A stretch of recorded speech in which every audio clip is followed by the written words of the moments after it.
You are now tuned into Then Radio. If you enjoy our videos, we ask that you consider joining our Patreon to support our channel. Don't forget to like and subscribe so that you never miss a new video. We hope you enjoyed today's episode, and as always, thank you for watching.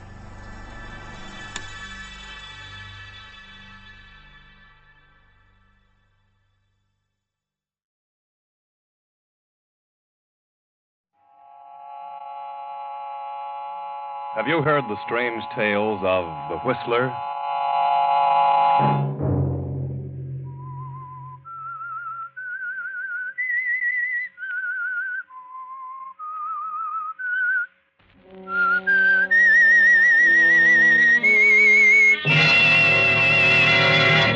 I'm the Whistler. No, it wasn't a dream. It was too real. This is what I've been afraid of. I know you don't believe me. You think I'm insane, both of you. Friday night, and CBS presents The Whistler.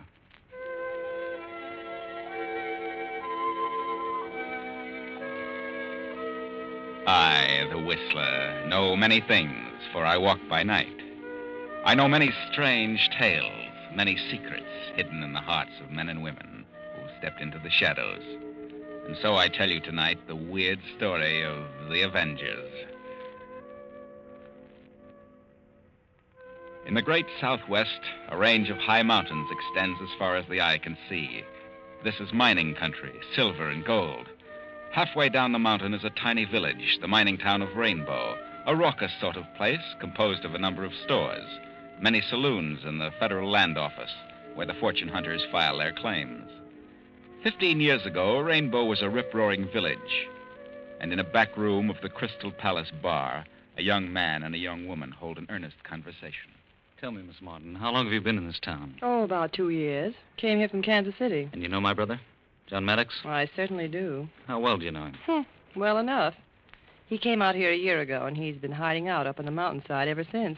Got a cabin up there. Prospecting, of course. Who isn't? How well do you know him? Oh, he used to come into town quite often. I got acquainted with him in here. First, I fell for him in a big way, but he seemed to resent it. Finally gave me the cold shoulder. Well, he has a wife and a 5-year-old daughter back east. That's what he said, but I didn't believe him. He's a bit nutty, isn't he? Nutty? No, I wouldn't say nutty. He's a smart boy. He's an engineer. Graduate of the State School of Mines. He is? Well, what's he doing here, living like a hermit? I wonder. So he gave you the cold shoulder, huh?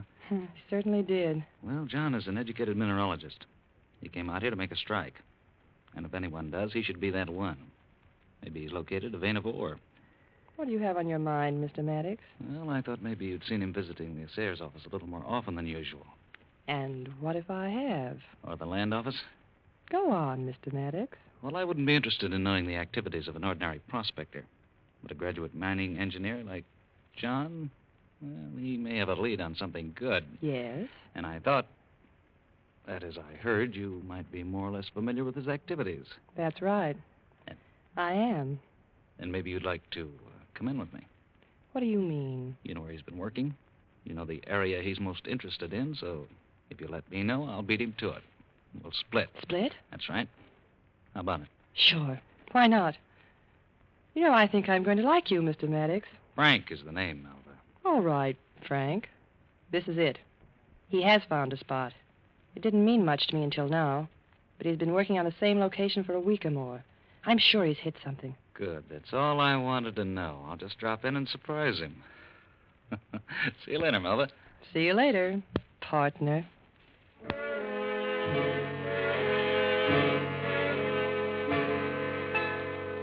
And so that night, John Maddox is working on some maps and papers. The meager lamp throws a dim light about the room. For an hour, he sits at the table. Then suddenly the silence is shattered by a sound from the kitchen. Who's there? Come out of there. Come on. What are you doing here? What do you want? Nothing. How long have you been in that kitchen? Why? So you're the little thief that's been stealing my things, huh? What are you after this time? Nothing. I know who you are. You're Tony Watson. So what? Just this. You're the one who pinched my camera, my binoculars. Yes, and several other things. I did not. And I'm turning you over to the sheriff right now. Sheriff! No, I didn't take him. I didn't. I didn't steal anything, but But what? I know who did. Why, you little liar. You're the one. And believe me, you're caught on the job this time, and I'll... just a minute. Sheriff. I didn't. Hey, come back here. Why, that little devil. Just a second.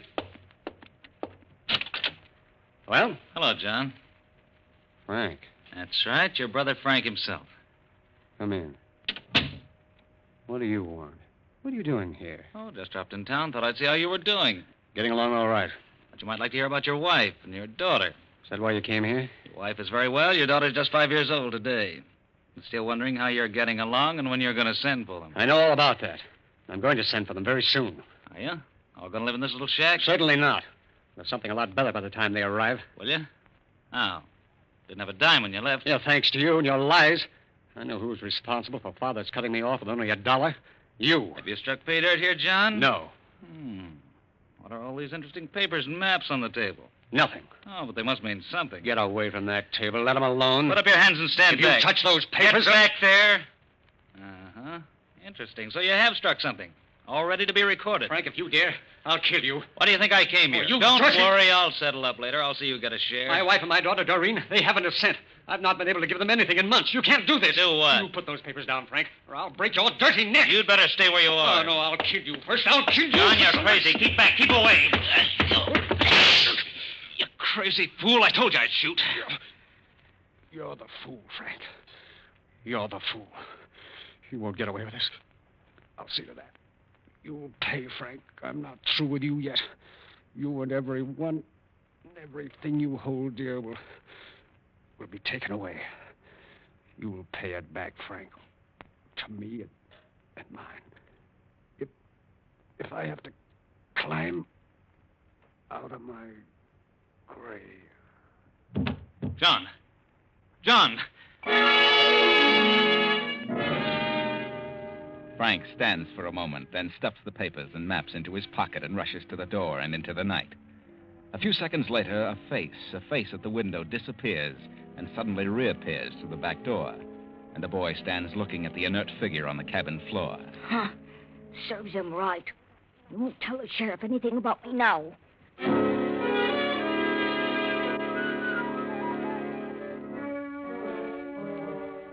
15 years have passed, and now the little mining village of Rainbow is a thriving city of mines and smelters. And the richest mine of all is the one owned by Frank Maddox. And Frank Maddox rules the city. Frank is married now and has a child, a girl of 5. The child has been ill for days. And tonight, as Frank Maddox steps through the door, his wife meets him with a strange, vacant stare. Melba, what's happened? How is she? She's... Oh, Frank. All those doctors, and they couldn't save her. No. They said she didn't have a chance. They did their best. Fools, what good are they? What are they paid for? They don't even know what was wrong with her. No, Frank. But, well, whatever it was horrible. She died in agony. Specialists. I told them they could name their own price. The sky was the limit. It didn't seem to make any difference. Oh, the poor little thing, the poor baby. It didn't seem to be anything serious at first. It was just a week ago. She was sitting at her desk, drawing pictures, and then all of a sudden she started to gasp for breath and fell to the floor in a faint. Yes, I know. And then she lapsed into a coma. Oh, Frank. Frank, what was it? Why? Darling, Couldn't they? what is it? I can't get my breath. Here, drink this. Frank, I didn't want to tell you, but I'm frightened. I've had it for several hours. It's just like the baby. The same thing. The baby and now you. I know what it is. It's him. It's John. John? Your brother? Yes, I knew this was going to happen. John told me. But John's dead. The night the baby took sick, I saw him in a dream. He told me something was going to happen to us, and last night I saw him again. He was grinning and laughing. He told me that... Told you what? He told me that he'd finally reached through to me, that he'd finally made contact. That's crazy. He said tomorrow would be a sad day for me. Today. But it's a dream. I know, but he said something else. He said that now his wife was dead, that the sooner I made things right with his daughter, Doreen, the better. Frank, that's nonsense. No, there must be something to it. I'll find the girl. I'll get her down here. I'll try to fix things up. Maybe that'll stop all this. Frank, please use your head. It was a dream. I've got to find that girl. I'll send Anthony to find her. I'll explain the whole thing to him. He can find her. But why tell him about it? Well, he's my assistant. I confide in him. He'll find her. Very well, then. Tell Anthony. Tell him to find her and bring her here. Because if you... Frank. Melba, darling. Please find that girl. Doreen.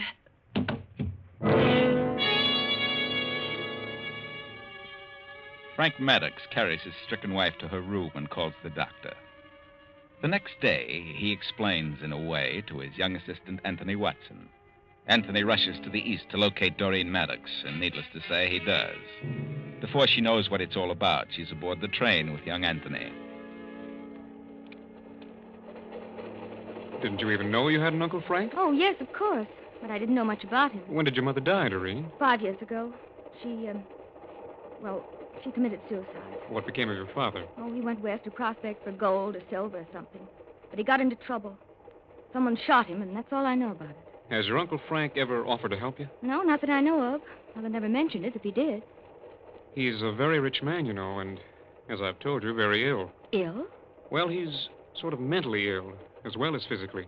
Oh? Doreen, are you... That is... Well, a girl as lovely as you should be engaged, or in love. But I'm not. You're not? Really? No. Well, that's wonderful.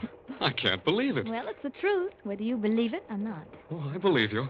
And, well, I'm glad to hear it.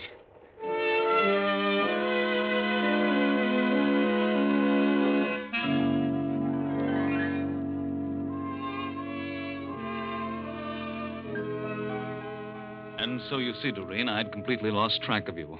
I wondered about you and your mother since the tragic death of your father. Mother died several years ago, Uncle. Yes, I should have attempted to locate you long ago. Should you? Yes, you're my brother's child. It was my duty to look after you.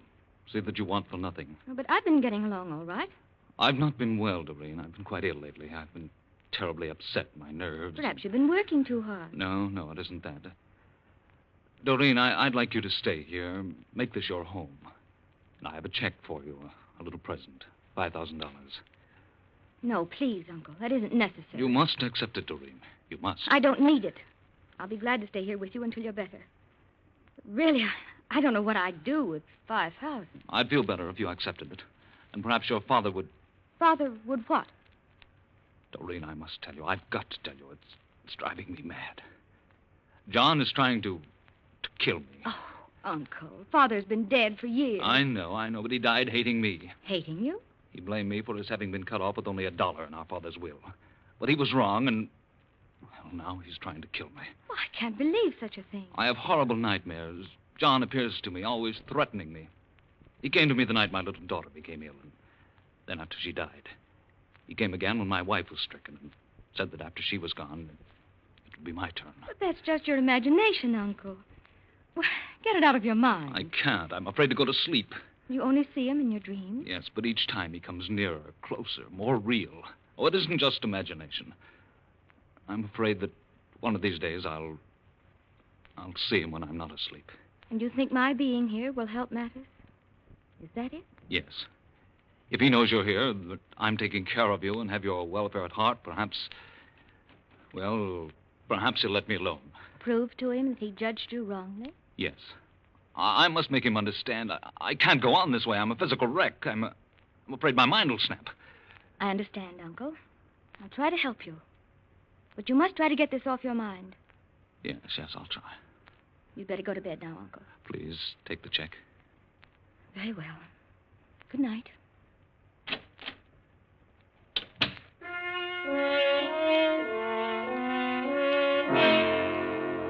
An hour passes, and in spite of himself, Frank drops into a fretful sleep.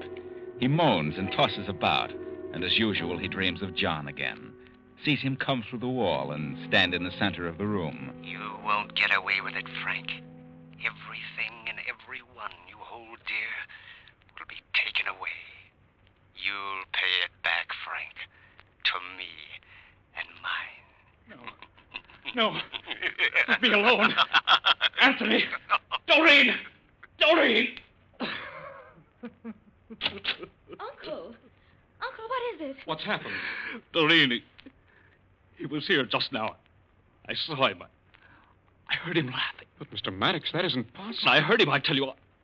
You could hear his laugh all over the house. I heard nothing, Uncle. Not a sound. I woke up, I tell you. I heard him. But, Uncle, you must have been dreaming. Well, I haven't been asleep since I left you. I've been reading. I didn't hear a sound. You didn't hear anything, really? No, not a sound. You, Anthony? I heard nothing. You were just dreaming. Oh, no, it was too real. This is what I've been afraid of. I know you don't believe me. You think I'm insane. Uncle, please. Yes, maybe I am. Come, Anthony. No, Doreen. Don't go, please. But, Uncle, there's nothing I can do. It's up to you. You must convince yourself that it's all imagination. Good night, Uncle.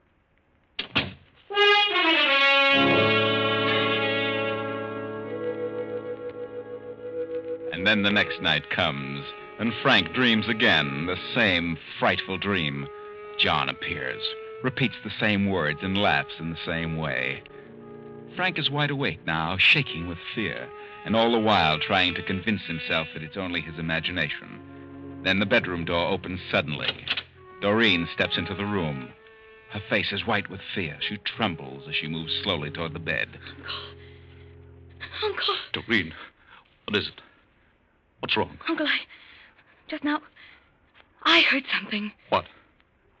Doreen, what did you hear? I must have been dreaming. I must have. But it was so clear. Your father? Yes, I heard him. And he was laughing. Then if you heard him, it must be true. He has come back. Oh, did you hear it, too? Yes, he was here in this room. What did he say to you? I can't remember. I was so frightened. But I heard him. And that laughter. Now you believe me. Now you know I'm not imagining things. Oh, Uncle, I don't know. I'm so frightened I don't know what to think. I can't stay here any longer. I've got to leave. I can't stay another night. Oh, Doreen, please, don't go. Not yet. Promise that you'll stay just a while longer. Please. But, Uncle, All right, I'll try. I'll stay.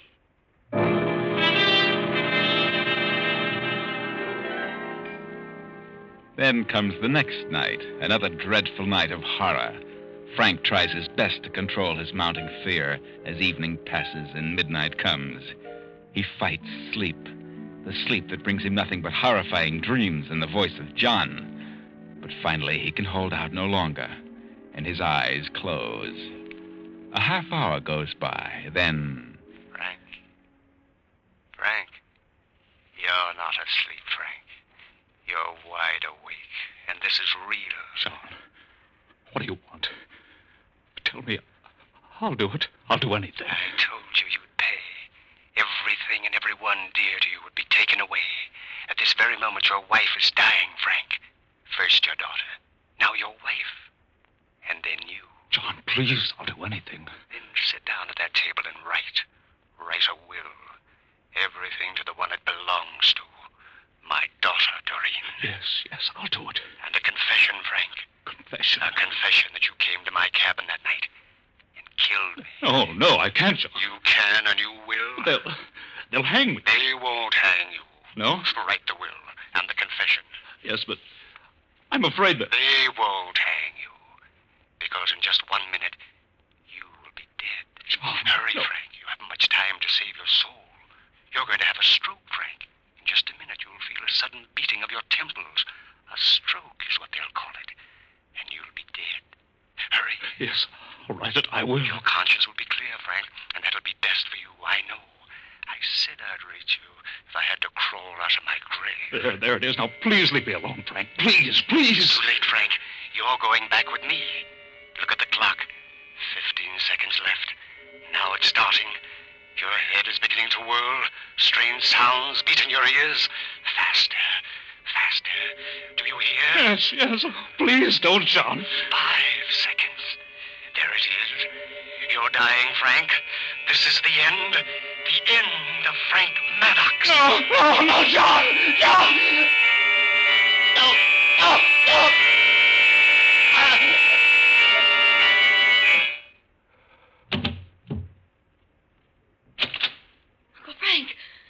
Uncle Frank!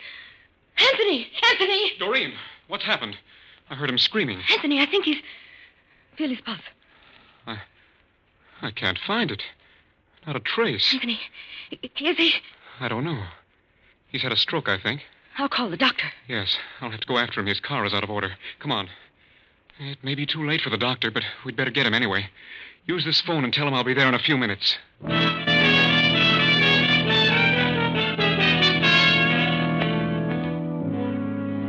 In here, doctor. What happened to him? I think he had a stroke. A stroke, eh? Well. We heard him screaming, and when we got here, he was unconscious. Well, he's dead. But he didn't have a stroke. What? You can see for yourself. He's been stabbed in the heart. You don't need me. You want the police. You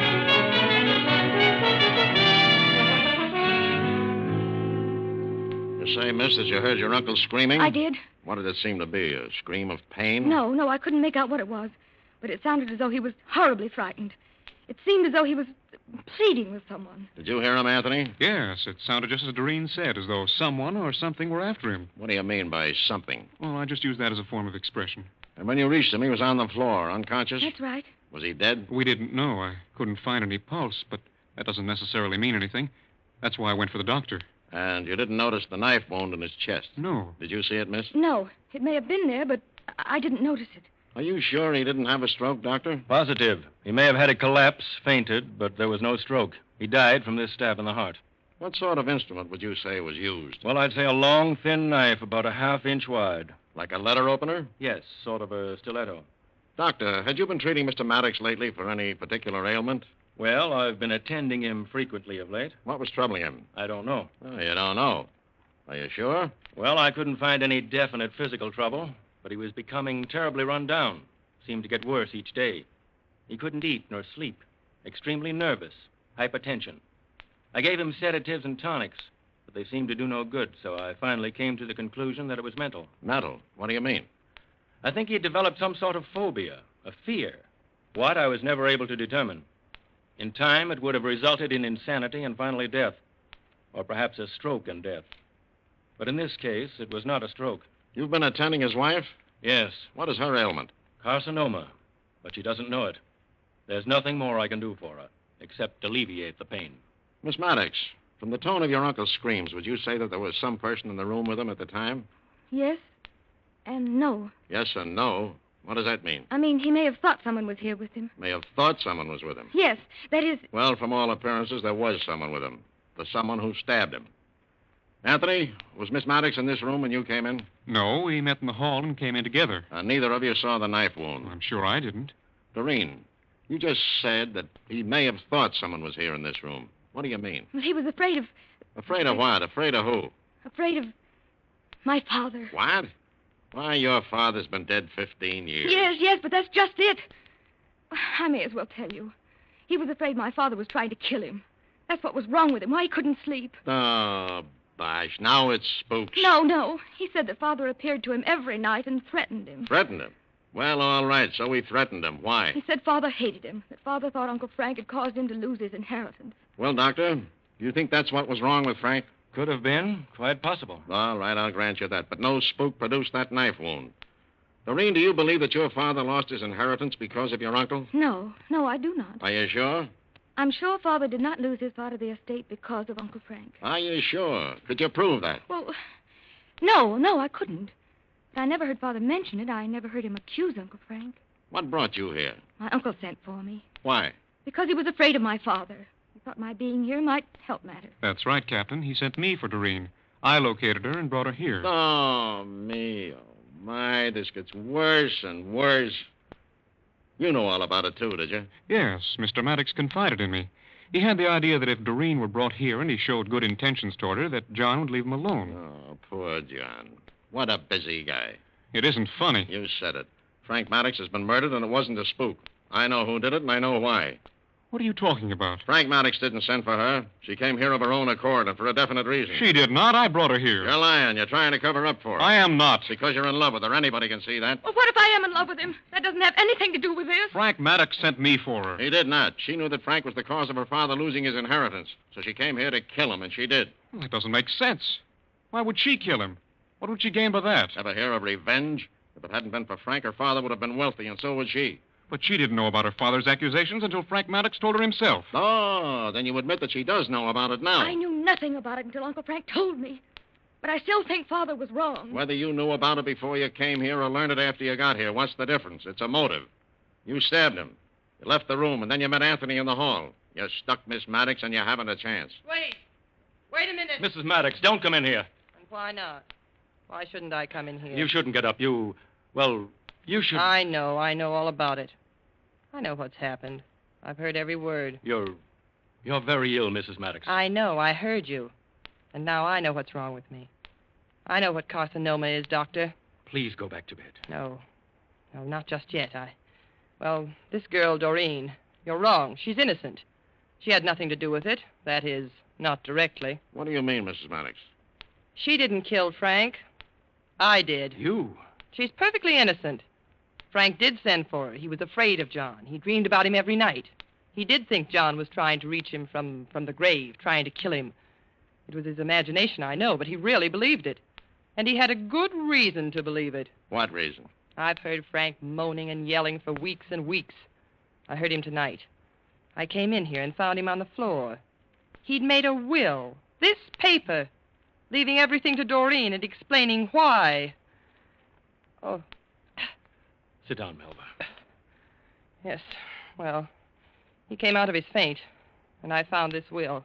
I went wild when I saw it. He tried to get it away from me. He said it had to be that way. We struggled for it, and I took the paper knife and stabbed him. I went back to my room, but I've been standing outside the door. I heard everything, particularly what you said about me, Doctor. So what does it matter? This girl is innocent. What is this paper? Let's see it. I'll tell you what it says. It leaves everything Frank has to Doreen. And the reason why? Frank killed John. What? Yes. It was all my fault. I knew John had made a strike, and I told Frank about it. Frank went to John's cabin and killed him, took the maps and the papers and filed an acclaim. I was the one responsible for everything. But it all rightfully belongs to Doreen. And now, well, now that I've heard the doctor's sentence, what does it matter? Well, Doreen, that was lucky for you. Lucky that Melba was standing outside the door and heard the doctor. But oh, what I know about you, Doreen. You and Anthony. Anthony did bring you down here, but on the way he fell madly in love with you. He told you about your uncle's fears, and so between the two of you, you decided to make his dreams more than real. Anthony arranged a little radio speaker in Uncle Frank's room. Yes, it was Anthony who spoke to Frank, not John's voice from the grave. Anthony merely amplified Frank's dreams, yes. You and Anthony planned to work on Frank psychologically in order to get that will and the confession. But how did Anthony know the exact words to use? The words John used when he was dying that night in the cabin? Why, because Anthony was the little boy John caught in his cabin that night. The boy who heard every word said between Frank and John. The smart little boy who saw it all.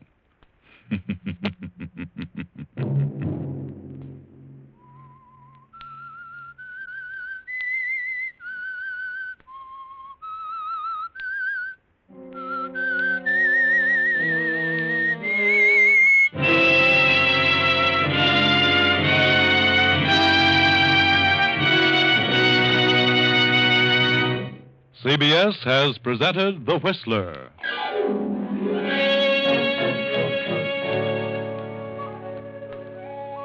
Original music for this production was composed and conducted by Wilbur Hatch. The Whistler is written and directed by J. Donald Wilson and originates from Columbia Square in Hollywood.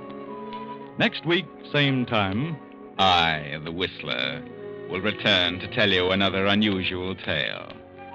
Good night. This is CBS, the Columbia Broadcasting System.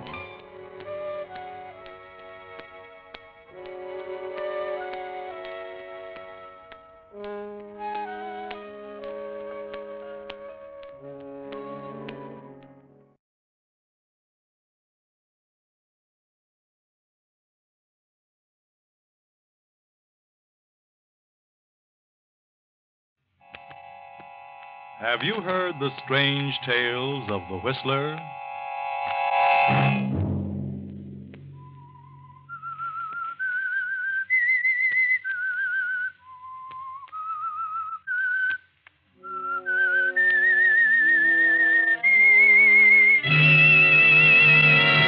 I'm the Whistler.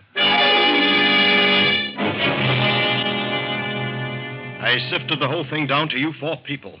I know one of you is the murderer of my brother, and I'll not turn this ship about until that one is discovered. Friday night, and again, CBS presents The Whistler.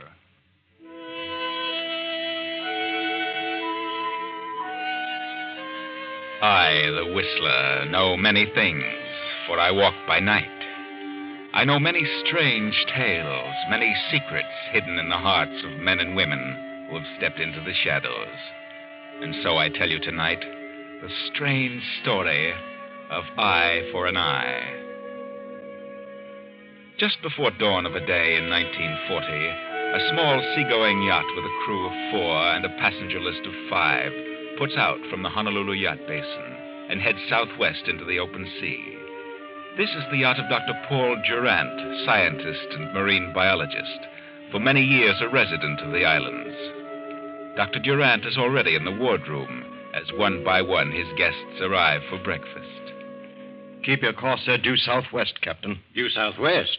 This summer weather is treacherous. Due southwest. I'll tell you when to put about. Yes, Doctor. Just as you say. Morning, Doctor. Oh, come in, Professor Mallory. Breakfast in a few minutes. I've been on deck for some time, Doctor. I can't understand it. We seem to have lost sight of land. Have we? Well, fog, perhaps. No sign of fog. I thought we were going to cruise around the island. Oh, well, it gets too rough when you stay close to shore. Does it? Good morning, everybody. Where on earth are we? I don't see land anyplace. What goes? I have a feeling we're miles out to sea. Do you, Owner? I had the same idea, Owner. I ordered the ship out to deeper water so we could do a bit of hunting. Hunting? Hunting for a nice school of big fish. A lot of killers out here now. We should be able to catch one of them. Good morning. Doctor, I'd like to ask you a question. Yes, I'm sure I know what it is, and I'm sure I can answer it. Why are we so far out to sea? Yes. Well, Karen, it's because I want Doc, I want to talk to you. Oh, come in, Hal. I know what you want to ask me. Karen just asked me the same question, so I'll answer you both at the same time. Okay, what is the answer? Well, this happens to be the season for catching the big ones. The killers, we call them. So I decided to put out a way in order to get a crack at one of them. Killers? Yes. Apparently you're not a fisherman, Hal. But I'm sure you'll find it interesting. Hey, look, Doc, what's on your mind? I've been suspicious of you ever since you invited me on this weekend cruise. Have you, Mr. Norton? Why? Why should you ask me on this cruise? I don't know you that well. I've seen you many times. Your brother introduced us at the gambling joint, but, well, I wouldn't think too much about it, Hal. I must say this is a peculiar group for you to select, Doctor. You think so, Professor? You all knew each other, didn't you? Well, yes, in a way. I know the professor, but I've never been friendly with Hal Norton or Ona Raymond. I know Hal Norton's a gambler, and Ona's a nightclub singer. I've known Ona for several years. I know Miss Karen Somerset's a social deb, and the professor's John Mallory. I've seen him at various times. Then if you all know that much about each other, I should think this is an opportunity to really get acquainted. Who said we wanted to? Doctor, please turn around and go back. Please. No, I can't. Why not? I'll tell you. You all know that 3 months ago my brother Gerald was murdered. The murderer was never found. You 4 people were the ones selected. Selected for what? I've sifted the whole thing down to you 4. The ones with the most likely motives for wanting to kill him. I know that one of you 4 is the murderer. I'm not going back until the guilty one is discovered or confesses. I won't turn about, even if I have to kill you all. I can blow this ship to pieces with a touch of a button, and I will. Well, now that you know why you're here, each one of you had best guard himself carefully. For if the killer is exposed, he'll try to protect himself. Breakfast is ready, Doctor. Oh, yes. Let us forget the situation for the moment and enjoy our breakfast. Come, friends.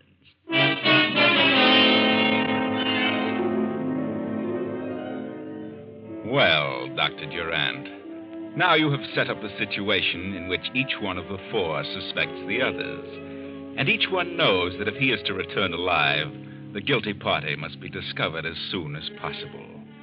Because the doctor is serious. Now, for some strange reason, the gambler Hal Norton seeks out Karen Somerset, the society girl. Well, Mr. Norton, what's on your mind? I want to talk to you. What do you want? Look, Doc's serious. He's got us out here, and he means what he says about blowing all of us up. Now, let's straighten this thing out. There's no use all of us being killed. No, you think I killed his brother, Gerald? Well, you certainly had a motive. You were in love with Gerald Durant, and you knew he'd fallen for Ona Raymond. You were afraid he was going to marry Ona and ditch you, so you killed him. That's a lie. I knew about him and Ona, but I didn't kill him. Well, it's a good motive, a strong motive. Well, I'll admit I was madly in love with Gerald. When I learned he was smitten with Ona, I was wild, but I didn't kill him. If I'd killed anybody, it would have been Ona. Yeah, I can imagine. What about you? You had a motive, just as good as the one you attribute to me. Don't be silly. What motive? You were in love with Ona. You figured she was tossing you over for Gerald. You couldn't take it, so it was only natural that you killed Gerald. I know how you gangsters think. What do you mean, gangster? Yes, Hal Norton, you had just as good a motive. So you better forget all about it. A clever bluff, Karen. But I don't fall for that stuff. And I don't fall for your type of bluff. You think I had a motive, and I think you had one. So we're even, understand? Even, Mr. Norton. Good night.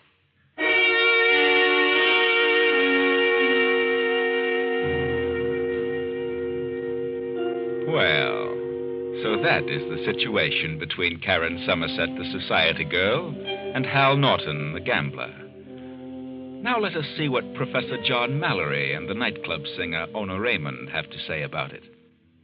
Oh, hello, Professor. What do you want? I'd like to talk to you, Miss Raymond. Don't be so formal. My name is Ona. Of course. You're aware that the situation existing aboard this yacht is most serious. Maybe. Dr. Durant means exactly what he says. I think he's temporarily unbalanced. He's convinced that one of us killed his brother. And what do you think should be done? I think the guilty one should confess and save the lives of the ones who are innocent. I agree. So, why don't you confess, Professor? What? You certainly had a motive. You were in love with Karen Somerset. She refused you because she was in love with the doctor's brother. Turned you upside down, and you couldn't take it, so you killed Gerald. What are you talking about? It's That's pure imagination. It's a good motive. Motive? If anyone had a motive to kill Gerald, it was you. That's sure silly. No, Ona, you. You had the best motive of all of us. And I can tell you what it was. What? You, for the first time, decided you wanted to get married. You asked Gerald Durant to marry you. And he told you he had no intentions of marriage. You were furious. You knew then that he wasn't in love with you. That he was really in love with Karen. So you did the only thing one of your kind could think of. You killed him. You. Why, you get out of here. Get out. You did it, and I know you did, and I'll prove it if I die in the attempt.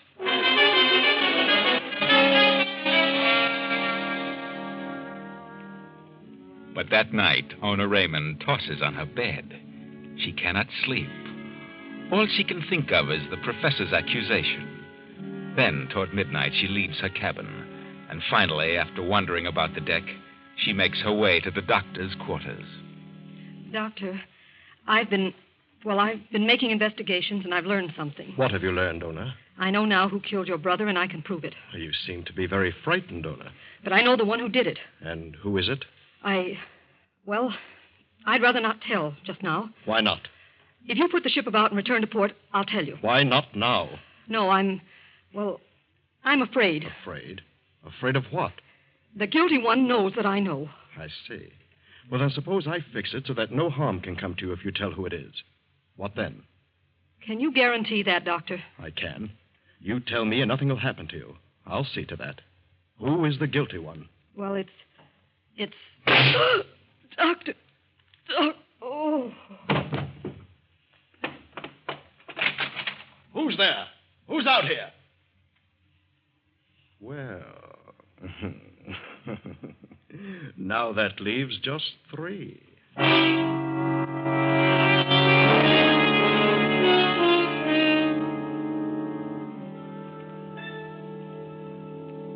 What is it, Doctor? Yeah, what's up now? Come in, Karen. Come in, Hal. What's that on the floor? What's happened? Remove the sheet, Captain. Let them see what's happened. Very well. Good Lord. Why, it's Ona Raymond. Ona? When did this happen? Just 15 minutes ago. Surely one of you knows all about it. Where did it happen? She was standing right there. She was just about to disclose some information regarding the killer of my brother when there was a shot from that window. I ran to the door, but there was no one in sight. Where were you, Karen, 15 minutes ago? Well, I was in my cabin. And where were you, Professor Mallory? I was on the deck. On the deck, huh? And now may I ask, where were you? Are you crazy? Why should I want to kill Ona? I was in love with her. That may be true, but maybe she was about to tell the doctor something you didn't want to know. Oh, you're nuts. Just where were you 15 minutes ago, Hal? Why, I was in my cabin. In your cabin? And you didn't hear the shot? I did not. You say you were in love with Ona. But did you love her enough to let her reveal the murderer of my brother? Especially if you were the murderer? You'd better be sure before you start accusing me, brother. I merely asked a hypothetical question. Well, why don't you try some hypothetical questions on Karen and the professor here? They had just as good reasons to get rid of your brother. And Ona, if she was going to spill something. Ona's dead. That obviously eliminates her. Yeah? How do we know? Maybe you figured she was the one who killed your brother and you let her have it. And figure you can blame it on one of us. Dr. Durant, this is getting out of hand. I insist that we put about and return to port before anything else happens. If there's a killer on this yacht, let's go back and allow the authorities to handle it. And I refuse to do so, Captain. This is my yacht. And I am the captain. Are you? Well, if you interfere in my plan, I can very easily take care of that. I'll not put about until I'm satisfied that I know who the killer is. But that's ridiculous. A murder has been committed. I'll stay out here in the ocean till I learn the identity of the killer, even at the expense of the life of everyone on board. We have enough fuel to keep running for more than a month. And if the engines are turned off, why, we can drift for many months. What about food and fresh water? If it's necessary to stay out that long, then when hunger and thirst come along, maybe one of you will be ready to talk. Why, you're crazier than I thought. Oh, Captain, have this body removed and placed in ice. I want to take back all the evidence. Well, I think you may all return to your quarters. Good night. Yes, sir. Good night, Doctor. I'll go along with you, Karen. I'd like Professor, I'd prefer that you didn't. Didn't what? That you didn't talk to Miss Somerset. Go to your own cabins, if you please. Very well. Good night. Well, what are you waiting for, Hal? Look, Doc, are you really serious about this business of staying out here until we run out of water and food? If necessary. Look, suppose I tip you off to something. Tip me off? I'd rather have something definite, Mr. Norton. Yeah, I discovered something. I know who killed Ona. So whoever killed Ona must have been the one who killed your brother, right? It sounds logical. Go on. Well, if I'd killed Gerald because of Ona, it doesn't make sense that I'd kill the girl I loved. Go on, I follow you. The one who killed Ona certainly didn't care about her. Therefore, it must have been one of the other two. Either Karen or the professor. Yes? Well, I discovered something. Who is it? In view of what happened to Ona when she tried to tell you something I'd rather not say just now. And when would you like to tell what you know? You turn this boat around, head for home. And just before we reach port, I'll tell you. Oh, I'm not that stupid. You're stalling for time. I'm not. I know who shot Ona. I'll tell you what, Hal. I'll wait another week. And if nothing happens, if the guilty one isn't found, then I'll turn around and accept your proposition. But you'd better know what you're talking about. Don't worry. I know. I know plenty. Good night. Good night, Hal.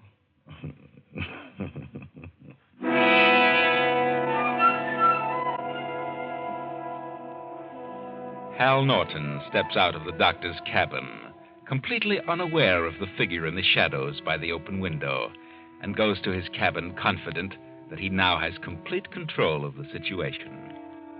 A few moments later, the captain in his cabin is manipulating the radio phone, attempting to make contact with the mainland. Hello? Hello?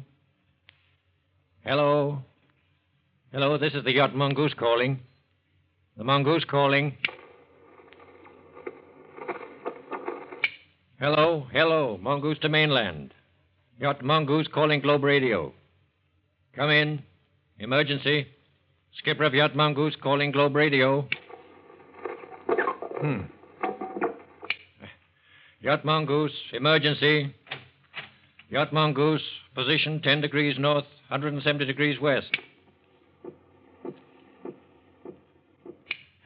I can't understand why I can't... What do you want? What are you doing here? Get out of here. Keep away from me or I'll... Oh.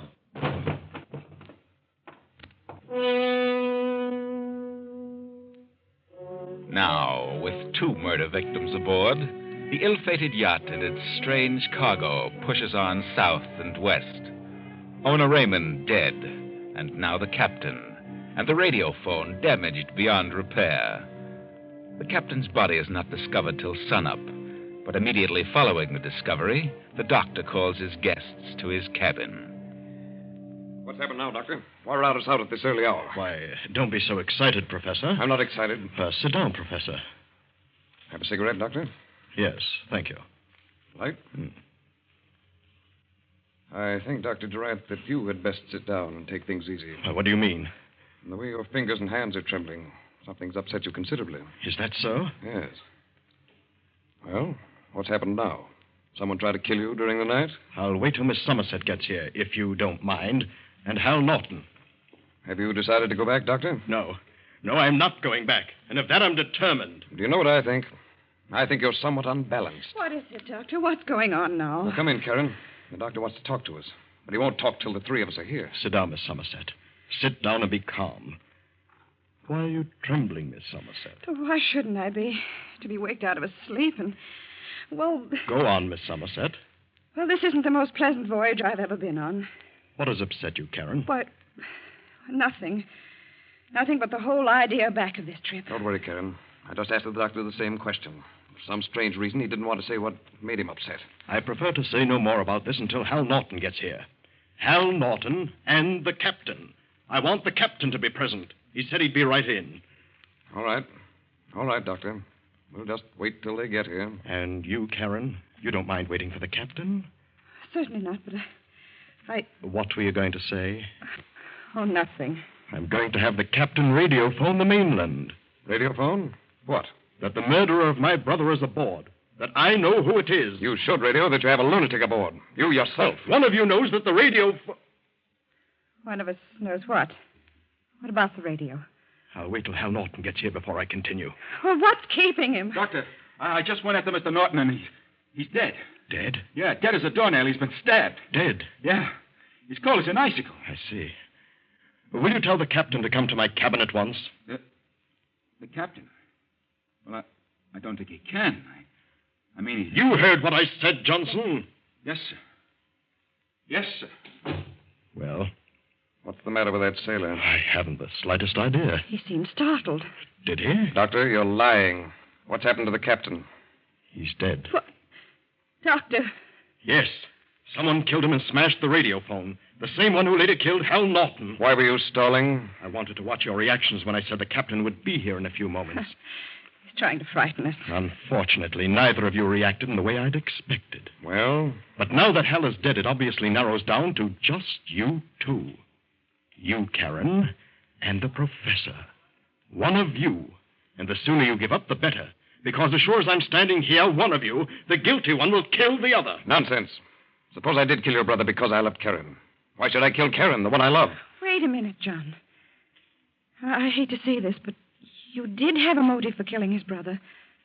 You were in love with me, and I told you definitely that I could never marry anyone but Gerald Durant. I know. You could have killed Gerald, and then when you came aboard this yacht and learned the situation... Karen, what are you trying to say? Ona Raymond could have learned something about your having killed Gerald. And when she was about to tell the doctor, you could have killed her. And maybe Hal, maybe he knew in some way who killed Ona. And you learned that, so you killed him. That's very logical. But on the other hand, take yourself, Karen. This is purely hypothetical, understand. You learned that Gerald, the doctor's brother, was madly in love with Ona Raymond, the chorus girl. So you killed him. Then, when Ona started to tell the doctor who it was, you killed her. Yes, that's logical, too, but... Wait now. Hal Norton discovered who had killed Ona. And when he decided to tell the doctor who did that, well, you could have killed Hal. Oh, very well. But Hal said he knew who killed Ona, but he wouldn't divulge the name until this yacht had reached its home port. Probably because he was afraid of the same thing that happened to Ona when she started to tell what she knew. But it's now reduced down to two suspects. You, Professor, and Karen. That's right. So I'll leave it as it is, for the two of you to figure out. And will not return until the score is settled. It might have been Ona who killed her brother, but it might even have been Hal Norton. And another thing, do you know whom I consider another suspect? Whom? You, Doctor. You could have killed your brother. Why should I go to all this trouble if I had killed him? To place the blame on someone else. Why, you're mad. Stark, raving mad. I think you're the one who's mad. I think you're a diabolical maniac. Get out of here. Get out. Come on, Karen, let's go. And it's my opinion that we'd better not close our eyes tonight. Not once.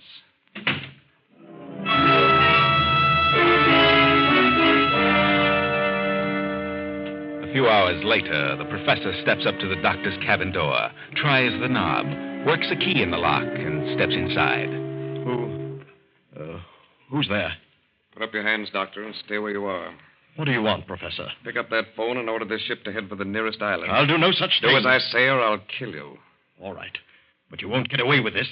Yes, sir? Set a course for the nearest island at once. Yes, sir, at once.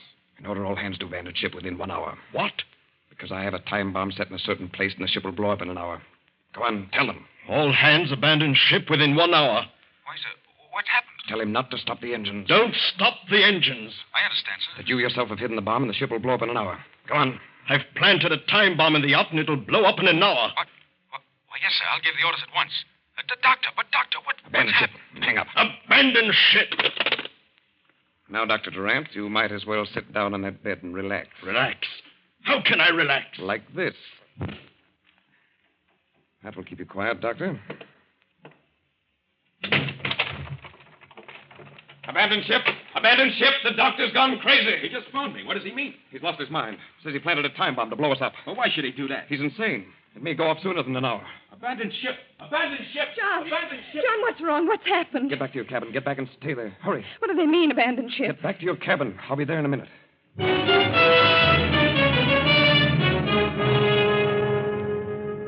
The hands abandon ship, and when they are well away from the yacht, the professor rushes below deck and opens the seacocks. And as the water rushes in, he hurries to Karen's cabin. Karen, come on. No, not until you tell me what's happened. There isn't time for that. I'll explain later. Hurry, up on deck. The ship's sinking. What? Come on, we haven't a moment to lose. John, it is. It is sinking. What's happened? The doctor went crazy. He tried to sink the ship with a bomb and kill us both. Come on. There's a raft. We'll get off before it blows up. Hurry.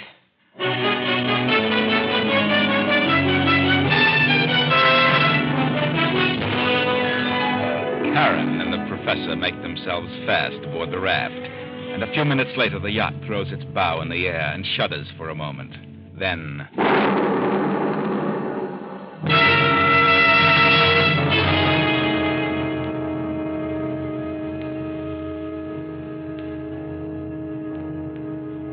Weeks pass, and Karen and the professor, much to their sorrow, have found they selected a raft short on provisions, little water or food. Now the tropic sun is slowly devouring them.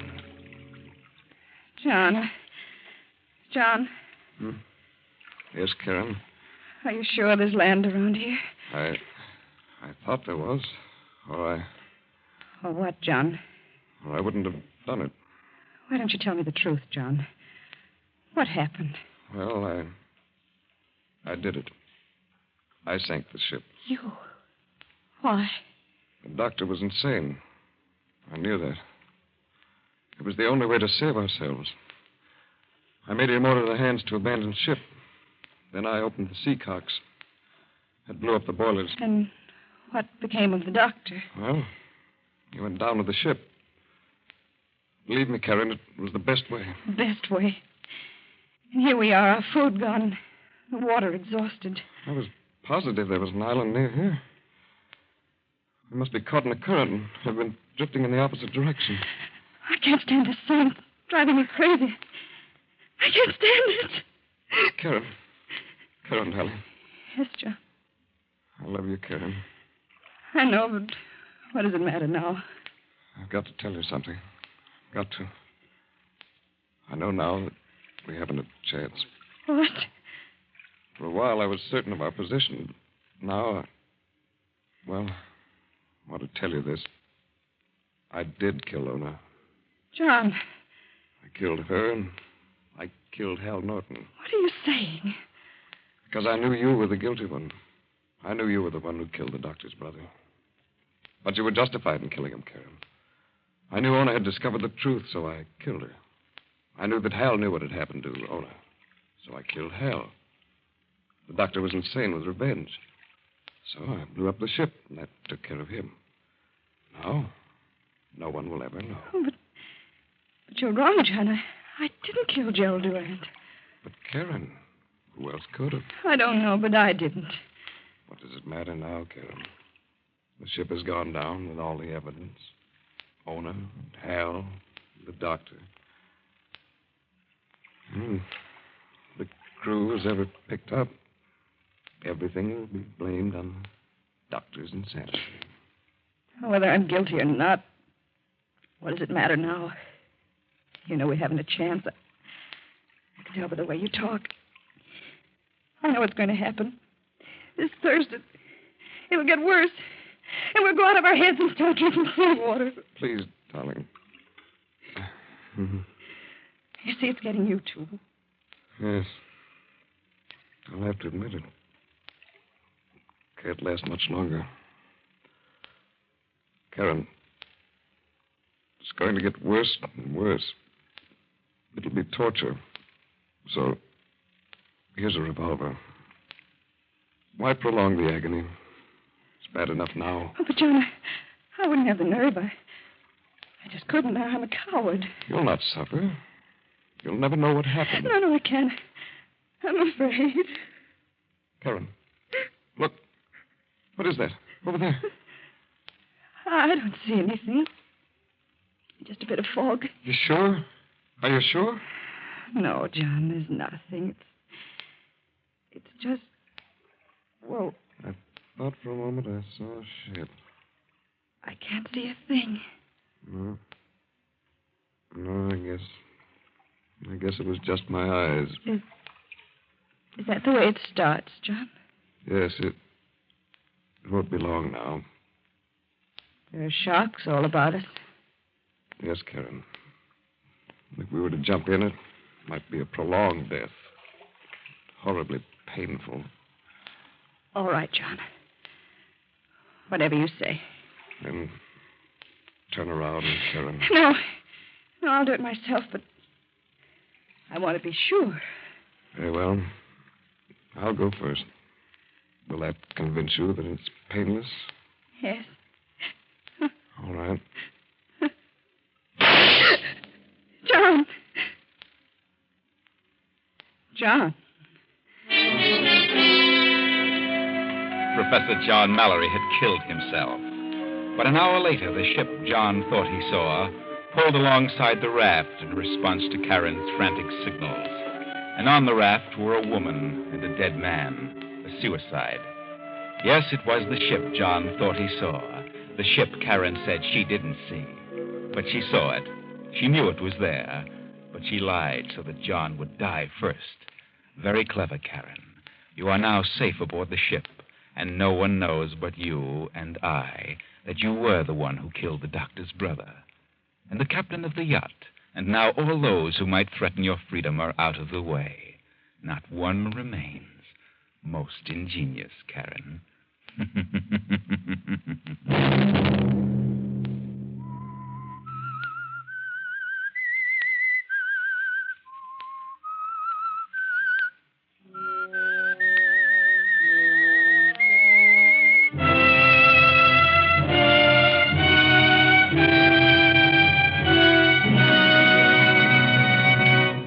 CBS has presented The Whistler.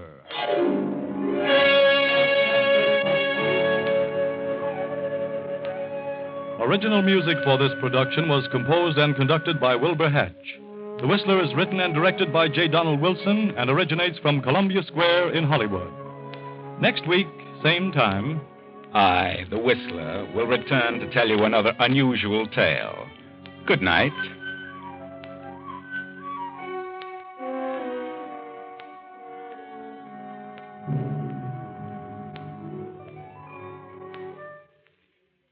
Here is a bulletin from the CBS News Bureau, Allied Headquarters, North Africa. General Dwight D. Eisenhower has just officially announced that the Allies are invading Sicily.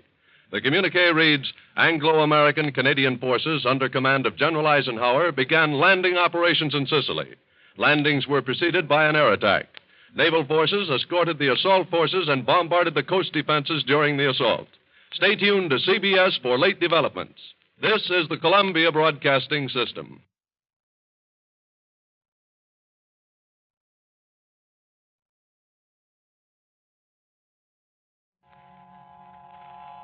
Have you heard the strange tales of the Whistler?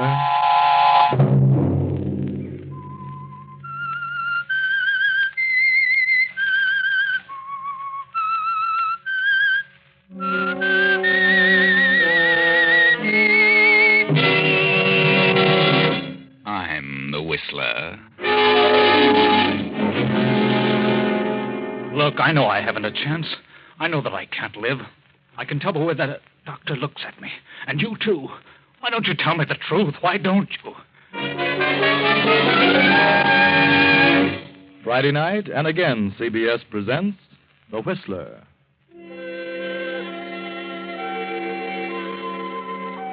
I, the Whistler, know many things, for I walk by night.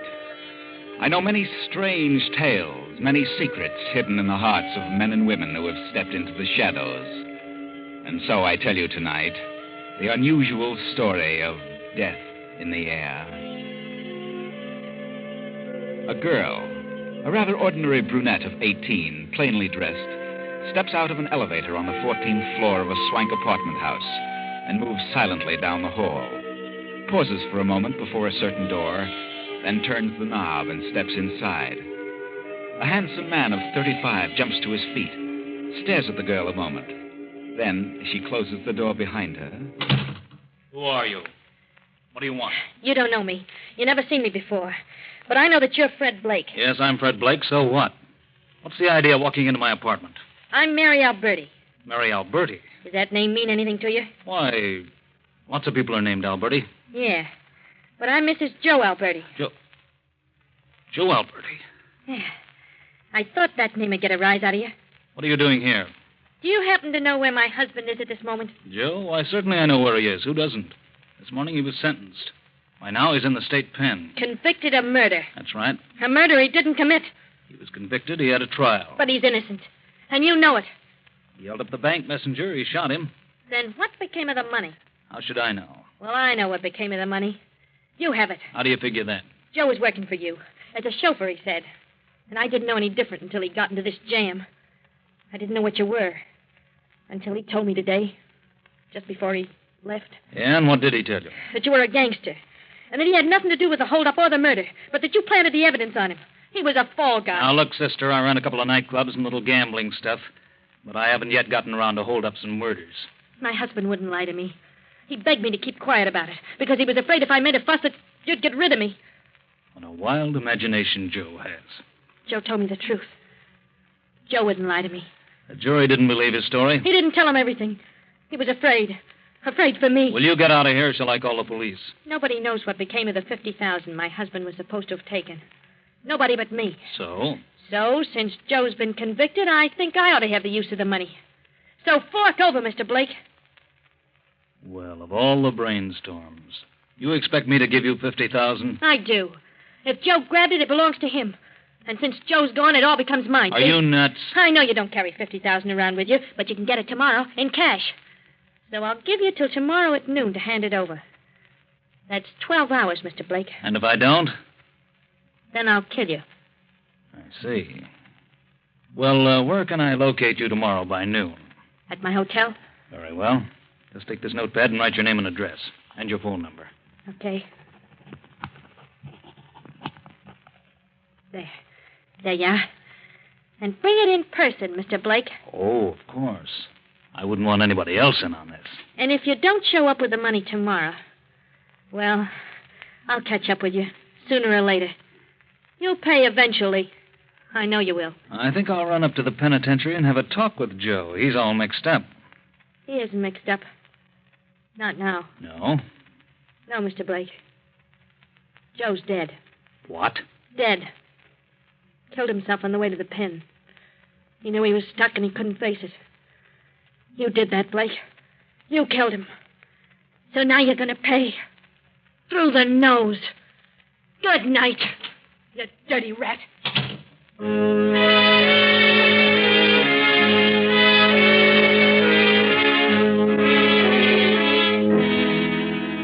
10 minutes or so, Fred Blake sits at his desk, thinking, studying the peculiar situation. Then there comes a knock at the door. He steps across the room and... Yes, who is it? Carl Winston. What do you want, Carl? I want to talk to you a minute. Okay, come in. What's on your mind? Well, I was told you wanted to see me. Yes, Carl, I do. But I didn't expect you here at this time of night. What do you want with me? As if you didn't know. What are you going to do about this phony check? Well, I hadn't got the money now, but I'll get it eventually. I've given you a month. Now I want the money. I'll get it. Really, I'll get it. Well, if you can't get it, I can. What do you mean? Your father's district attorney of this county. I'll go to him. He'd pay it to hush it up. Oh, please, Blake. Or maybe I'd tell your father you ran up a liquor bill. Look, Blake, I haven't got the money, but if you wait, I'll get it. I've given you all the time I intend to. I want the money now. Put up your hands, Blake. Now, wait a minute. Don't try that bad man stuff on me. Put up that gun before you hurt somebody. Give me that check. Hand it over. Okay, Carl. But you're crazy. Give me that check. Sure. Here you are. Let go. Get away from me. I'll kill you. You crazy little fool. Blake. Blake. Good Lord.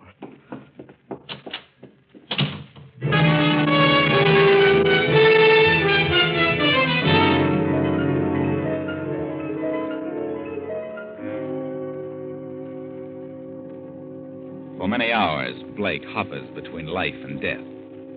Several times he is revived from the coma sufficiently to answer questions of the detectives.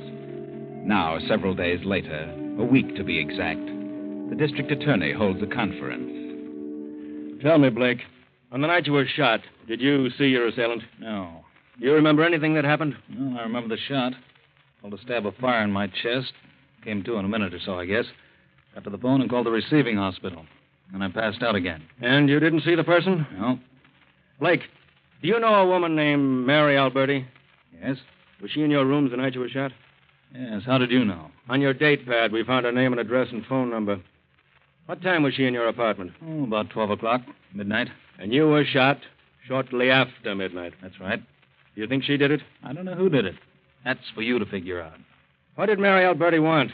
Why was she in your apartment? Well, her husband Joe was my chauffeur. She wanted some money. She figured I'd help her out. And did you? Well, I told her I'd take care of her later. Did you know Joe Alberti committed suicide? Not until she told me.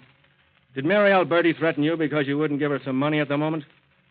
Yeah, she did. Do you think it was Mary who came back later and shot you? I don't know. Could have been. But she did threaten your life. Yes, that's right. Very well, Blake. There are witnesses to this conversation. It'll have to be repeated in court. Okay, Winston. You'll be notified about the trial. Trial? Certainly. I'm going to try Mary Alberti on attempted murder.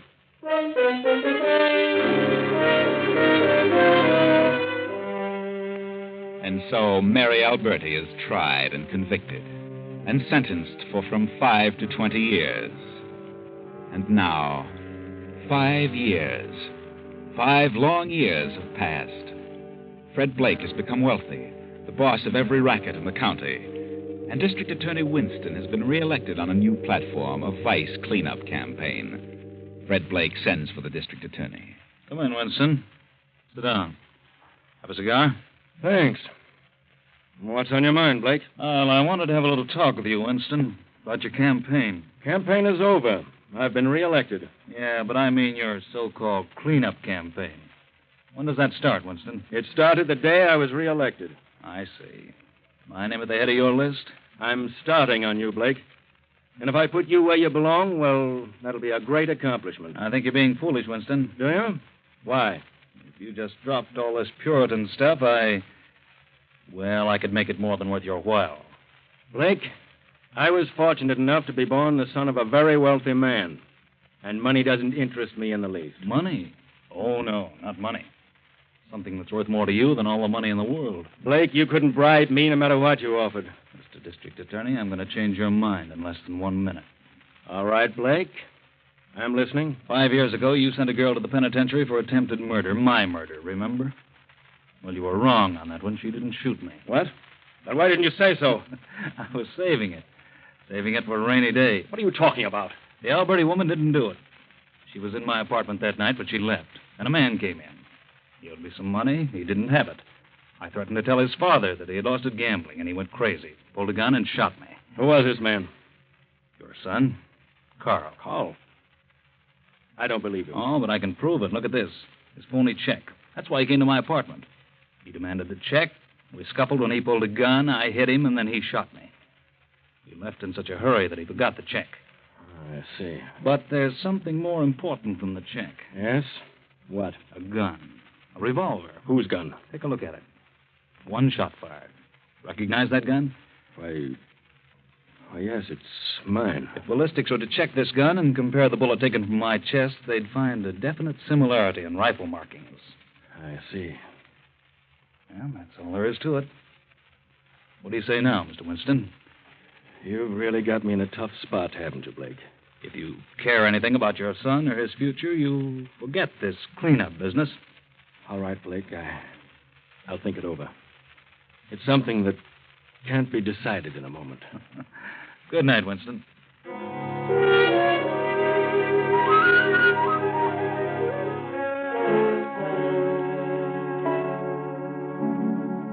The cleanup campaign is dropped, and Fred Blake flourishes. He opens more gambling clubs, grows wealthier and wealthier. And a year later, he is a popular figure in the swank set of a southern beach resort.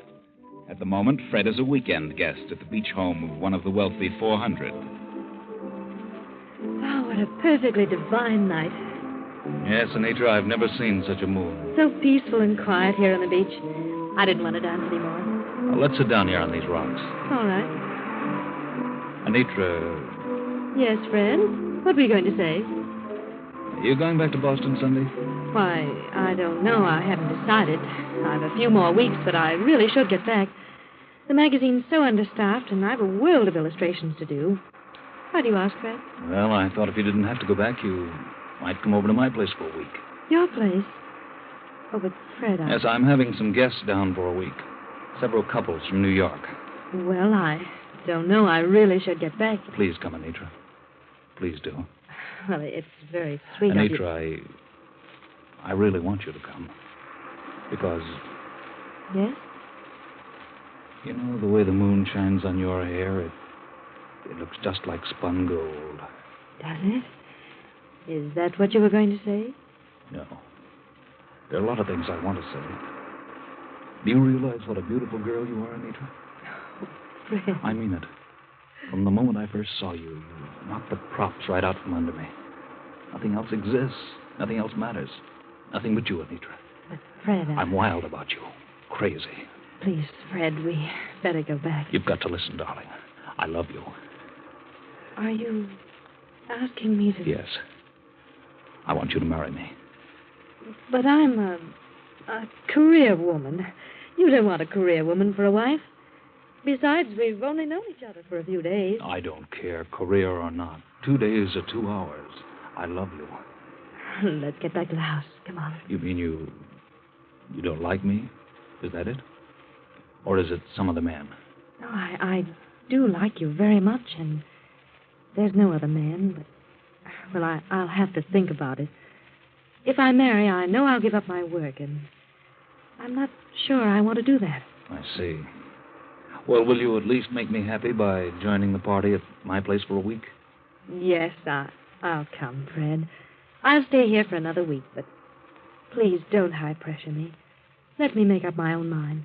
Promise? That's a deal. Shall we seal it? Certainly. With a kiss? Fred, Please.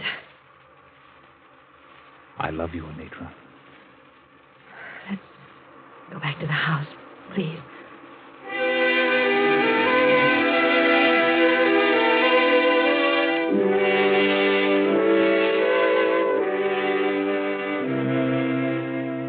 But Fred doesn't keep his promise. Fred isn't the type. When he wants a thing, nothing can change his mind. And by the time the week is up, Fred has made up Anitra's mind. They are married and decide to spend their honeymoon in Florida. But a few weeks later, their honeymoon is interrupted. Fred is stricken with an illness. In this room, Dr. Phillips. Oh, thank you. Fred, Yes, darling. this is Dr. Phillips. Yes? Well, Mr. Blake, what seems to be the trouble? I don't know. I don't know what it is. Dr. Phillips is a specialist from Miami. Yes? Suppose you tell me a few things, Mr. Blake. Well, I'm afraid it's some sort of paralysis. Paralysis? Yes. What makes you think that? Well, the first time it hit me, I got kind of faint. My feet and legs became numb, sort of crept up on me. At first it wasn't so bad, but the next time it came, it affected my hands and arms, too. I got dizzy and I passed out. Oh, I see. Do you become nauseated, Mr. Blake? No. But after the attacks, I'm so exhausted, I can't even get out of bed. Well, I'd better give you a thorough examination. What do you think it is, Doctor? Well, I don't know at the moment. Well, do you think it's serious? Any interruption in the functions may be serious. Do you think it would be best to take him to a hospital, Doctor? I don't know yet. No, darling, please. I'd rather stay here with you.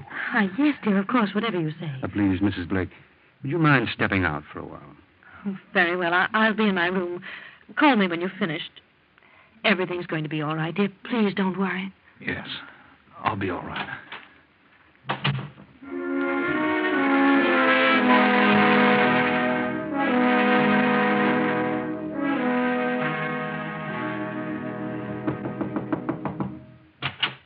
May I come in? Oh, yes. Come in, Mrs. Blake. I've finished. It's been an hour. I just couldn't wait any longer. Quite all right. How do you feel, Fred?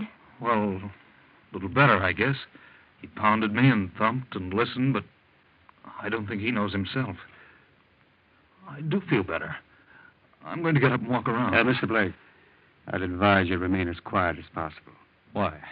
If you attempt to move about, I'll have to withdraw from this case. What have you discovered? What is it? Just relax. Why don't you say it? Why keep it a secret? I'm entitled to know. Spill it. Now, please, Fred, darling, please don't get excited. What is it, Doctor? Do you know? Mrs. Blake, I'd like a few words with you. Step over here to the window. Why, yes, of course, Doctor. Very sorry. I can't believe that. Well, what are you talking about? Why go over there and mumble? Why don't you say it and be done with it? Did you hear me? What are you mumbling about? Oh, Doctor, no. What are you telling her, you quack? Why don't you tell me? No, please, Mrs. Blake. Now, please be calm. I had to tell you. If you don't tell me what you're talking about, I'll get out of this bed and brain you. Oh, no, please. Darling, please don't get up. No, you mustn't. Mr. Blake, I advise you to stay in that bed and control your temper. You're in no condition to withstand any form of excitement. No? Then you know what's wrong with me? I do. And believe me, if you want to recover, you'd best remain as quiet as possible. It's that serious? You have a chance, Mr. Blake. And that small chance depends mostly upon you yourself. I'll do my best, but it mostly depends on you. Is it paralysis? The knowledge of what it is will not help you. It is better that you think as little about it as possible. Good night, Mr. Blake. Good night, Mrs. Blake. Good night, Doctor. Anitra, what did he say? Oh, Fred, you must try not to...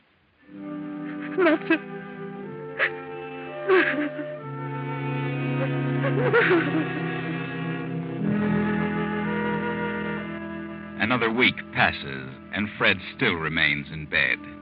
He has had several more attacks, each one a bit more severe than the last. The doctor has made several visits, and Fred is now terribly frightened by the doctor's concern regarding his progress. Shortly before midnight, Fred feels another spell coming on, a little more severe. Anitra! Oh, yes, darling. Yes, Fred? I'm getting fainted. It's coming on again. Get the doctor. Oh, yes, Fred.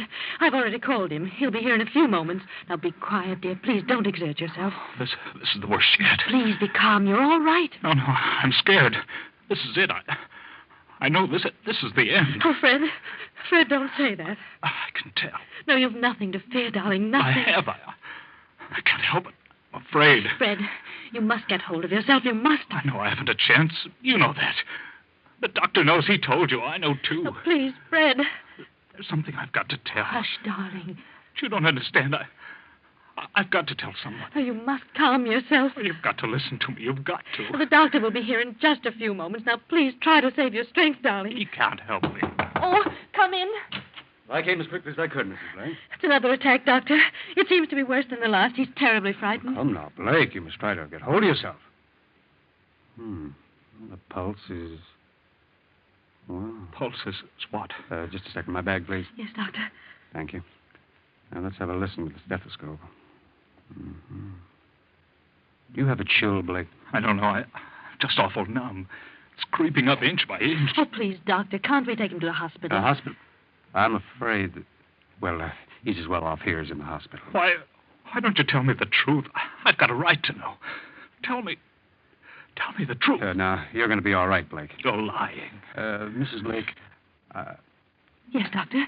What did you start to say? well... Tell me. I've got to know. Yes, Fred. Oh, tell us, Doctor. There's no use evading the issue. Fred wants to know. Very well.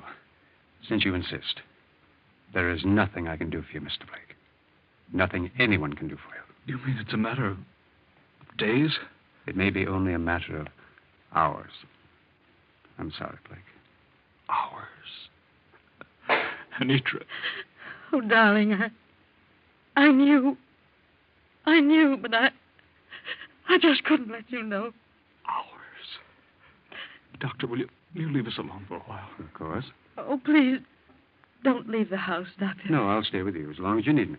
I'll be in the hall. You call me if you want. Anitra, get a sheet of paper and write what I tell you. Yes, dear. And please hurry, Anitra. Of course, dear. Yeah, I'm ready. To District Attorney Frank Winston. District Attorney? I never thought I'd do this, but here it is. Joe Alberti was innocent in the killing of the bank messenger. He was framed. I killed the messenger and framed Joe. Fred. And Joe's wife is innocent of trying to kill me. She didn't shoot me, and I want her released. I'm enclosing a check for $10,000 for her. And furthermore, what I told you about your son was a lie. He didn't shoot me either. He did come to my room. He had a gun. I took it away from him. And in the scuffle, the gun went off. I shot myself. So that clears everything up. Now you can start your campaign. But I won't be around to participate. Yours, Fred Blake. Fred, are you out of your mind? What? Well, this is ridiculous. I won't turn this over to the district attorney. I won't. Please, Anitra, please do. I can't die. I just can't unless I know. Please. You've got to do it. Hand me the pen. I've got to sign it before my hands go numb. Oh, no. No, don't sign it. Please don't. It isn't true. It is true. Every word. Hold it. There. Oh, darling. You don't know what a relief this is. All right, Fred. I'll do as you say. Oh, darling, I don't care what you've done. You've been so good to me. But if you want me to turn this over, I will. I do. Oh, Doctor! Doctor! Quick, Doctor! You're too late, Doctor. Everything's okay now. Well, it's all over. All over.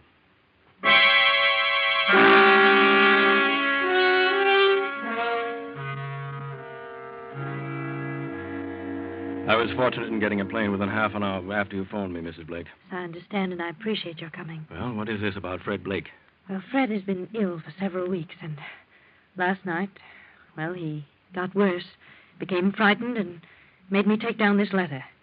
He signed it, and then... Letter? Yes, you may read it. It's addressed to you. And I promised him I'd see that you got it. I see. District Attorney... Joe Alberti. And what's this? Carl. Out of all things. I had a hunch this would clear up sooner or later, but how, I hadn't the slightest idea. And here's the check for $10,000 to Mary Alberti. Will you see that she gets it and is released from prison? Mrs. Blake, Mary Alberti was paroled over a year ago. You keep the check and I'll locate her for you. You can give it to her. Do you know where she can be found? I have a pretty good idea. Now, may I see your husband? I'd like to be sure that he is the Fred Blake. Yes, of course. This way.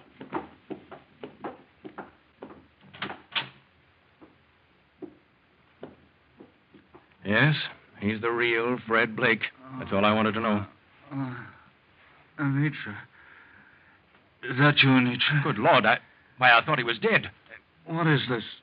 Where am I? Blake! Doctor, what happened? I'm not a doctor. No, then who are you? I'm District Attorney Winston. Winston? What are you doing here? Where am I? You're in your bed, but you're on your way to jail. Jail? Are you crazy? I'm sick. I'm dying. You may be right about that. He isn't dying. It's all in his imagination. Yeah? Get up out of that bed. But I can't. I can't walk. Then we'll carry you. All right, Murphy. Come in and carry him out. Yes, sir. Come on, Jim. We'll make a saddle seat for him. I'm sick, I tell you. I'm dying. You're taking a plane ride north, whether you're dying or not. You signed this confession, didn't you? What? Yes.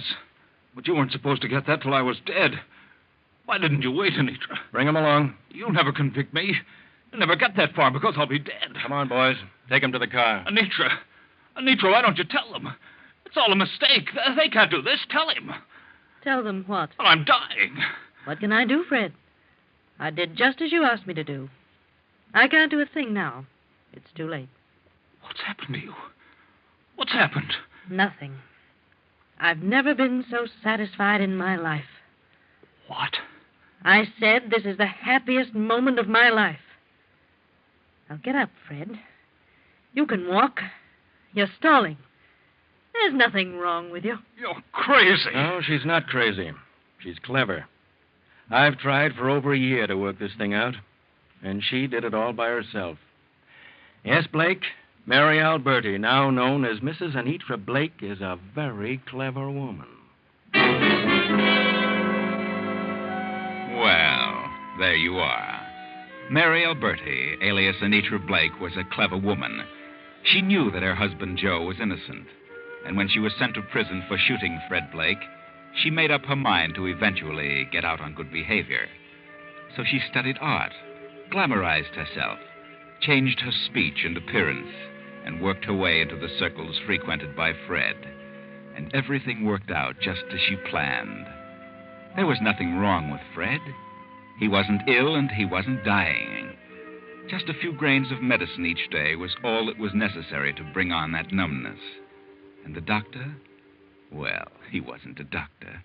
No, he was really the brother of her husband, the brother of Joe Alberti.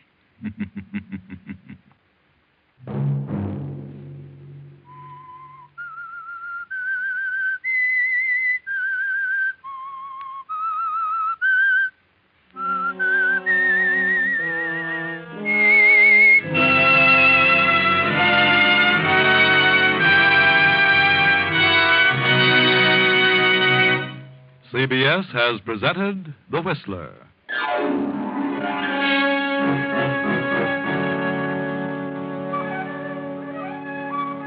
Original music for this production was composed by Wilbur Hatch and conducted by Ivan Ditmars. The Whistler is written and directed by J. Donald Wilson and originates from Columbia Square in Hollywood. Next week, same time, I, the Whistler, will return to tell you another unusual story. Good night. This is CBS, the Columbia Broadcasting System.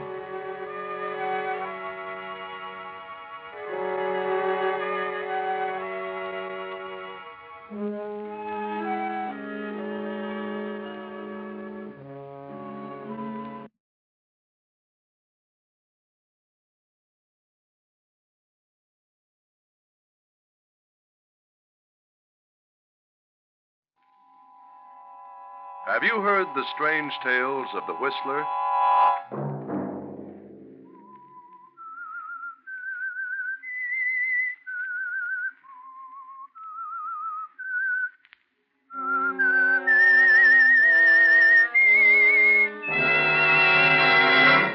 I'm the Whistler.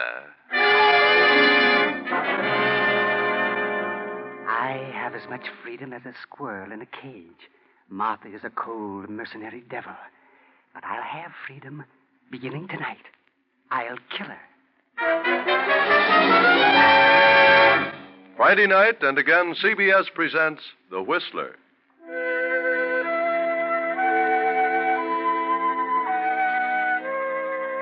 I, the Whistler, know many things, for I walk by night. I know many strange tales, many secrets hidden in the hearts of men and women who have stepped into the shadows. And so I tell you tonight the amazing story of destiny.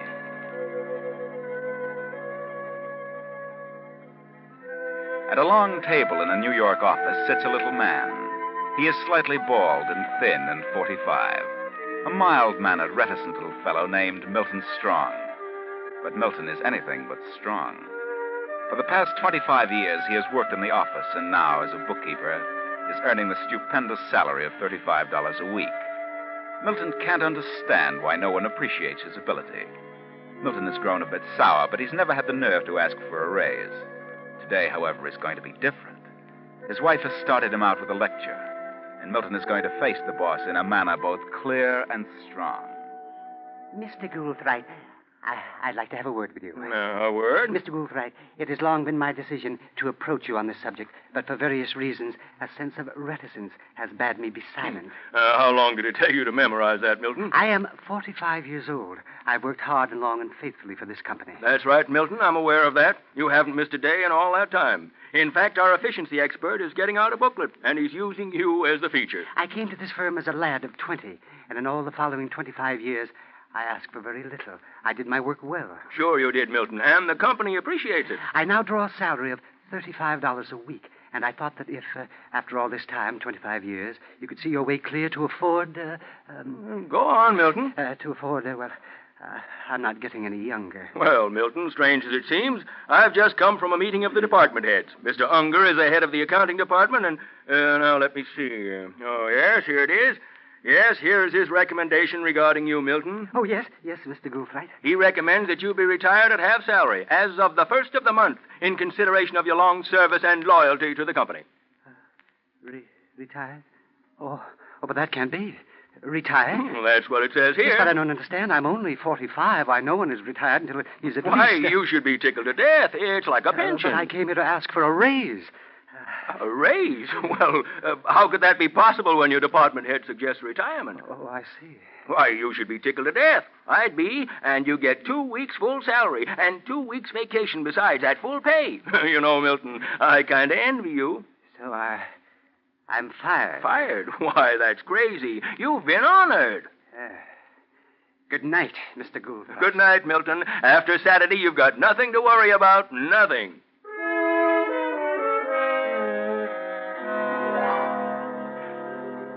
And so poor Milton Strong walks out of the big office and starts home. All the way, his feeling of apprehension increases. His wife, Martha, what will she say? It was his wife who stirred him to the point of demanding a raise. Finally, Milton gets up nerve enough to go home. Home to certain death at the hands of Martha. That you, Milton? Yes, it's me, Martha. Well, where on earth have you been? Can't you ever get it into your head that when I say dinner will be ready by 6, I mean it? Well, things happen sometimes to delay me, Martha. Delay you? Huh. I'd like to know what could happen to make you this late. But you see, I took some time to talk What to... do you mean by coming in this house with that mud on your shoes? Get outside and take those rubbers off. Yes, I forgot. Yeah, you'd forget your head if it wasn't tied on. Yes, Martha, I'll take them off. And what do you mean coming into the house smoking that stinking pipe? Get it outside, do you hear? Yes, Martha, but I started to tell you. Oh, go on out. If you insist on smoking, do it outside. I'll put it out, Martha. I'll put it out. Your dinner's cold and you can eat it that way. Martha, I couldn't help it. I went to talk to Mr. Goulthright about the raise. Yeah? What happened? Well, you see, I'm a little along in years. Along in years? Is that what he said? No, he didn't say it. The head of the department had made a recommendation. For what? Well, now, don't get excited, Martha. I went in to ask for a raise, as you said, and, well, everything had been arranged. Well, did you get the raise? No. I've been retired on half salary. Retired? Retired? At your age? Are you crazy? Why did you accept? Why? Accept? What could I do? So, you went in to ask for a raise, and you let them throw you out right into the ash Oh, can. what could I do? It was all arranged. Retired at half salary, $17.50 a week. And you stood there like a nitwit and let them put that over on But, you. Martha... You stupid, spineless jellyfish. What could I do? You let them push you around for 25 years. You could have been in Goulthright's job right now, but you're afraid to open up your mouth. I went to his office to demand a raise, but he beat me to it. Yeah, that's always been the trouble, Milton Strong. Somebody's always beat you to it. spoke up first. Huh. Retired. $17.50 a week. An old man. And how are you going to manage on $17.50 a week? Well, I suppose I can find something else. I'd like to know what. I'll find something, and until I do, well, your sister left you $1,500 last. What did you say? Nothing. That is... If you think I'm going to touch a dollar of that money while you're still able to stand on 2 feet, you're crazy. But until I get something... It's in the bank and it'll stay there. Well... And if you want to smoke that filthy pipe, get outside. Yes, Martha. I'll go outside. If you want anything to eat, it's on the kitchen table. I don't want anything. What? I'll eat it later. After a while, Martha. I want to think. Think? Huh. Don't wear yourself out. I'm going to bed. Good night. I said good night. Yes. Good night, Martha. Good night.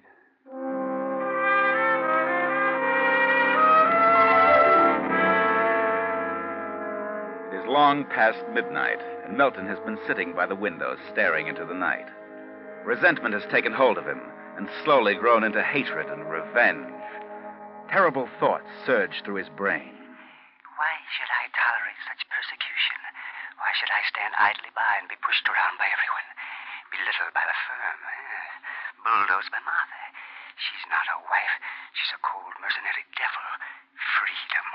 I have as much freedom as a squirrel in a cage. Appreciation, loyalty, 25 years of it. And what do I get? But I'll have freedom. I will have it. Beginning tonight, I'll kill her. I'll go far away. No one will ever know what has become of me.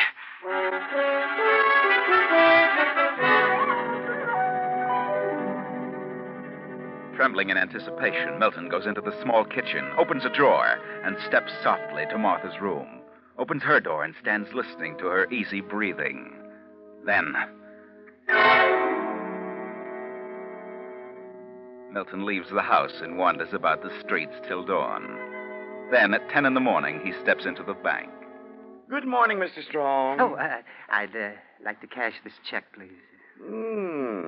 I see. Purchasing some property, Mr. Strong? Yes. Well, just a second.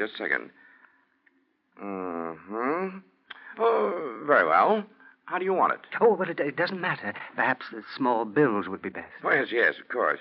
This is 3, 4, 13. There you are. Thank you. Good morning.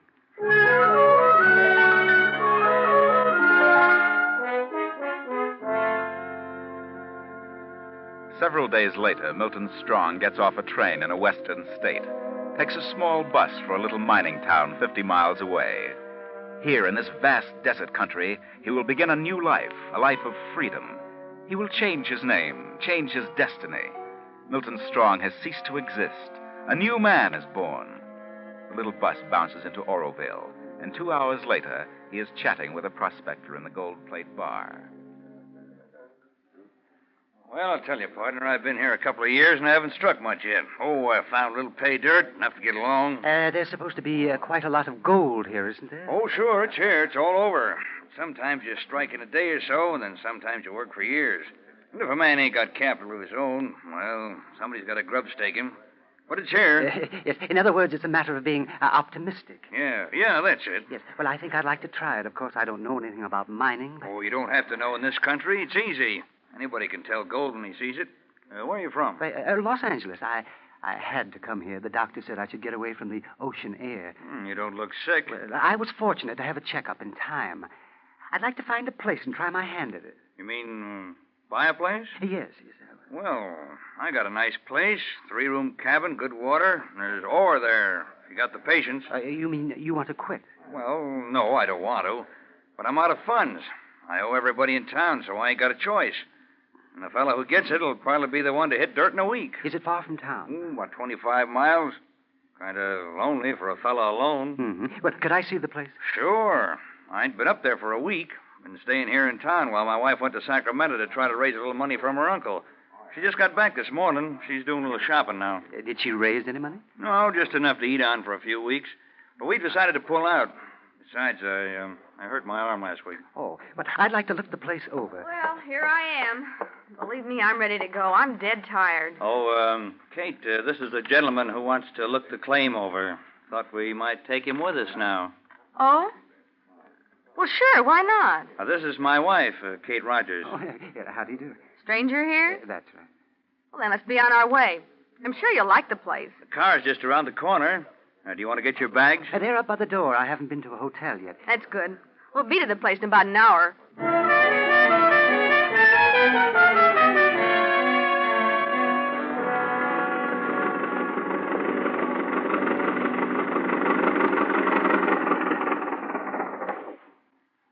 Well, this is it, friend. But it looks fine from here. And have a look inside.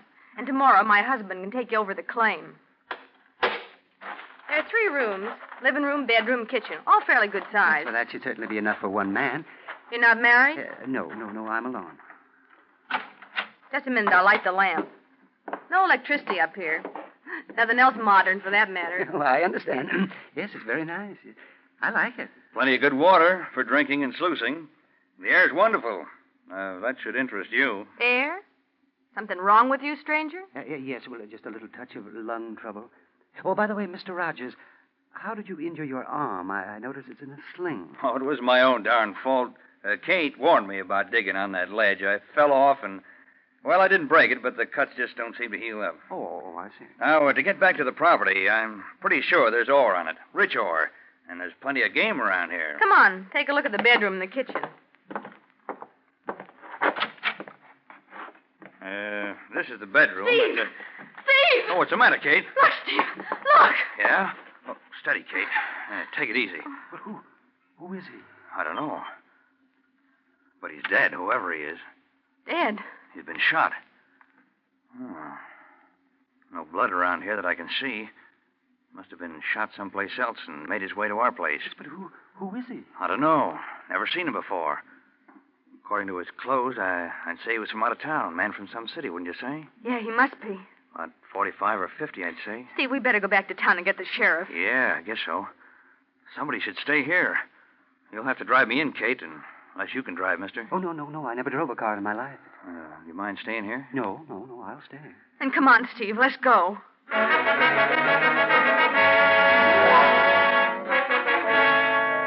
For 20 minutes after the departure of the prospector and his wife, Milton stares at the body of the dead man. Then, slowly, the realization comes upon him. The man is about his own age, his own size, from the city. And most amazing thing of all, he looks like Milton. A stranger, no one knows his name. But no one knows Milton's name. He hadn't mentioned his name once. Suddenly, he steps to the body and goes through the pockets. He finds identification. Harry Jacobs.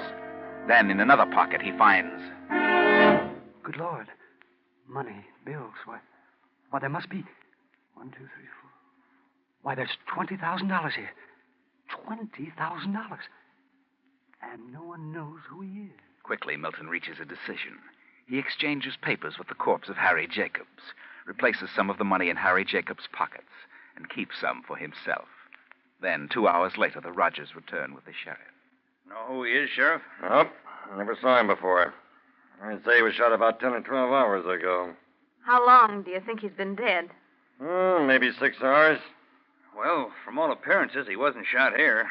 We ain't been here for a week, you know. Well, let's see if he's got any identification on him. I'd say he was from out of town, from the city. Who are you? Oh, this gentleman is our guest. He's looking the place over with the idea of buying it. I see. Well, here we are. This man's name is Milton Strong, New York City. Now, wait a minute. Look at this. A package of banknotes. Money wrapped in bands. Hey, read the printing on those bands. First State Bank of Oroville. Well, what do you know? This must be the fellow that robbed the bank in town this afternoon. What?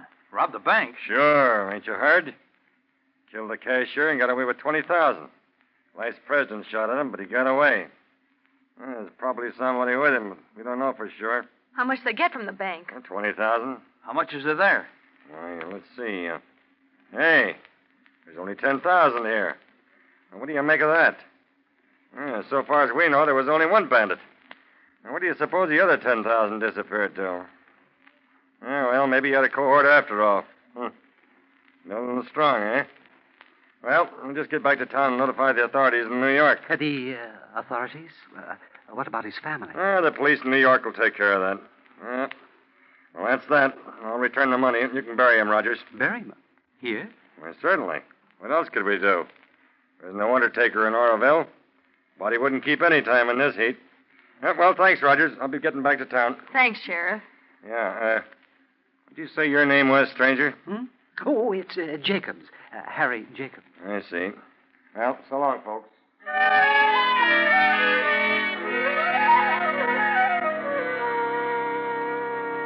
So, next morning, Milton Strong, the bank bandit, is buried in the sand at the edge of the claim. Yes, Milton Strong is no more. He is now known as Harry Jacobs. In the afternoon, Rogers shows him over the property and explains its potentialities. He still hasn't decided, and after dinner leaves the cabin again. Where's he gone now, Steve? Oh, he's wandering around by himself, trying to make up his mind if he wants the place. Sure is strange acting, Galoot. I'm just a bit suspicious of him, Kate. He said he came from Los Angeles. But how do we know? Yeah, that's right. How do we know? I don't think he's here for his health. And I don't think he's a darn bit interested in prospecting. Steve, what do you think? Tell me. Well, I went all over the property again. Yeah? Well, you wear yourself out hiking around like that. Mr. Rogers, I've made up my mind. I'll take the place. Yeah? Well, now I'll tell you. Kate and I have been talking things over, and, well, it'd take a good deal to buy the place and finance the workings properly. But I've got plenty of cash, and I want the place to myself. Yeah? You got the money with you or in a bank? Yes, I have some with me. Enough, I'm sure, to handle the deal. You say you came from Los Angeles? Yes. You're a funny acting fella, Jacobs. A little too quiet for my likes. Don't talk much. Just what happened in Los Angeles? Oh, what do you mean? You said you came here for your health. If it's lung trouble, as you said, then why don't you cough any? Oh, well, you see, it's... You got any identification on you, Jacobs? Oh, yes, of course. Like to see it, if you don't mind. Yes. There you are. Harry Jacobs. New York City. New York, eh?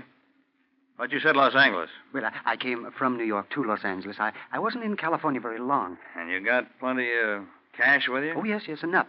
How much do you want? Oh, 3,000 will do it. What? 3? Well, that seems like a large price for this place. You want it, don't you, Jacobs? Real bad? Oh, yes. I'd like to have it. All right. You and me will drive into town in the morning and have the lawyer drop the papers. Yes, all right. Yes. Well, I think I'll go to bed now. It's a bit late. So, good night. What do you think, Steve? He's got the cash with him. This place ain't worth 3,000. I know. But if he's got that much, then he's got a lot more. Shall we... Well, I could slip into... No. Just leave everything to me.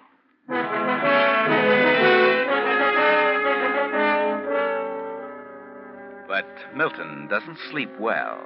The strange attitude of Rogers and his wife makes him uneasy. Next morning, he is up at 8 and finds Kate Rogers in the kitchen.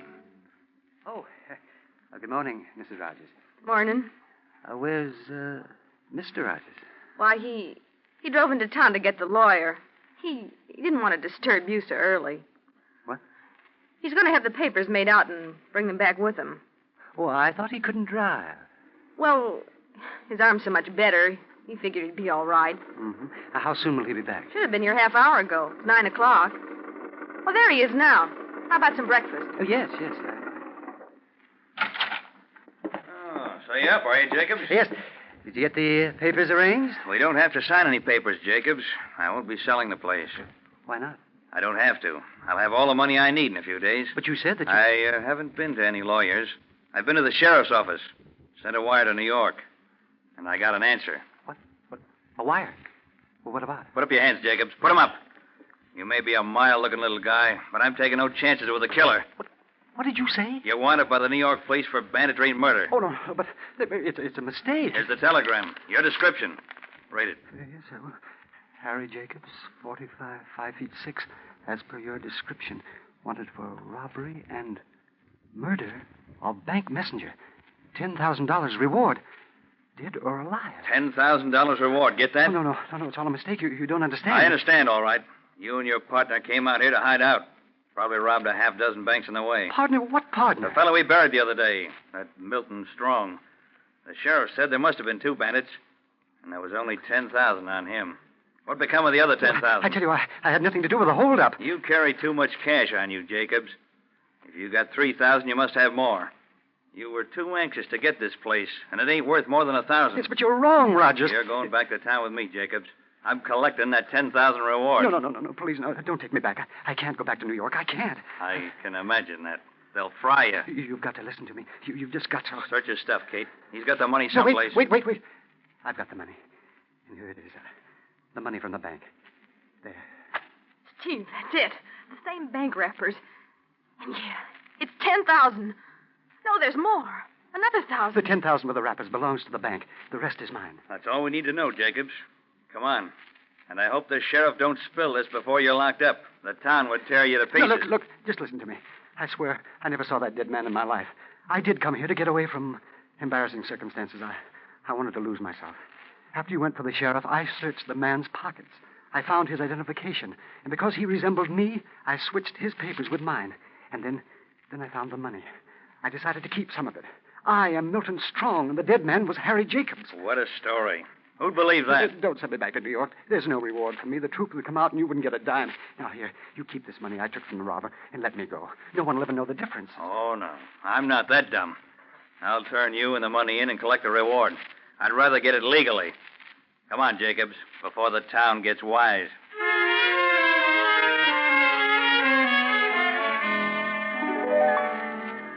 Milton is handed over to the sheriff and locked up in the flimsy jail. They have wired New York, and a detective with extradition papers is flying west. But unfortunately, the word has gotten around town that the jail holds the murderer of the bank cashier. A crowd of men, silent men, has gathered in the front of the jail. I don't know what we're going to do about this, Rogers. Are you sure you didn't say anything about it? I didn't say a word. I don't know how they found out about it, but maybe some of your deputies talked. I warned them not to say a word. I don't mind crowds that shout and yell. But I'm afraid of the crowd that just stands and says nothing. They're sure on the warpath. Yeah. That detective from New York should have been here an hour ago. I sent a car to meet the plane. Maybe the plane was late. Yeah. Well, if the crowd starts anything, somebody's going to get hurt. Hey, you fellas better get your shotguns ready. They might break out any minute. All right, Ray, don't worry about that. Well, Jacobs, got anything more to say? But I've told you that I'm Milton Strong. I had nothing to do with the bank holdup. Well, that crowd looks surly, so I guess I better put you back in the cell. Wait a minute. Here comes your car, Sheriff. It's about time. Go out and tell Jake the driver to stay around the back of the jail and stay in it. In the car. Don't let that crowd know what he's doing. Right, Sheriff. I get you. You Sheriff Talbot? That's right, and I'm mighty glad to see you. Number 10 o'clock. Yeah, I know. Now, let's get down to business. The crowd outside's going to get impatient pretty soon. Crowd? What do they want? Yeah, what they call justice. This fella here held up the bank and killed the cashier. But I wanted to be sure he was Harry Jacobs. He had identification on him, but he claims he's Milton Strong. Milton Strong? Yeah. But we buried Milton Strong several days ago. We found part of the bank money on his body. Milton Strong? Yeah. But if he's really Harry Jacobs, I'd prefer you get him out of here and deal with him in New York. I had one lynch in here, and I don't want another. But he isn't Harry Jacobs. I knew Harry personally. He ain't Harry Jacobs. No, but he is Milton Strong. Harry Jacobs was a professional holdup, but not Milton Strong. Then we really buried Harry Jacobs. What do you mean? I took this fellow to my claim with the idea of selling it to him. Yeah. We found a dead man in my cabin. I came after the sheriff, and this fellow claimed that while we were gone, he exchanged papers with the dead man. Well, from all appearances, that's just what he did. Yeah, but why should he do that? Well, Milton Strong is wanted in New York, too. I'm wanted in New York? What for? As if you didn't know. Well, what's he done? What's he wanted for? Hey, that crowd is starting. Get him out of here. Hurry. Out the back way. The car's waiting. Let's go, Milton. You can catch 11:30 train. I'll stall them off as long as I can. All the way back to New York, Lieutenant Clark will not talk. They ride across the country in utter silence. And 3 days later, Milton sits in the office of Inspector Burns of the New York Police. Milton, on the morning of July 20th, did you cash a check at a bank at 21st and Lexington? Yes, I did. A check made out to you by your wife? Yes. Are you sure your wife wrote that check? Well, yes, she did. Why did you leave town the same day? Well, I went on a vacation. Why didn't your wife go with you?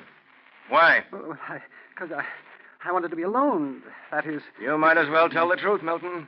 You haven't a chance to get out of it. But No, I didn't. I didn't. Sorry, Milton, but we have proof. We have a witness. A witness? Yes. Bring in the witness, Lieutenant. Come in, please. Where have you been, Milton? Martha! Why didn't you let me know where you were? Oh, no, please, Martha. Let's don't talk about it here. What are you doing in Arizona? I was just taking a little vacation. I was going to write you. I tried to buy a cabin in the mountains. For you. And me, Martha. For us. What? Don't you dare light that pipe. No. No, Martha. I had quit smoking. I wasn't even conscious of what I was doing. And what are you doing without your rubbers? You know it's raining. Well, I took them off outside, Martha. Come on, Milton. Let's go home. I have a few things to talk over with you. Yes, darling. Well, come on. Get up out of that chair. Yes, darling. Just a minute. What about this charge, this check forgery? Forgery? Oh.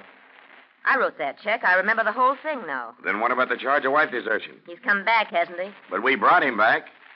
Well, I wrote the check so he could make a down payment on a house. But like the child he is, he wanted to take a trip and hunt gold. He's always been an adventuresome soul. Well, go on, Milton. Get along. And if you dare light that dirty pipe, I'll shake your head off. Go on. Yes, darling. Well, good day, gentlemen. Well,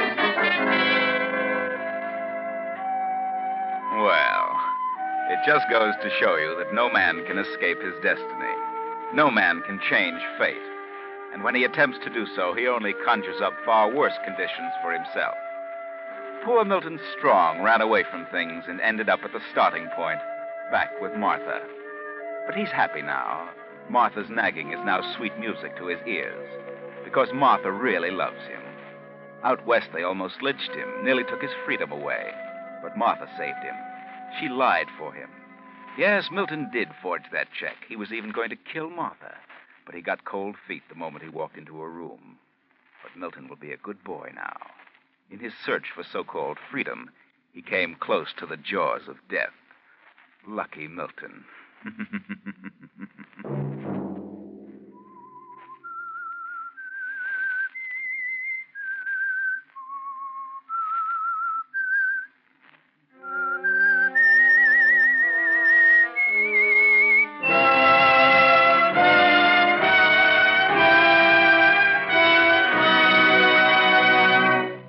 CBS has presented The Whistler.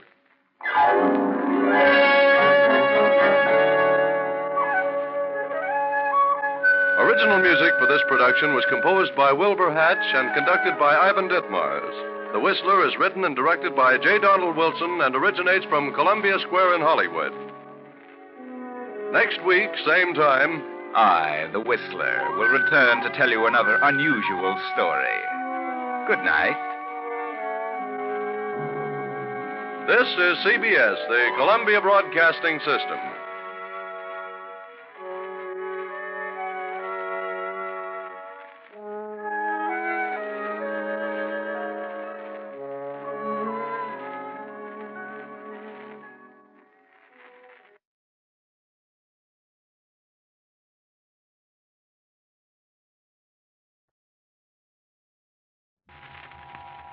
Have you heard the strange tales of the Whistler?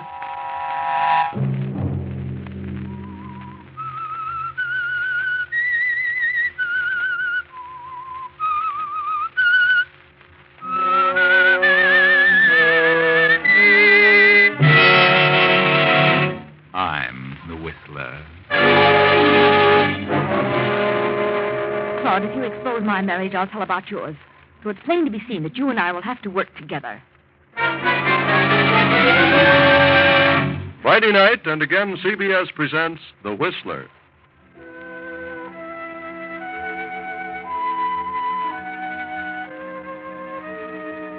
I, the Whistler, know many things, for I walk by night. I know many strange tales, many secrets hidden in the hearts of men and women who have stepped into the shadows. And so I tell you tonight, The Odd Story of the Tangled Web.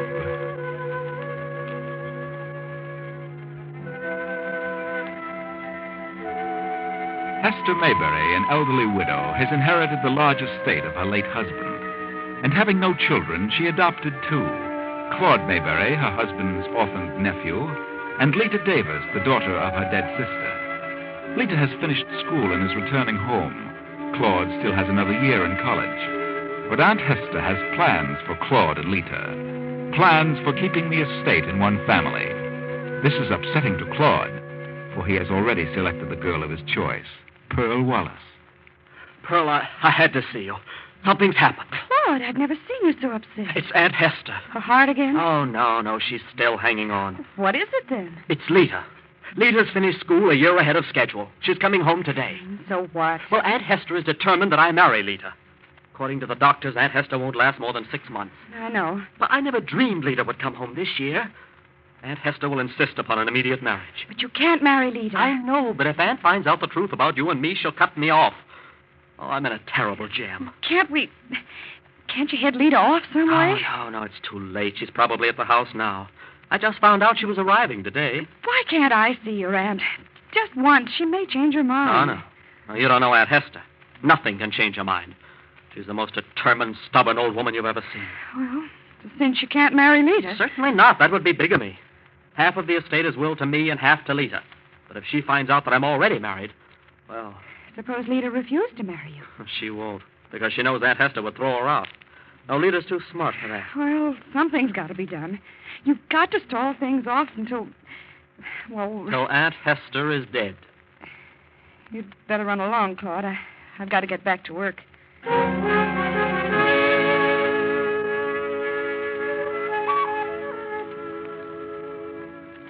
Yes, Claude can think of several ways out of his terrible predicament. As a matter of fact, he's studying over an idea at this very moment. He has a plan in mind, a very dangerous plan. But then old Aunt Hester is going to leave this world anyway, so... Well, he'll wait and see. At the moment, Lita is in Aunt Hester's sitting room on the second floor of the old mansion. Well, Aunt Hester, you look wonderful. No such thing. Why lie about it? I look terrible. Oh, really? You've improved. I haven't improved. The doctors say I may last 6 months, but I don't believe them. If I'm here 6 weeks, I'll be surprised. That's why I wanted you to come home immediately. I did want to go to Canada this summer. I know, but I have important plans for you, Lita. Plans? Oh? What plans? I'm announcing your... Come in. Lisa. Well, how are you? Very well, Claude. And you? Come in here, Claude, and quit gaping like a fool. Yes, Dad. Well, I didn't expect you to graduate this summer. You must have crammed. I expected you to be in the Army. Oh, I will be when I finish college. Well, now that you're both here, I'll finish what I started to say. Yes, Dad? I don't expect to be on this earth many more weeks. I've made a will leaving half of my property to each of you. Oh, that's good of you, Aunt Hester. Yes, of course. And tomorrow I'm announcing your engagement. What? Engagement? And a week from tomorrow, I want you to be married. Married? You want Claude and me to... That is my greatest desire and my final request. I've looked forward to that for a number of years, and I want to be present at the ceremony. But Aunt Hester, has it ever occurred to you that we may not love each other enough to... Nonsense. Besides, I want the estate to remain intact, in the family, as it were. Oh, but, Aunt, don't you think it might be a great mistake to force... I'm not in the habit of making mistakes. And if one of you refuses to carry out my wish, I'll cut that one off without a cent. Now, do you understand? Yes. We understand. Then leave me alone. I must rest.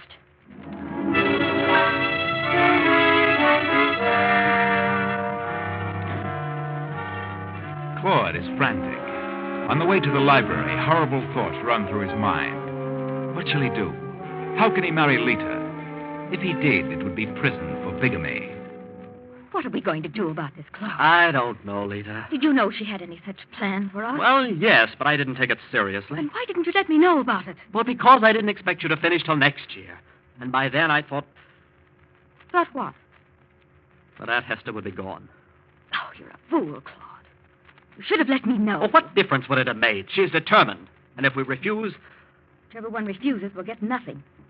And if we both refuse, we'll both be cut off. Oh, yes, but... You don't love me. And you don't want to marry me, do you? Oh, but I haven't refused. What about that girl who works in town? That Pearl Wallace. Pearl? Why, what about her? What will she say if you marry me? Oh, what can she say? Ever hear of breach of promise? You're trying to bluff me into refusing. You mean you're willing to marry me? You can't bluff me. Pearl wouldn't like it, Claude. It's none of her business. She wouldn't do a thing. That's what you think. I'm not going to lose my inheritance, Pearl or no Pearl. I'll keep her quiet. How? Well, I'll pay her. She'll be satisfied. I know she will. I talked to her this afternoon. Did you? Well, you might be able to get rid of a sweetheart that way. But a wife would be more difficult. What? How did you know? How? How did I know you and Pearl were married? Yes, how did you know? You just admitted it. I was only guessing. Well, that does it, Claude. We couldn't get married if we wanted to. Oh, please. Please, Lita, we don't hate each other. We're good friends. I don't want to lose my share. Please don't tell Aunt Hester. What on earth can we do about it? You aren't free to marry me, so she's got to find out the truth. But if she does, well, then you'll get all of it. But after Aunt Hester is gone, I can give you your half of the estate. I don't believe you. You just have to trust me. I don't trust you. You wouldn't give me a cent. All right. What else can be done? I haven't refused to marry you, but you're already married. What else can we tell her? There's no other way. No. But maybe there is. What did you say? No. Nothing. I was just thinking. Oh, there you are. Oh, darling, I finally got our baggage. It was on the second section by mistake. Come in, Mr. Brent. Mr. Brand? Where do you get that Mr. Brand Mr. stuff? Brent, this is my cousin, Claude Mayberry. Oh, glad to know you, Claude. How do you do? What was the name? Brand, Alan Brand. You know what I think happened, Lita? When they took our baggage out of our stateroom in Boston, we forgot to have a change from Quebec Mr. Brent, I want you to meet my aunt. What? Well, of course, I expected Yes, to. she's been ill for some time. This way. Well, see you later, Claude. Oh, by the way, Mr. Brent, congratulations on your marriage. I hope you and Lita will be very happy. Oh, sure. Thanks, old man. Married yesterday, were you? A day before in New York. Wonderful. Will you wait outside a second, Alan? I'd like to talk to Claude alone for a moment. Well, yes. Yes, of course. So I'm a fool, am I, Lita? You slipped up on that one. You should have warned him. Doesn't he know how things stand? No, he doesn't. I'll tell him. Well, that sort of makes us even, doesn't it? We're both in the same boat. Well, what happens now? Aunt Hester will have to be told the truth. Well, we've got to stall a while. Well, how are you going to explain his presence here? Well, I'll tell her he's a friend. Down for a few days' visit. In the meantime, we'll decide what to do. Yes? You know, Claude, if you tell about my marriage, I'll tell her about yours. So it's plain to be seen that you and I will have to work this thing out together. Well, do you have any ideas, Lita? Do you? Well, no. Oh, yes, you do. Claude, you have ideas. And I know what they are. I can read you like a book. Oh, but Lita... There are 3 ways of solution.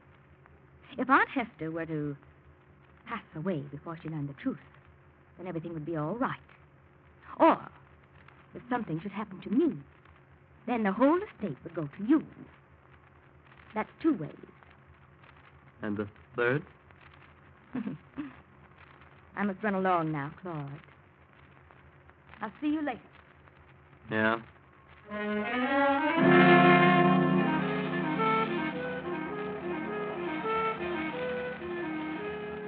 Three ways, Claude. 3 ways. First, your Aunt Hester. Second, Lita. And the third, well, you know what Lita meant. Think fast, Claude, and be careful. Lita doesn't trust you any more than you trust her. Of course, I know another way to solve your problem, but I'm not the one to decide. So as it stands, it's either your aunt, or Lita, or you, Claude. Aunt Hester, I'd like to talk to you. Yes, Claude, come in, come in. What do you want? Well, I don't know how to say this, Aunt, but... Say what? Well, I'm actually afraid to tell you, but I've got to. Even at the expense of my life. What are you talking about, your life? Yes. If I tell you what I know, they'll kill me. Have you been drinking? Oh, no. Well, who'll kill you? Lita and that fella Alan Brent she brought here yesterday. Lita? You're out of your mind? Oh, I know it sounds fantastic, but it's true. Kill you? Lita? Oh, go take some soda and sober up. Please, Aunt Hester, not so loud. I never heard of such nonsense. Lita, why should she want to kill you? You'll understand when I tell you. The woman you're going to marry wants to kill you? Yes, Lita and Alan Brent. What has Brent to do with it? They both want me out of the way. Claude, you sit down in that chair. I'm going to call Dr. Gregory. No, please. I can explain. Well, then you'd better do it and quickly. Well, you must promise me that you won't tell Lita or anyone that I've told you. Why should I promise that? Because if they knew that I told you, Well, that's why they'd kill me. I'm getting dizzy. Go on. Well, that fella, Alan Brent, isn't just a friend visiting here. He's Lita's husband. What? What did you say? They're married. Look at this license. I found it in Lita's room. Good heavens. I can't believe it. They know that I know about it. But Lita said that if I told you that something would happen to me, she's afraid you'll change the will and cut her off. And that's exactly what will happen. She must be crazy. How could she marry you next Friday? She might know I'd find out. Well, maybe she thought you wouldn't. What? What are you trying to say? Well, maybe she thought she could postpone everything until... Until what? Oh. Until after I was gone. Yes, Aunt. I hate to say it, but that's her plan. The ungrateful please, little... don't let her know that I told you. I'll just have a talk with those two. And don't believe anything she says about me. What do you mean? Well, she's all set to tell you some cock and bull story about me and some girl. I did go around with the girl for a while, but Lita's going to tell you that we're married. But don't believe her, because I can get the girl over here and she'll tell you the truth. Very well, Claude. Run along. I'll send for Lita and Mr. Brent later. I must rest a bit. This has been a terrible shock. Yes, Aunt Hester.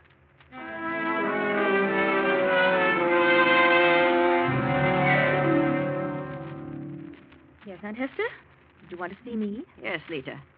I wanted to see you and Mr. Brent. Oh? Come in, Ellen. She wants to see us. Oh, how are you, Mrs. Mayberry? Very well. So far. I hope you feel better, Anne. Do you? Do you really?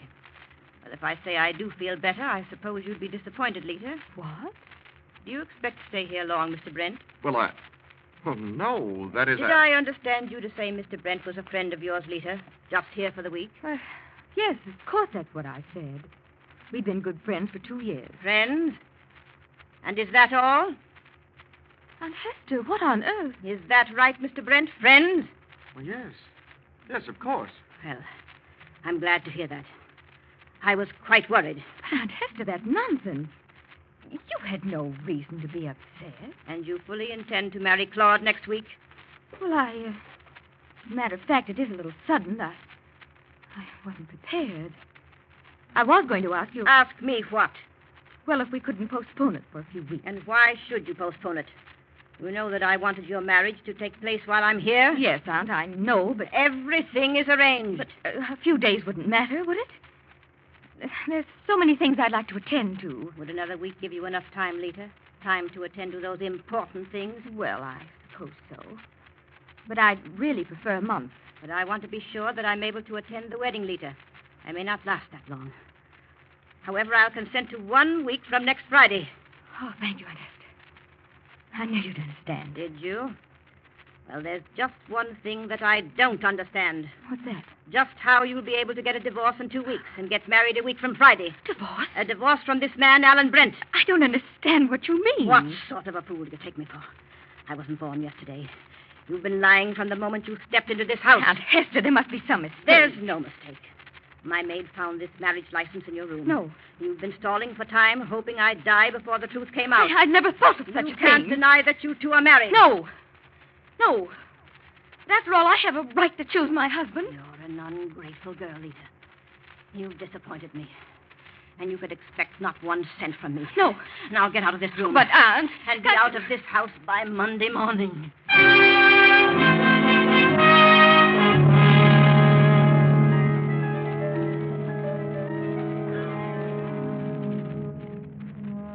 But Lita knows how Aunt Hester found out. She knows it wasn't the maid who found the license. It was Claude. But she'll take care of Claude, and very nicely. If she is out in the cold, then she'll see to it that Claude is out in the same way. So she phones Pearl, Claude's wife, to come to the house. I'm Pearl Wallace. Oh, yes. Won't you come in? I got a call from Mrs. Mayberry's maid. She said Mrs. Mayberry wanted to see me. Oh, I see. Yes, she does want to see you. Are you Lita? Yes, I'm Lita. How did you know? Oh, I've seen your pictures, and I've heard Claude talk about you. Mm-hmm. Do you know Claude well? What? Yes, is he here? No, not at the moment. Well, what does Mrs. Mayberry want with me? Well, Aunt Hester has found out about you and Claude. What? Now, don't get excited, Pearl. Everything's all right. But I thought... Yes, I know. That she wanted Claude and me to be married. Yes. Well, you can't always keep a thing like this a secret. Somebody's bound to know. Someone in town accidentally told her about it. Oh. At first, she was terribly angry. But after I talked to her for a while, well, she seemed to see things differently. Then you think everything's all right? Why don't you go upstairs and tell her all about it? I'm sure she'll like it. All right. Thanks for telling me, Lita. In the sitting room. First room on the right.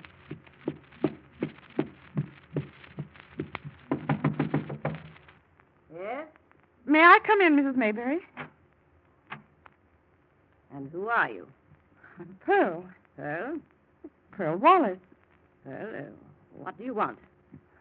I'm Claude's wife. Claude's wife? Yes, I am, really. Look, here's the marriage license, see? What are you doing here? Well, I thought you wanted to see me. Claude's wife. Claude's wife. I just can't believe it. But I really love Claude. Really, I do. Oh, I don't know what I've done to deserve all this. First Lita and now Claude. But, Mrs. Mayberry, I'm a perfectly normal girl. I've done nothing wrong. Why shouldn't I make Claude a good wife? Leave this room. Leave me alone. But I thought you sent for me, that you wanted to talk to me. I what? I sent for you. Who told you that? Well, I thought it was your maid. I don't want to see you. Get out and leave me alone. Yes, I'll go. Pearl. Yes, Claude.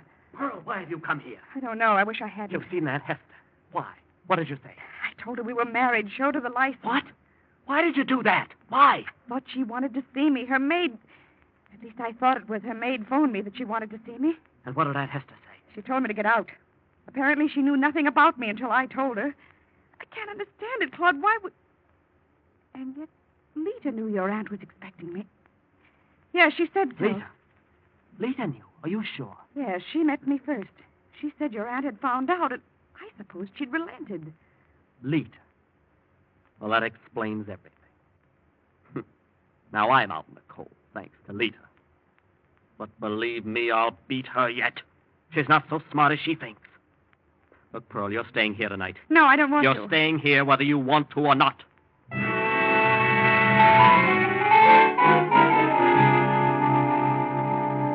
But just what can you do, Claude? Doing away with Lita won't help so long as Aunt Hester is alive. This is really a problem. Why not talk it over with Lita tonight? Lita has many clever ideas. And since you're both in the same predicament, well... Lita, Claude, what are you doing in my room? What do you want? I want to talk to you. No, don't turn on the light. What's on your mind? Just what are we going to do about this situation, Lita? I haven't the slightest idea. We've both played our last cards. I told Aunt Hester about you. You got wise and pulled a fast one by sending for Pearl. Now we're both even. Yes, Claude, now we're both even. But where are we? Yes, Claude. Just where are we? We're at the point where we've got to work together. My working against you or your working against me no longer means a thing. Aunt Hester knows about us both. And next Monday morning she'll change that will. I know. Well, haven't you any suggestions? Oh, I have several ideas. But I'm not telling them. At the moment. Monday isn't far away. What's on your mind, Claude? Well, if anything happened to either you or me, well, neither one of us would gain a thing, so long as Aunt Hester's able to change that will. Now, Aunt Hester isn't well. No. She can't last much longer. I don't know what you're talking about. Oh, yes, you do. You know exactly what I mean. Murder? No, not murder. Not in a way that we can be caught nor convicted. And why should we mess up our lives because of Aunt Hester's eccentricities? Well, go on. Well, suppose her heart failed her tonight. Suppose it doesn't. I think it will. In fact, I'm sure it will. Claude, you mean poison? They'll find it. No, believe me, there'll be no trace. No one will find anything. Are you sure? Yes, I'm positive. Why don't you do it without telling me? Because I don't trust you, Lita. I wanted you to be in on it. And I know you'll keep your mouth shut. In on it? What do you mean? Isn't it worth $1 million to get up out of that bed and come with me? This is your only chance of getting it. Why must I I go with you? Because you'll be the first one to implicate me. But if you're with me at the time, I know you'll keep quiet. Come on, Lita. Oh, if you pull a boner and we're Don't caught... be silly. Come on. You better know what you're doing. But you're in accord with the general idea, aren't you? There's no other way. Well, then come on. And be as quiet as possible. No. Leave your door open. They'll want to get back here as soon as possible.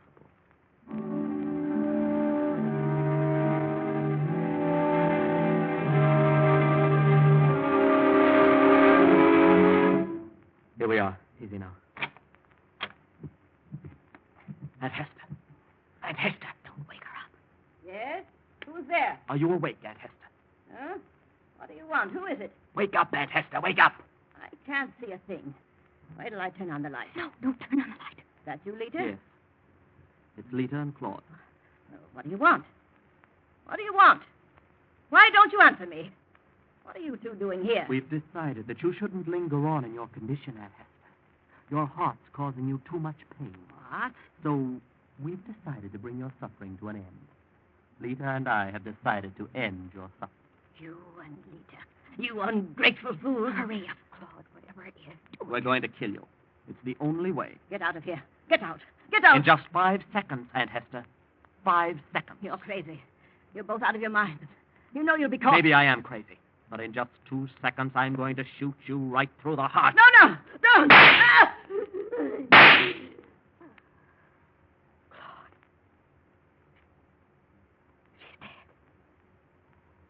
She's dead. Of course. Here, take this gun and get back to your room as fast as you can. Go on! And remember, you haven't heard a sound.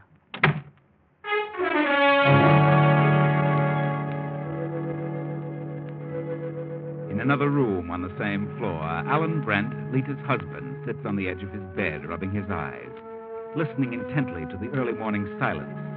Something startled him. Finally, he steps to his door, looks down the hall, and moves along the passageway toward Aunt Hester's room. Then, as he turns, Pearl's door opens and she steps into the hall. Oh, Mr. Brent. What are you doing up? What are you doing at this hour? Well, I thought I heard a noise like a shot. Yeah. Well, so did I. It woke me up. Sounded like it might have come from this end of the hall. Could have been a shot, I'm not certain. Yes, it could have been. I wonder. Look, Mrs. Maybury's door's open. Yes, let's have a look in there. It must have come from this room. It was so close. Turn on that little lamp on the table. Oh, is she all right? Feel her pulse. No. Good heavens, she's dead. She's dead. She's been murdered. Come, let's get out of here. Lita! God, get the doctor. Aunt Hester's been killed. Lita, your aunt's been shot. Call the doctor.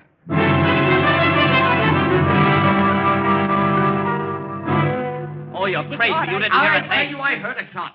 I was just half asleep, but I know I heard it. Then why did you wait so long to arouse the rest of us? Well, I really don't know. I heard it, too, but I wasn't quite sure either. And how's it happen that you didn't hear it, Lita? Well, I don't know, but I just didn't. It's quite possible she may have been sleeping too soundly. And you didn't hear it either, Claude. Are you sure? Of course I'm sure. If I'd heard a shot, I'd have been the first one out of the room. I wouldn't have waited as long as you and Alan did. No? Well, the strange thing is that your room's closer to Aunt Hester's room than mine or Lita's. I heard it, so did Pearl, yet you and Lita didn't.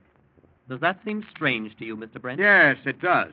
Does it seem strange to you, Pearl? Well, if Alan heard it, then what I can't understand is why Lita didn't hear it. Well, I can understand Lita, perhaps, but I still can't see why Claude didn't hear the sound. And furthermore, whoever fired the shot must still be in the house. The bedroom windows were closed from the inside. I heard nothing, I tell you. Maybe you didn't want to. What are you doing? What are you insinuating? You know more about it than you say. You had a motive. Just a minute, Pearl, not so fast. No, not so fast, Pearl. Claude didn't hear it, so he says. I think he knows more than he says he does. And he had just as much of a motive as Lita, maybe more. You're crazy, Brent. You don't even know what you're talking about. You're just jumping to conclusions. Oh, no. You're not going to pull a thing like this and then place the blame on Lita. Claude had nothing to do with it. It was Lita. And she's trying to place the blame on Claude. And how do you know? You and Claude occupy separate rooms? You and Lita occupy separate rooms, too. I think I'd better run upstairs and see what the doctor has to say. Oh, no, you don't. You take one step up those stairs and I'll break your neck. Oh, please, Alan, please, don't stop it. It's already started. He's too smart to suit me anyway. I know what he's had on his mind for days. That's a lie. If anyone's had anything on his mind, it was Lita. she can place the blame on Claude, she'll get everything. She's got it all figured out. She stirred up all the trouble in the first place. Pearl, Oh, shut up. You got me out here. It wasn't the maid who phoned me, it was you. And you said Mrs. Maybury wanted to see me. Well, she knew nothing about it. She practically threw me out. But you won't get away with your scheme, believe me, sister. You're crazy. I'm wise to Claude. I heard the shot, and I know who fired it. He's got the gun somewhere, and I'm calling the police. They'll find out what happened to Aunt Hester. What's all this fussing about? Shots and police? What's wrong with all of you? Why, nothing, Dr. Gregory. No, nothing at all. He's the one who did it. Did what? Shot his Aunt Hester. What? He did not. Lita killed her. Well, Mrs. Mayberry is dead, I'm sorry to say. I'm amazed she lasted this long. But certainly she wasn't killed. Where'd you get such an idea? She wasn't killed? But we heard a shot. That is, I thought... Well, you can think what you like. But Hester Mayberry died of natural causes, just as I knew she would. You mean... There's no bullet wound? Oh, Shaw, that's ridiculous. Well, then we must have imagined it. Well, I'd say you've all been having nightmares. I think you're right, Dr. Gregory. And thanks for coming over. Yes. Well, I phoned the mortician. I'll just wait in the library till he comes. Good night.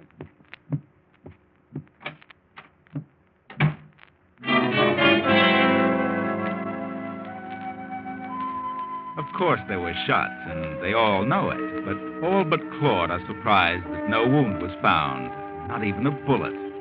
But Claude isn't surprised, because he fired blanks at the aunt, knew the shock would be too much for her.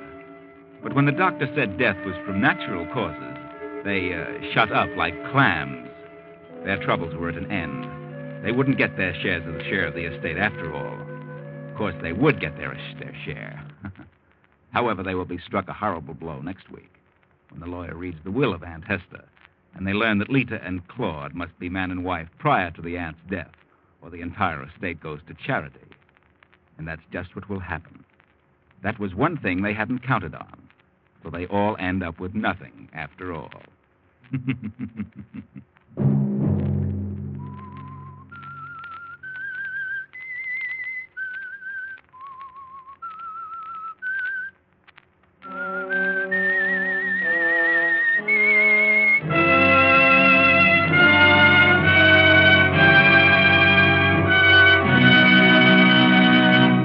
CBS has presented The Whistler.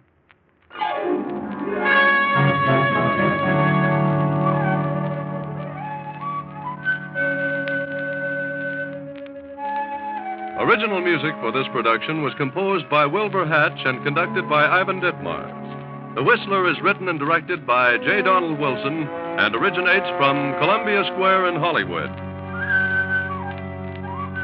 Next week, same time, I, the Whistler, will return to tell you another unusual tale.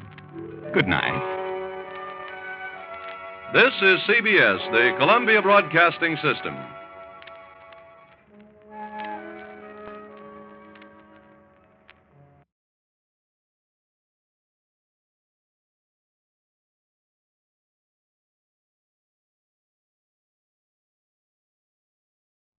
Listen at the close of this program for an important announcement regarding a time change.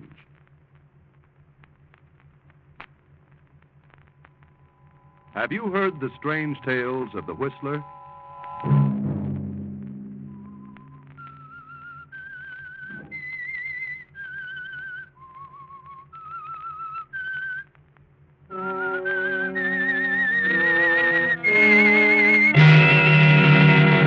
I'm the Whistler. I didn't see the man, I swear I didn't.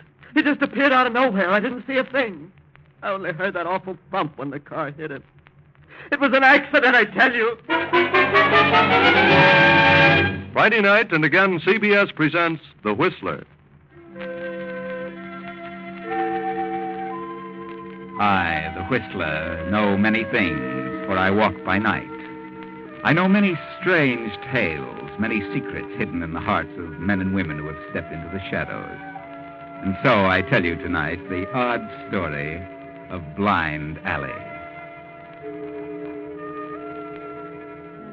Young Henry Carteret III and his widowed mother live with Henry's paternal grandfather. Grandfather Carteret is immensely wealthy and lives on a vast estate in the suburbs. Young Henry, after graduation, seemed to follow in the footsteps of his late father. He's a weak sort and quite the playboy of the city, gambling and drinking. So grandfather, though inclined to be generous, finds it necessary to cut down on Henry's allowance. But, Grandfather, I can't get along now. I can hardly make ends meet. But it's embarrassing. Embarrassing? Huh. For a whole year now, all you've done is gad about all night and drink and gamble. Well, I've paid all the debts I'm going to. Well, what can I do on $100 a week? When I was your age, I got along on $10 a week. But times have changed since you were a boy. Well, just like your father. Physical wreck and in his grave before he was 35. Oh, well, he did everything to excess. He was my son. I know what he did. Started out just like you. But each day he got a little worse. He was smart, too. He knew just when to slow down. I know how to handle myself. And got nothing around you but a bunch of leeches. Oh, you're just soured on everything and everybody. Some of your friends you've had around here would sicken anybody with horse sense. And you refuse to give me an extra $100 tonight? I won't give you 10 cents. I'd rather die before I'm 40 than be like you. You keep on the way you are, and you'll get your wish. Can I have $50? If you say another word, I'll stop your allowance completely. Do you hear? What is it, Henry? What's wrong, darling? Oh, nothing, Mother, nothing at all. Grandfather's on one of his economy rampages. Oh, but, darling, your grandfather is right. You're only harming yourself. Well, what good is money if you can't use it? Depends on how you use it. Oh, he couldn't spend his money in the next 50 years if he tried. No, but you certainly could. Well, what are you going to do with it? Leave it to you, providing you get some sense in your head. If you don't, I'll leave it to a home for indigent cats.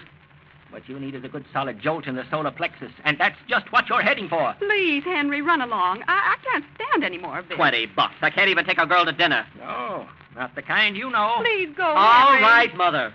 And if I get lost in the big city, I promise I'll go to the big policeman and tell him who I am.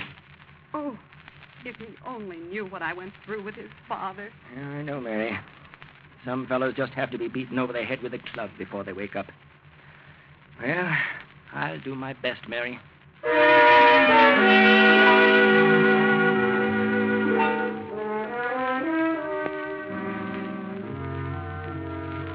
For several weeks, Henry has been making the rounds of the nightclubs and gambling places with his latest girlfriend, Nella Goodwin of the Boston Goodwin. Nella and her brother Jerry have been vacationing in the vicinity.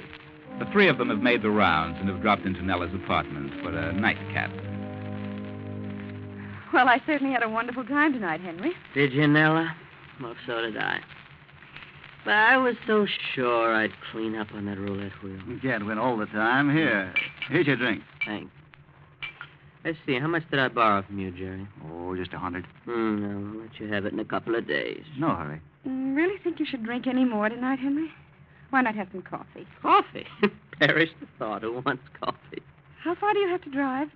20 miles, isn't it? Oh, he'll be all right when he gets out in the air. Oh, I don't know, Jerry. It isn't safe. I wouldn't want you to get into trouble, Henry.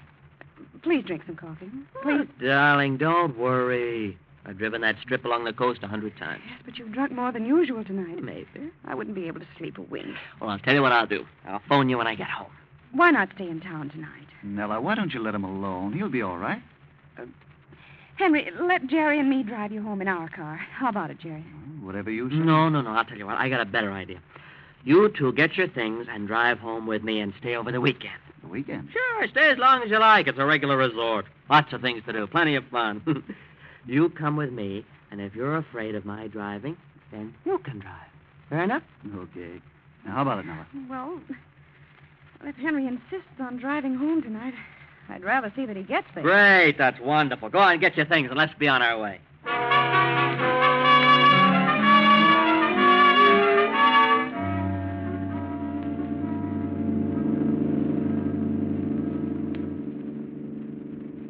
Well, how am I doing?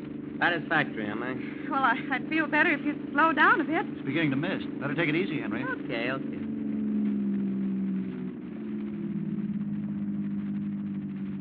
Does that suit you? Take us about an hour or more, won't it? This snail's paid. Why not let me drive? No, I'm all right. I feel swell. Let Jerry drive. No. Clear sailing from here on. Light me a cigarette, Nella. My case is in my right pocket here. All right. There. Cigarette, Jerry? Yeah, thanks. Henry, look out! What was it? We hit something. Yes. Yes, it was a man. A man? Oh, good Lord. Yes, there he is at the edge of the road. Oh, Henry. I see him. Stay in the car. I'll have a look.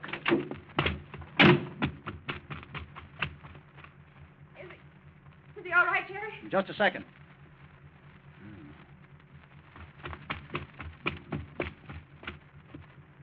Jerry. Not a sign of a pulse. He's dead? Oh, but I wasn't going fast. I couldn't have hit him very hard. I know, but he's an elderly guy. Jerry, what do we do? We've got to do something. Yeah, but hey, there's a car coming. Way back there, look. We got to get out of here. They'll smell liquor if they stop, and Henry's driving, and he's tight. What do we do? Look, it's a red light. Police. We've got to get that body off the road. They'll see it and chase us.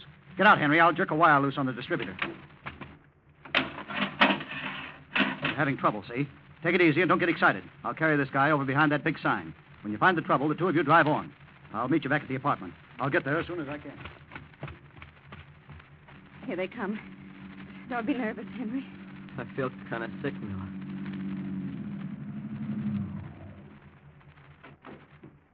What's the trouble here? Why, I don't know. Motor just cut out on me. Yeah? Battery's all right. It's got lights. Let's have a look. The wires. Oh, wait a minute. Here it is, I think. That wire was loose on top of the distributor. All right, try it now. There you are. Oh, thanks. Thanks very much, officer. Out kind of late, aren't you? 1:30? Why, I'm on my way home. Yeah? It's your car? Yes. Henry Carteret III. You young Carteret? Let's see your operator's license. Thanks. You've been drinking a bit, haven't you, Carteret? Well, yes, but I'm a careful driver. What's your name, miss? What? Nella Goodwin. You drive? Oh, yes. Then you better slip over here and drive this car. Good night, Carteret. Take it easy, miss. Yes, officer. Thank you.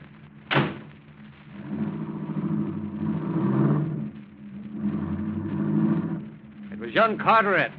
Had a loose wire. Let's get going, Joe.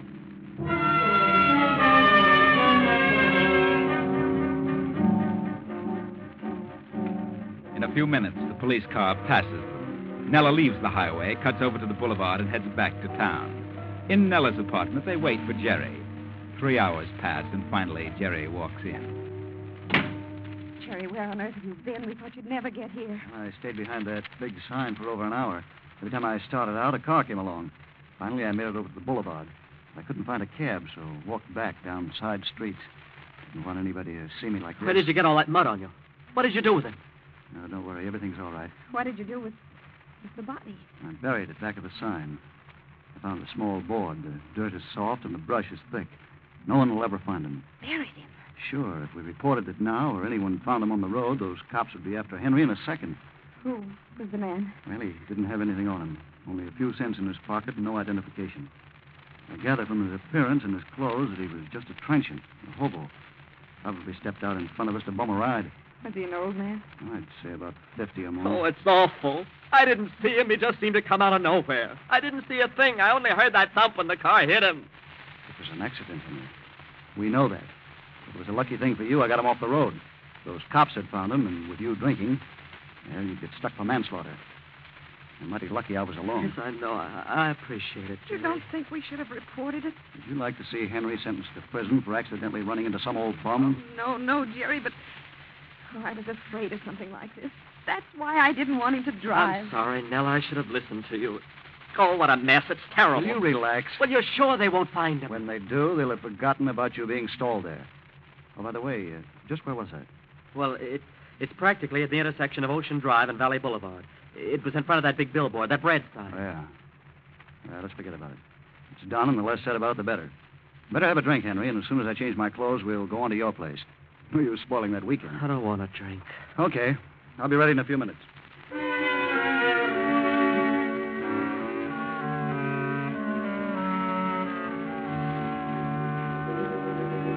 All the rest of the night and morning, Henry is shaken. He cannot close his eyes. And finally, he musters sufficient strength to dress. Downstairs, his grandfather is talking to Jerry and Nella. And what did you say your name was? Goodwin, Gerald Goodwin. The Boston Goodwins, you know. The Boston Goodwins? This is my sister, Nella. I see. Came down with Henry, eh? And what time did you get here? Well, it was late. That is early this morning. It was about 6, to be exact. 6? Huh. Don't you people ever sleep? Well, certainly we sleep, but, well, youth doesn't require the amount of sleep that age needs. And what are you doing here? Henry invited us to spend a week or so with him. Oh, is that so? Mm-hmm. Well, that's mighty decent of him. Henry's a wonderful boy. He really is, Mr. Carteret. All depends on how you look at it. You should think a lot of Henry. I do. Believe me, I think constantly. Good morning. I don't think I know these people. Or do I? No, you don't, Mary. But you will. Henry's guests came in at 6 this morning, here for a bit of a stay from Boston. Jerry Goodwin and his sister Nella Goodwin, of the Boston Goodwins. This is Henry's mother. How do you do, Mrs. Carteret? Well, you're quite welcome. We really didn't want to impose on you, but Henry was so insistent that... Well, we really came because... Because Henry wouldn't take no for an answer. And where is Henry? Well, I don't think Henry is feeling well this morning. You mean Henry has been drinking? Well, yes, a little. Oh. As a matter of fact, that's why we came with him. I was afraid for him to drive home last night. She's exaggerating, Mrs. Carteret. Tell me, how long have you known Henry, Miss Goodwin? About 3 weeks. Going on 4. Are you the one who's been taking to dinners and nightclubs? Well, yes, I've seen him nearly every evening. Oh, I see. Oh, good morning, Mother. Morning, everybody. Well, I see you've all gotten acquainted. Henry, why, you're pale as a sheet. I've never seen you like this. I'm quite all right, Mother. I'd have sworn it was your father coming down those steps. Hold your hands out. Look at that. The jitters. Well, you're doing all right, boy. Don't you worry about being a sour old tight. Oh, shut up and let me alone, will you? Henry, what is it? What's wrong with you? There's nothing wrong. He'll be all right. He had a very bad night, didn't you, Henry? Jerry. Well, first he lost too much, then he drank too much to cover up the losses. I'll pay you the 100. Oh, don't be silly. I'm not worried. I'm only kidding. Come on, let's have some breakfast and forget about it. Come on, everybody. Oh, pardon me. Would I be intruding? I haven't had breakfast yet. Do you mind? Why, certainly not. Come along.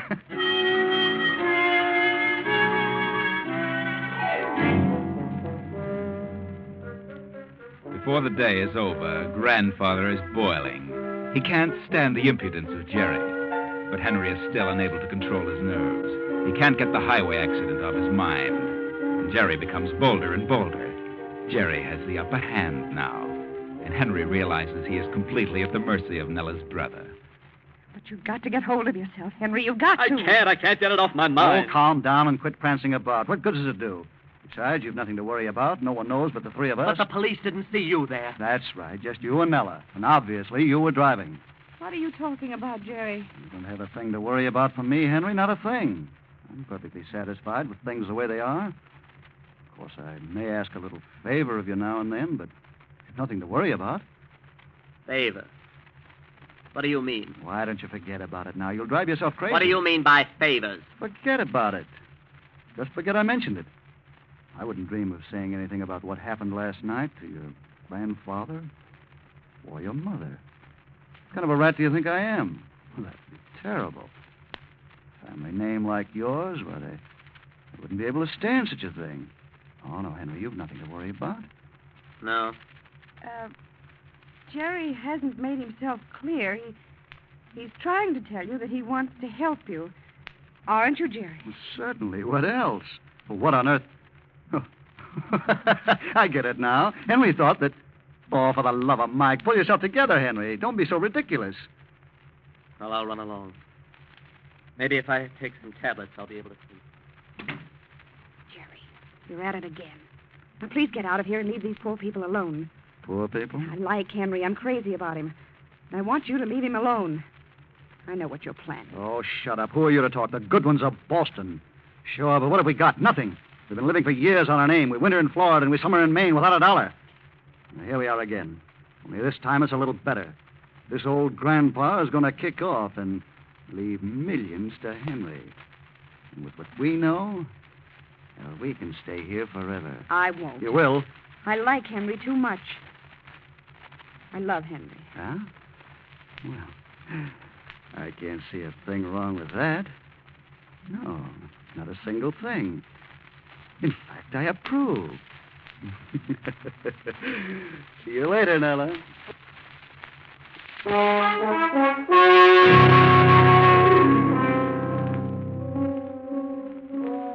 Poor Henry is licked. He knows Jerry has him by the nose, but he's helpless. Completely helpless. Finally, Monday comes, and Grandfather calls Henry to the library. Did you want me, Grandfather? I certainly did. Why, what's wrong? The bank just called me and said you'd overdrawn your account $1,000. $1,000. Oh, well, I haven't. What did you do with the money? What? Did the bank pay it? Certainly they paid it. What did you do with that money? Well, I owed a debt to Jerry Goodwin. I heard him say you owed him $100. Well, he was just going easy. It was really $1,000. Henry, you're lying. Do you hear me? Lying. No, I owed it to him because of, well, gambling. I don't believe you. Not this time. It's something else. I've been suspicious from the moment they walked into this house. There's something going on. That Jerry is too smart, too cocky. There's something afoot, and I want to know what it is. Nothing. Please believe me. I don't believe you. And you'll tell or get out of this house and stay out. Wait a minute, Mr. Carteret. Henry will tell you. Nella, you keep out of this. Then I'll tell. If he gave that money to my brother, then I think I know why. Why? Because Jerry knows something that Henry doesn't want told. What? Keep still. Get out of here, Nella. Get out. This is blackmail? What else? Then why do you tell me this? Well, because I love Henry. With all his faults, I'm crazy about him. I know my brother, and I can guess why Henry gave him the money. I owe it to him. I owe him thousands more. Now get out of here, Snella. Henry had to pay him, Mr. Carteret. He had to. Jerry knows too much about Henry. It's blackmail. I'll call the police. No, please. Please don't do that, please. Well, what's going on? What's all the racket? You'll find out. Blackmail. I'll have you in jail. No, I'll tell you. I'll tell you.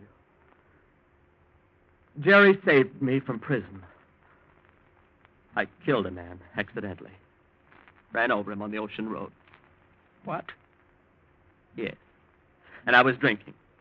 We saw a police car coming, and Jerry got the body off the road just in time. He pulled a wire in the motor, and the officers helped me fix it. And Jerry got me out of it. I see. And where did this happen? On Ocean Drive near Valley Boulevard. I buried the body back of the big billboard, the bread sign on Ocean Drive. So you see, everything's all right. I did my best, and no one will discover the body for a long time. There's no identification on it. Good Lord. It was an accident, Mr. Carteret. Really it was. Henry didn't see him. I swear he didn't. It was misty. I wanted to report it, but the police were almost there, and Henry was drinking, and, well, it would have meant manslaughter. I've never been so shocked in my life. Your mother must not know of this. I've really done you a favor, Mr. Carteret. Leave me alone. All of you. I want to think.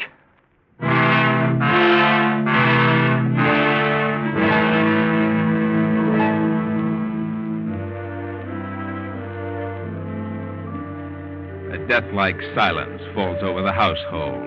Very little is said until afternoon of the next day. The grandfather calls the three young people to the library, but at that very moment a visitor is announced. The visitor steps into the library. I'm Mr. Carteret. Did you wish to see me? Well, not exactly. I want to see your grandson here, Henry Carteret. Who are you? I'm Lieutenant Jones, Police Department. Well, what can we do for you, Lieutenant? Who are these people? Why, this is Mr. Goodwin and Nella Goodwin, our guests at the moment. You're Nella Goodwin? Yes. Well, I have a little report here. On the morning of August 17th, about 1 a.m., a patrol car came upon Henry Carteret and assisted him to get his car started. A girl with him gave her name as Nella Goodwin. It was near the intersection of Ocean Drive and Valley Boulevard. Is that right? Yes. Yes, I did have trouble that night. Mm-hmm. How long were you there? About 10 minutes, I think. I see. Did you happen to notice another car leave as you pulled up, or did you see anyone else in the vicinity? Why, I don't remember. Did you, Miss Goodwin? Well, I can't remember, but there may have been. Did either of you step off the highway during that time? No. No, that is, I may have, but I don't think we did. Mm-hmm. You stopped directly in front of that big billboard, the one advertising bread? Yes. What is this all about? Well, they removed that billboard and started excavating for a new project today. They discovered a body. A man about 50. Been dead several days. Apparently struck by a car. Died of internal injuries. Well, we didn't see a thing. You know nothing about it, miss? No, certainly not. What's your relation to Henry Carteret? No relation. I see. Well, we may ask you to drop down to headquarters for a little talk, Miss Goodwin. Good afternoon, folks. He's wise. They're going to get Nella down there and make her talk. I won't go. You'll have to go. I won't go. I won't talk if they kill me. They know you were with Henry, and they'll hammer you until... Wait a minute. I've got it. There's one way they can't make you say a word. How's that? Nella and Henry have got to get married at once. A wife cannot be made to testify against her husband. Married? But, Jerry, he doesn't want to marry There's me. no choice. It's the only chance. Come on, let's get going. They'll be back. Grandfather, what'll I do? Figure it out yourself. This is that jolt in the middle you've had coming to you. Oh, what have I ever done to deserve this? Come on, Nella, hurry. Hurry.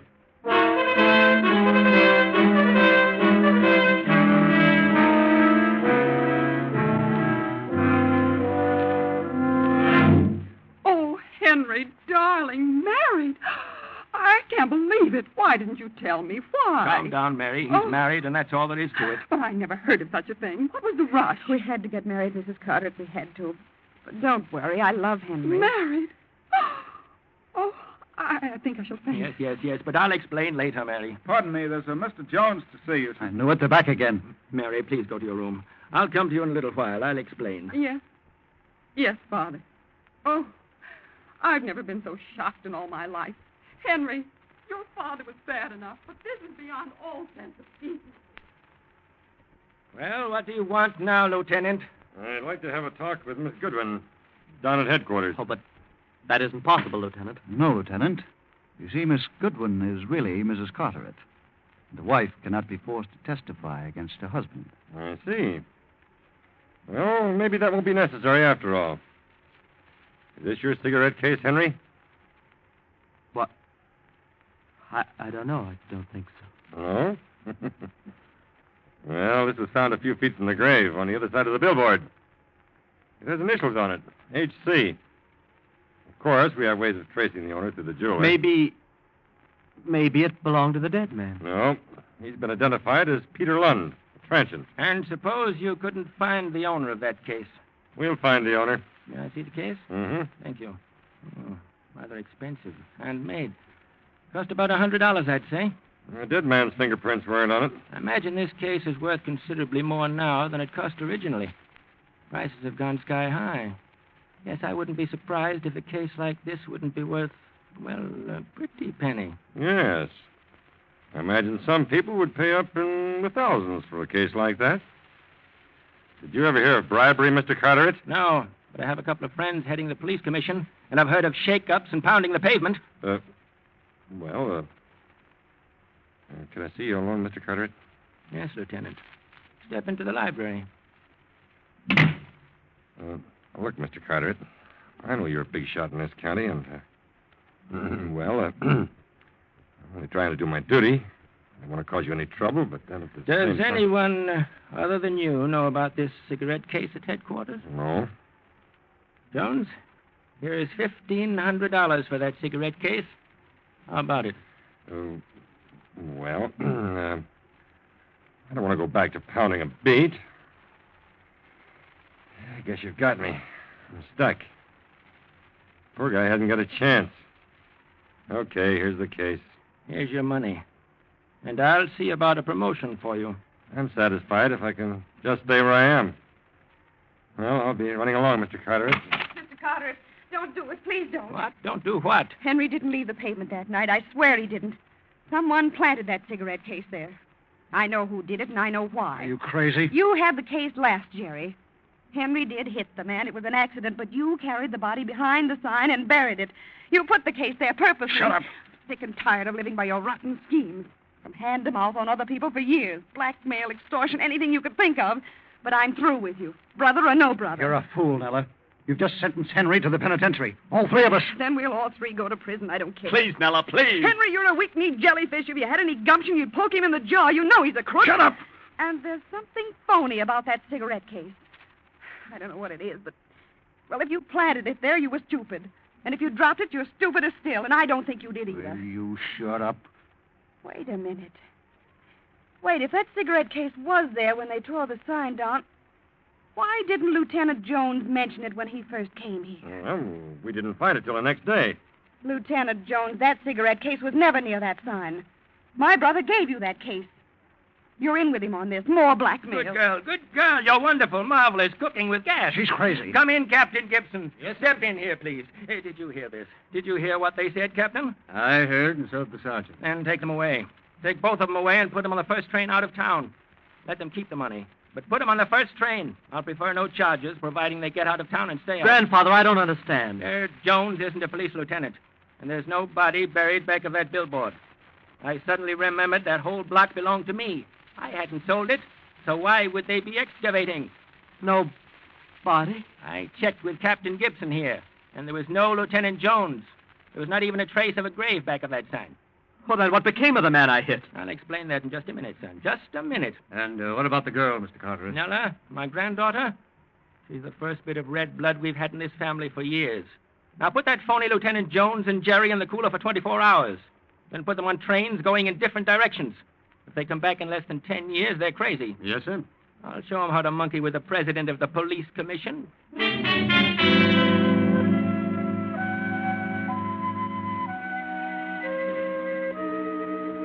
Well, there's very little to explain this time. Jerry Goodwin discovered the man was not dead the moment he felt his pulse. And when he regained consciousness back of the big billboard, well, Jerry took him across town to a hotel. Later, he arranged with him to pose as a detective and frighten Henry and Nella into marriage. And the supposed victim and Jerry would carry on a lucrative blackmail scheme from then on. But they never dreamed that the grandfather owned the lot where the corpse was supposed to have been buried. And that was where they slipped. But grandfather is proud of his spunky granddaughter-in-law, and Henry will be a good boy from now on.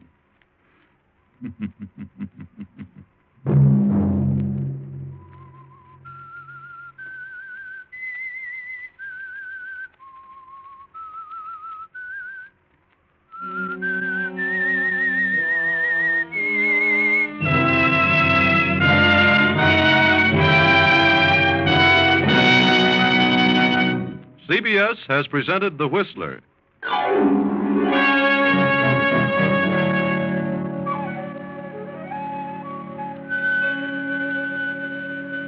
Original music for this production was composed by Wilbur Hatch and conducted by Ivan Ditmars. The Whistler is written and directed by J. Donald Wilson and originates from Columbia Square in Hollywood.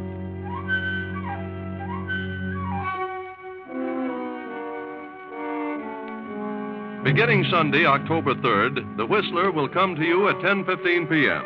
Sunday, October 3rd at 10:15 p.m.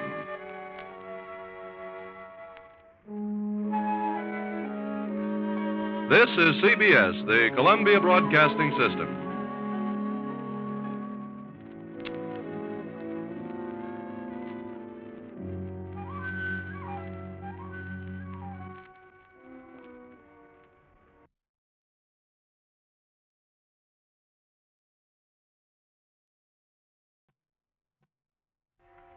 Have you heard the strange tales of the Whistler?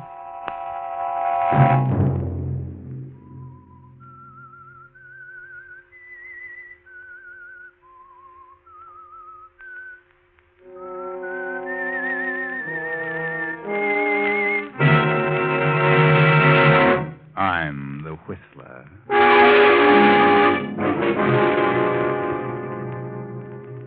There's something wrong. Terribly wrong. I'm going to wait a few more days, and when I'm sure, I'm going to take care of you, Joe. I'm going to kill you. Sunday night, and again CBS presents The Whistler.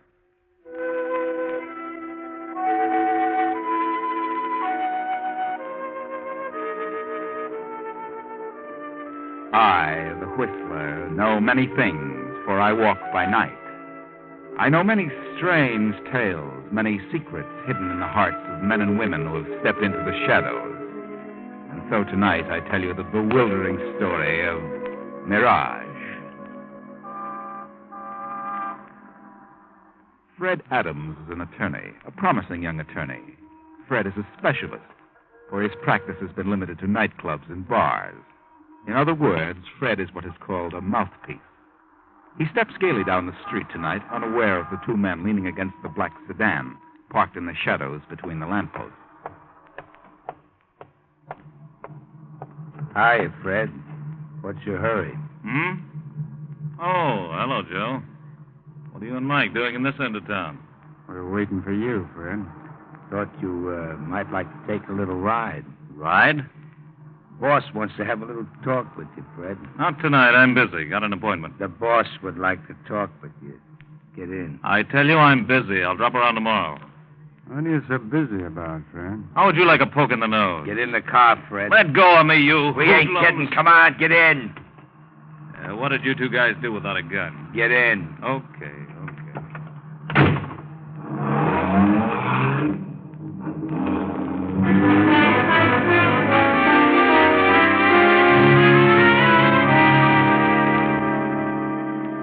15 minutes later, Fred makes his way through the crowded tables of the swank Tripoli Cafe toward a door marked Manager. He hesitates a moment, glances at the two men beside him, and knocks. Across the room, a beautiful woman sits behind the desk, toying with a long cigarette holder. Come in, Freddie. Come in. Well, we got him, boss. And where do you think he was? Over on Park Avenue. Well, how fancy. Wait outside, Joe. I want to talk to Freddie alone. Yeah. Sit down, Fred. Well, what's wrong? You in trouble again, Gloria? Would it matter to you if I were in trouble? Of course it would. Where have you been the past week?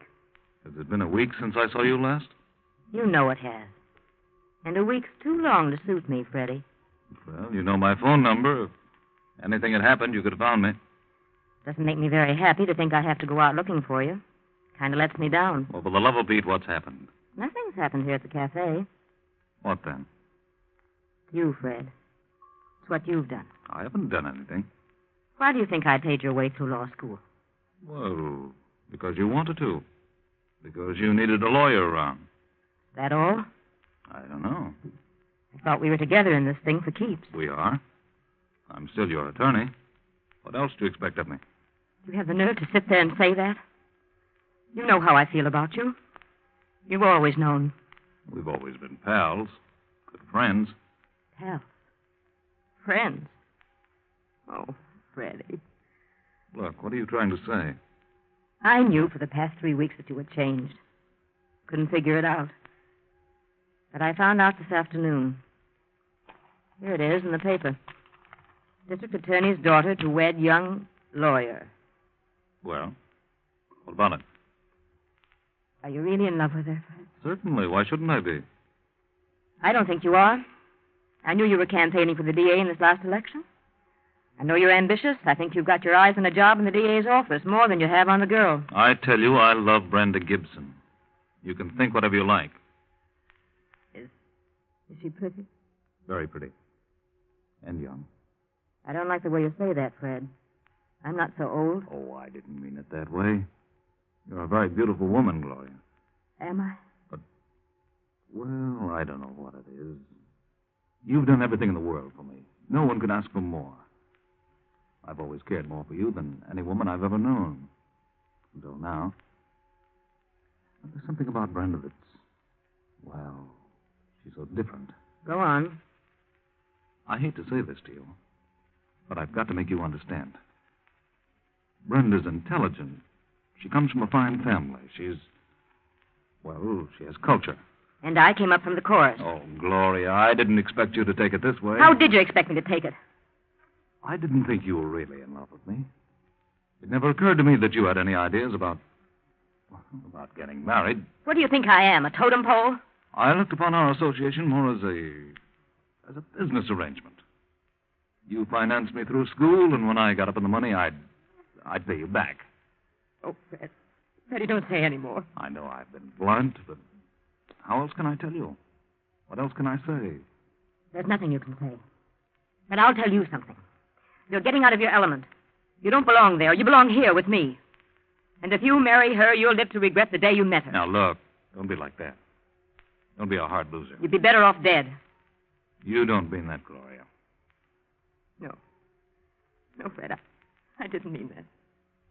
But, darling, please go before I say any more. I know I have a chance, but Please go. I'm sorry, Gloria. Terribly sorry. Goodbye, Fred. Well, I'll be seeing you. Goodbye, Gloria.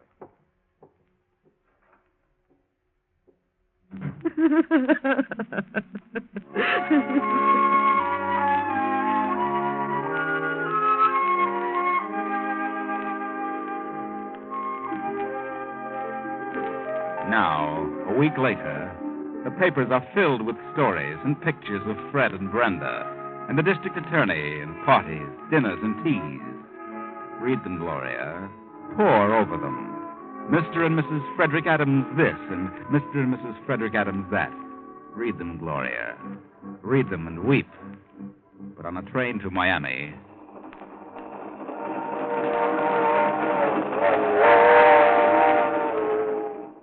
Fred, darling, after we spend a few days in Miami, we can fly over to Nassau. Father has a place there, and I know some wonderful people. We can have a great time. Fred? Oh, what did you say? Snap out of it, darling. We're on our honeymoon. Yes, Brenda. I'm sorry. I know we're going to have a swell time. My sister Nella's spending the summer at Nassau. Why didn't Nella come home for the wedding? She was supposed to be a bridesmaid. I told you, dear. You can't always get transportation just when you want it these days. But after all, Nella's your only sister. She could have made an extra effort. What are you thinking about? Oh, business. Business? What business? I was thinking about my new job. How did your father happen to make a place for me in the DA's office? Oh, I suppose he's a capable young attorney. Did you ask him to appoint me? Well, I may have had something to do with it. Fred, I wanted you to start out right. You don't mind, do you? Certainly not. It was swell of you. I only hope I can make good. You will. And who knows, maybe you'll be the district attorney yourself someday. I hope so. At least I'll break my neck trying. Well, let's forget about everything for the next 2 weeks but us. I love you very much, Brenda. Oh, darling, I'll spend all my waking moments trying to make you happy. Thanks, darling. You'll never regret the day you met me. What did you say? I said you'd never regret the day you met me. Well, I should say I won't. Not a chance in a million.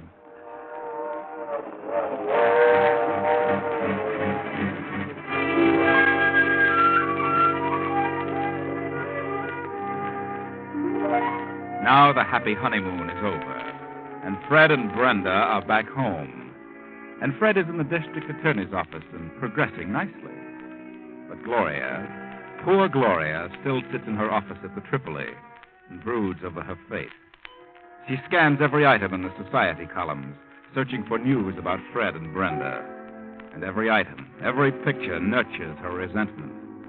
And her resentment slowly turns to hate. And finally, something snaps in her mind. And she begins to harbor thoughts of revenge. Revenge. Joe! Joe! Yeah. What are you yelling about, Gloria? I wasn't yelling. Close the door. Sounded like yelling to me. I said I wasn't yelling. Okay, so I apologize. Sit down. Oh, look, Gloria, what's eating you? Why don't you get out of this office? Go out and visit with the customers the way you used to. Yeah, why should I? Well, they all miss you, honey. They're all asking, where's Gloria? Where's Gloria? I've run out of excuses. But I didn't call you in here to talk about the business. Well, maybe not, but I thought it was time I said something. Where's the evening paper? I didn't get it. Why not? Oh, look, Gloria, come on. Snap out of it. Why don't you quit hunting for news about Fred? You're only driving yourself nutty. He was a nice guy, but he's gone. He's married, so forget him. Can't. Well, you could try. Not so easy as that. After all, he ain't the only man walking around. There's one or two others, you know. Yeah, who? Well, there's one guy in particular who might get your mind off Fred if you just give him a chance. Who do you mean? Well, I know I ain't as good looking as Fred, and I ain't got his fancy manners.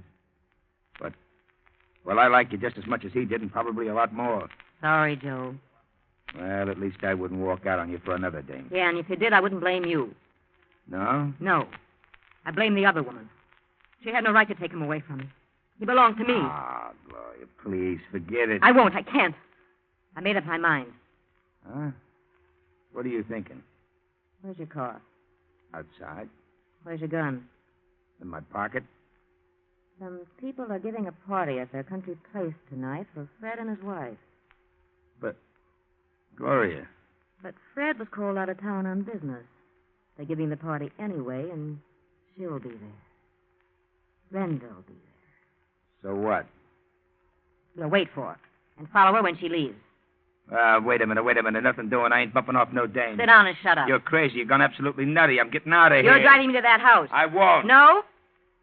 I wonder if the police would be interested in knowing who killed Lefty Hammond. Gloria, you wouldn't. Oh, wouldn't I?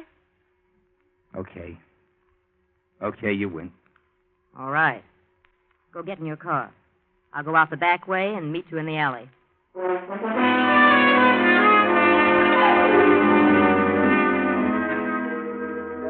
Gloria and Joe sit in the car in the deep shadows of a spreading tree. The hours drag on, and then, about 1:30 in the morning, the party breaks up and the cars begin to leave. Finally, Brenda comes through the gate driving her own coupe. There she is. That's Brenda. Get going, Joe. Is she alone? Yeah, she's alone. I sure wish you'd change your mind. Don't get too close to her. I ain't got nothing against her or Fred either. What good is this going to do you? You wouldn't understand. I think you're gone off your beam. Maybe you're cracked. Shut up. I'm not crazy, if that's what you mean. That's what I mean. Drop back a little. They say crazy people never think they're batty. Look, you might feel different about this in the morning. Maybe you ought to see a doctor. Ooh. Hey, cut it out. Where do you get off slapping people? Move along, you're losing her. Lay off of that rough stuff, or I might decide to change my mind about the whole thing. You won't change your mind. It'd be funny if something happened to you. If anything happens to me, there's a letter in my safe that tells all about you.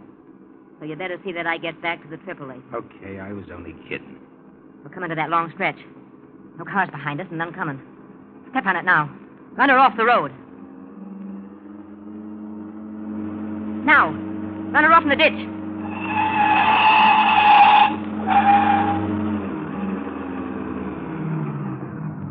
Then what's the idea?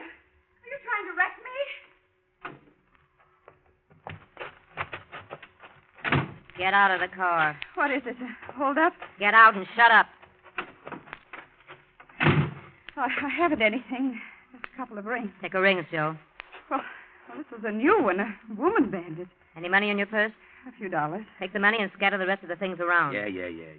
Now ruffle her hair up, Joe. Go on, muss her up. You take your hands off me. Gloria, have a heart. Okay, I'll muss her up. But they're good. Who are you? What's the meaning of this? You got what you want. Now, why don't you let me alone? I'll let you alone, Mrs. Adams. Who are you? Start walking. What? Start walking off through those trees. I won't. Oh, stop it. Get moving. Yes, it's all right. What are you going to do? See to it that you don't do any more chiseling in, Mrs. Fred Adams. I don't know what you're talking Walk. about. Let her have it, Joe. Well, what are you stalling for? You missed her. Give me that gun.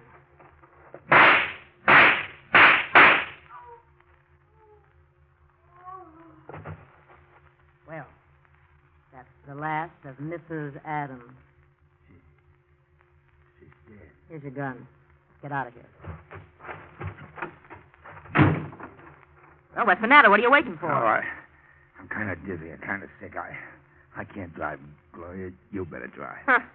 I thought you were experienced at this business.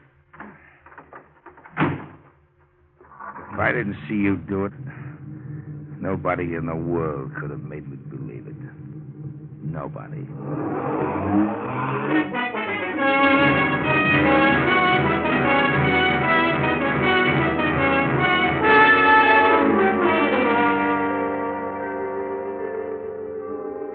Anything about it in this morning's paper, Joe? No, not a thing. And it was the night before last, too. I can't understand it. Are you sure she was dead? Of course I'm sure. See, what do you suppose happened? She couldn't have walked away. Hey, maybe they haven't found her in the car yet, huh? That isn't possible. That's a main highway. Hundreds of cars pass there in the course of a few hours. Yeah, but maybe they just seen the car and thought it was a wreck, maybe. Yeah, maybe that's what it is. Hey, better lay off that stuff, Joe. You've been drinking for 2 days now. Yeah, but I need it. I'm jittery. I got the willies like I never had before. Hey, maybe I ought to drive out to the place and see if the car's gone. Okay, huh? okay. Get back as soon as you can. Yeah. I can't get it off my mind. I don't mind telling you, I'm scared. Go on and quit talking so much.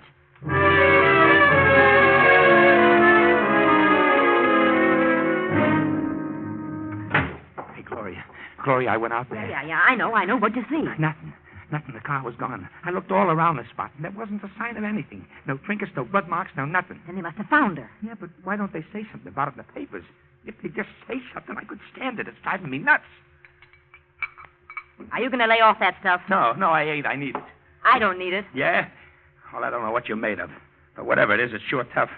I never knew a woman could be as tough. I'll never forget about this as long as I live. You're a jellyfish. I can understand one guy rubbing out another guy for doing something against the gang, but I never thought I'd see a woman do a thing like that and for no good reason. There was a reason, and shut up. I couldn't have done a thing like it. You could have turned me in first. There she was, lying there all covered with blood. This stuff doesn't seem to have any effect on me. It's just like water. Get hold of yourself. That poor kid. I never felt so lousy in all my life. Did you get the late papers? Huh? Yeah, here. Well, anything in it? No, nothing. Not a word. Maybe we didn't do it, Gloria. Maybe it was just a nightmare. No, we did it all right and proper. If I don't hear something soon, I'll go crazy. Hey, wait. What is it? Did they find her? No. Well, what do you know about that? Well, what is it? Look at this picture. Holy smoke, it's her. It's her. Her and Fred. Mr. and Mrs. Fred Adams attend the races. When? Yesterday.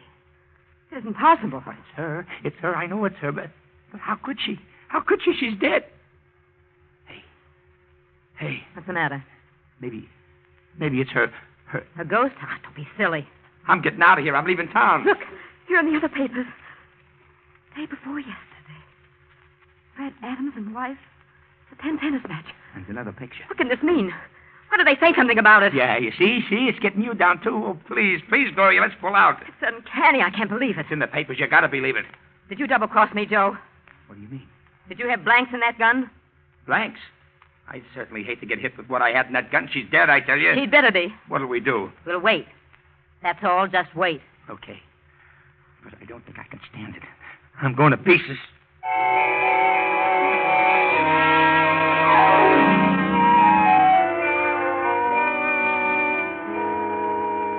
But they did wait. They waited for 2 more days. And Joe, fortified with his bottle, was able to hang on. Then Gloria began to crack under the strain of waiting. Joe, I can't stand it any longer. I've got to do it. Do what? I'm going to call Fred's apartment and see if she's there. Huh? I wouldn't. Hello? Is this the Adams apartment? Is Mrs. Adams there? Why, an old friend from out of town. Thank you. She's there. Holy gee. She answered. I heard her. You lied to me, Joe. I didn't lie. I had bullets in that gun. I saw her. She was dead. There's something wrong. Terribly wrong. I'm going to wait a few more days. I'll check again. And when I'm sure, I'm going to take care of you, Joe. What do you mean? I'm going to kill you. That's crazy. I don't think it would be safe to have you walking around and talking. But Gloria, listen to me. Come on, we're going to my apartment and wait. Story's bound to bake sooner or later. But I'd rather get out of town. You're coming with me to my apartment. Get moving.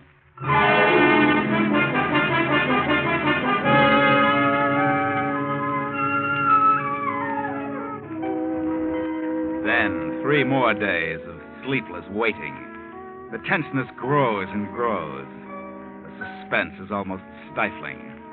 Poor Joe can neither sleep nor eat, and Gloria becomes pale and drawn. Then Joe finally emerges and goes on a little scouting tour about town to see what he can learn. Then on the next night, a knock at Gloria's apartment door.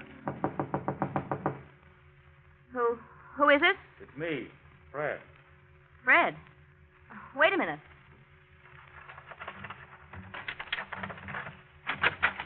Hello, Gloria. What do you want, Fred? May I come in? I'd like to talk to you. Of course. Come in. I know it's rather late, but I had to talk to you. What about? I never expected to see you around here again. Well, I was a bit lonely. I had to talk to someone.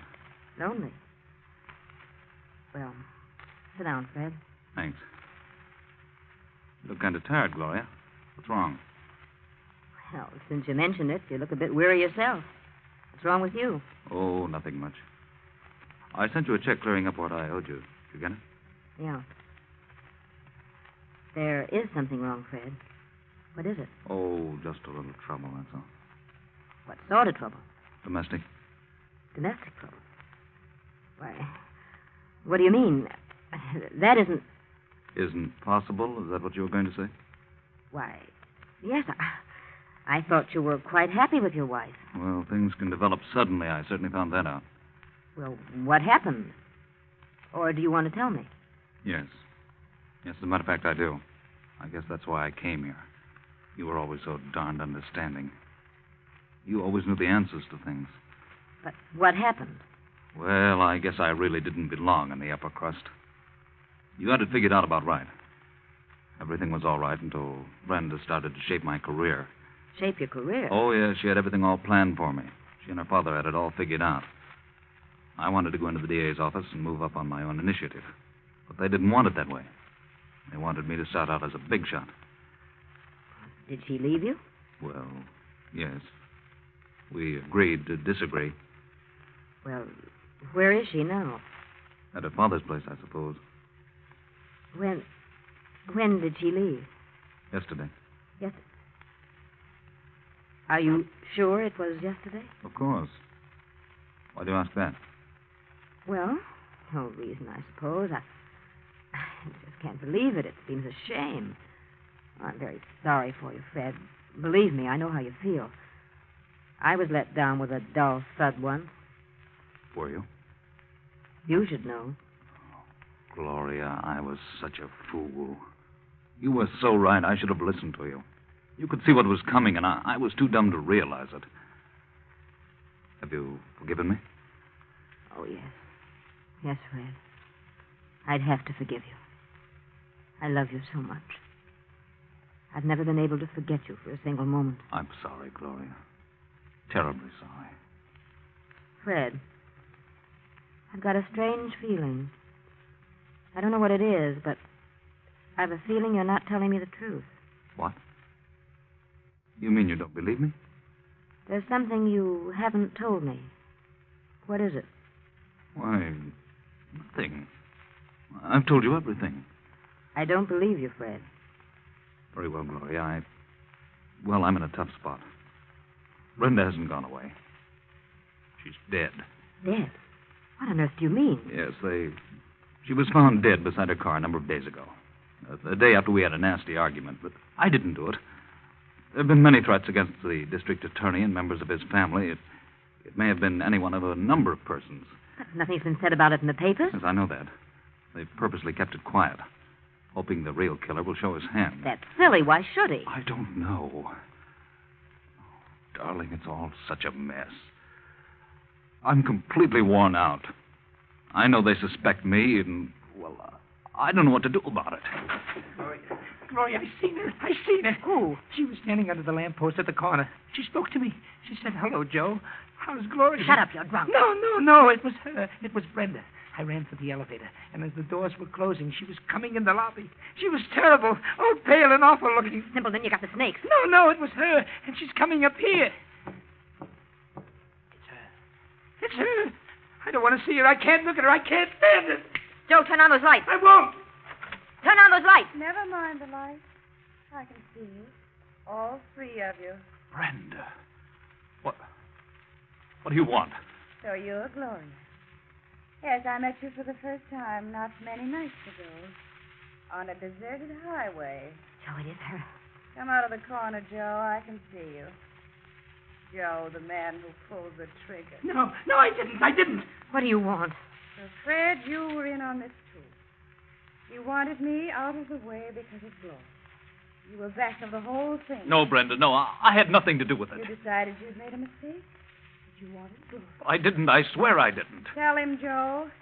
Tell him how you shot me down. You had the gun. Tell him. No. Keep away from me. Keep away. Don't.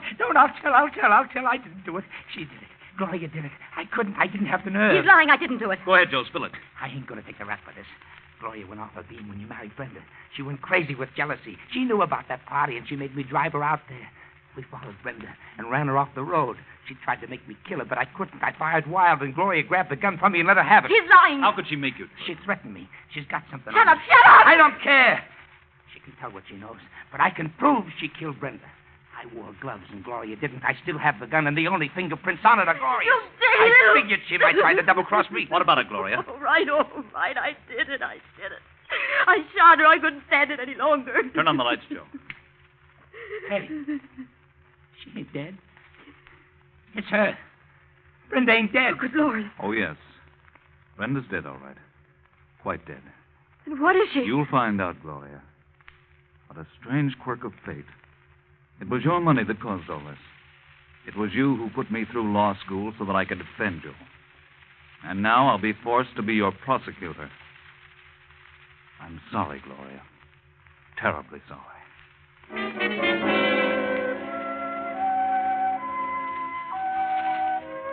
Well, Gloria, you've come to the end of your rope. Things didn't work out as you'd planned. You really killed Brenda that night, but Fred got a brilliant idea. He had Nella, Brenda's twin sister, come up from Nassau and pose as his wife. That's how all the pictures appeared in the papers. And it was Nella who just walked in on you and got a confession. And how did Fred know you were the one? There were several suspects. But you, Gloria, made the mistake of phoning for Brenda too many times, and the police traced your calls. Too bad, Gloria. Jealousy is a terrible thing.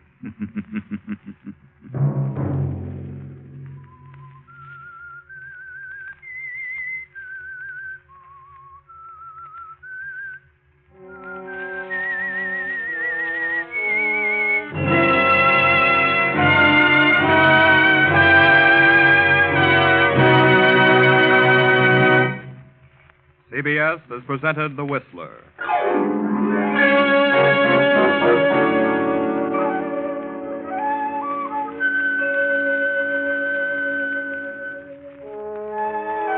Original music for this production is composed and conducted by Wilbur Hatch. The Whistler is written and directed by J. Donald Wilson and originates from Columbia Square in Hollywood.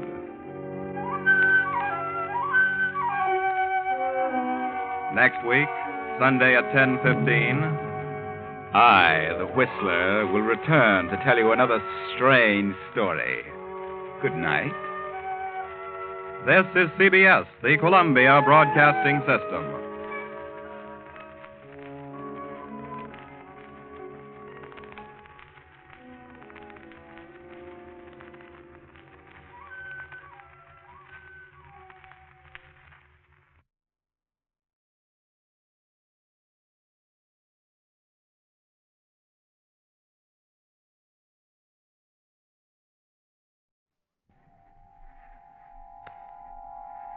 Have you heard the strange tales of the Whistler?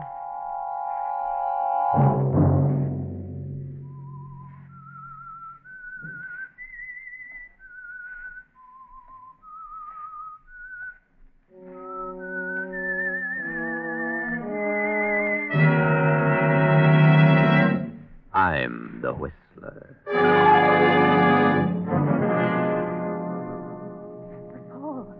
It was pitch dark. I was feeling my way along the wall, and then it seemed to me that something passed in front of me, crossed from one wall to the other. I don't think I really heard anything. It was almost more as though I felt it. Another Sunday night, and again CBS presents The Whistler.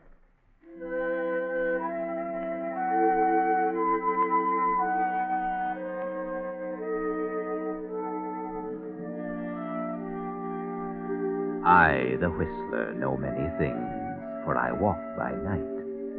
I know many strange tales, many secrets, hidden in the hearts of men and women who have stepped into the shadows. And so tonight, I tell you the strange story of Patience for the Doctor.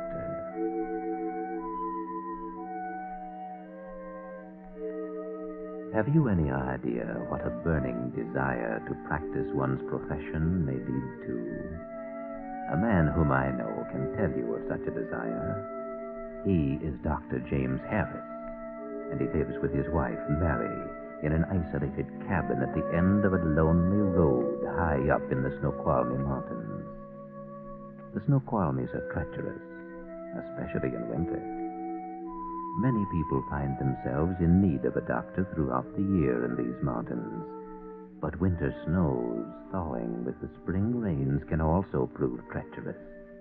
Treacherous enough to keep a doctor rather busy. James, Yes, my dear. what are you doing? I was just... What have you there? Just my medical kit. Where do you think you're going? My patient is very badly hurt. I must go to him. You will not set one foot out of this house tonight. Not in a storm like this. But, my dear, a man's life may depend upon me. A doctor's place is with his patients, storm or shine. James, did you understand me? I said you're not going out tonight. But, Mary, my patient may die. You are not going out. Very well, Mary. But someday you'll be sorry. It isn't right to keep a doctor from doing his duty. It's... James. Very well, my dear. That's a strange thing. Mary seems bent on keeping the doctor from doing his duty. And that's too bad. For there are people who need a doctor tonight. People such as the three riding along the Snoqualmie Pass Highway, riding there in that car under the jutting buttresses of that glacier which hangs dangerously out over the highway. Hangs there ready to come roaring down at the slightest provocation. Such provocation, for example, as rain. Rain, the import of which is not immediately apparent to Paul Evans, his wife Jane, and his mother-in-law, Mrs. Whitcomb. Anything as awesome as a giant glacier would be dangerous to Mrs. Whitcomb, even though quiet, for she is suffering from an extremely weak heart, a heart which must not be subjected to shock. Look up there ahead.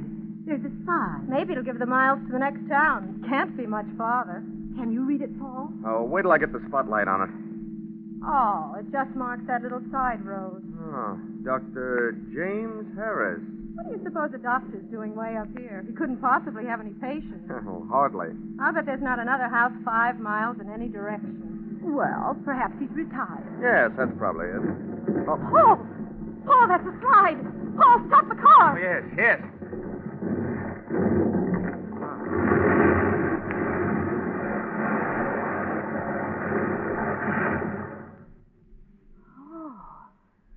Oh, thank goodness. We're safe. Oh, well, it wasn't too close. Mother. Mother. What's the matter with her? Mrs. Whitcomb. Mrs. Whitcomb. She's fainted. Oh, her heart.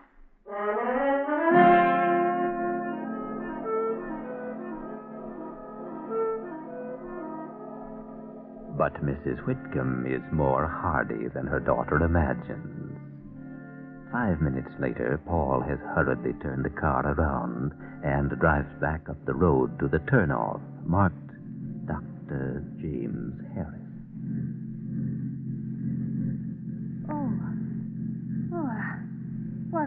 What is that? The slide. Mother, it's all right. We're safe. We're all right. Oh, I must have fainted.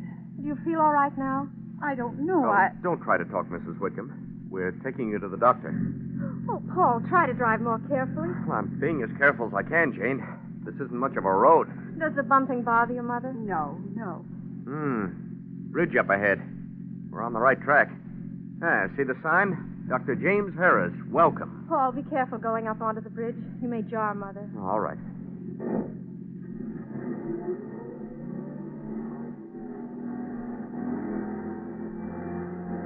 Paul!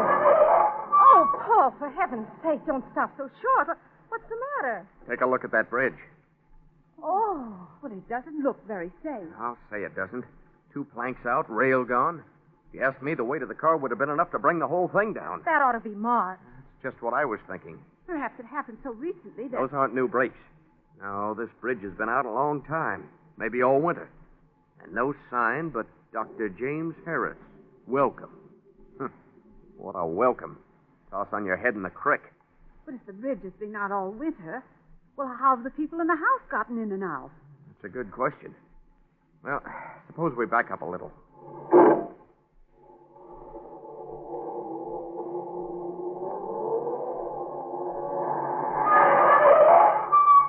Look, Paul. They're on the right-hand side. Uh-huh. I thought it might be something like this. A way to drive around. We missed it coming up. So it has been a while. And they didn't... Well, they haven't even put up the slightest barricade. No. And this detour. Do you notice? It's almost as if it were intentionally concealed. Well, let's go on.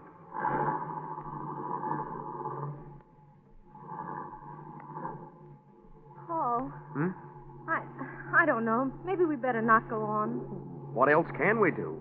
We can't risk going back to the highway. Might be another slide.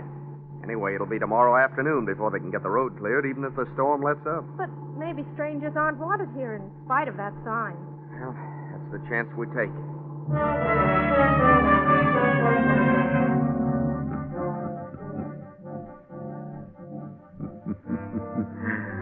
But strangers are wanted. Wanted very much indeed, in spite of any appearance to the contrary. Even though it may seem a long time to wait for someone to answer the door as you three stand there. Funny they'd have a fancy door knocker like this way up here. Nobody answers. Perhaps there's no one here. That's possible, but I've got an idea there is. I'll give it another try. Yeah, sounds like someone's coming. Yes, it does. I wonder... Oh, hello. Your sign said welcome, so we thought that... The sign is wrong. You aren't welcome here. We don't mean to intrude, but the highway closed off. There was a slide. I heard it. Well, then you know. We wouldn't insist, but my mother-in-law isn't well. We'd like to see the doctor if we could. He's asleep. I wouldn't disturb him. I see. Well... But he wouldn't see you anyway. I'm his wife. I can speak for him. It's Mother's heart, Mrs. Harris. It's really serious. So much more the reason not to come where she's not wanted. Well, all right, just as you say, Mrs. Harris. Oh, but we... Come on, Jane. Mother. Mary. Now you see what's happened. Mary. Yes, James? Is there someone down there? No, no one. What if that's the doctor? No, there's no one here. Is it a patient, Mary? There's no one here, James. Now will you go? Don't you see you're not wanted? I'm not so sure. Hello, doctor. Yes, there is a patient here. What's that? Who are you? There's a patient here. Will you come down and see her? You fool. All right. I'll go get the doctor. Just a minute, James. You mind if we step inside? Please yourself.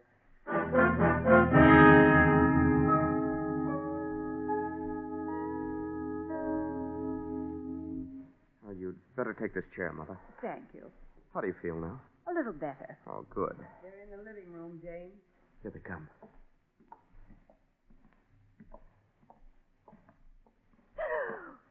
Which one of you is the patient? Why, my mother-in-law, Mrs. Whitcomb. Oh, yes. Now, what's your complaint, madam?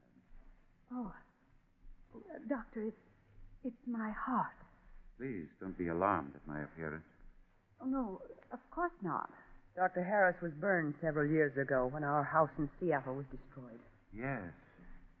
It was a serious fire. We lost everything. Fortunately, we had insurance, but insurance can't bring back old keepsakes, mementos accumulated through a lifetime. No, that's true. But I saved Evie. Evie's our daughter. Never mind that, James. No? Well, now, Mrs. Whitcomb, about the heart condition. Do you think you could sketch the case history for me?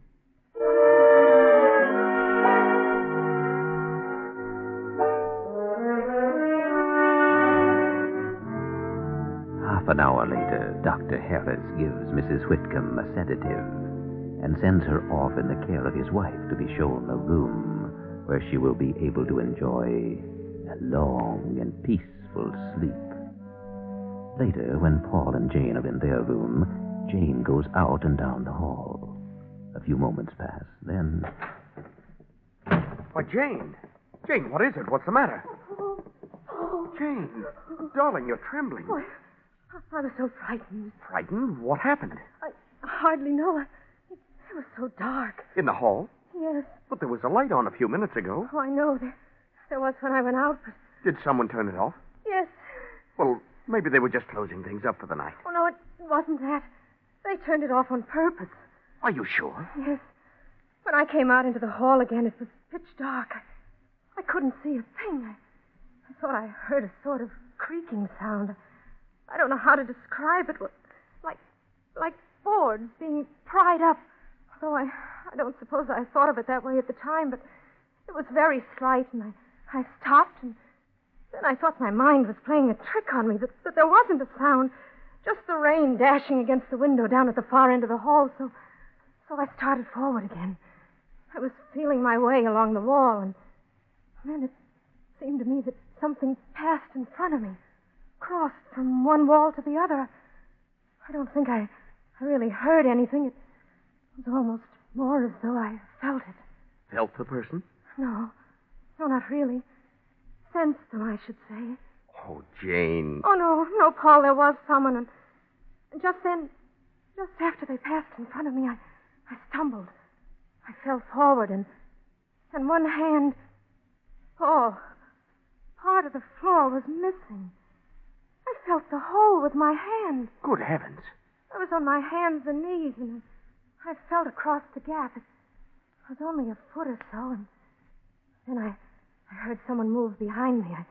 I didn't stop to think. I was too frightened. I scrambled to my feet, and I ran. And did the person follow you? I don't think so. I don't know. Well, we'll soon find out. Oh, no, Paul, don't go out there. Please Of don't. course I'm going out there. Just get my jacket on. It's lucky I brought the flashlight from the car. Paul, I'm going with you then. I don't think you'd better come. I don't want to be left alone. Well, maybe you're right. All right, come on.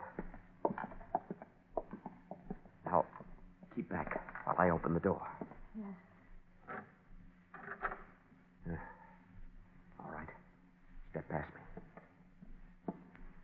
me. This way. Yes. Just a few feet down the hall. All looks solid enough to me.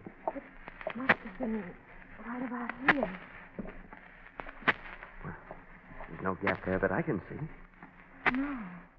Oh, wait. This section right here. Watch this.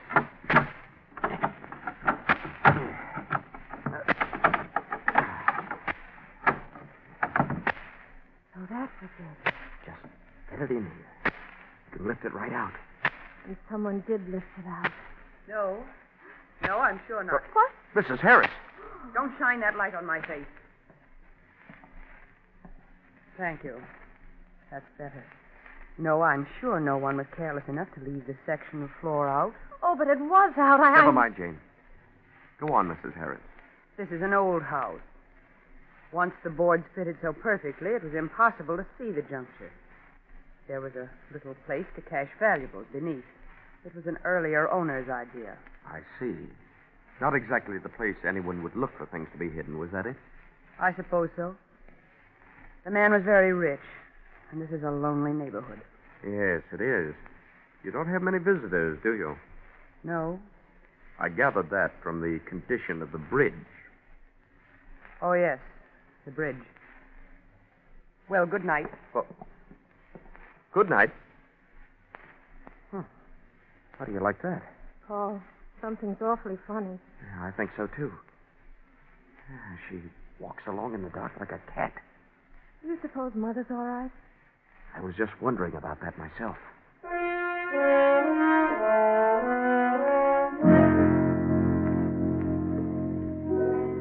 But someone else also seems concerned about Mrs. Whitcomb's safety. Mrs. Whitcomb. Mrs. Whitcomb. Yes? Who is it? It's Mrs. Harris. Oh, all right. Come with me. But what for? Hurry. I'm going to take you to a room down the hall. Down the hall? Yes. But why? I don't understand. Never mind. Just come with me.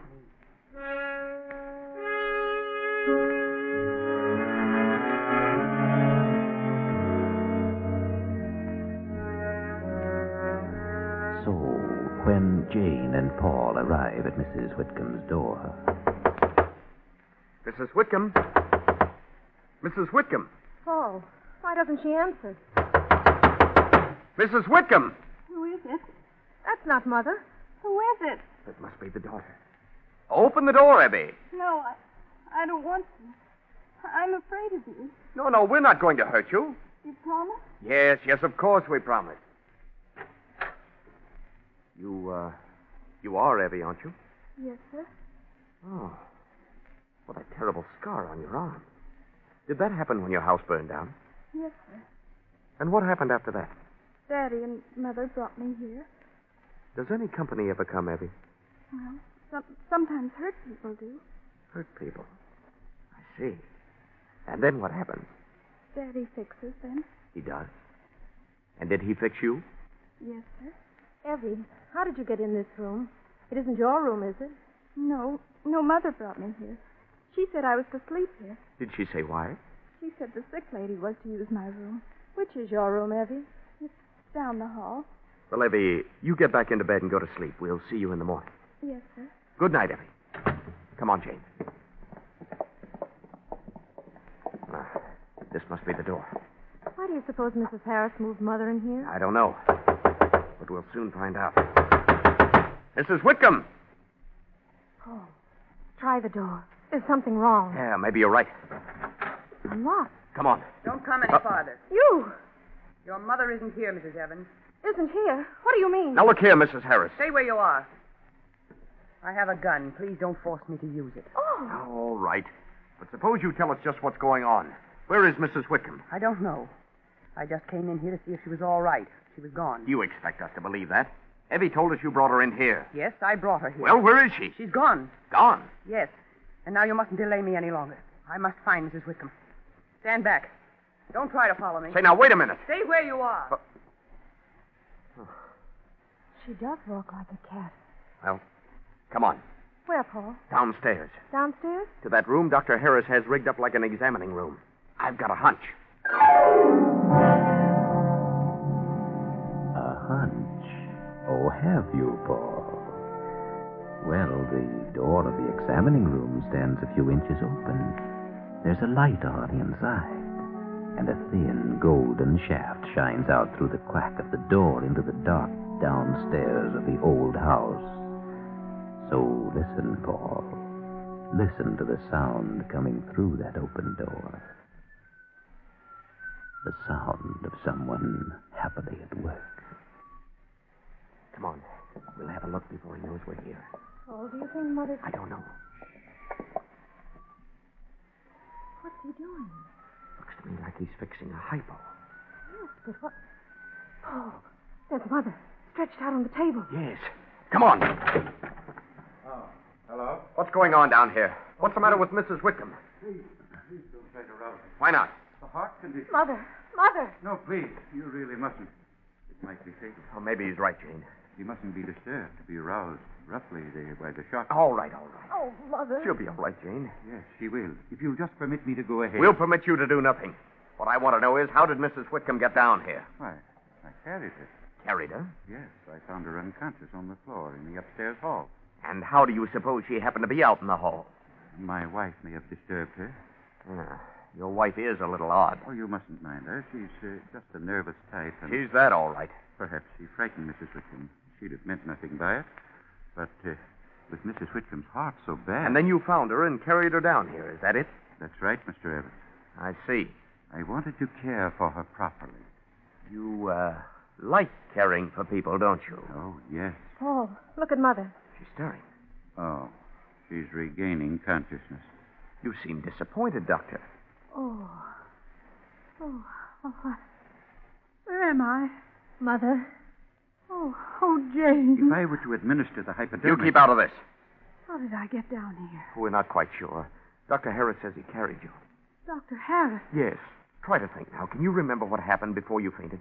Yes, Dr. Harris came into the room. Oh, never mind, Mother, never mind. Don't try to tell us any more now. If you just permit me, I could quiet her. Get back, you. You've treated your last patient. No, you mustn't say that. You wouldn't interfere with my work, would you? A doctor's work must not be interfered with. No? Wait till I get on to Seattle tomorrow and look up the authorities.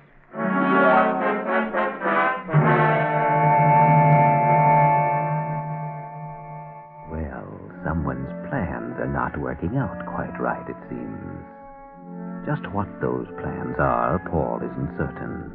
But he does know that something is wrong, so wrong that he feels he must sit up and keep guard outside one of the upstairs rooms where Jane and her mother are preparing for bed. Now, just lie there quietly, Mother. Jane, I'm frightened. You must be quiet, Mother. Here, I'll put another cover over you. There now. Feel better? Yes, I must tell you what happened, Jane. All right, Mother. I'd like to know what happened, but please try to be calm. But I feel you must know. All right, all right.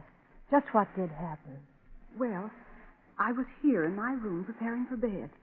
I heard a noise, and I turned around and found myself face to face with Dr. Harris. And possibly he just came in to check on your condition. No, I don't think so.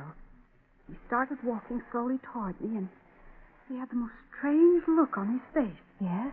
He came closer, and then he raised his arms as though he was reaching out for me, and I... Yes, Mother. What then? Oh, I guess I must have fainted. I don't remember anything more until I regained consciousness down here. Oh, it was a very shocking experience, Jane. Yes, Mother, I know. Now try not to think of it anymore. I'll stay here with you for the rest of the night. Now you try to go to sleep.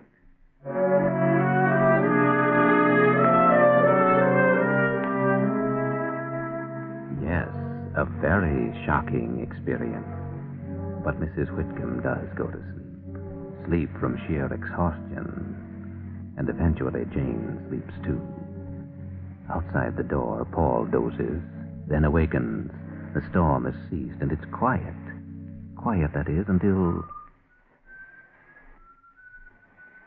That's a familiar sound, isn't it, Paul? It's coming from that window. There, now you can see better. That half moon casts a dim light from behind those scudding clouds, but enough for you to see what's happening on the roof of the wing to the left and below. The doctor seems very busy up there. Busy piling bundles of faggots against the upper wall of the house. And what's that? He's pouring something over the faggots. It's kerosene. Do you hear anything, Paul? No? Your wife and her mother are still asleep. It's all right to leave them now, Paul. Leave them and climb out of the window. And if you're careful, you can edge along the eaves to a better vantage point. Hello?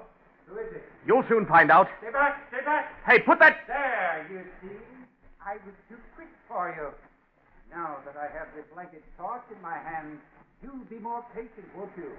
Because if you don't, I'll just touch the torch to the faggot like... Hey! Don't be frightened. If you try to jump down, that's what I'll do. And poof, everything will be shining and crackling. Including you. Of course. And you're responsible because you're going to interfere with my practice. So that's it. You know what it means to me to care for the injured, the sick? I've got an idea. It means enough to you to keep you from putting up a barricade at the bridge. Maybe you even weakened the bridge on purpose. It means enough so that you tried to see to it that my wife would step in that hole in the floor and fall and break a leg. And that my mother-in-law... Yes, it's true. All those things and more you don't know about. But there's a reason. Sure. The reason is you're crazy as a loon. No, that's a mistake. Although I can understand why you make it. No, sir. The world is at fault, not I. I'm not a madman saying that everyone is crazy but myself. I'm saying the world is sentimental. Sentimental? I was a great surgeon once. A great surgeon. Why, it was my very life. I've sacrificed everything to attain my proficiency. You will laugh when I tell you that I was an artist, a pure artist. But that's the truth. Nothing mattered to me but my work, the art of surgery. The house burned then, and I was disfigured, as you see me now. And you know what happened?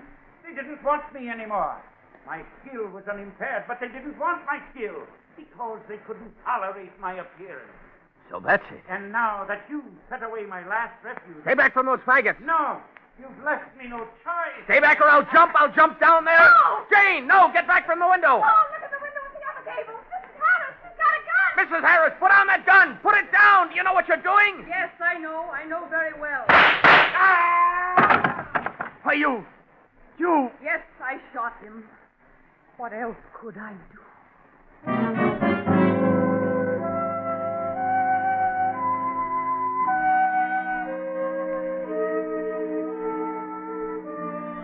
Mrs. Harris was right. What else could she do? Her husband had finally driven her to the last extreme. She had seen his inept care disfigure the little daughter from a burn scar that would mark her the rest of her life. She had seen him so happy in doing it that he'd begun to think he was a real doctor. In support of this belief, he'd made up a story about being a great surgeon before having been scarred by fire. And then he'd begun to invent ways of getting people injured so that he might have patients to care for. She'd stood all these things. But when she saw him lean toward the kerosene-soaked faggots, torch in hand, she realized that he had lit the fire which had burned and disfigured both himself and the child. And so she shot him, bringing to an end 18 terrible years of life as the wife of a hopelessly crazy pyromaniac.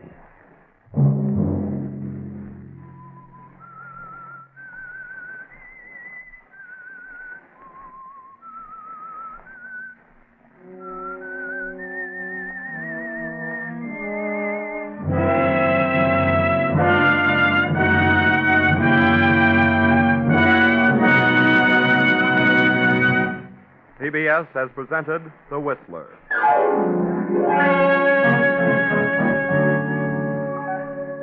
Original music for this production was composed and conducted by Wilbur Hatch. Tonight's story was written by William Fifield, directed by Ted Bliss, and came to you from Columbia Square in Hollywood. Next week, same time. I, the Whistler, will return to tell you another unusual tale. Good night. This is CBS, the Columbia Broadcasting System.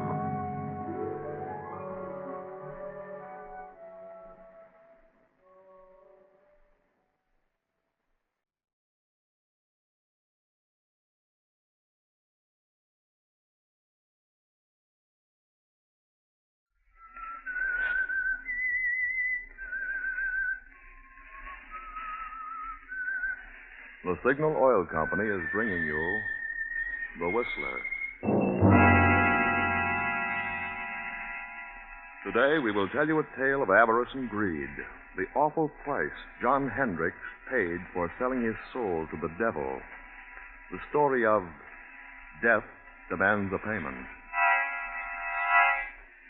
But first, if you'll bear with me for a moment, I'd like to make a suggestion about your car, because right now it's a very valuable possession. One you won't be able to replace until 6 months or a year after the war. Keeping your present car running is dependent on current lubrication, more so than most people realize. When you leave your car anywhere handy and just, say, grease it, you're likely to find later that certain hard-to-find lubrication points have been missed. And in these times, even minor repairs can lay a car up for days. If lubrication fails on parts you can't repair or replace, then you're really out of luck. Doesn't seem worth that much worry, does it? Especially when getting acquainted with a convenient signal dealer can relieve you of it. He knows his stuff, uses the auto manufacturer's own lubrication chart in taking care of your car. In fact, checks every lubrication point twice. You see, he's not just an attendant, but an independent businessman in his community, with a genuine interest in keeping his customers' cars in service. I think you'd find it pleasant and profitable to have him count you as one of his regulars. So stop by next week for a really correct lubrication job, or anything else on which your signal dealer can help you out. I believe you'll thank me for the tip. And now?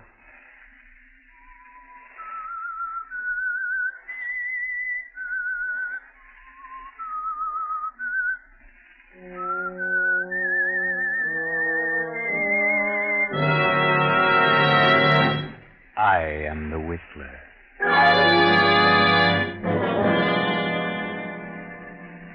And I know many things, for I walk by night. I know many strange tales, many secrets, hidden in the hearts of men and women who have stepped into the shadows. Yes, I know the nameless terrors of which they dare not speak. A huge, sprawling stone structure surrounded by high gray walls appears against the storm-lashed, lightning-streaked night sky. The state penitentiary. In a cell in this dismal building sit two men. One is John Hendricks, a man of 60, a lifer, sentenced 10 years ago for the murder of his wife and stepson. Murdered Martha and her simple-minded son for the $10,000 she kept hidden in the big house on the outskirts of town. John's cellmate is one Bill Smith, otherwise known as number 1014. Bill has changed in the 5 years he's been here.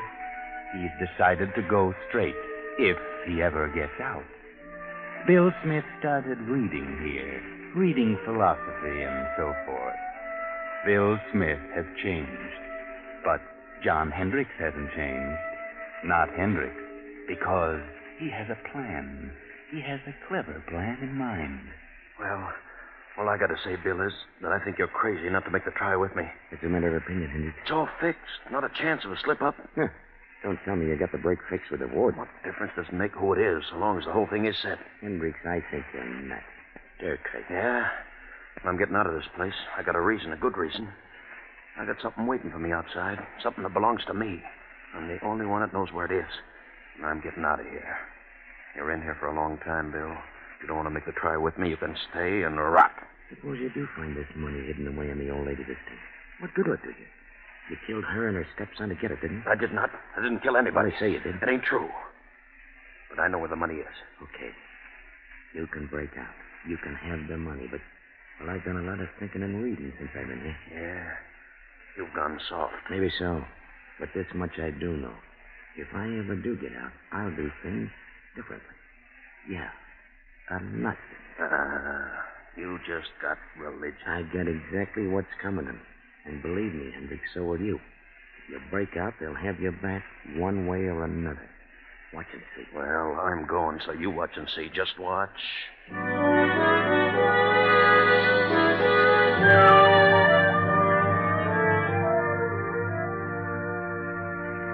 And now, another night, several months later. Another storm. A lonely country road. A car. The southern part of the state. That village we passed a few miles back. That silent, sleeping village was Marsdensburg. And that small stone building was the county courthouse. The courthouse where John Hendricks was tried and convicted for the murder of his wife and her simple-minded son, Henry. We're on the outskirts of town now. A young man is driving the old car, and there's a girl beside him. Motor trouble? There, just ahead, a light. Yes, it's a little crossroads store. There's a light inside, George, but I don't see anybody. It's closed. We better drive on. Yeah, I guess you're right, John. Evening, folks. There's trouble. Well, we're having motor trouble. That's so. What are you doing driving around on a night like this, huh? We're on our way west. Oh, mister, is there an inn or something around here where we can stay for the night? Inn? There's a place about 8 miles up the road. They'll probably put you up. Sign on the left-hand side of the road. You can't miss it. This road's pretty bad, though, and rains. Got to be careful. You'll find yourself walking. Well, thank you. We'll try it. Good night. Good luck, mister. You'll need the luck.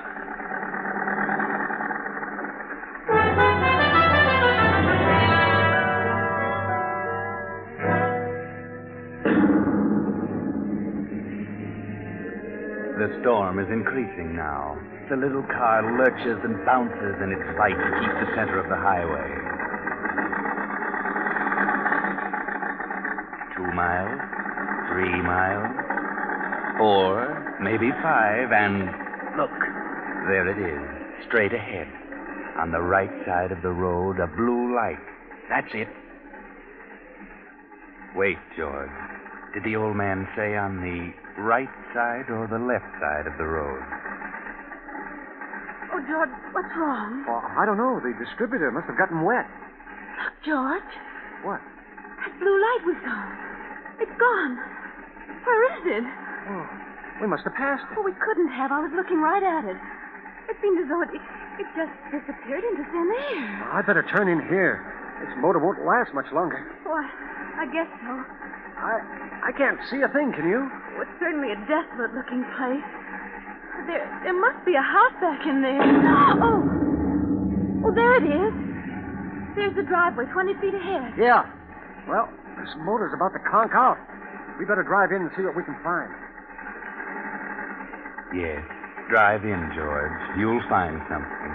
That's right. Through the gate. Make the curve. Hurry. There goes your motor. A little more. Now. Oh, we just made it. Thank heaven. Yes, that's right. Always thank heaven at a time like this. All right. Get out and go up on the porch. Let me help you, Joan. Well, I'm all right. What do we do with the bags? We leave them here until we find out if there's anyone here. Come on.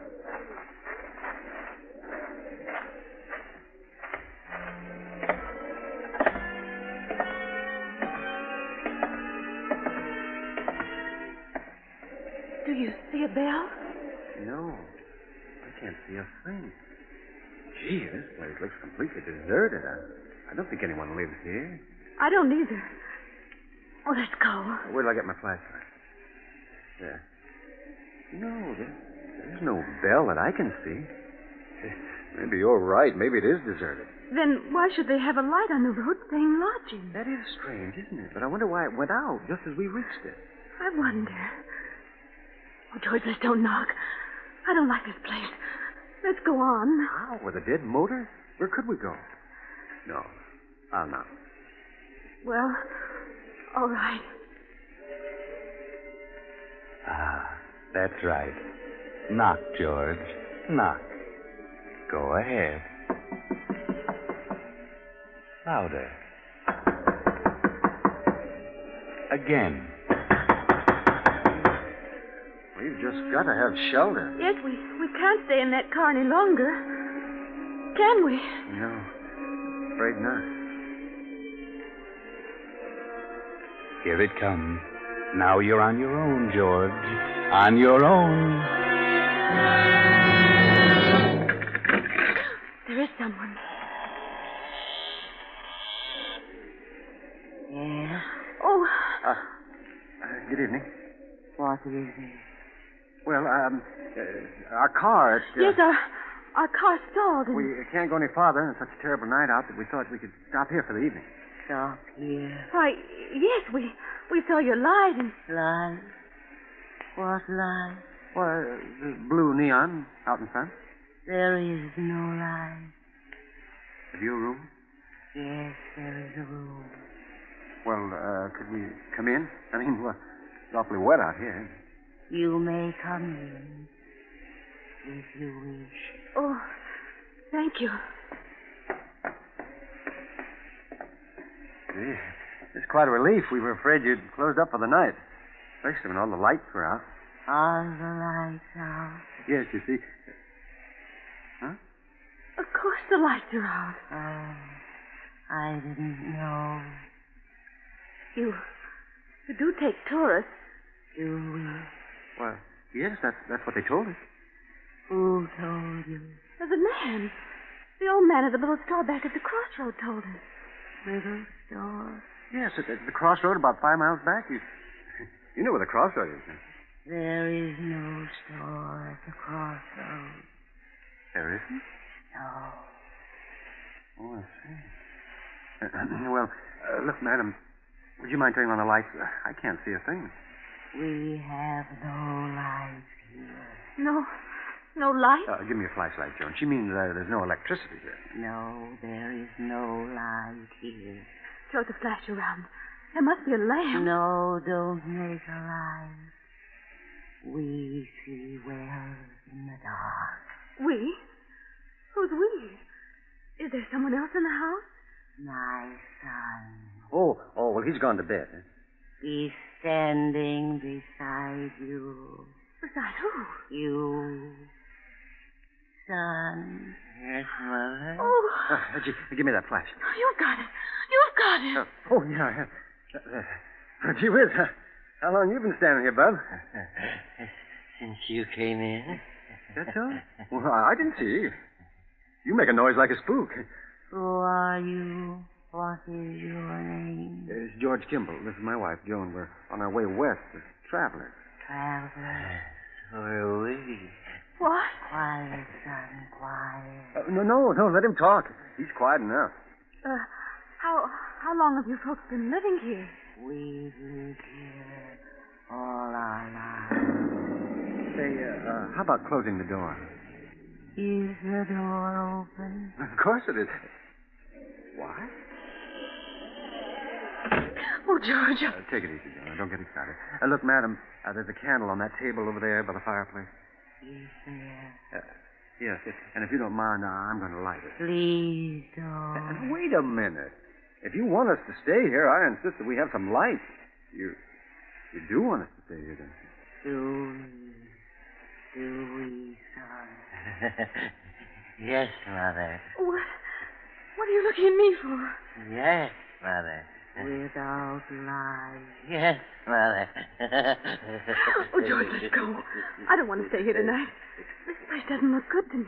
There has been no good here for many years. See what I mean, George? I don't get it. You don't seem to want us, and yet your son does. How do you make any money that way? We don't make money. You don't? You mean you haven't had any guests lately? No. Not for many years. Well, can't expect any if you act like this. But we do expect a guest. Don't we, son? Yes, Mother. He certainly has a surprise coming. Yes, he has. How many rooms have you? There are many rooms, but only one. Only one? Oh, now that doesn't make sense. Well, what do you mean? Only one for guests. Well, you mean only one equipped? Yes. Well, then, if you've got a reserve for this guest you expect, what are we going to do? There is an inn farther along the road. They have rooms. They will take you. It will be best for us. Yes, but our distributor got wet, so the car won't even run. Where is your car? It's right there at the foot of the steps. I see no car. You do? Why, it's standing right there. George, where is it? It's gone. Holy smoke, it is gone. But where and how? I didn't hear a sound. Oh, it must have rolled ahead. Throw your light around. Not a sign of it. Say, what goes on here? Son. Yes, Mother? You moved the car. Yes, Mother. Why? Him. I understand, son. I understand. Hey, now, wait a minute. Your son moved it? Well, how could he? The motor won't run, and even if he would. Well, we didn't hear sound. No sound. How'd you move it? I don't know. It's a fine thing. Here we are in a place where they don't want us and no way of leaving. Well, you've got us on your hands now. You have to make the best of it. Oh, no, George. We'll leave. Oh, nonsense. This is all silly. Now, come on. Let's have some light and cut the monkey business. Wait, son. What have we decided? Yes, Mother. We've decided, yes. Very well, if you wish. If you wish, you may stay. Stay until... Until when? All night? Yes, Mother. If you wish. Well, that's better. Now, that's more like it. Now, I light this candle. There we are. George, look. Well, indeed. Look at the dust and the cobwebs. This place looks deserted. Looks like an old cellar. Well, how about the room? Do we get it or the guest you're expecting? There is another room that will do, perhaps. Well, could we see it? Uh-huh. By the way, how much do you charge? We charge nothing. You charge nothing? Nothing. Sounds silly, but it's a break for us. We're running short anyway. Let's see the room. Very well. It is upstairs. After you, madam? No, you go first. Very well. Come on, John. Bring that other candle. Come, son, follow me. Yes, Mother.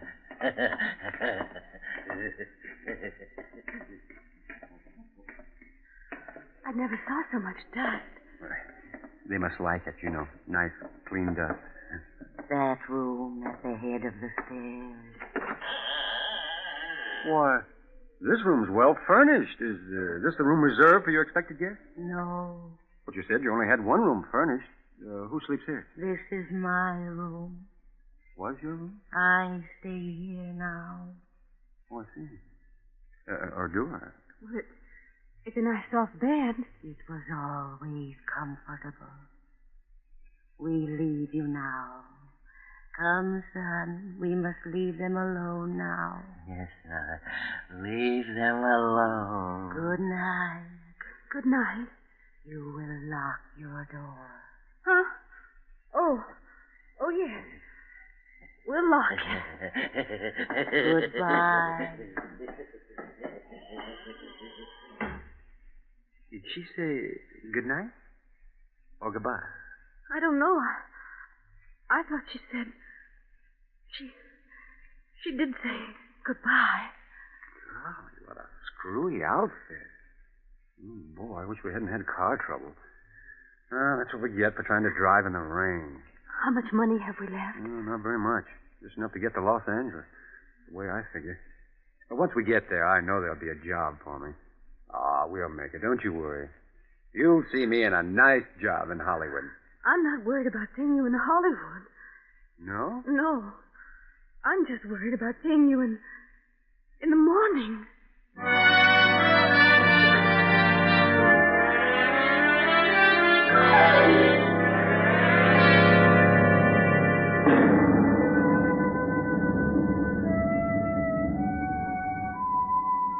The same night, but later. It's midnight. Another car on the same road. You know who it is. It's John Hendricks. And you know where he's going. He turns in at our deserted mansion, up the driveway, and stops. He steps out, slips up the steps, opens the door, and throws his flash about the dusty room. The cobwebs glisten in the beam. A few moments, and the light comes to rest on the fireplace. He steps quickly to the mantel, draws a small hammer and a chisel from his pocket, and sets to work, removing a brick. Now he's finished. The brick is loose. He reaches in and withdraws a heavy yellow envelope. He starts to put it in his pocket, but suddenly freezes in his tracks. He can't move. He turns icy cold. Turn around, Hendricks. Turn around. Look. At the foot of the stairs across the room stands a woman holding a candle, and beside her a grinning youth holding an axe. Turn around, Hendricks. Look at their heads covered with blood. Turn around. John Hendricks, murderer. John Hendricks, thief. Martha. Yes, John. Henry? Yes, John. No. We've come for you, John. The same way you came for us. No. We've been waiting for you, John. We knew you'd come back for the money. No, We've been waiting. We've come to take you, John. No. Please don't come near me, please. You must suffer, John, as we have suffered. I've suffered. Not enough, John. Not enough. I didn't mean to do it. I didn't plan to kill you. I went mad. I lost my head. No. Don't come near me. You can have the money. Then give it to us, John. Please don't come near me, please. Give us the money. No, please. You won't can have the need money. it now. Come, son. We must have the money, and we must take John. No. Come, No. son. There's the money on the floor. No, money Please, is not please. enough, John. Money is Please don't not come near me. enough. Oh, Go please. ahead. We must have Please, John. no Hendricks. closer. He's I lost my head here. I lost my head. Yes, No, sir. you don't Yes, understand. No, sir. please don't come any closer. Don't come any closer. Please. No. I'll shoot. Bullets won't stop us.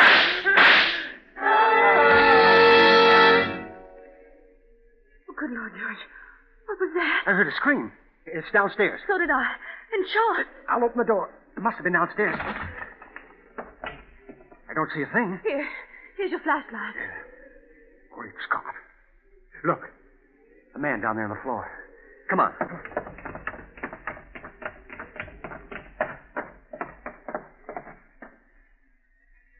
He's dead. Look at the gun.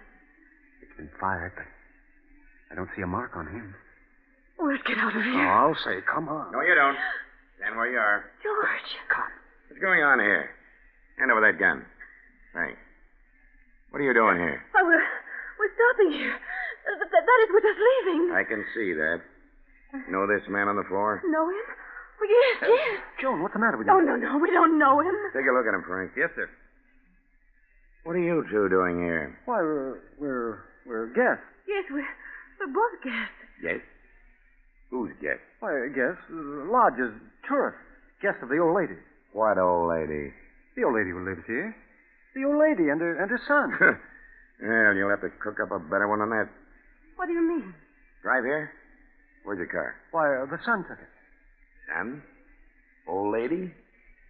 What are you talking about? They live here. They said they owned this place. We had motor trouble, and they put us up for the night. What about him, Frank? He isn't dead. Breathing.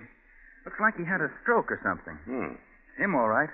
John Hendricks. Take a look around, see if there's anyone else here. Yes, sir. You. What's your name? George Kimball. This is my wife. We're on our way to California. You know who this man is? Certainly. We've been on his trail. He's an escaped convict. Is your gun? No, sir. Did he shoot at you? No, sir. Well, this gun's been fired. We heard shots as we turned in the driveway. Ah. Look at the bullet holes near the ceiling. Hendricks probably missed whoever he shot at because of the stroke. Oh, Frank, what'd you find? Not a sight of anyone, sir. Nothing but dust and cobwebs. Oh. Look, Kimball. You said there was an old lady and her son here. Why, sure. They were here all evening. They're not here now. Well, they let us in and showed us to our room. They certainly were here. What did the old lady look like?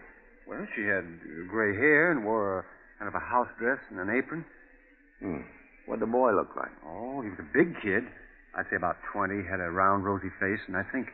In fact, I know he was kind of simple-minded. He had a strange laugh. Oh, yes, and he had red hair. Well, I'll be darned. What do you think of that, Frank? Golly, gives me the creeps. Why so? Do you know who you've just described? No. The old lady and her son who used to live here. Used to live here? Yes, they were murdered here 10 years ago. What? Murdered? Sure. This man on the floor was her husband, the boy's stepfather. He was tried for killing them with an axe and stealing her money in bonds. He got off with second degree because of lack of evidence. He escaped a week ago and headed this way. We've been on his trail ever since he entered this county. So you see, Kimball, if there was anybody else here tonight, it must have been a figment of your imagination. This house has been deserted for 10 years. Oh, George. Good Lord. Look, Sergeant. I found this envelope on the dining room floor there. Well, what do you know? The bonds. Old Martha Hendricks' bonds. That's why Hendricks came here. Look around. We'll probably find the money, too. But where did they go, the old lady? No place. Because they weren't here, Kimball. Well, we better get him out of here and back to headquarters. Hey, wait a minute. Don't leave us. We won't. You're coming along, too. Why? We'll need you for a day or two. Well, let's get going, Frank. Come on. But where did they go? We saw them. We know they were here. Well, you certainly described them to a T, but... Oh, don't worry too much about it. You know, things like this can drive you nuts. You know what I mean. Things like this...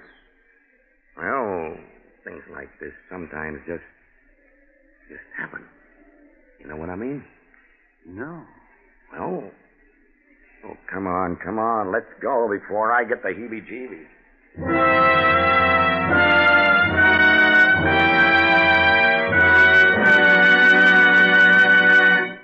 The Whistler will finish his strange tale in just a moment.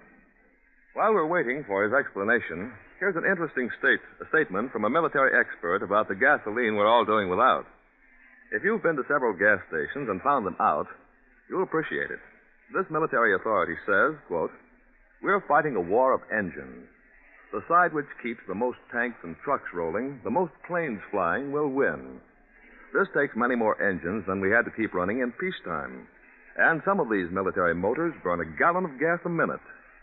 The oil industry's job is to keep the fuel tanks of these engines full. It's a tremendous job. Oil men are doing everything they can to increase production. But over 53% of all the gasoline produced must now go into military use." Unquote. The Signal Oil Company brings you these facts so that when your Signal dealer can't fill her up as he used to, you can better appreciate how the gallons you're doing without are helping carry us down the road to victory. Another way by which America's unequaled resources are winning this war.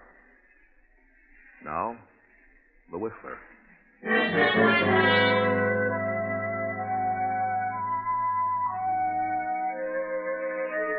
What was it the officer said?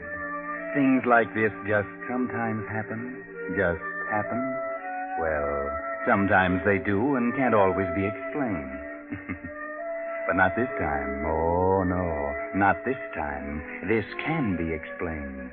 Remember John Hendrick's cellmate, Bill Smith, number 1014? He can explain. He knows all about it because he planned it. Yes, he had learned all the dope from Hendricks, and he sent his pals, the phony spooks, to get the money when Hendricks recovered it.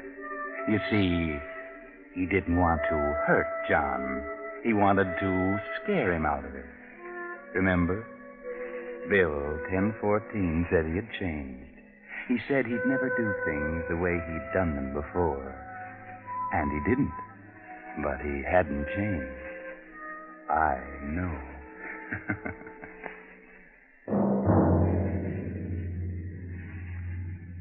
Next week, same time, I, the Whistler, will return to tell you another unusual story. Good night.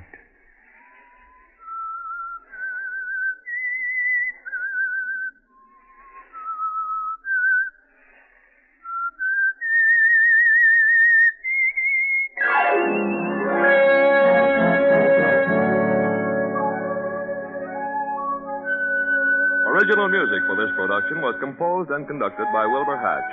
The Whistler, brought to you by the Signal Oil Company, is written and directed by J. Donald Wilson and originates from Columbia Square in Hollywood.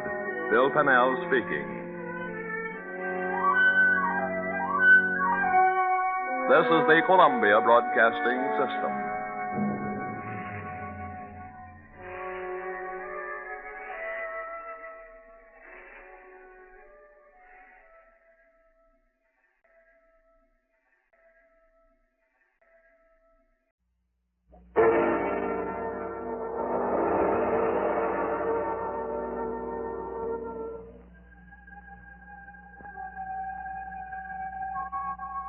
Good evening. This is Peter Lorre. Welcome to another performance dedicated to the shadier side of life, the mysterious, the criminal, the oftentimes murderous side of life. Oh, please understand that this is not that life can be beautiful or love thy neighbor. Oh, no, no. No, my friends, this is the Mystery Playhouse.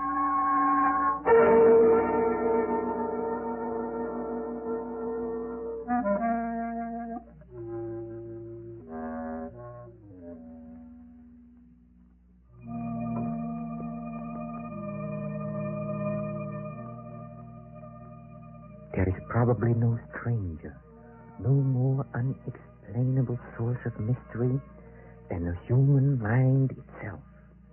It twists and turns sometimes in labyrinthian confusion and often becomes the victim of a grim and horrible obsession.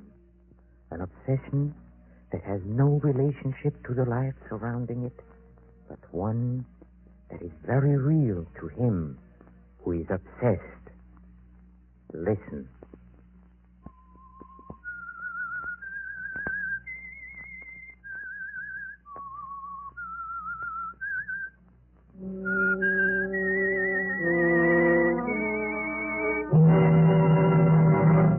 I am the Whistler. And I know many things, for I walk by night. I know many strange tales, many secrets hidden in the hearts of men and women who have stepped into the shadows. Yes, I know the nameless terrors of which I dare not speak.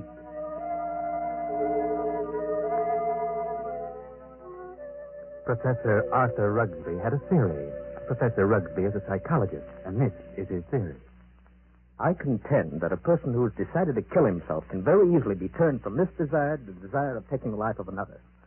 I can prove my theory, and if necessary, that is what I will do. Do you agree? Do you believe that if you were about to commit suicide, you could be swayed from your purpose and become a murderer? Professor Rugsby thinks so. But he's just made this strange statement to his publisher, Mr. Hellman. Hellman glances at the manuscript and smiles. The professor leans forward and asks, Well, Hellman, what do you think? It's purely conjecture, simply a theory, and I wouldn't advise publishing it. But I've worked on it for a long time, and it will work. What good have you accomplished if you can prove it? It's negative. It's not negative. It's positive. I know it. It's so silly. Fancy, an ordinary human being is suffered reverses. Is sick of it all. He wants to leave it all behind him. And you say he can be changed to want to kill somebody else. I do. Self-destruction and the destruction of other life are closely related in the mind. It's like, well, a hair's breadth. The dividing line is infinitesimal. It's ridiculous. You won't publish it? Ranger would fire me. Why? He told me that if you came in here with any more silly ideas like the last one, to tell you that you're no more of a psychologist than he is. That in his opinion, you should be in the asylum. Mr. Granger, I didn't say that. It's you who think I'm crazy. You've never liked me. For some reason, you're trying to tear me down. Well, we'll see, Mr. Hellman. We'll see. Wait a minute. I'll show you whether my works are illogical. I'll show you. Oh, calm down. I'm going to make you eat those words. I'm going to prove my theory, and then I'll bring it to a conclusion, and you'll know that my theory's sound. Good night.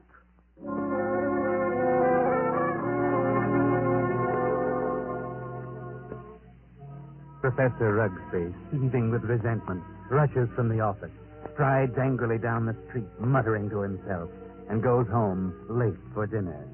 He finds a note from his wife, Myra, saying she's decided to go to the opera and will be home around 11:30. Then he gets an inspiration. He will find a subject for his experiment. So he goes to the bridge over the deep canyon, the bridge called Suicide. And strangely enough, he hasn't long to wait. As he stands against the railing in the fog, a figure appears a few feet beyond, studies the distance below. Wait a minute. Huh? That's very silly. Let go of me. Oh, no, I couldn't do that. I need you. Get away. Look, it's 500 feet to those tracks below. Hard steel rails. And don't believe what you heard about not knowing what happened. Let loose. People don't always die instantly. They live in agony for minutes and sometimes for hours. It's a horrible death. I know. How do you know? I'm a doctor. Doctor? Yes. I can tell you much simpler ways, much less painful ways, and quicker. You're a nice-looking girl, an intelligent girl. Maybe after I've talked to you a while, you wouldn't want to do this at all. No. Maybe a few minutes' talk will change the entire picture for you. What could you do to help me? There's a motive back of your wanting to do this, and I'd like to know what it is. Nothing to... Haven't you any relatives, any loved ones you'd like to do something for? Yes. If you talk with me for a while, maybe I can find a way clear to help. Oh, you sound crazy to me. Oh, no. I may be many things, but I'm not crazy. All right, I'll talk to you. Where? My apartment. I might have known. No. I'm serious. I really want to talk to you. All right, I'll take it.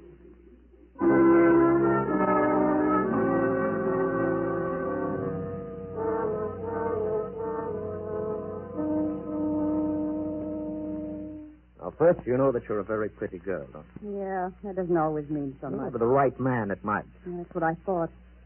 I found out it didn't mean a thing. Then it was because of the man.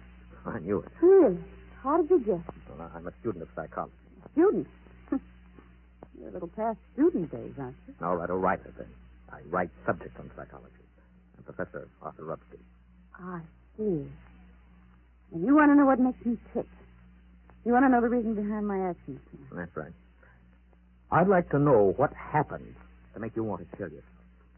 Suicide is a mental aberration, you know. I'd like to know what preceded the decision to destroy yourself, and also what you thought up until that moment I stopped you on the bridge. What good will that do? You told me you were not broke, but also you said you had some loved ones you'd like to do something for. I meant I wasn't broke to the point of being hungry. I have a few dollars. But you suggested help to someone in larger terms. Yes, I did. Who was the loved one? My mother. You're her only means of support? You intend to kill yourself? Yes.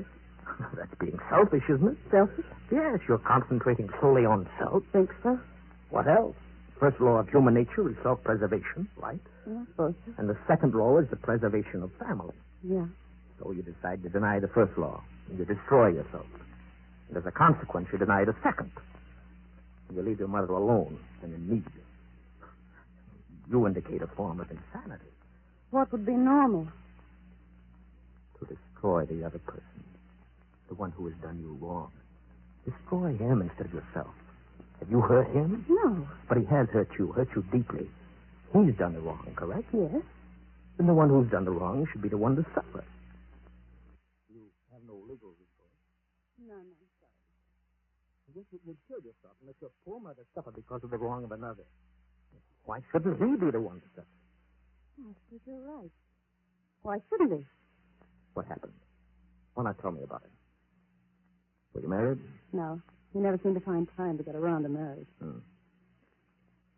What's your name? Gladys. Gladys Tanner. How long have you known him? Almost 4 years. And you always thought he meant to marry? Yes. Until? Until 3 weeks ago. On July 1st, he had to leave town for a week on business. He said he was going to Kansas City. When he came back, he seemed too busy to see me. And a week ago, I found a snapshot along with several others in a desk at his home. May I see it? Certainly. The picture of him and another woman. But the picture was not taken in Kansas City. No? It was taken on the beach at Atlantic City, and it's dated by the finish of July 3rd. Since he's returned, he's refused to see me, and yesterday he finally said he didn't care to see me anymore. So I better forget him. It isn't so easy as that, is it? No. I figured I'd done something. I blame myself. Do you know the blonde woman in the snapshot? No. It must be a woman he's met recently. You've known him for 5 years. I don't think you're to blame. He's the one who's in the wrong, and he should be made to suffer. How? Well, you were going to kill yourself? Why should you? Kill him instead. He double-crossed you. He deserves it. Let me go a little deeper into the situation. Whenever a person has reached a conclusion, it takes...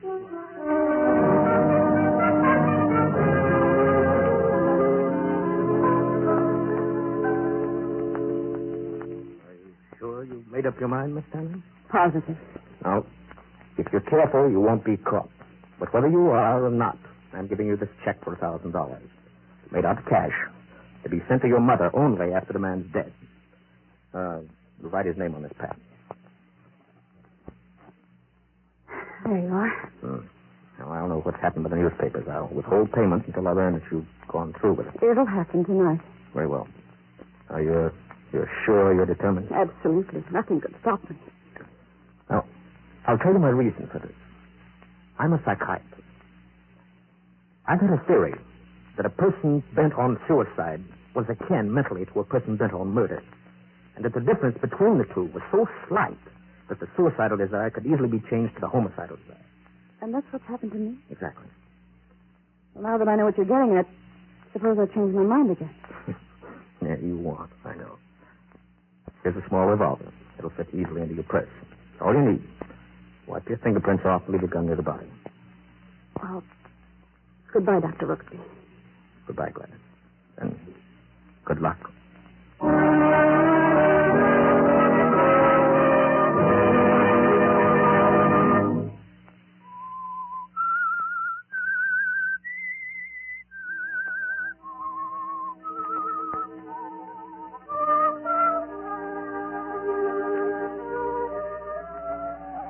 And so Gladys leaves Rugsby and starts off to the house of her victim on the outskirts of town. Rugsby stands for a while lost in thought, then takes his hat, steps into the street, and 20 minutes later he stops his car a block from Hellman's bungalow. Remember Hellman, the editor who ridiculed the professor's theory?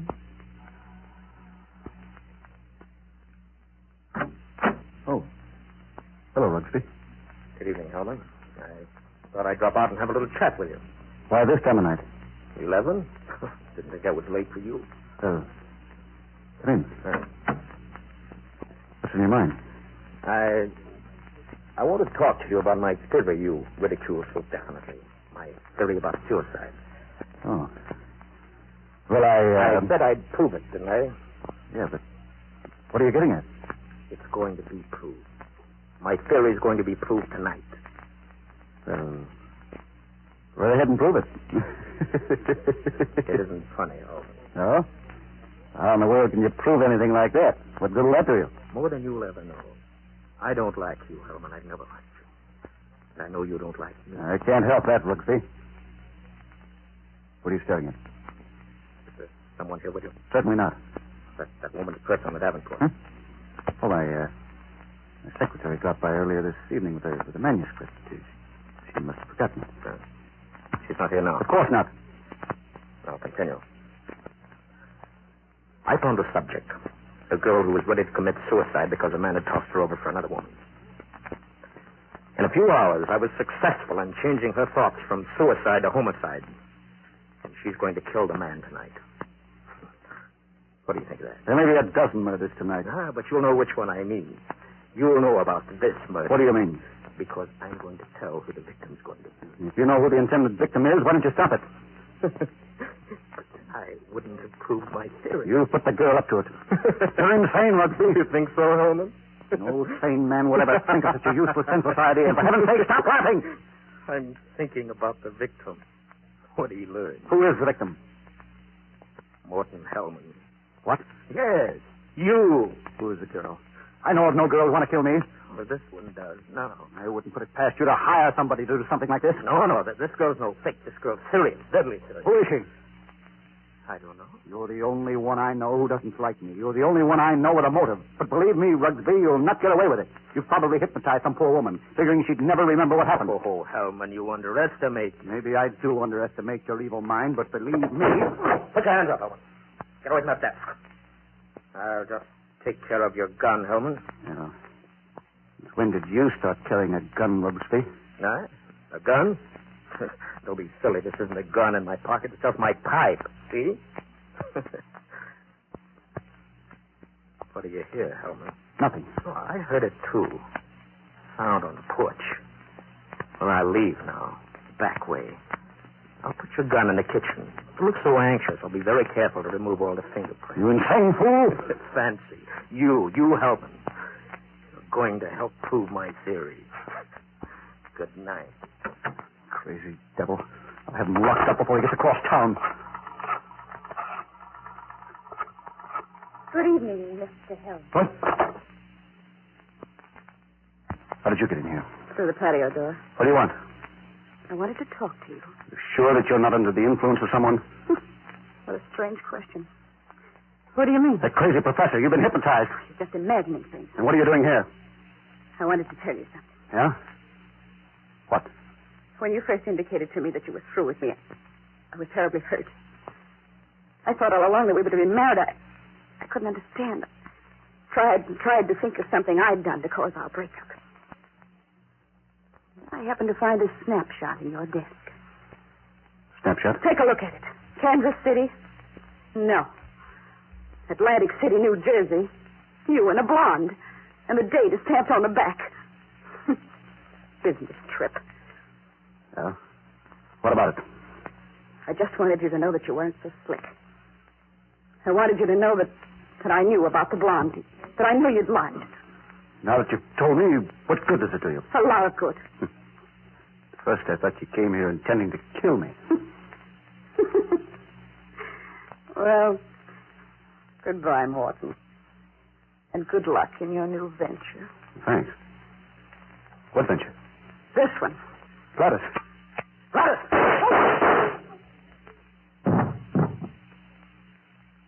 And wish me luck in mine.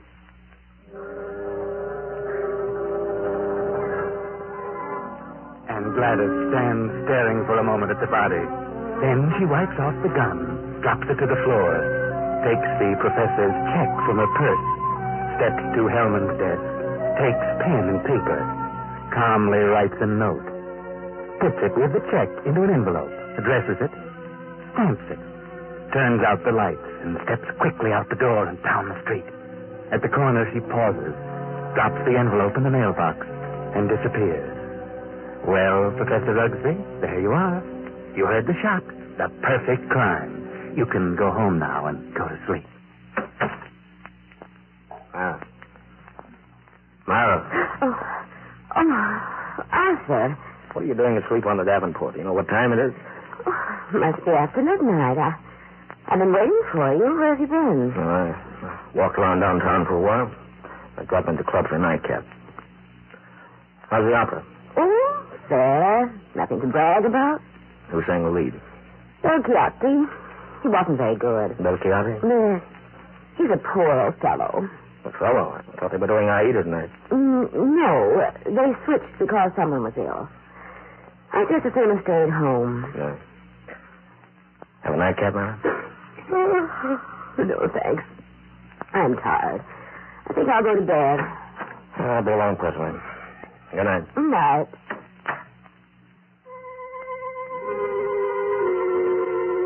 Well, Professor, it's been a great day. A triumph for you. Your theory proved and nothing to be traced to you. The one perfect crime. He sits over his drink for a while, then turns out the lights and goes to bed. The night passes and morning comes. The professor rises cheerfully and prepares for breakfast. Then... I'll get it, Myra. Yes? Are you Professor Rugsby? Yes. May I come in? I'd like to talk with you. Oh, of course. What is it? Is your wife in? Yes. I'd like to see her, too. Who are you? I'm Lieutenant Davis, Detective Headquarters. What? What do you want? Will you call your wife? Oh, why, certainly. Myra, what's this all about? What is it, Arthur? This is Lieutenant Davis from Detective Headquarters. He says he wants to talk to us. Oh, really? What about? May I ask where you were last night, Mrs. Rugsby? Why, certainly. I went to the opera. What time did you get home? Oh, I imagine it was around 11 or shortly after. Were you at home last evening, Professor? Well, I was at the club and got home about 12:30. What's this all about? Do you know Morton Hellman? Certainly. What about him? He's been murdered. Murdered? Good Lord, when? Around midnight last night. They found him this morning. Oh, terrible. Oh, I've known him for years. He was editor-in-chief of the company publishing my writings. I'm a psychologist, you know. Yes, I know. But what do you want to know from us? Well, we weren't connected socially with Hellman, just in business. Did you know him, Mrs. Rugsby? Yes, I knew him, very slightly. Do either of you know of anyone who'd have reason to kill him? Oh, certainly not. Everyone thought highly of him. Did you ever hear of a girl named Gladys Tanner? Gladys Tanner? No. Did you know of a Gladys Tanner, Mrs. Rugsby? No. Who is she? She went with Hellman for several years. They were supposed to be engaged. For some reason, it blew up. Because of another woman. So what? Is this your purse, Mrs. Rugsby? Well, of course it is. That's the one I gave you last Christmas, Myra. Why, yes, I must have lost it downtown. Where did you find this, Lieutenant? At Hellman's home. Hellman's home? Well, how in the world did it... Heavens, but how? We found it on the sofa. I can't imagine how it could get there. And this is the revolver that killed Hellman. Found on the floor beside him. No fingerprints on it, however. What? May I see it? Why, Myra, this is your gun. Well, I bought this for you 2 years ago when I went away on that lecture tour. Yes, I think it's mine, but it just doesn't make sense. Did you have the gun in your purse when you lost it last night? Why, perhaps I did. I'm so confused now. I can't Well, remember. think, Myra, think. Oh, this is terrible. Yes, I know. Oh, dear, I feel ill. Did you ever fire this gun? Yes, once last year up in the mountains. I wanted to see how it worked. Ever reload it? Why, no, I didn't. When did you see it last? Yesterday. And you've never reloaded it? No, I've never reloaded it. Just didn't think about it. Maybe I did put it in my purse. I don't know. And whoever found the purse may have used the gun to... Oh, I just can't seem to think. This gun misfired on the first 2 shots. The other 3 killed Hellman. This is the most amazing piece of coincidence I've ever heard. Why would my wife want to do such a thing? Why should she go to Hellman? She hardly knew him. Are you sure about that, Professor? Of course I'm sure. Well, I'm sorry to say I think she's lying. What? Well, this is ridiculous. This is going to be a shock to you, Professor, but here is a snapshot we found on Hellman's desk, taken in Atlantic City last July. Good heavens. Why, this is you, Myra. You and Hellman. Why, you were at your mother's in Florida in July.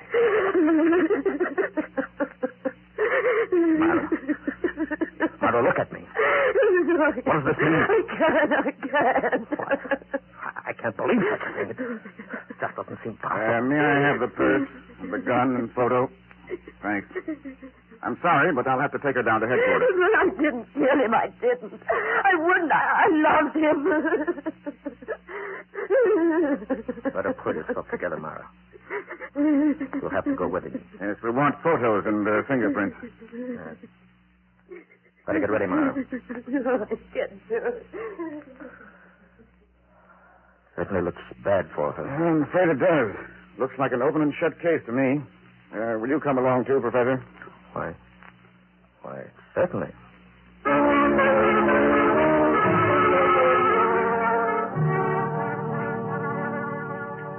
Now, it's several hours later at police headquarters.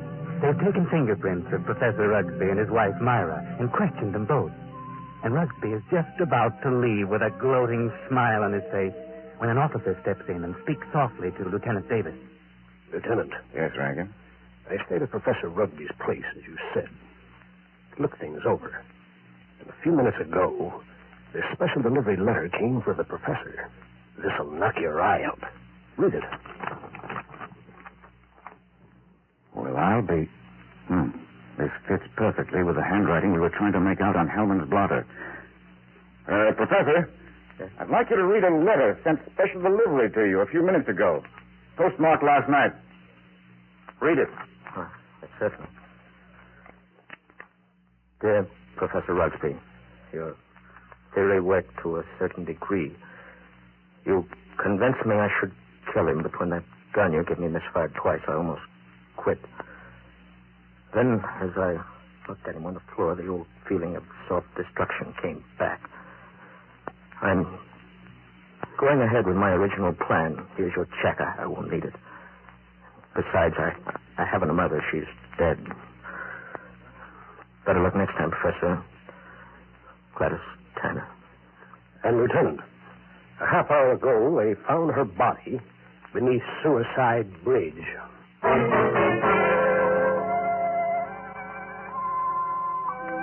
Well, it all worked out beautifully for the professor, up to the point where he changed his plans.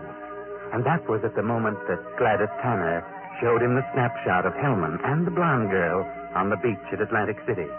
The professor wasn't really going to let the girl kill Hellman, but when he saw the snapshot and recognized the blonde as his wife, Myra, he started to change. And when he visited Hellman before the shooting and recognized his wife's purse, he was doubly determined to see Hellman killed and place the blame on his wife, Myra. Yes, it would have been a perfect crime, perhaps, but he sacrificed his theory for revenge. The whole thing backfired and caught him. The girl wished him better luck next time. There won't be a next time. Not for the professor. I know.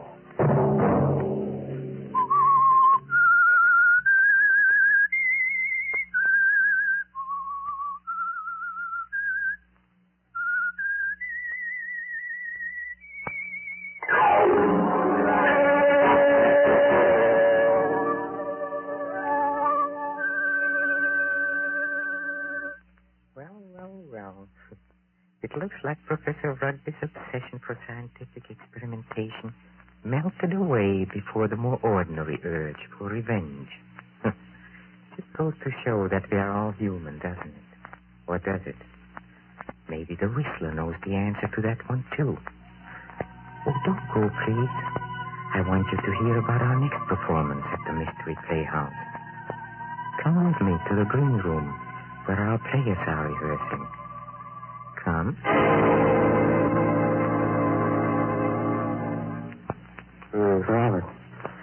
Robert, before leaving the theater tonight, someone told me that you and Julie Winthrop are going to be married.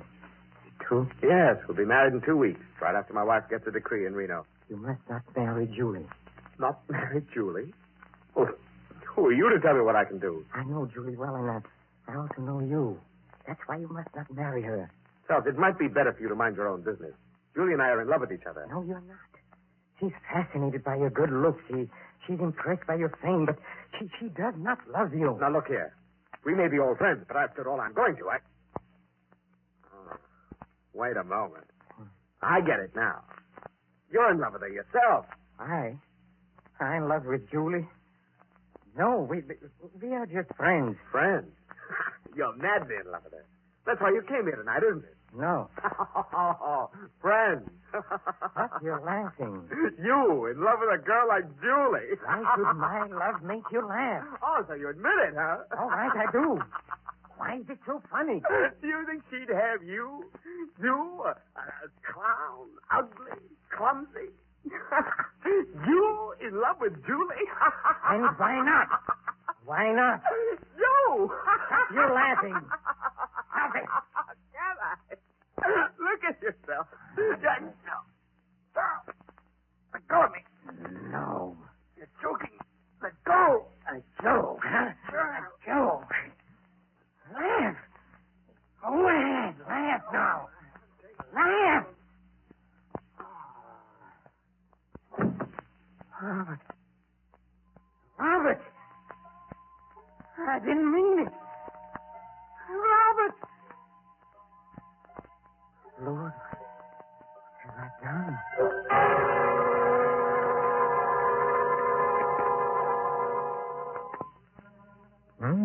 That might be worth listening to. Funny thing, that little man sounds familiar. I must have seen him in pictures. Anyway, the scene you just heard is an inner sanctum mystery and will be our next performance. This is Peter Lorre closing the doors of the Mystery Playhouse. Good night. Sleep tight. This is the Armed Forces Radio Service.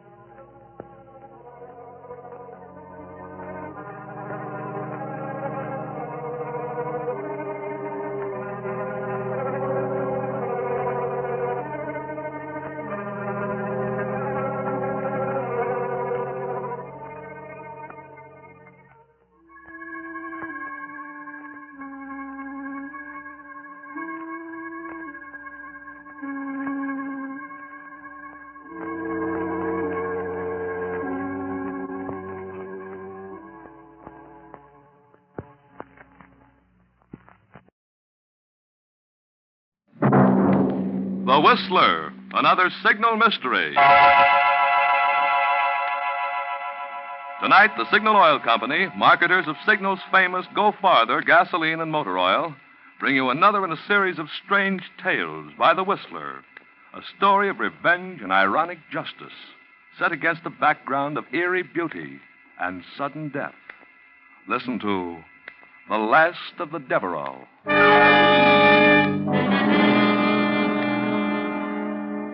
But first, an interesting fact. Last week, 100 motorists were asked how long since your front wheel bearings were repacked. Believe it or not, 72 out of the 100 didn't even know wheel bearings are supposed to be repacked, which will probably account for 72 cases of wheel bearing trouble at a time when car parts are hard to replace. You see, front wheel bearings aren't lubricated every 1,000 miles like the rest of your car. But every 10,000 miles, car manufacturers say front wheel bearings must be removed, cleaned, and packed with fresh grease. It's a precision job because the bearings must be adjusted so as not to bind, yet not be too loose. That's why it's a good idea to have your neighborhood signal dealer do this important job for you. He not only has the needed tools and special wheel bearing grease, but because he's in business for himself, you can count on him to do a conscientious job that will keep your wheel bearings happy for another 10,000 miles. Yes, 72 out of 100 didn't know it. But repacking your front wheel bearings is a mighty important way your neighborhood signal dealer can help your car go farther. And now,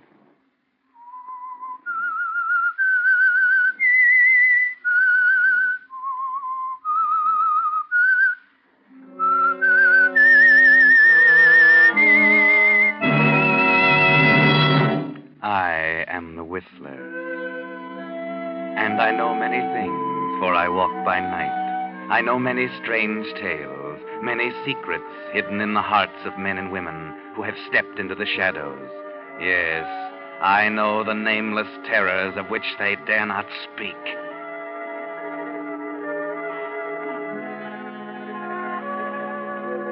In the bayou country of the deep south, a land inhabited by the descendants of early French settlers, stands an ancient mansion called the Cypresses, owned for generations by the aristocratic Devereaux family, The plantation boasts acre upon acre of sugar cane, bending to the warm river breeze, and life goes on much as it has in the past. Beauty is everywhere, but danger too, like the treacherous morasses which lie beneath innocent flowers. Paul Vertel, who is definitely not aristocratic, has long wanted the cypresses for his own, hopelessly it seems. But times change. Paul is now rich, and today, as the heavy door of the Devereaux mansion opens, he believes his ambition is about to be realized. Yes, sir? I'm Paul Vertel. I'd like to see Monsieur Devereaux. Yes, sir. If you'll kindly step inside, sir. Yes.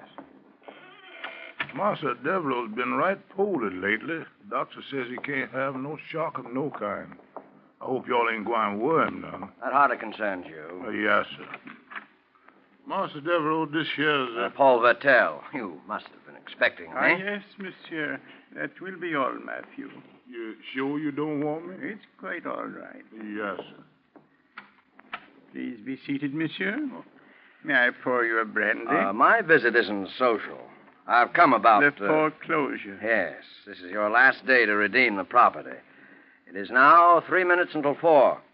That you can pay me $15,000 by 4 o'clock, I shall have to take possession of this estate. What do you want with my land, Monsieur Vertel?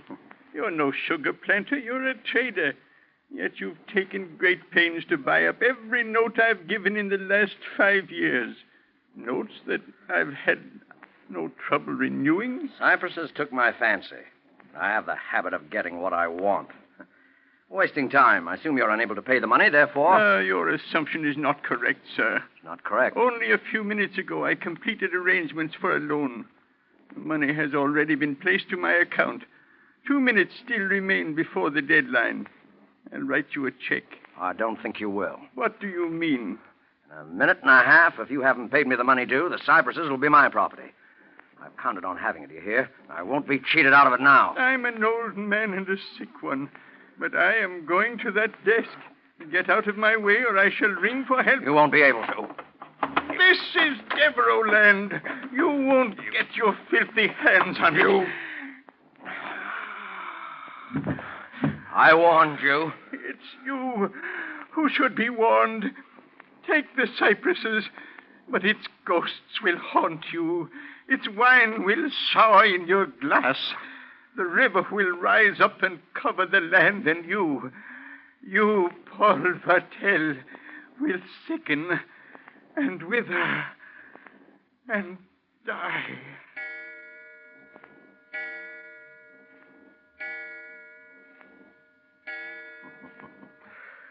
I've won, Devereaux.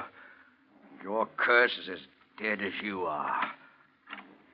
Who's there? Oh, Who are you? I can't... what have you done? The sun's shining in those windows. I couldn't see. Who are you? Is he dead? I don't know. Well, yes. Yes, he is. Matthew. It must have been his heart. We were just talking, and he suddenly collapsed. Here he is, Miss Ann.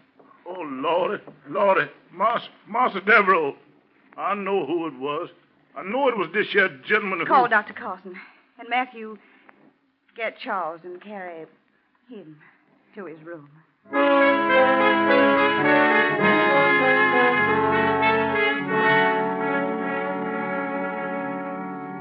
Poor old Monsieur Devereaux. But how very fortunate for Paul Vertel, now the new master of the cypresses. Paul is quite pleased with the way things are going. By nightfall, Dr. Carson has already signed the death certificate. An inquest would have been such an annoyance. Then, too, there is this Miss Anne, young and fascinating. Miss Anne, who at the dinner table identifies herself as Anne Martin, the Devereaux' housekeeper with a strong love for the cypresses, its gloomy old house, and its swamps. Now, what do you intend to do with the cypresses, Monsieur Vertel? Sell it at a handsome profit? Oh, no. I intend to live here, mademoiselle. When a man has spent 20 years fighting a highly unsympathetic world, he sometimes longs for a gentler mode of living. I mean to find it here. I believe there's an old family saying that only a Devereaux can be happy at the cypresses. I found that old family sayings have even less vitality than the old families which say them. I didn't know if you planned to stay, Monsieur Vertel, but I had a room prepared for you. I'm afraid there's no choice. I was, unfortunately, all too aware that Devereaux couldn't meet his obligations, so I made arrangements accordingly. An agricultural expert will be here first thing in the morning. I begin to understand your success in the world. Oh, but here's Matthew with some port wine. You'll find it very excellent. Ah. To the new master of the cypresses. And new life for a dying house.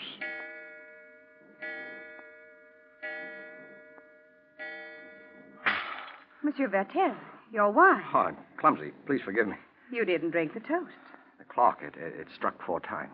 Is there anything odd about... Oh, I see what you mean. It must be nearly 11. That's strange.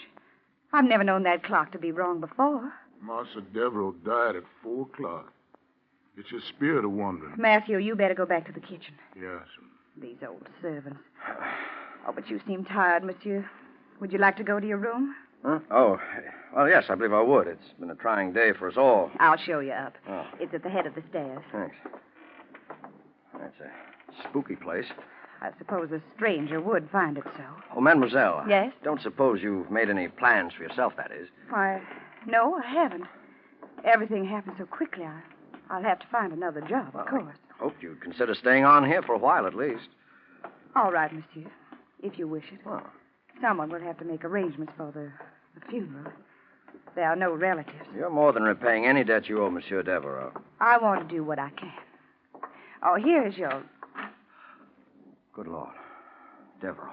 Oh, I must have made a mistake.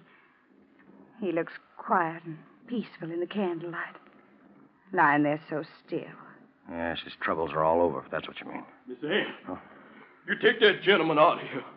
Take him out before harm comes to him. Who's that? Oh, it's just Charles, Monsieur Devereaux's man. He's sitting up with his master's body. Please take that gentleman out of here, Miss Anne. It's all right, Charles. Shall we go, monsieur? By all means.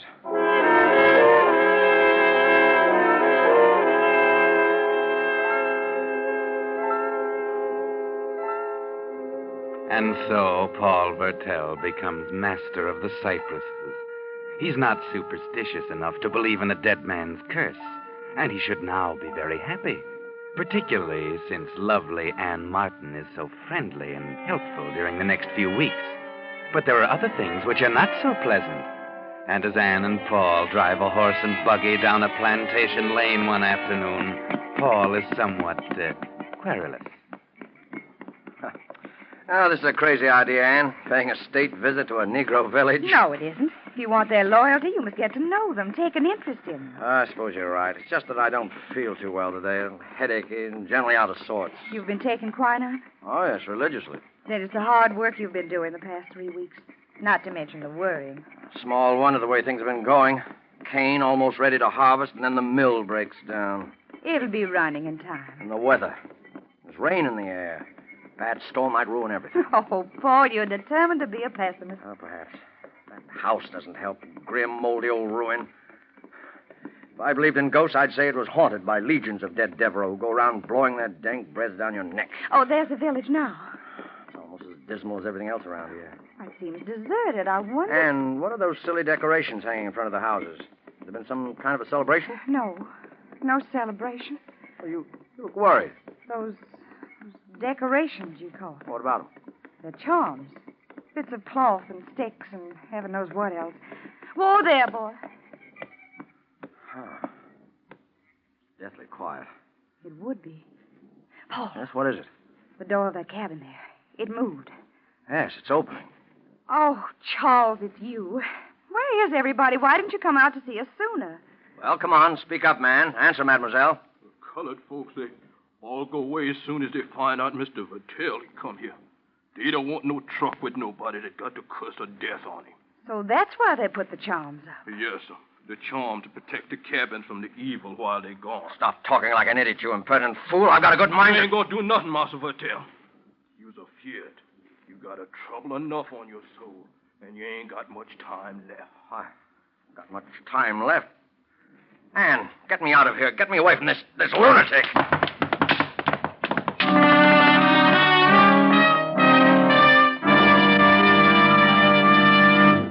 You are listening to The Whistler, another Signal mystery, brought to you by your friend, the Signal Oil Company, marketers of Signal's famous Go Farther gasoline and motor oil.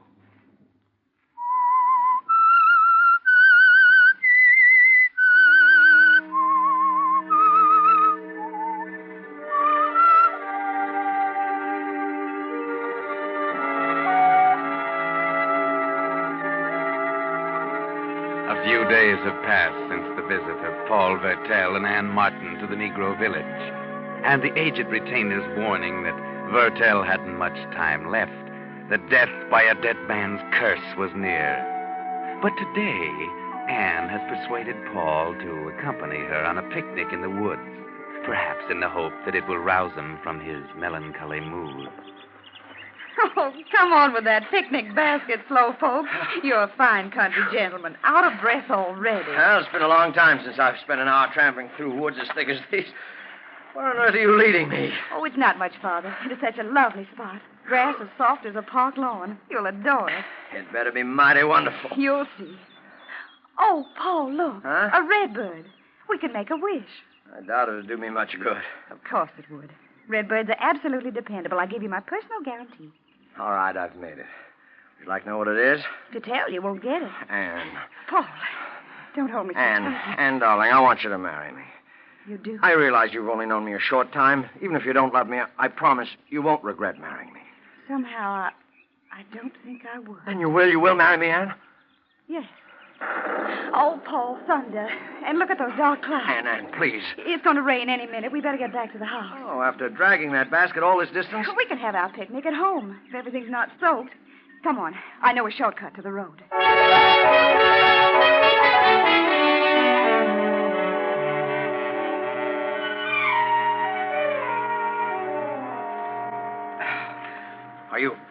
Are you sure you're going in the right direction? Looks as though we're heading into a swamp. You see that little hill over to the left? Yeah? The road's just beyond. Hurry, I felt a drop of rain. I can't keep this up much longer. I'm winded. Anne! Paul, here. Take my hand. Oh, the slime. It gives me the creeps. You're all right now. Lucky you didn't sink very deep. Stay on the path, though. These bogs are like quicksand. Oh, this is a horrible place. We'll soon be on solid ground.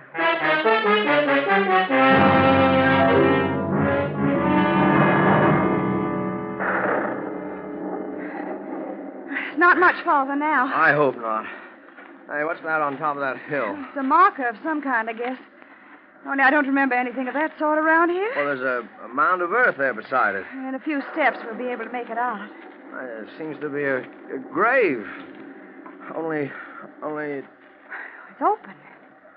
I don't understand. A grave out here in the middle of nowhere? Well, let's go on, Anne. I've caught my breath. I'm curious. It's a marker, all right. A tombstone. Something's written on it. There's still enough light to read by if we go closer. Looks like the earth's freshly turned. The grave's empty. What? Don't read it, Paul. Huh? Let's go, quickly. I can scarcely see it. Here will lie the mortal remains... Paul, no. The mortal remains of Paul Vertel, now doomed, soon dead.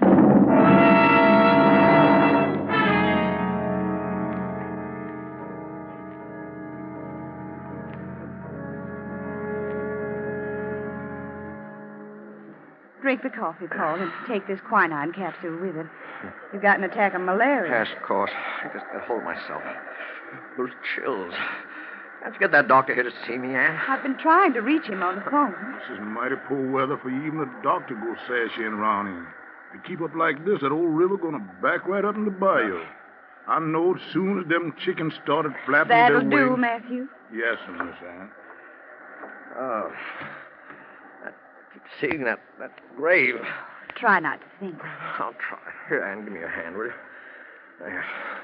Oh, I don't know what's going to happen to me anymore. To me or anything. Poor darling. All these ghastly warnings.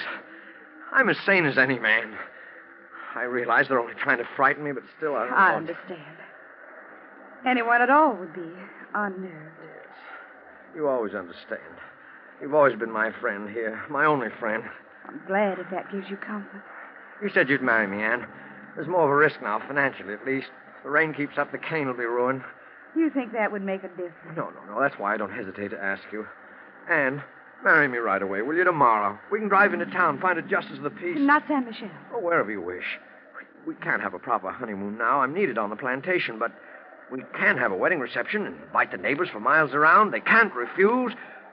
Well, we can be gay for the first time in weeks. What do you say, Anne? But you're ill. The malaria. No, it's nothing. I'll be all right. Oh, would it be proper? I mean, this house and all. Oh. It'll be just a month tomorrow since Monsieur Devereaux died. Of course it'll be proper. Besides, I'm supposed to be doomed. Well, marrying you will be my answer. It'll be my defiance. You're sure? I'm very sure. And with you beside me, I'll fear nothing. Because you're strong and brave. And you'll be my protection. Yes, Paul. I'll be your protection.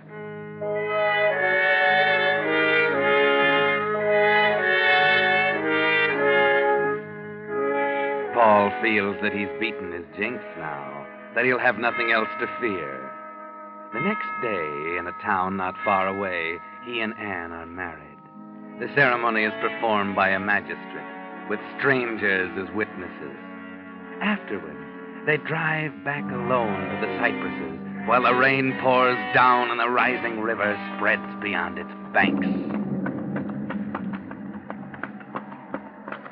Well, Madame Vattel, here's your home and your first party with guests who've come to help us celebrate.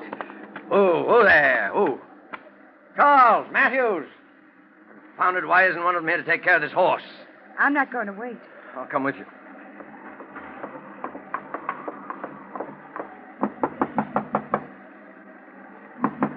Oh, now what? Try the door. Why? I don't understand. There's no one here. No servants, no guests, no one. But why? The guests didn't care to accept your invitation. Nonsense. No, it's this terrible weather. The servants have gone away because they're afraid. It isn't like you to talk that way, Anne. Now, let me take your coat. You were afraid last night. That's not true. Well, since we have the place to ourselves, we may as well go in the parlor. See? Everything's been arranged for the reception. A wedding cake, flowers, even champagne. I see. You're suddenly very glum, my dear, and you were so gay a little while ago. Oh, it's this house that depresses me. It's like a tomb. Means someone's going to die when a dog howls like that. But you're not afraid, are you, Paul? I'm here, you know. Your protection. Why do you keep implying that I'm afraid? Because you're trembling. It's the malaria, do you hear? There's nothing else. Wait a minute. There's a note on the desk. The inkstand. There's no one who'll be writing us notes. Oh. No. Let me see. Oh. Here. I, Paul Vattel, being about to die, wish to find peace of soul. I therefore confess that I came into possession of the estate known as the Cypresses by fraud. True. And by the murder done with my own hand of Robert Devereaux. Stop it. His handwriting, it's not yours. You mean you find it familiar? It's Monsieur Devereaux. Monsieur Devereaux, it can't be. The dead don't write. It's a forgery. It's a forgery. Unless... Yes. Unless Devereaux's alive. Yes, that's it. That's it. He must be alive. It's all been some ghastly joke. That's what it is. You'll find no comfort in that thought. Robert Devereaux is dead. I saw him buried. Well, then... The confession isn't signed. No, it's not going to be. No, this is a trumped-up fantasy to frighten me. But it's failed. It's failed miserably. Yes, Paul. Of course. Come on. Let's have some champagne. Come on. We'll have a toast. Toast to all the accursed Devereaux clan. May they rot in eternal perdition. Wine. Sour. Anne, what are you laughing at?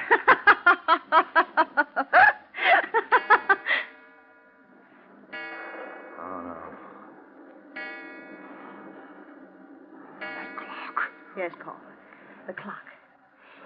You remember when you first heard it? Don't talk like that. Why not, Paul? Surely you're not frightened. The lights. What's happened? They've gone out, Paul. The lights. And you're alone in the dark. Alone with that cursed Devereaux clan. One alive, the other's dead. And what are you trying to do to me? You remember Robert Devereaux's last words. Take the cypresses. But its ghost will haunt you. Its wine will sour in your glass. The river will rise up and cover the land, and you, Paul Vertel, will sicken and wither and die. You! Yes. I'm Anne Devereaux, daughter of the man you murdered. But you married me. Because I knew you were going to die. And that when you did, the cypresses would come back to me, your wife. You managed all this trickery. Can you be sure it's just trickery? You lie, cheat. You're worse than I am. You've been haunted by ghosts, Paul. Let me get my hands on your throat. The cypress's wine has soured in your glass. Where are you? The river is rising. Its water is covering the land. I trusted you. You've sickened and withered, and you will die. You see, even the storm wants to see the finish, Paul. You shall not die. And you won't escape me by running out into the storm. You'll have to be fast to catch me, Paul. And the malaria's taken your strength. You've got strength enough to strangle you.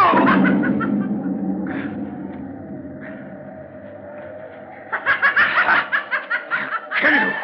I'll catch you and I'll kill you.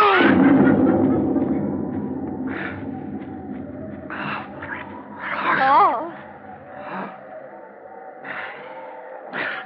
Over here, Paul. Just a few feet away. You can see my white dress. My wedding dress. Yes, I see you. Do you still want to kill me, Paul? Yes, I want to kill... Oh!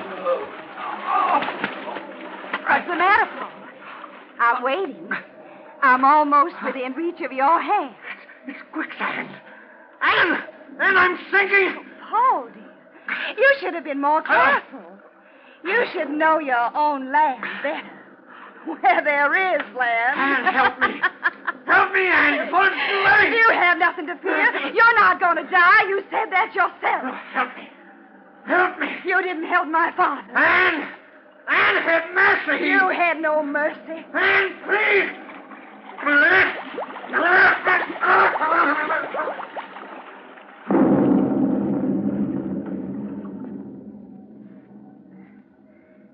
This is Devereaux land. Always shall be. The river will cover it. But when the waters recede, the cane will grow again. Tall. Tall and green.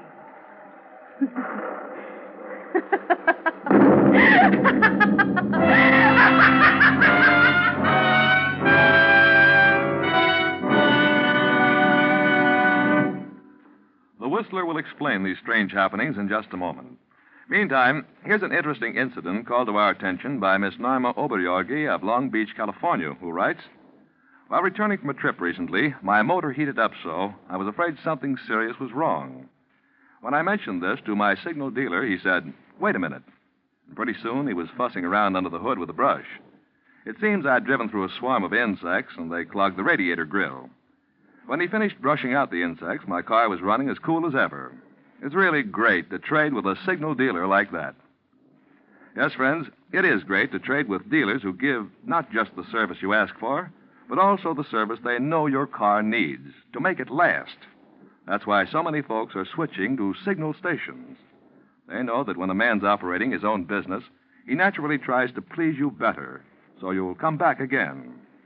And these days, when our present cars have to outlast the duration, such conscientious signal service can spell the difference between the 1 in every 12 cars that will go off the road this year and those that will go farther. Now, back to the Whistler.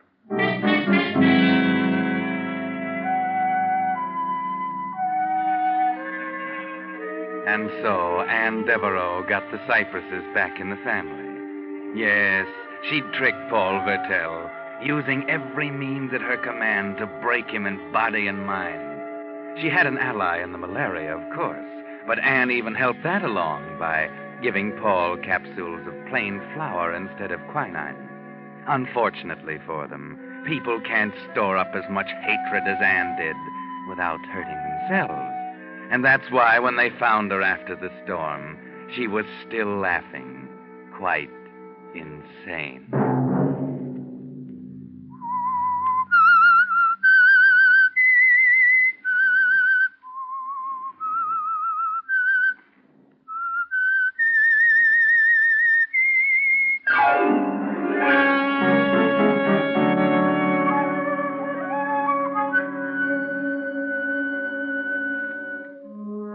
The Whistler is broadcast for your entertainment by the Signal Oil Company, marketers of Signal's famous Go Farther gasoline and motor oil, and your neighborhood Signal dealer, at your service to keep your car running for the duration. The Whistler was produced by George W. Allen. Music composed and conducted by Wilbur Hatch. This program is being transmitted to our troops overseas by the Armed Forces Radio Service.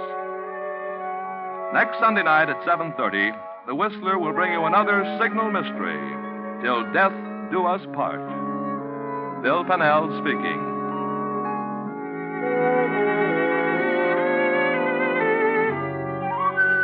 This is CBS, the Columbia Broadcasting System.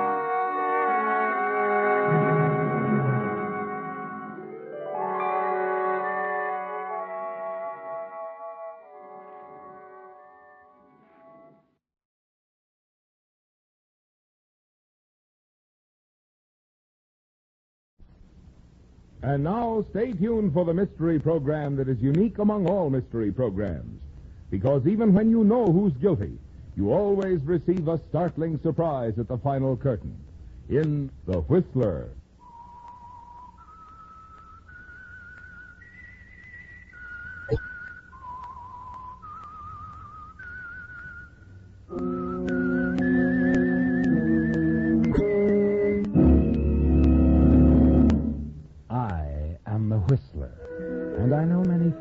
For I walk by night. I know many strange tales hidden in the hearts of men and women who have stepped into the shadows. Yes, I know the nameless terrors of which they dare not speak.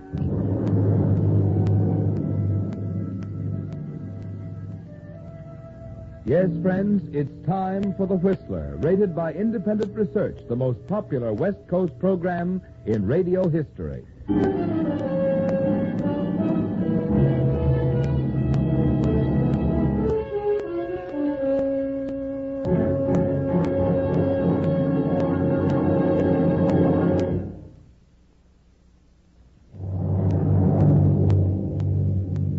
And now, The Whistler's strange story, Till Death Do Us Part.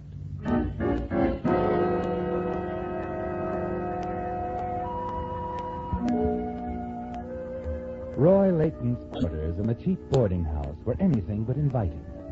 And from where he sat on the edge of the sagging, brass-posted bed, Roy's view of the outside world was a dismal one. The assortment of unopened bills and collection notices in the nearby wastebasket held their grim message, too. They told him that he'd have to be moving on soon, change his address. The one letter he wanted, but had given up hoping for, wasn't there. Never would be, he reasoned. And the knock on the door, rousing him from his mental fumblings, could mean only one thing. The landlady and her oft-repeated demand. I'm back again, Mr. Layton, to ask you once and for all, do you have... The rent money. I know. You know that the minute I hear from my uncle... You've been saying that for months now. The minute you hear from your Uncle Morton in Mexico. Well, I'm tired of that, too. Tired of hearing of an uncle that, for all I know, might not even exist. Oh, you're so sweet. A real doll. I'm sorry about the rent. Now, if you'll excuse me, I'm going out to get a breath of air.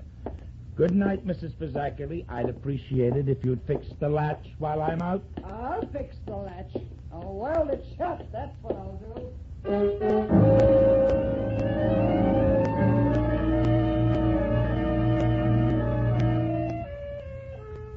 As you leave the house and start walking toward Vermont Avenue, you're pretty sure that this time your landlady means what she says. It's tough, isn't it, Roy? Things never seem to go right for you. You'd like a drink, then decide you'd better skip it. Conserve the few dollars you have left in case your landlady carries out her threat to lock you out. Then you remember Angelo's, a second-rate cocktail lounge a couple of blocks away, where as late as yesterday your credit was still good. But once there, you find things have changed at Angelo's, too. Matt, the bartender, is even slower than usual in coming over to you. Sorry, And kid. when he does... No dice. Huh? What are you talking about, Mac? I didn't even order. Well, I thought I'd save you the trouble. Angelo says no more stuff on the cuff. But, Mac, I haven't run up a bill on him. At least not a big one. Yeah, Angelo knows that, but he wants to keep it that way. I'm sorry, kid. I just work here. I want to keep on working here. In that case, you better get busy and fix my friend a drink. Huh? You don't mind, do you, Roy? Roy? Roy Layton. That is your name, isn't it? Sure.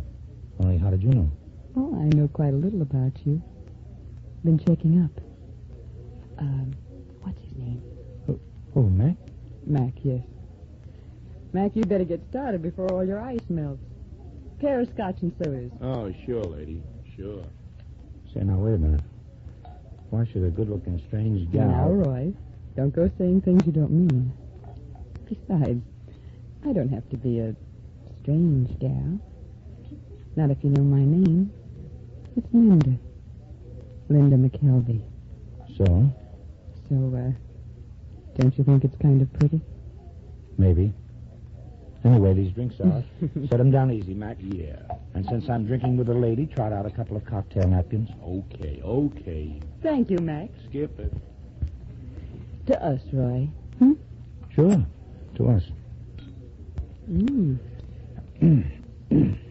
Drink's okay.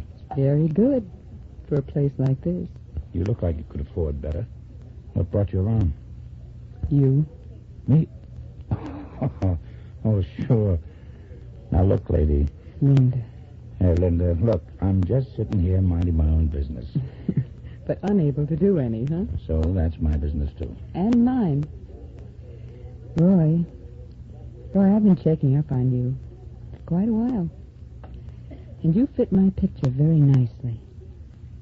And, you do need $5,000. Yeah. I need $5,000. Oh, I get it. Santa Claus finally got my letter and he sent you to bring it. It's nothing like that. It's nothing altruistic.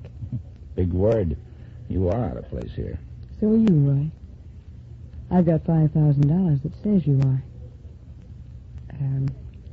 Going to listen to me? How can I help it? Go ahead. Roy, I'm used to nice things. Mm-hmm. To be crass, I like money.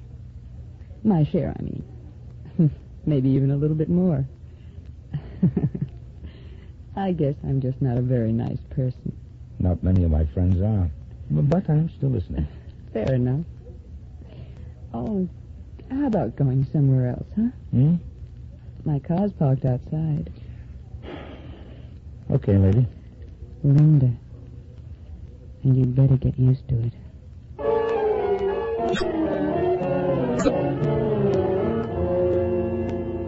It's as bewildering to you as it was to Mac, isn't it, Roy? This girl, Linda McKelvey, dropping into your life from nowhere, talking in circles and buying rounds of drinks. You wonder when the dream will turn into a nightmare, when she's going to give you the name of the bank she once held up. But it's nothing like that, is it? And sitting beside her in the car, you finally get the complete picture. It's a little fantastic. You want her to repeat parts of it, and then it's all quite clear. You really mean it? You want me to marry you, and you'll pay me $5,000? Well, now, is it such a difficult assignment? No, but... But you still can't see why, huh? All right, I'll run through it again. As many times as you want to hear it, Roy. I've got to have a husband. A legal, honest-to-goodness man about the house. And you've got to have him, me, By this certain date you mentioned. Yes, my 25th birthday, 2 months from now. It's all simple enough. My late uncle was eccentric, narrow-minded, opinionated. And rich. Very rich. According to his will, if I marry on or before my 25th birthday, I inherit over $250,000. And if I don't, everything goes to charity. And you are your favorite charity. I certainly am. But why me, Linda? You could have lots of guys. I don't want lots of guys. Oh, now, wait a minute. You don't know me from Adam. All right, Roy. I'll tell you the truth. I love someone else, but I made the mistake of falling for a married man, and his divorce won't be final for 6 months. That's too late to meet the demands of the inheritance. Oh, that's different. You want to eat your cake and have 250 G's. Well, something like that. Well, Roy? I marry you, we make it look good, and then later we get a quiet divorce. Exactly. You're $5,000 richer, and nobody's the wiser. Once I've got the money, there's nothing anybody can do about it. What do you say, Roy? I say I wish I had a rich uncle. Mine, he doesn't even answer my letters. Yours leaves you $250,000. Why, that $5,000 will give you a new start in life, Roy. And until we're divorced, why, you'll dress well and live quite comfortably in Mr. and Mrs. Roy Layton's apartment. Well, must I on bended knee? Find the preacher, honey. I'll do anything for money. Flatterer.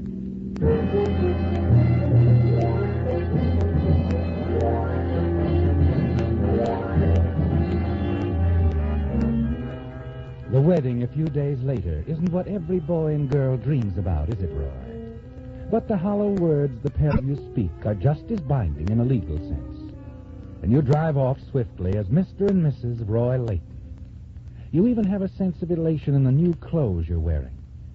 And returning to Linda's top-floor apartment, 12 floors up in the best part of town, makes it complete. More complete than either of you expected. For as you step from the elevator and she opens the door to let you in... Well. What the devil? No, Linda, dear, don't come in. He must carry you across the threshold. Oh, yes. Well, Roy? Oh, of course. Oh, great. That's better, much better. And now we'll all just scoot right along, Mrs. Layton. We just didn't want you two to arrive without any reception at all. Why, that's awfully nice of you, Mr. Knowles and Miss Prentice. Not at all. I enjoyed it. It's also romantic. This is Roy, my husband. Nice to meet you. You'll forgive us, won't you, Mrs. Layton? We just wanted you to know your neighbors are happy for you. Why, of course. It was nice of you all to think about it. Well, we'll be running along. Good night. Good night. Good night. And drop in and see us any time, Mr. Knowles. Good night. Oh. How did they get in here? Mr. Knowles manages the apartment. Oh. Well, incidentally, it's some layout. As I told you, I like nice things, Roy. Yeah. You know that Miss Prentice? We'll have to watch her. She's the inquisitive type. Hmm? But wait. She can help us in a way. Her balcony adjoins this one. It won't hurt a bit to let her see us out there once in a while looking over the city. My arms around you, a few fervent kisses. Got the idea? Just for Miss Prentice, yes. Well, anyway, this beats stevedoring in Frisco, working in the Oklahoma oil fields, digging around Mexico when Uncle Mort was wildcatting. Well, make yourself to home, Mr. Layton. Okay, Mrs. Layton, I'll do just that.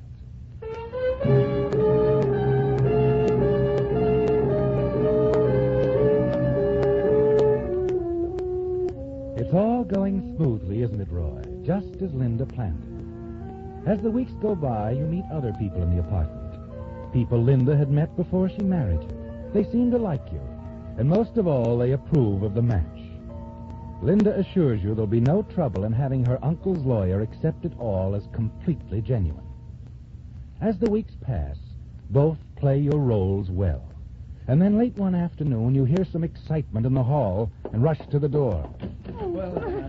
Oh, you poor dear. You might have been killed. I'm all right now. Really, I am. You'd better lie down, dear, as soon as you get inside. That fool, he wasn't even looking where he was going. What is it? What's happened? I'm all right now, Roy. It was nothing at all. She was backing out of the garage. Another car hit her.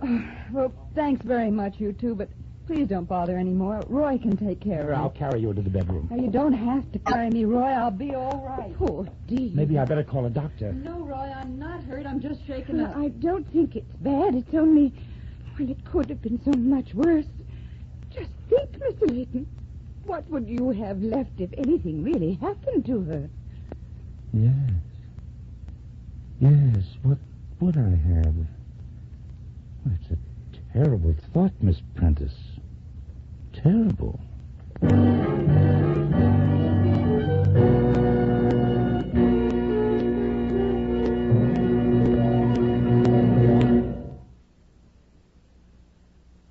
Now back to the Whistler.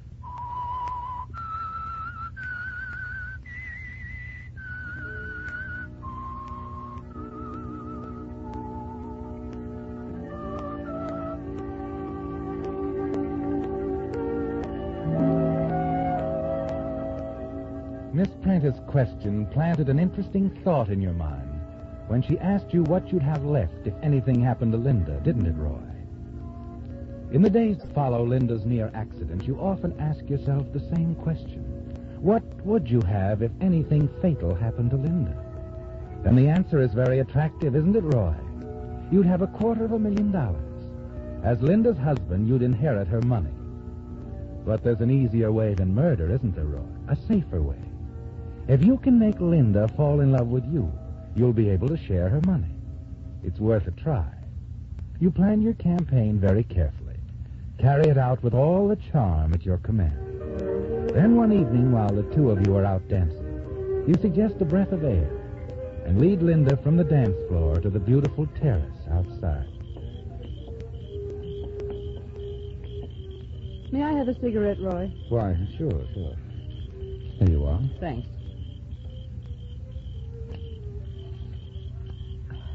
Thanks again. Oh, isn't it a beautiful night? I just love it out here. Linda. Yes? Linda, I've been thinking about us. This little act we're putting on. You've been doing splendidly, darling. Uh-huh. Yes, the happy, devoted husband, head over heels in love with his pretty bride. Yes. Only now, Linda. Now it's no longer a night. What? What do you mean? Isn't it quite obvious? You're in love with me? Oh, so much in love with you, Linda. No, wait, Roy. I know. It wasn't in the bargain to fall in love, but I have fallen in love, Linda. I couldn't help it. Roy. Oh, now, look, I'm really not such a bad guy. I'm a good dancer. I wear my clothes well, in perfect health. Oh, I do have a few faults, it's true, Roy, I'm not in love with you. But you could be, darling. No, Roy, please don't. Oh, Linda, darling. Let me go, Roy, please. I shouldn't have kissed you. I know that, but Look, Linda... We made a bargain. Now let's keep it that way. Oh, but Linda, please. I mean it, Roy.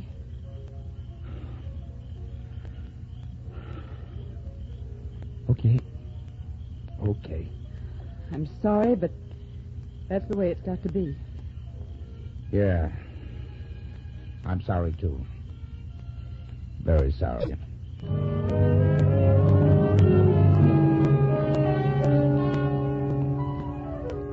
Seems it doesn't, she, Roy. And you're certain there's nothing you can do to make her change her mind about the divorce. There isn't time. Linda has told you the money from her inheritance is already deposited to her credit at her bank. And in a week or so, the two of you will be on your way to Reno and that quiet divorce. No, there isn't time to make her fall in love with you, Roy. But you decide there is time for something else. Next day, Linda leaves before luncheon to spend the afternoon at her lawyer's office, finishing up her affairs. Long after she's gone, you pace the floor of the apartment, searching your mind for a plan, A way to kill Linda. Make it appear to be an accident. Early that afternoon, you're in the bedroom looking around when... Hello? Roy? Yes? This is Amelia Fleming. Oh, Mrs. Fleming, how are you? I'm splendid, thank you. Is Linda home? Why, no, she isn't. I don't expect her back until after 5 or so. I see. Well, it was nothing important, really. Well, I'm sure she'll be back around 5. Why don't you call her then? You better have her call me. I'd probably call while she was in the bathtub. Oh, don't you worry about that. Linda generally takes the phone right... Yes? Roy? Oh, yes, Mrs. Fleming. I'll tell Linda you called and have her phone you. Oh, that's fine. Bye. You stand there for a moment, staring at the telephone in your hand. Then slowly you replace the receiver, walk back into the living room. A plan has suddenly emerged, hasn't it, Roy? A telephone, a loose wire, and a bathtub full of water. You've read of it happening, and you're sure there's no reason why it can't work. And by the time Linda returns shortly after 5, you've arranged everything. You wait until you hear the bath water running. Then you call out to her in the bedroom. Linda? Yes? I'm going out for a few minutes. Fresh out of cigarettes. Can I get you anything? Not a thing, Roy. I'll be back soon. No hurry. I'm going to soak in the tub for a while.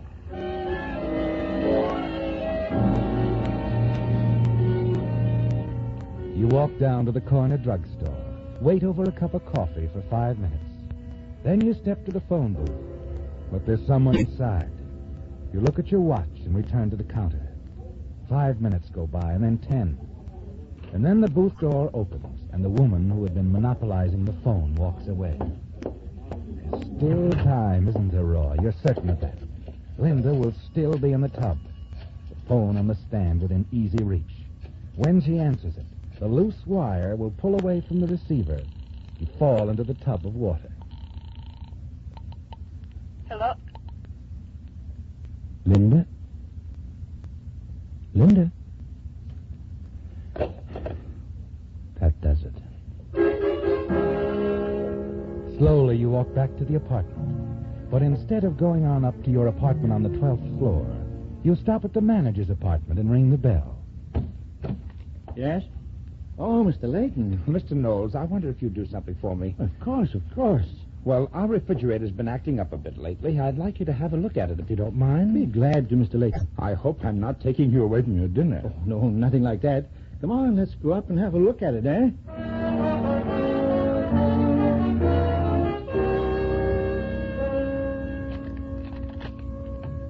It seems like it's been running a lot more than it should. That so?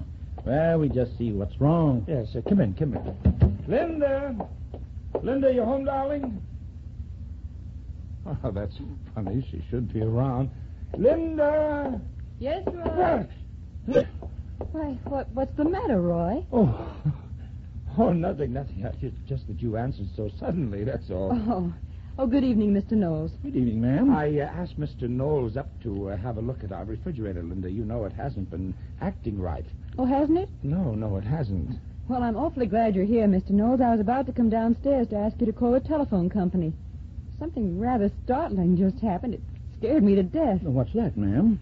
Well, I'd just gotten out of my tub when the phone rang. It was on the stand in the bathroom, and I picked up the receiver, and, why, the wire just slipped out. It fell into the tub. Say, we better see about that right away. Good thing you weren't in the tub when it happened, Mrs. Layton. Well, I should say so.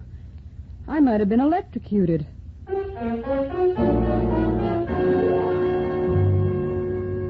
It didn't work, did it, Roy? And Linda is still very much alive.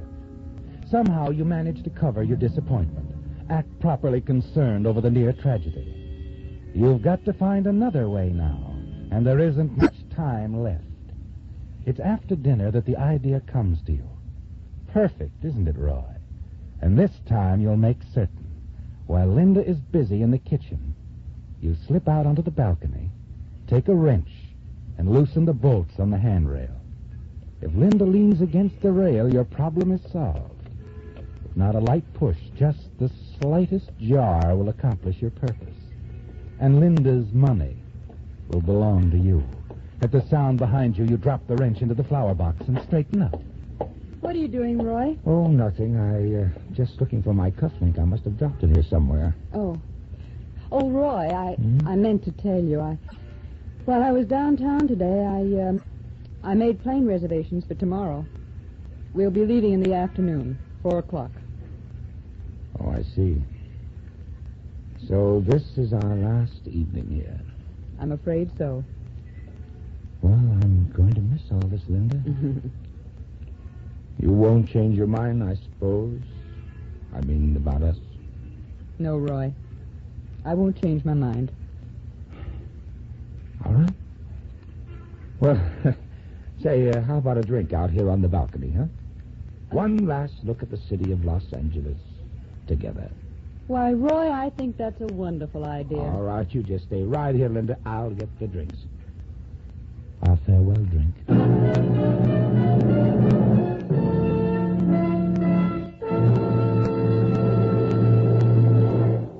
The Whistler will return in just a moment with a strange ending to tonight's story. And now back to the Whistler.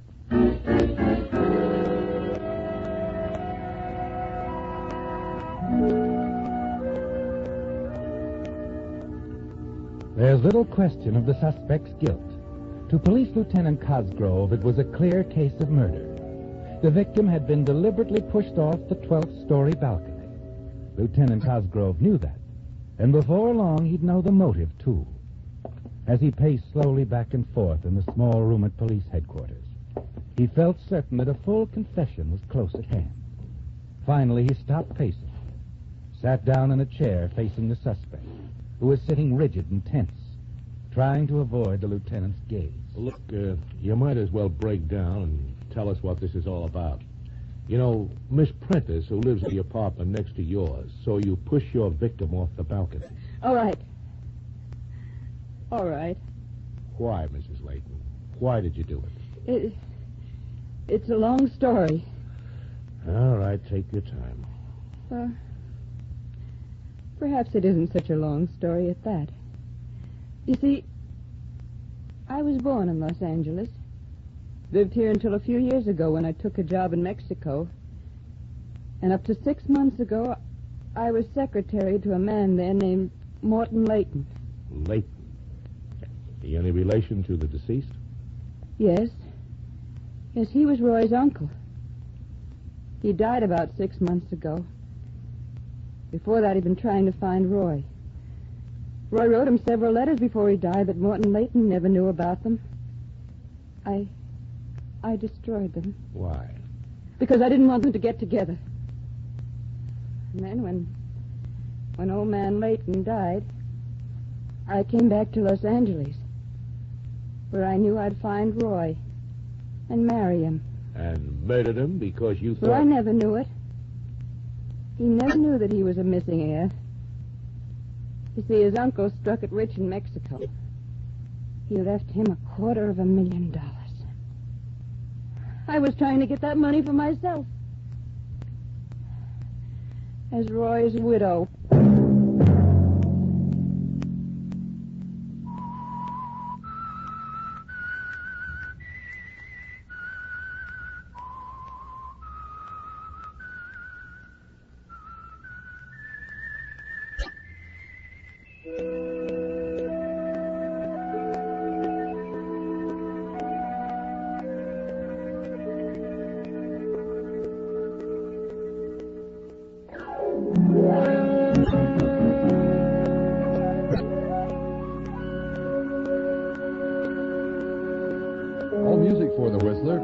Conducted by Wilbur Hatch and is the property of Herman Music Incorporated, ASCAP, Hollywood, California.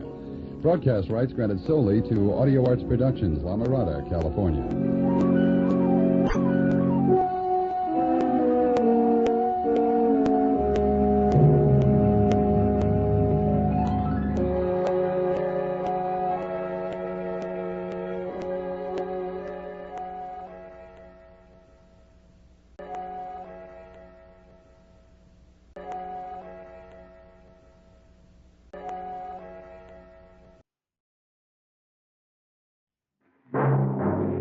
The Whistler, another signal mystery.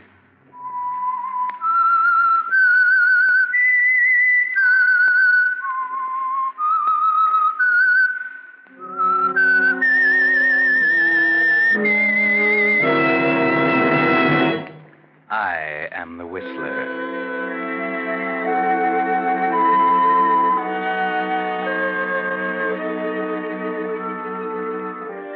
And I know many things, for I walk by night. I know many strange tales, many secrets hidden in the hearts of men and women who have stepped into the shadows. Yes, I know the nameless terrors of which they dare not speak.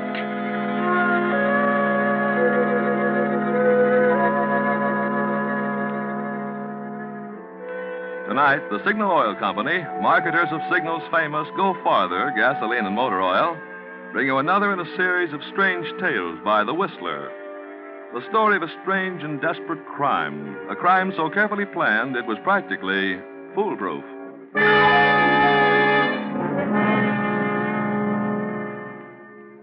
But first, I'd like to take a moment to tell you about Jack Henley, whose signal service station in Santa Ana, California, has been on the same corner for 13 years.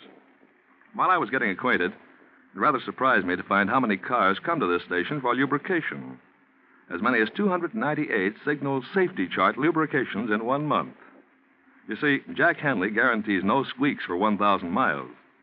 Because folks know that Henley stands back of his work like that, many drivers trust their car's entire care to his Signal station.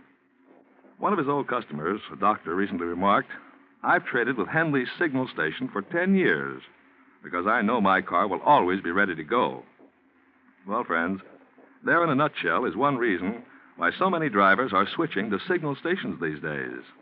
They know that Signal dealers, being in business for themselves, give the conscientious kind of service that keeps regular customers. And they'll be there, year after year, standing back of their work.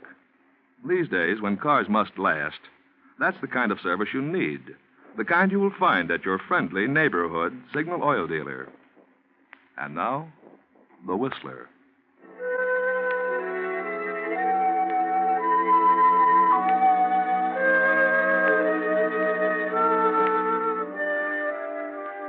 Edward Bowman and Marco Lorenz are the proprietors of a popular little lending library in a quiet residential section of town. They cater to a highly respectable clientele, a clientele who might be surprised to overhear their breakfast table conversation this morning as they sit in the back of their shop, huddled over a crudely drawn diagram. The smoke from their cigarettes curls upward to hang like a cloud in the stream of morning sunlight. Suddenly, Marco, with a gesture of disgust, pushes the diagram aside. The whole thing is impossible, Eddie. They got the place locked up tighter than a drum. I thought you was the guy who never gave up. Here's $100,000 in negotiable bonds, and you want to kiss it goodbye. Listen, Marco, look at this diagram. Now, look, here's the vault where they keep the bonds. Now, it's 5 yards from there to the door. Here is where we can cut the wires on the alarm system. See? Once we get inside, the job's a pushover. Sure, it's a pushover, if we can get inside. It ought to be. We spent 3 months casing the joint. But how do we get in? You couldn't blast through that door. And as for the windows, and I suppose you're going to shrink yourself down and crawl between the bars. Well, what's wrong with using a hacksaw? I already told you it takes too long.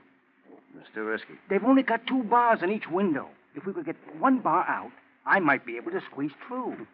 What we need is a 9-year-old kid. A small 9-year-old. Yeah. One with a criminal record preferred. Hey, are you still planning to fence the stuff with Jake? Yeah, right after we pull the job. I'm not taking any chances. Jake will give us $50,000 for the bonds. And then we're sitting pretty. No hot money, no stolen goods. Yes, sir, we'll be sitting pretty. If we could only dream up a way to crack that office. Don't tell me we got a customer this end. I'll go. Oh, good morning, Mrs. Miles. Good morning, Mr. Bowman. I brought someone in to meet you. This is Mr. Johnson. Well, how do you do? Put her there, Bowman.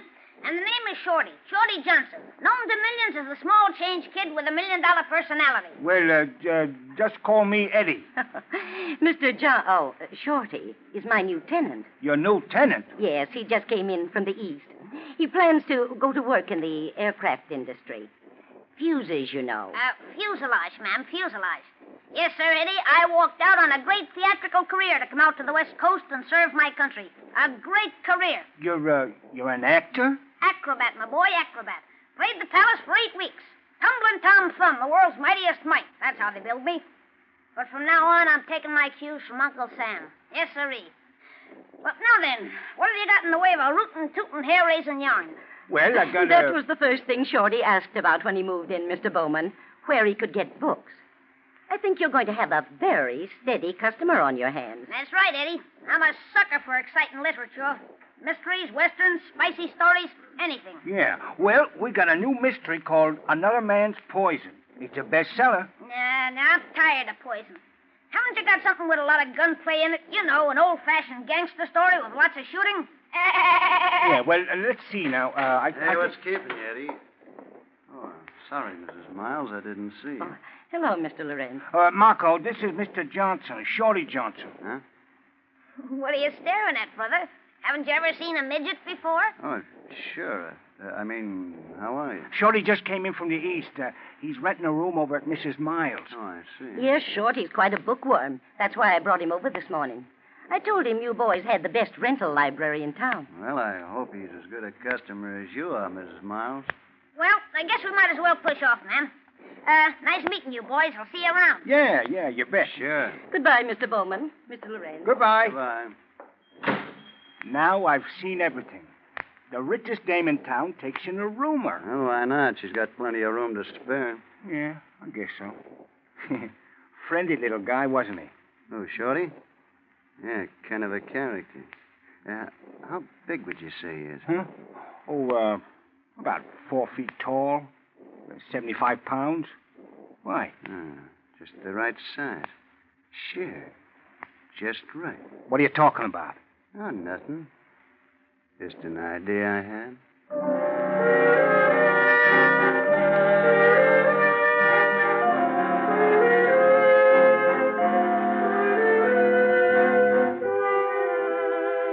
Now, what could Marco be thinking? Could it be how very fortunate it is? Just when they need a very small man to complete their plans, a midget walks in? But what kind of man is Shorty the midget? The kind who would listen to a business proposition? It certainly wouldn't seem so, as Shorty, just a few blocks away, spends a quiet evening at the home of his wealthy benefactor, Mrs. Miles.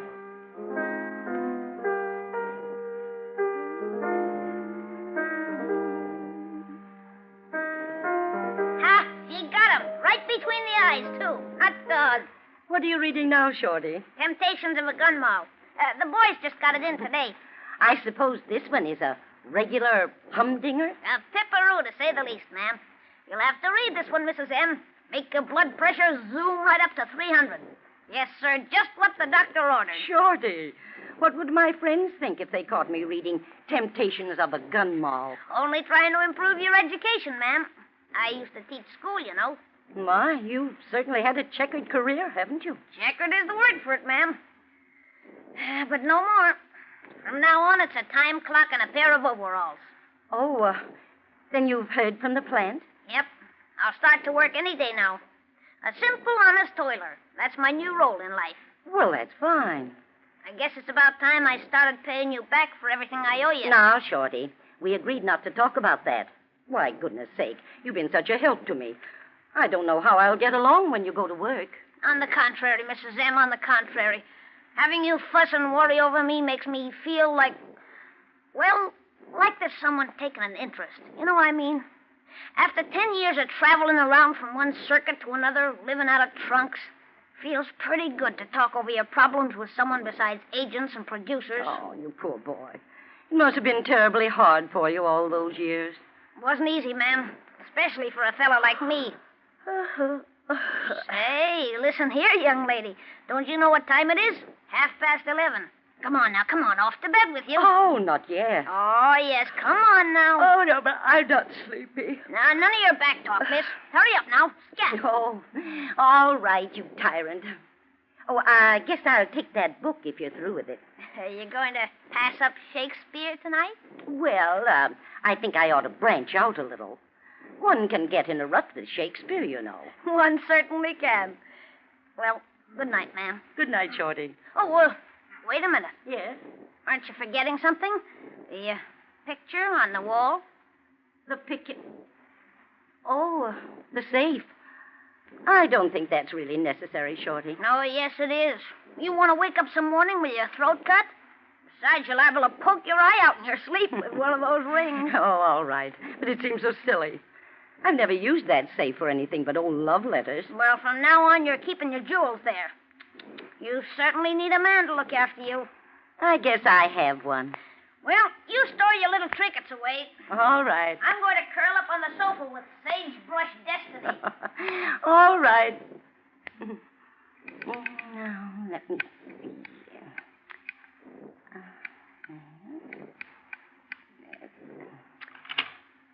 Now, my rings, bracelet, brooch. I guess that's all. Oh, my pearls. I almost forgot. There. Well, that's done. I hope you're satisfied. Good night, Shorty. Shorty. Why, for goodness sake, he's sound asleep.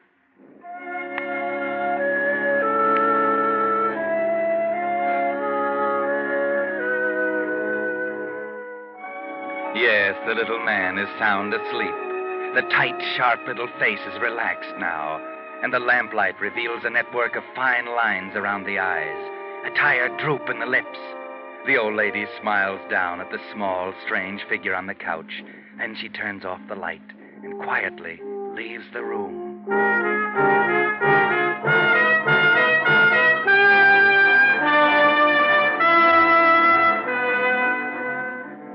But a few blocks away, in the back room of the rental library, there is no sleep, no rest.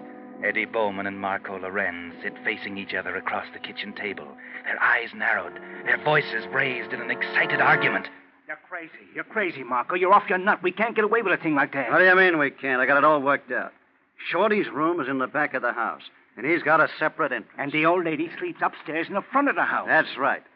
Drive over there tomorrow night, about midnight, when the old lady's sure to be in bed. Oh. She won't hear a thing. We get Shorty first. He'll come easy. Yeah. The thing is a cinch the way I got it planned. Okay. Now, look. We give Shorty the combination to the vault. Uh-huh. Then we push him through the window, and he cracks the vault. Yeah. Won't take more than 2 minutes. We get the bonds and take them right over to Jake. Uh-huh. $50,000 in cold cash, and the rest is smooth sailing. Yeah. And what about Shorty? He won't be any trouble. We got a nice barrel of cement for him. Only for him, it won't even take a barrel. Hey, no, Marco. Let's not get mixed up in anything like that. No one can pin a thing on us. We got a perfect alibi. A perfect alibi for the robbery, yeah. But what about the other? Okay, what happens when Shorty's missing? Old Lady Miles calls the police. Meanwhile, the police are trying to figure out how the bond firm was robbed. Well, they find out the midget's missing. Naturally, they put 2 and 2 together. And they find out he was a steady customer here, so they come around here and start pumping us. Sure. But they're not going to be looking for a body. They're going to be looking for an escaped thief. And we don't know a thing about it. The setup is beautiful. Absolutely foolproof.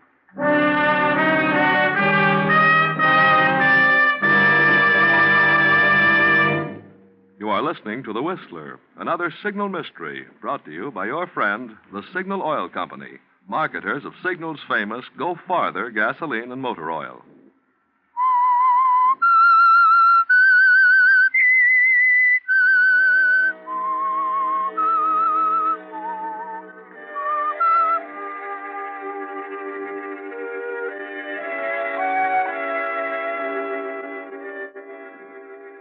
So Marco and Eddie, partners in the business of lending books and borrowing other things, have decided to add a third and unwilling partner, but only for a very short time.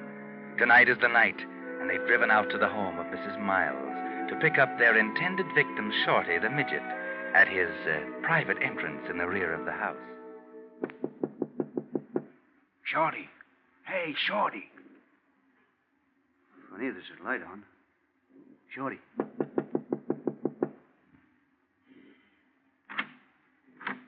Who is it?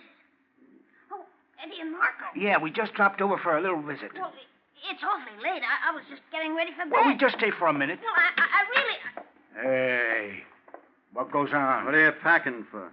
Well, boys, I guess you got me cornered. I couldn't pass my physical over at the plant. I'm leaving tomorrow morning. Leave What? Yep. I wired my agent. He's got a great part for me in a New York show. So you're walking out, huh?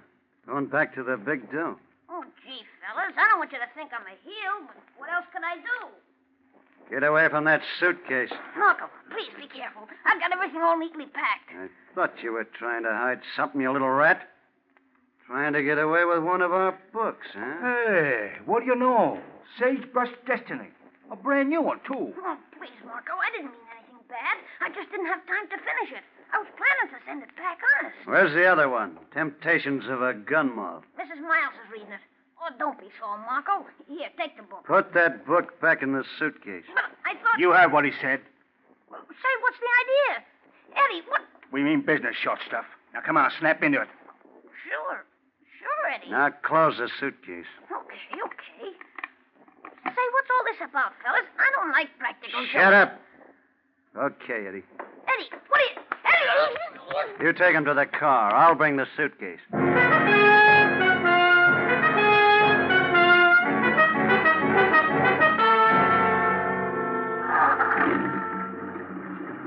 All set. Move over, Shorty. What are you guys up to? Is this some kind of a joke? Shut up! Ah! Well, things are working out better than we planned.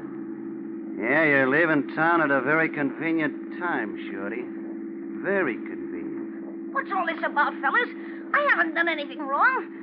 I don't like this, Marco. What's Eddie doing with a gun? Never mind about the gun. Just keep your mouth shut and your eyes open, and you'll be all right. I don't like this, Marco. Let me out, please. I said keep your mouth shut. But where are we going? Might as well tell him now, Marco. Yeah. Ever hear of the J.M. Donahue firm? Stocks and bonds? Yeah. That's where we're going right now. But what for? For $100,000 in negotiable bonds. You're crazy, Marco. You can't get away with a thing like that. Oh, yes, we can. With your help, short guy. What are you talking about? The only way to get into the place is through a window. And that's where you come in. No, I won't do it. You can't make... You'll do it all right, my friend. You want to keep healthy.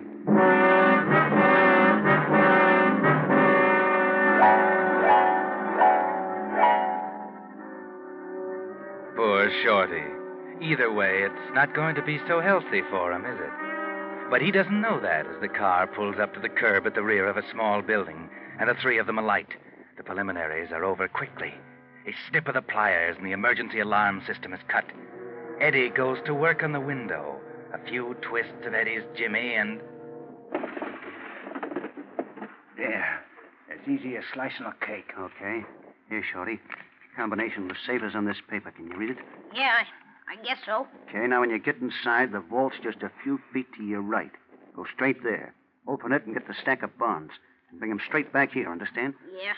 Yeah, I understand, Marco. And listen, you little runt. No funny business. We can see every move you make. We ain't got these rods for looks, see? I know. Okay, come on, Shorty. I'll give you a boost. Give me a hand. Here. Okay. All right, grab hold. That's right. Atta boy. You can squeeze through the bar sideways. That's it. In you go now. Okay? Okay. All right, get going. And don't waste any time. Do you think he can crack it, Marco? He'd better. It's a simple combination. If there's any trouble, we'll know he's stolen. Hey, he's turning the dial now. Yeah? Hey, that's right. 4 to the left. Yeah. Now right. 2. Then back. Okay, that should be it. Pull it open. He did it. Yeah. Hey, he's getting the bonds now. I told you it'd be a pushover. Did you fix it with Jake to take the stuff tonight? Yeah, I told him we'd be there at 2:30. It's 20 after now. Good. Okay, Shorty, don't bother to close the vault. Just bring the stuff over to the window. Okay, here it is, you guys. Look at that lettuce. 100,000 smackers right in my hand. Not bad, huh, pal? Hey, listen, Marco, give me a hand. I can't get out of here by myself. Hurry up, I gotta catch a train. Yeah. Maybe you're gonna catch a train. Okay, here. Get my hand. Wait a minute. I heard you. What did you mean? What are you talking about? What you just said. Don't waste time. Take my hand. No. What did you mean? Maybe I'd catch a train. He didn't mean nothing, Shorty. No, I was just kidding, Shorty. Come on, take my hand. No. I thought you wanted to get out of there. No, I see it now. You're going to kill me, so I can't squeal on you. Now I see it. No, listen, Shorty, no. We'll even cut you on the take, honest. Only just come on down. Get out of there. No, now I see it. I'm going to stay here. Stay here. Marco, he's running back. He's going to hurt. Eddie! What's the matter? I got him. He won't blab to the cops now. Crazy fool. We had a perfect alibi, and you had to butcher. Yeah, but Marco, Never mind. There's no time to talk now. Let's get out of here.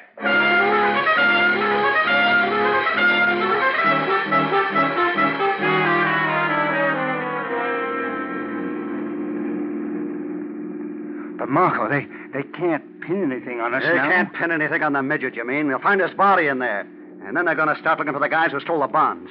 Only now it won't be just a grand larceny rap. It'll be murder. I'm sorry, Marco. I must have lost my head. I thought if he got into that vault and hid... We could have gotten him out some way, given him our guns, given him half the take, something. But now... Well, what are we going to do? I don't know, but we got to get another alibi quick. Yeah. Hey, how about this? Suppose we just walked into the police station, see? And told them we heard gunshots near there, see? That ought to throw them off our trail. Yeah. Yeah, it might work. It's dangerous, but we got to do something. I guess we better take a chance. I mean, come on, we got to get this stuff over to Jake's first and get rid of it.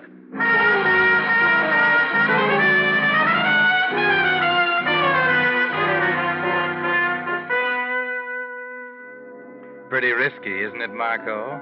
100,000 in bonds missing, and a body lying at the door of the open vault. And you're going to walk into the police station and tell them about it.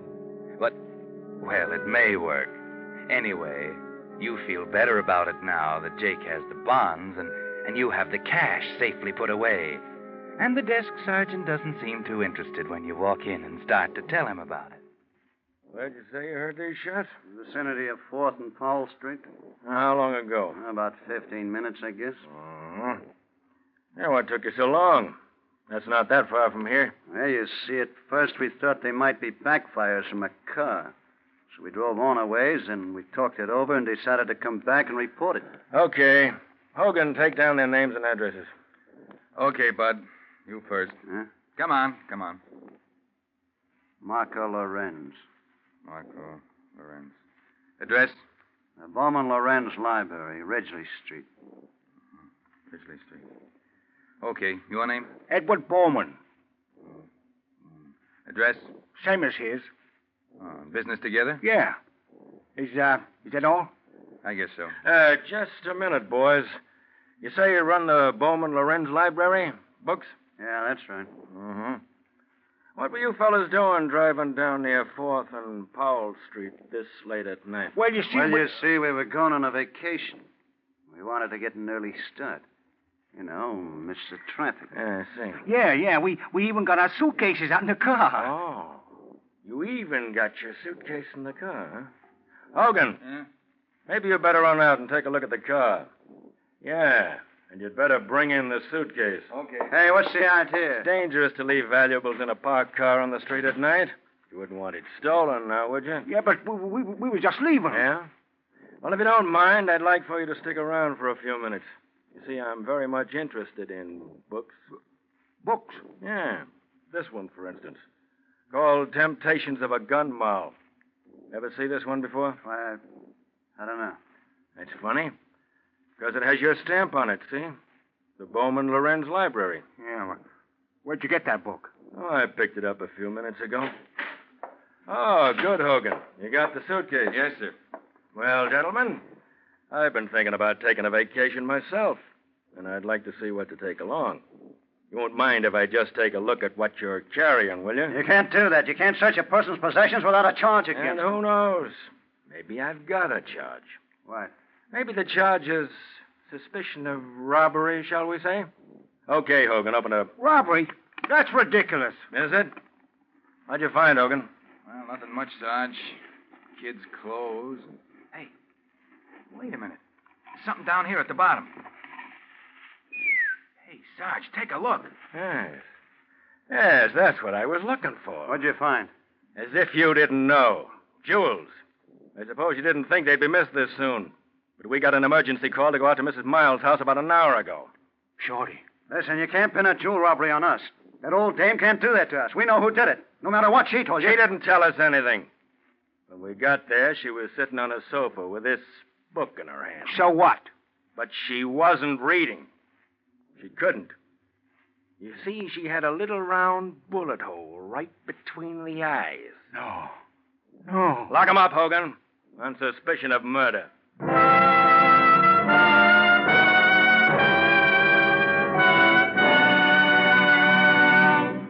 Now, in just a moment, the Whistler will return to give you the ending of tonight's tale. But first, let me give you a life insurance tip for your car. The youngest cars on the road today are 3 years old. Most are much older. Vital parts for many of these cars can't be replaced, and when one irreplaceable part wears out, the whole car stops running. Uncle Sam says that 1 in every 12 cars will break down and go out of service this year. To help prevent that happening to your car, your Signal oil dealer takes this double precaution when he lubricates your car. He has a safety chart on which the engineers who made your particular car show every lubrication point and the exact oil or grease it should have. Before he returns your car to you, your Signal dealer checks every part against this safety chart. Not just once, but twice. That's your double assurance that no irreplaceable part on your car will be left unlubricated and thus wear out. It's typical of the extra thorough job Signal dealers do to help today's cars go farther. If it's been 1,000 miles or 2 months since your last lubrication, now's a good time to get acquainted with your neighborhood Signal oil dealer. Make a date tomorrow to have your car Signal safety lubricated. And now, back to the Whistler.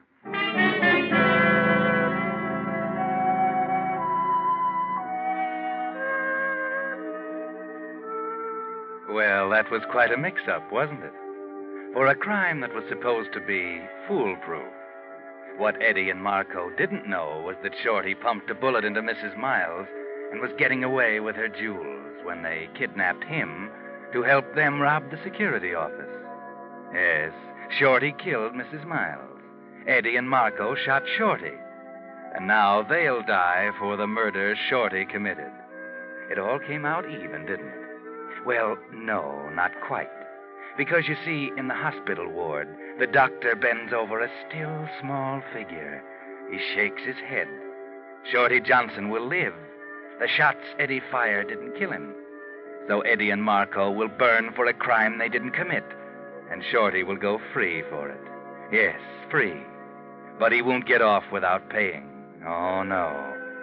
Because as a result of the gun wounds, the mightiest might of them all, the tumbling Tom Thumb, who lived by his agility and skill, will lie helplessly in his bed all the rest of his life, a hopeless paralytic.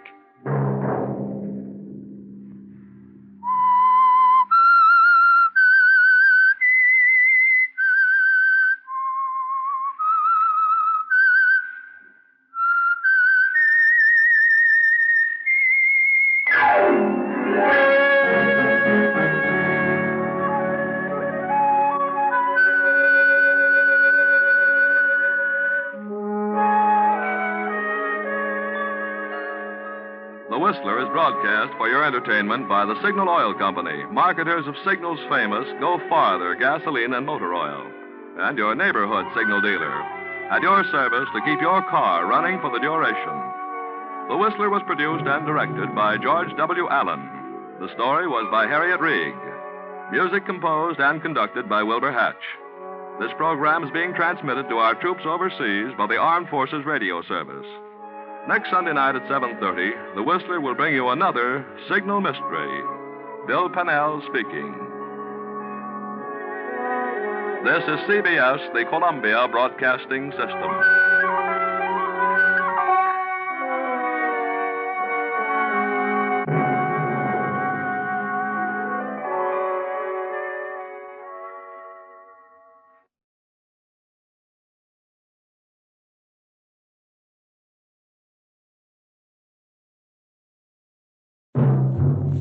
The Whistler, another Signal Mystery.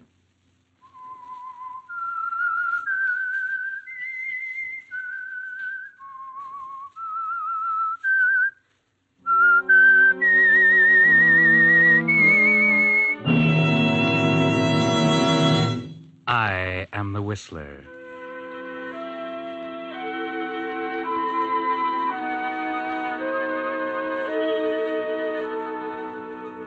And I know many things, for I walk by night, I know many strange tales, many secrets hidden in the hearts of men and women who have stepped into the shadows. Yes, I know the nameless terrors of which they dare not speak.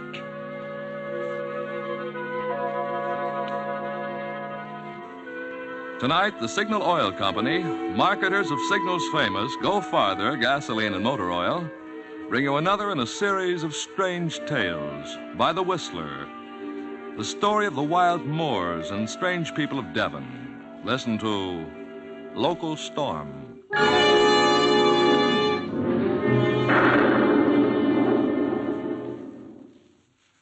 But first, I'd like to take a moment to tell you about Harry Carter, whose signal station out near one of the big motion picture studios I visited this week.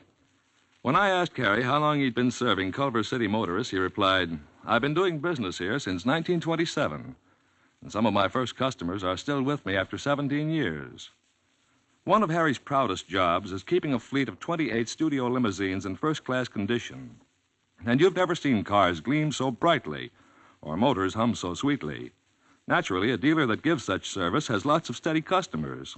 To keep that sort of service going, there's Jerry Corelli, who's been helping Harry 12 years, and Conrad McCoy, who's been with him 6 years. Well, friends, like Harry Carter, all signal dealers are permanently in business for themselves. So you can depend on them for conscientious, thorough service that'll keep you satisfied year after year. Get acquainted this week with the friendly signal dealer near you. You'll find that for sincere interest in helping your car last out the duration, you can't beat your neighborhood signal oil dealer. And now, The Whistler.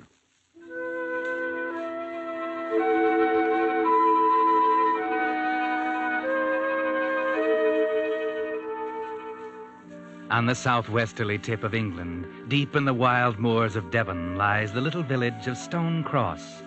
Invalided Mrs. Wentworth is one of the few residents of this lonely place. She hasn't been here very long. She moved from London after the Blitz to this, safer place and bought a little white stone cottage on the moor. She has few, if any, friends. Her neurotic ways and snappy tongue and commanding attitude have turned them away. She has few visitors. The vicar's wife occasionally, and Dr. Brooks more often. He's not really a doctor. He's a masseur, and he's in the living room of the cottage now, giving Mrs. Wentworth one of her treatments. It's not going too well. The unseasonable weather seems to have upset Mrs. Wentworth. Come now, try. Just once more, Mrs. Wentworth. Oh, please, Doctor. Don't ask me to try to move again. It's agony. Agony, I tell you. But you don't try. Please try to understand it's really mostly in your mind. It's a psychoneurosis. I can't believe the pain's as bad as you say. My dear man, it's only by sheer pluck I stopped from fainting because of the excruciating agony in my legs. And this beastly weather has made it 10 times worse. I don't think you should make me exercise. You know what the heart specialist in London told me. No exertion or excitement. Besides, I don't think they help me. Well, haven't you felt any improvement from all this massage treatment? Well, the swelling seems to have gone down a bit. Swelling? Mrs. Wentworth, you've never had any swelling. Oh, yes, I did. And the aching, if only you knew. Sometimes I feel like giving up. So do I. What do you mean? I mean, if you won't try, then there's nothing more I can do for you. You say my massages don't help you, and you don't do your exercises, and you don't follow your instructions, and you don't take your medicine. Certainly. They don't do me any good. You should try something different. You promised to cure me. You ought to be ashamed of yourself. You're sworn by oath to administer to the sick and to relieve the suffering, and you say it's a waste of time. Very well. I'll see what else I can do. You'd better, or I'll cut you out of my will without a penny. Sometimes I think you're letting me die on purpose, just to see if you can get your hands on the money. But let me tell you this. If I don't feel better, a lot better very quickly, I'm going to get a fresh will drawn up. Now, please don't say foolish things, Mrs. Wentworth. I don't need your money. I assure you all I'm doing is my very best to make you well and have you walking again. And what about my wheelchair? You said you'd fix that, too. Hark at it. All the time, squeak, squawk, squeak, squawk, squeak, squawk. It's getting on my nerves. Well, I really don't have time now. I have to be back at the village hall by 6 to assist at a post-mortem. Post-mortem? Who on? Old Mrs. Lynn. She was found dead last night, probably murdered. Good heavens, the vicar's wife. Yes, the vicar's wife. Oh, how awful. I never hear anything out here. I don't think you should leave me stuck out miles from everywhere with a murderer at large in this awful storm. I think it's an outrage. Olive will take care of you. I really must go. I'll phone you if I get any worse. Yes, do that. Olive will let you out. I can let myself out, thank you. Good night. Good night.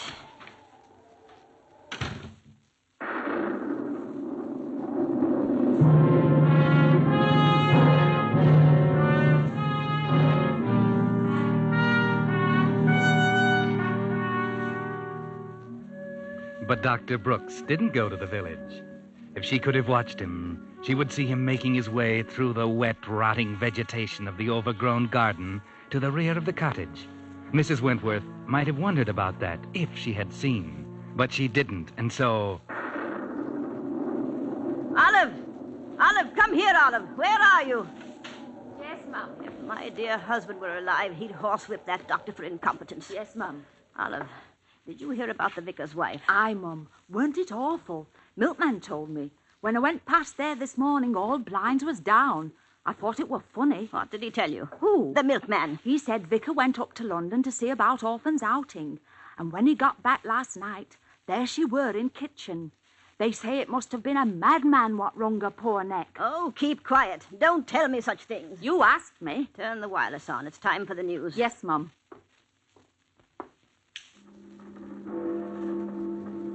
That's right. Leave it there. Anything else, Mum? No, I don't think so. Yes, Mum.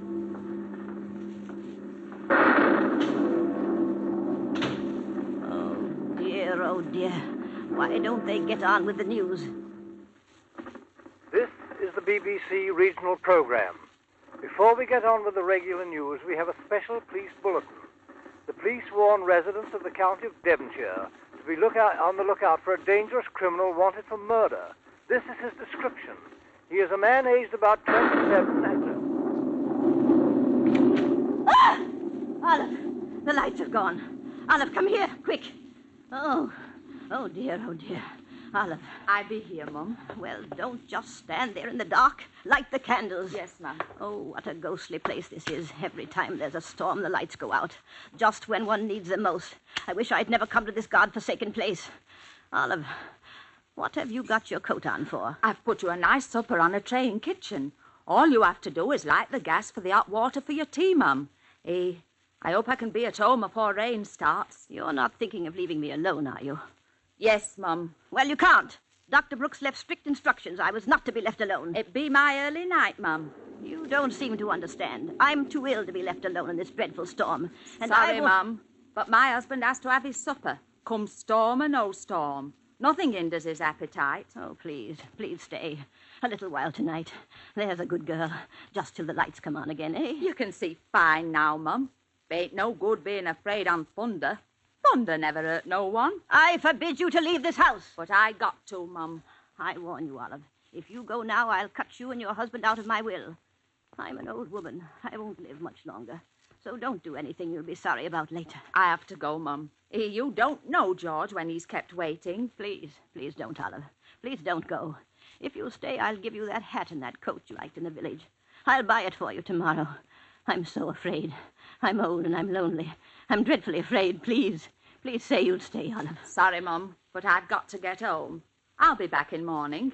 Good night. How can you be so unkind, you ungrateful girl? Come back! Come back, Olive! Come back!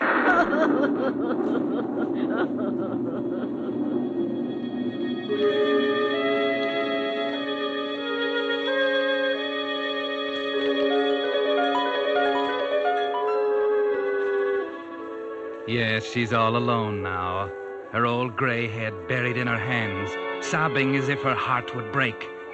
She stays that way for perhaps a quarter of an hour in the flickering candlelight, the only sound the thunder and her sobbing, and then...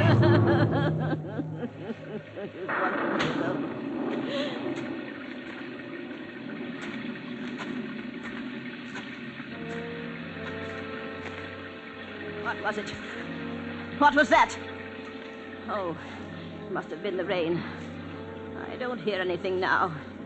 Couldn't have been that man, that murderer. No, it couldn't.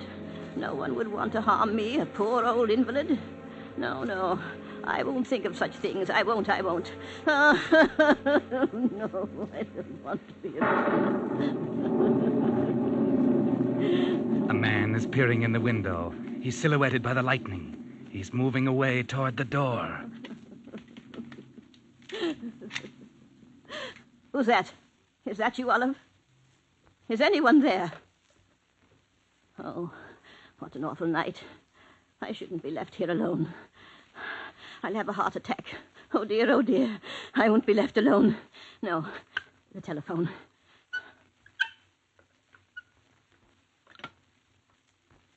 Why doesn't she answer? Oh, why doesn't she answer me?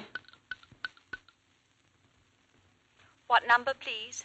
What number, please? I want Waterfield, 1702. Waterfield, 1702. Yes, yes.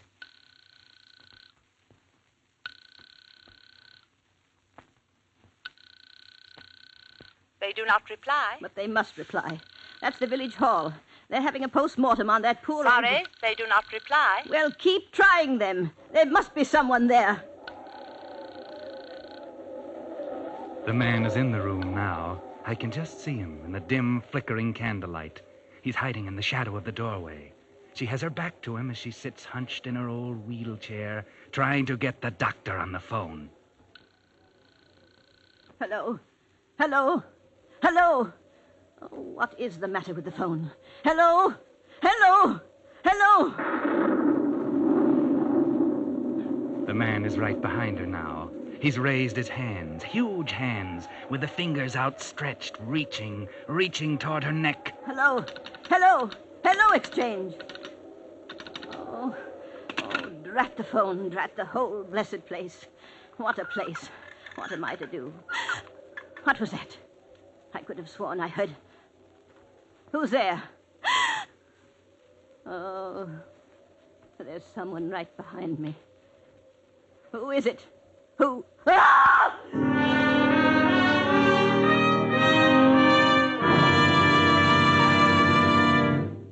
You are listening to The Whistler, another Signal mystery, brought to you by your friend, the Signal Oil Company, marketers of Signal's famous Go Farther gasoline and motor oil.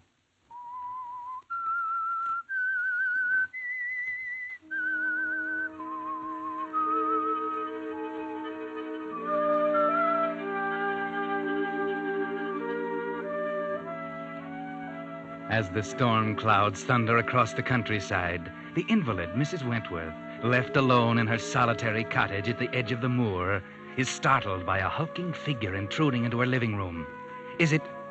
Could it be the murderer who is roaming the countryside? Could it be? Who are you? Evening, Mrs. Wentworth. Hope I didn't frighten you. Oh, it's you, George. Yes, you did frighten me. I knocked, and as you didn't answer, I thought better come on in, see how everything were all right. Well, thank you, George. I'm very pleased you did. I told Olive I didn't want to be left alone, but she had to go and get your supper. I know. I just seen her.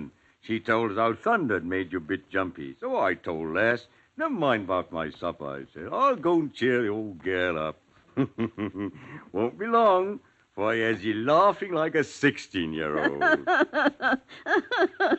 Oh, George, you shouldn't talk like that. You really are a one, you are. Come here by the fire and get warm, eh? What you need is a drop of parsnip wine. Get the roses back in your cheeks. I'll get it for you. Oh, you're a good boy. Get my supper, will you, George? It's all ready. Olive left it on a tray on the kitchen table. Won't be a couple of shakes or duck's tail. Oh, what a difference it makes if you aren't all alone. I didn't think I was going to eat a thing.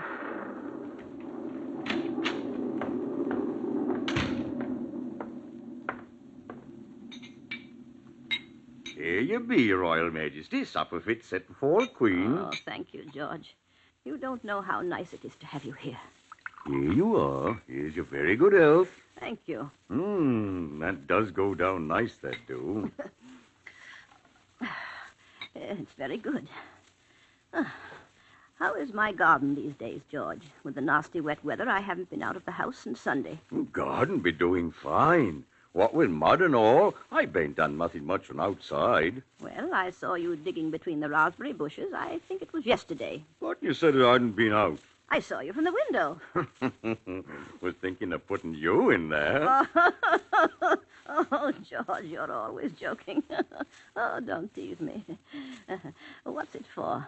Going to bury some old rubbish? What I want out of the way? Do them raspberry bushes world of good, that will. Oh, how nice. I love raspberries. Do you think I'll get a good crop? You ask me, I think you'll get more. What you bargained for? Oh, I do hope so. And how are the other things getting on? I don't know what I'd do without you. You've worked wonders around here.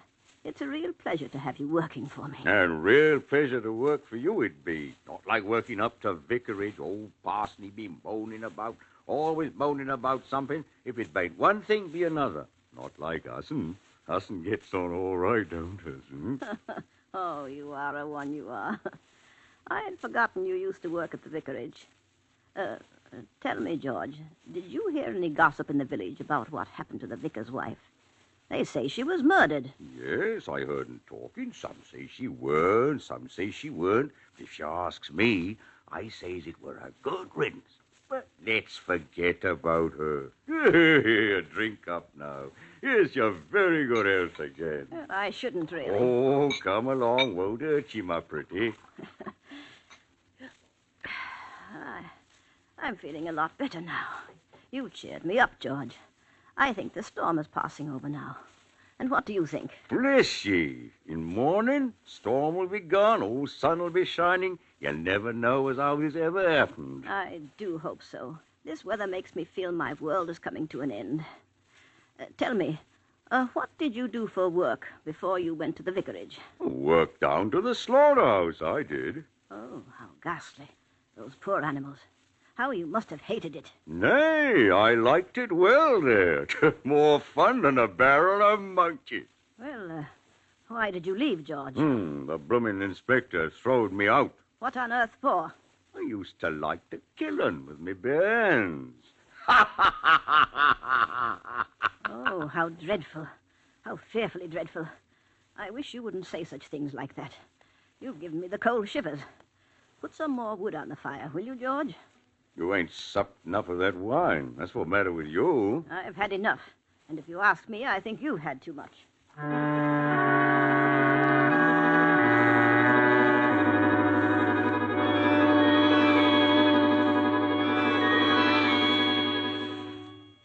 George gets up and puts more wood on the fire.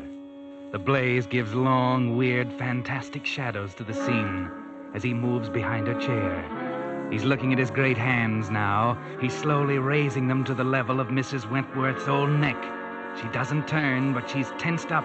She seems to sense her danger. What are you up to, George? Let go of my chair. Stop pulling at wheels. You ain't going nowhere. Let go. Shut up and hollering. Hollering won't help you. You must be mad. The murder. That hole you've been digging. Those poor animals. Please listen to me. You can have anything you want. You won't tell it no tales of this away. You can have my money, all of it. I'll give it to you. I'll get it. Don't you worry about that. Now hold still. I'll get it over quick like. It won't hurt you. Please let me go. Please. Don't. She's struggling, trying to move the chair by pulling at the wheels, but he holds it easily with one hand, while with the other he's reaching for her scraggy, fragile old neck. At the touch of his fingers, she struggles up from her chair and runs from him.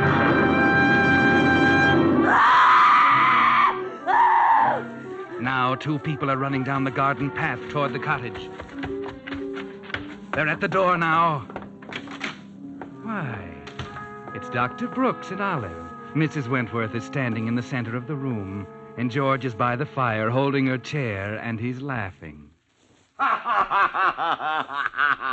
God bless you, Mrs. Wentworth. You'll be all right now. You'll always be all right from now on. Thank God it worked. I knew it would. I'm sorry George frightened you so, but you asked me to try something else, and so I told him to do it, as if it was the only way we could get you walking again. Now, you won't ever need that chair again. So I think you'll agree that it was worth it. Oh, I'm going to faint. Leave her alone, Olive. She won't faint. How dare you trick me like this? I'm desperately ill. You might have given me a heart attack. Oh, there's nothing at all the matter with you. Get out of my house, all of you. Get out. Go on. Get out of my house. I'll see you're all sorry for this. He don't want to be well. You know what you'll be? You'll be an ungrateful old witch on wheels. And I hope you get struck like it. Get out! Get out, do you hear? You'll be sorry. The lot of you, you'll be sorry. I'll cut you all out of my will, all of you. Well, I'm certain that's all right with us, Mrs. Wentworth. None of us asked to be put there in the first place, so none of us will miss being taken out. If we ever were there at all. What do you mean, ever there at all? I mean, I don't think that we were in your will at all. That's only another device of your neurotic brain to force people to do as you wish. Well, I, for one, have had enough of such things. I've tried to help you, and I did. I proved to you tonight that you can walk, that there's nothing at all the matter with you. By frightening me nearly to death with that horrible man. Yeah, now, be that proper. Us were only trying to help you. Oh, never mind, George. Perhaps we'd best forget about it and leave her. Yes, get out. Get out of my house. You fiends. You fiends. Now, who could that be on such a night? I don't know. You'd better find out. Hello. Is Mrs. Wentworth at home? Yes, sir. Who shall I say is calling? Inspector Gentry of Scotland Yard and Constable Irvin of your village police. By gum, Scotland Yard. Inspector. Oh, come in, Inspector. Thank God you came here. I've just had the fright of my life. Is that right now, ma'am? Well, what caused it? These terrible people. They frightened me nearly to death. Well, now, that's hardly a nice thing to do. I can explain it, Inspector. Yes, perhaps you'd better. Well, you see, Mrs. Wentworth is my patient. I'm Dr. Brooks. This is her maid, Olive, and her gardener, George. Yes, I know. And you're her doctor? No, he's not a doctor at all, just a masseur. But I was giving Mrs. Wentworth treatments, and she didn't respond. I was sure that she was not really ill, so I tried an experiment to see if I couldn't prove it. And I thought she would, of course, realize that I was trying to help her. Oh, and what was the experiment? Frightening me to death, making me think George was going to murder me. Oh. Well, yes, you see, there'd been all this talk about the murder of the vicar's wife, and I asked George to come in here when she was alone tonight and act as if he intended to strangle her. In her fright, she got up from her chair for the first time in months. So you see, the experiment did work. Rather rough on the patient, though, don't you think, Doctor? Well, I didn't intend to upset her so much. I'm sorry if I made a mistake. It was really something of a joke, you know. Nothing to get so excited about. I'm not so sure about that, Mr. Brooks. Is this the man, Constable? Aye, that's him riding off, Inspector. You see, Mrs. Wentworth, I'm not so sure they didn't really intend to murder you tonight. Because, you see, we have positive proof that this man, George, your gardener, is the murderer of the vicar's wife. George? Oh, no. Inspector, you Oh, George! Look out! Get him, Constable. Yeah. Good show, Constable. That blow should hold him for a while. Inspector, I'm sorry. I had no idea. I'd never have done such a thing if I'd known. Perhaps not. You're not thinking that I could have been planning a murder with George? I didn't say that, Dr. Brooks. Do you have a guilty conscience? Oh, no, of course not. Mrs. Wentworth would tell you. I'm one of her best, her only friends here in the village. She'll tell you. Wait a minute. Mrs. Wentworth. Mrs. Wentworth! Oh, Mrs. Wentworth. Good heavens. I don't think Mrs. Wentworth will tell us anything, Dr. Brooks. And I'm just wondering. Wondering? What? Whether the law considers frightening a person to death murder.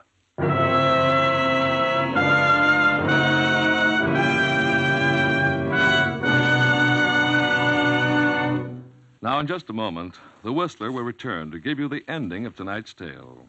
But first, I'd like to call your attention to an automobile headache that's happening more and more often these days. Drivers go out to start their car and find their battery dead. With all cars at least 3 years old, and most of them much older, it's only natural for batteries to be wearing out. But there's another reason for increased battery trouble: ration driving. The little driving we do these days can't put back into the battery the charge used up by long-standing and frequent starts. As a result, Most batteries remain in a rundown condition and wear out sooner. Now, here's a tip. So that the cold months ahead don't catch you with a battery that can't take it, see your neighborhood signal dealer now for a complete free battery inspection. Your signal dealer has just received a fresh stock of quality batteries built to Signal's own specifications for longer service. Batteries so fine, they're fully guaranteed up to 2 years. Throughout winter, and for many months to come, you'll be assured of quick starts if you arrange with your Signal dealer now to get a new deluxe quality Signal battery. And now, back to the Whistler.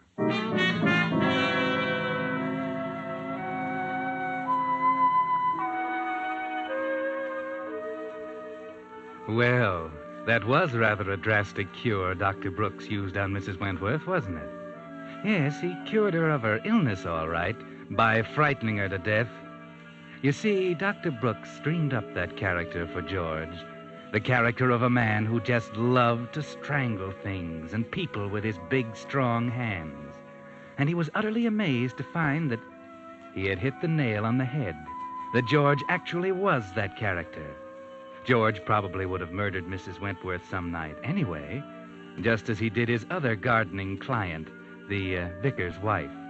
Quite a coincidence, wasn't it? So much a coincidence, in fact, that the police wouldn't believe it could be a coincidence, especially after they found out Dr. Brooks had a good motive for murder. Yes, you see, the good doctor was surprised to find that the old lady had named him in her will. Her death would bring him a tidy fortune. Another coincidence? Well, just one too many, I'm afraid. No jury will ever believe the good doctor's protestations of innocence. No, I'm afraid the good doctor will find himself convicted of a crime he didn't commit. A crime that wasn't a crime at all. The murder of Mrs. Wentworth.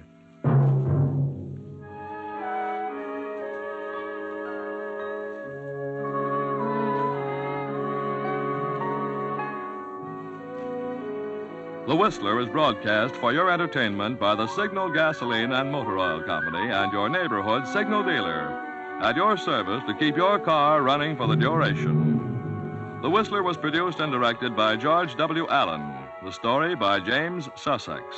Music composed and conducted by Wilbur Hatch.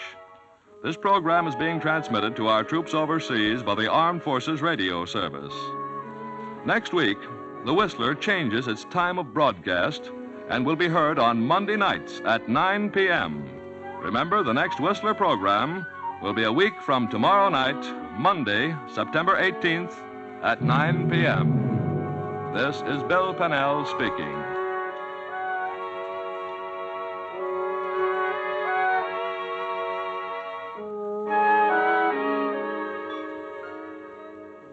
This is CBS, the Columbia Broadcasting System.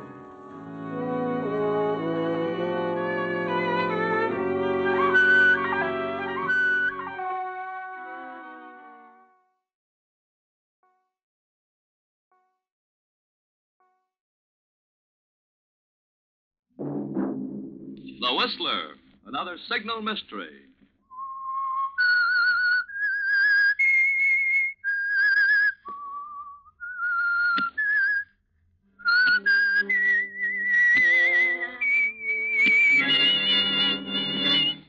I am the Whistler.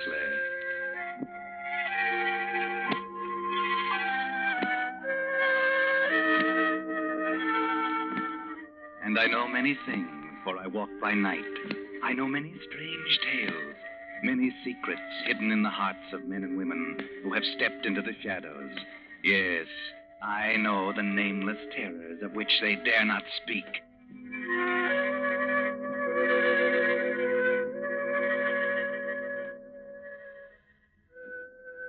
Tonight, the Signal Oil Company, marketers of Signal's famous Go Farther gasoline and motor oil, bring you another in a series of strange tales by the Whistler.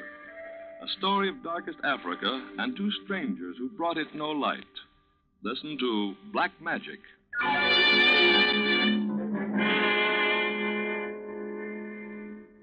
But first, I'd like to read you what the driver of a 1929 LaSalle thinks of Signal's Go Farther service.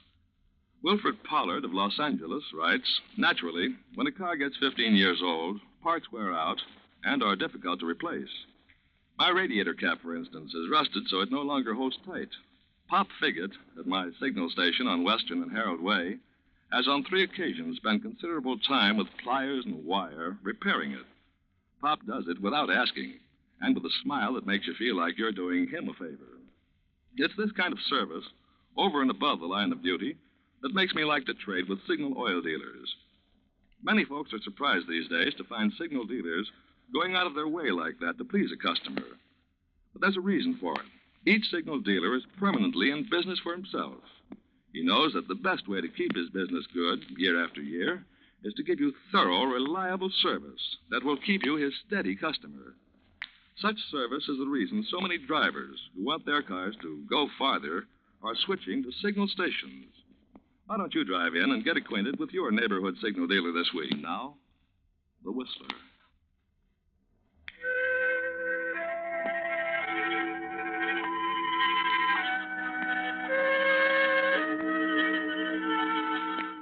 In the vast wilderness of equatorial Africa, a land of violent rains and oppressive heat, a small village huddles at the mouth of an American-owned mine. Carefully set apart from the squalid native huts stands the house of Paul Arnold, manager of the mine, master of the village. On this sticky afternoon, Paul is busy with his reports. Suddenly, his door is opened and a tall man in dirty whites enters. Yes? Nothing. I just wanted to tell you 4 more in the last hour. Maybe you want to add that to your report. I can take care of the reports without your help. So? Perhaps you can run the mine without my help. Perhaps you can run the mine with half the natives dead of malaria. I told you I've done everything possible.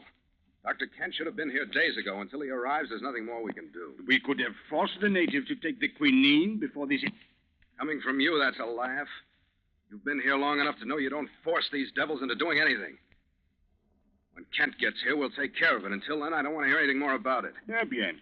But I think this doctor must have taken one look at Africa and turned back. Yes, Ahmed. Pardon, Mr. Arnold. The automobile from Yara. Oh, good. You'd better give up thinking, Pepe. That's Kent now. Come on. Oh, Ahmed, stir up some of the natives to help with the luggage. If I can, Mr. Arnold?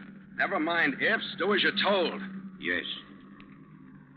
Pepe, be careful what you say to this doctor, you understand? You make it very clear. Oh, welcome, Dr. Kent. Hello. Well, we got here finally. Well, we'd almost given you up. I'm Paul Arnold, of course. Let me... But don't look so startled.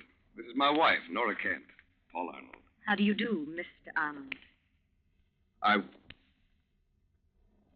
do you do? Well, this is something I hadn't counted on. I'm sure it must be. I mean, of course, your letters, Kent.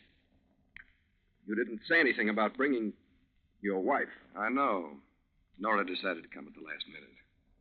Well, this is an honor, an unusual honor. We'll do our best to make you comfortable, Mrs. Kent. I'm sure I'll be able to manage quite well. Yes. Yes. Well, come along into the house. It keeps out a little of the heat, some of the rain, and none of the bugs. Pepe will see to unloading your equipment, Doctor. No, thanks, but that's something I make it a rule to see to myself. Can't afford to have anything broken out here. If you take Nora in... Of course. This way, Mrs. Kent. Thank you, Mr. Arnold.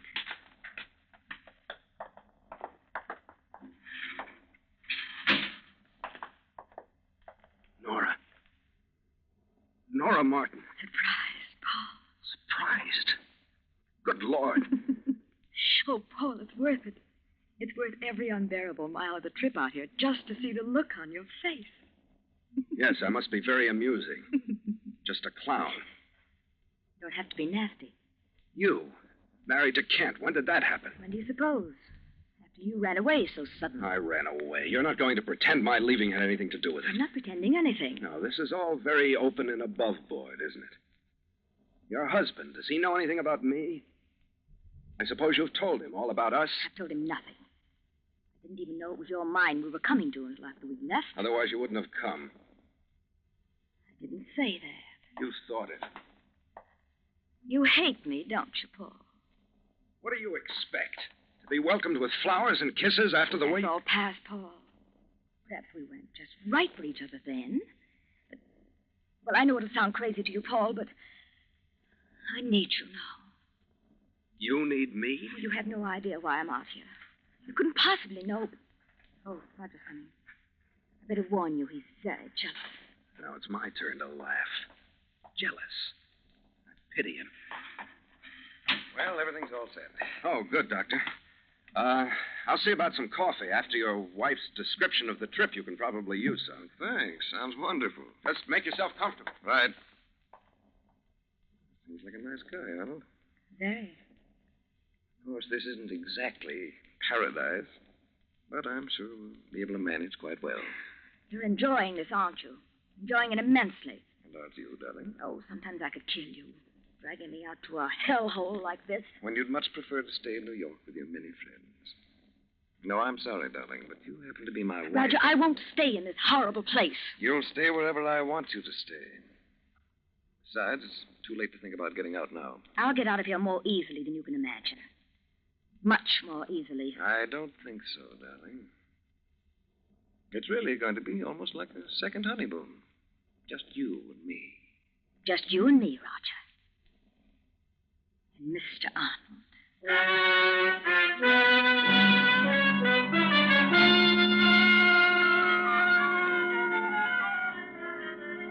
So, Paul Arnold's guests, Dr. Kent and his lovely wife, Nora, begin a delightful stay in Africa.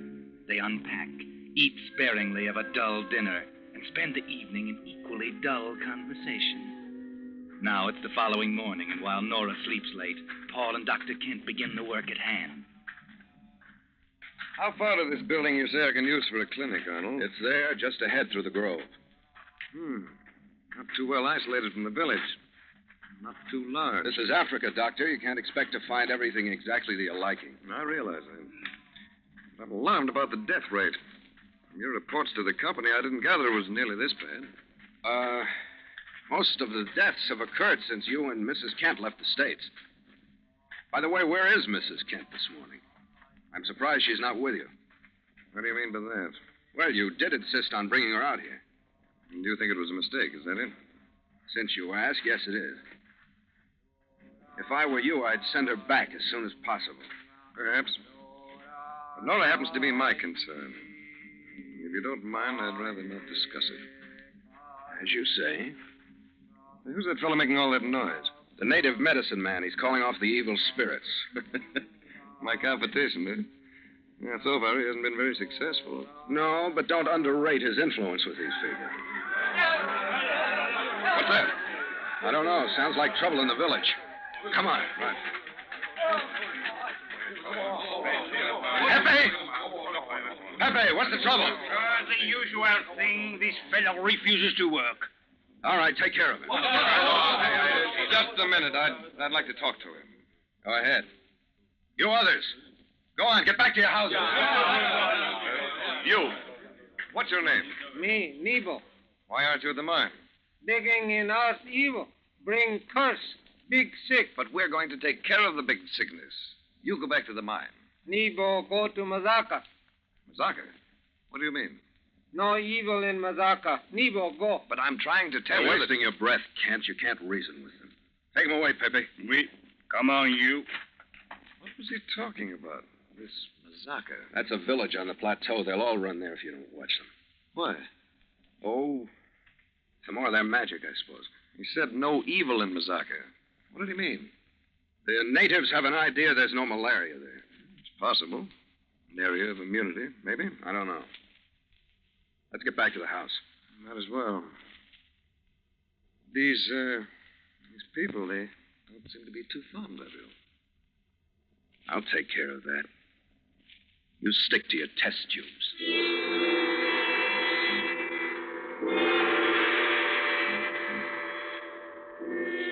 Yes, Kent, stick to your test tubes. There's not time to lose. The mine's output, you know. Besides, Nora is beginning to act strangely. Almost as if some kind of a plan were beginning to take form in her pretty head. And you really can't watch her properly while your job is yet to be done. Can you, Doctor? Still experimenting, eh, Kent? No, hello, Arnold. Glad you're here. Just tried to call you at the mine, but I couldn't seem to make the phone work. Maybe you didn't crank it right. Anyhow, what's up? Find out something? Have you heard of blackwater fever, Arnold? It's a form of malaria, particularly deadly form. And that's what hit us? No, that'll be easy. I've treated blackwater cases. The worst of them was nothing like this. What are you getting at? I'm telling you that we're up against something. This is a form of malaria worse than anything I've ever seen before. Frankly, I don't know exactly what it is. But I do know that the usual treatments, quinine, arsenical salts, and the rest, don't even touch it. What do you intend doing? I'm going to Mazaka. Mazaka? If it's an area of immunity, as the natives seem to think, there must be some reason. You'll go up there alone. That's what I intend. And you won't find the natives too cordial to white men. I know that. I have to take my chances. It's your funeral, Kent. Maybe. I'm starting for Mazaka this afternoon. And if you should happen to run into my dear wife, you might tell her that.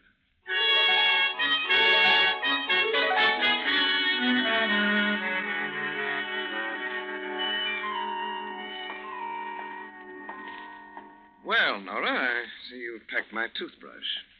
Anxious for me to leave? You don't have to be crude. I don't think you should make this trip, Roger. Oh, don't worry. I'll be back.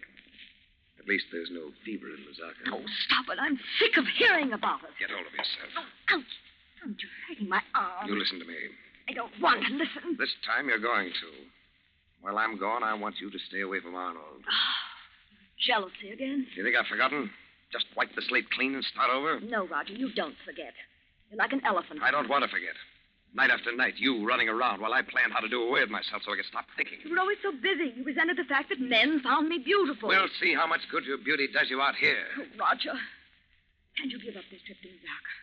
Can't we both get out of here? I'll change. I'll do anything you say, only let's leave this place. After you've learned your lesson, Nora. All right, Roger, have it your way. You make me glad for every hour I've made you suffer. Yes, come in. The guides are waiting, Kent. Fine, I'm ready. Why don't you give up this insane trip? Still trying to talk me out of it? It's for your own good. I wonder if all you're worried about is my health. You're a stubborn fool. Remember, I told you. You too? That's my second warning in the last few minutes. Well, I'm off. Oh, yes, one thing more, Arnold. While I'm gone, see that Nora doesn't leave this house. Don't worry. I'll be here, waiting.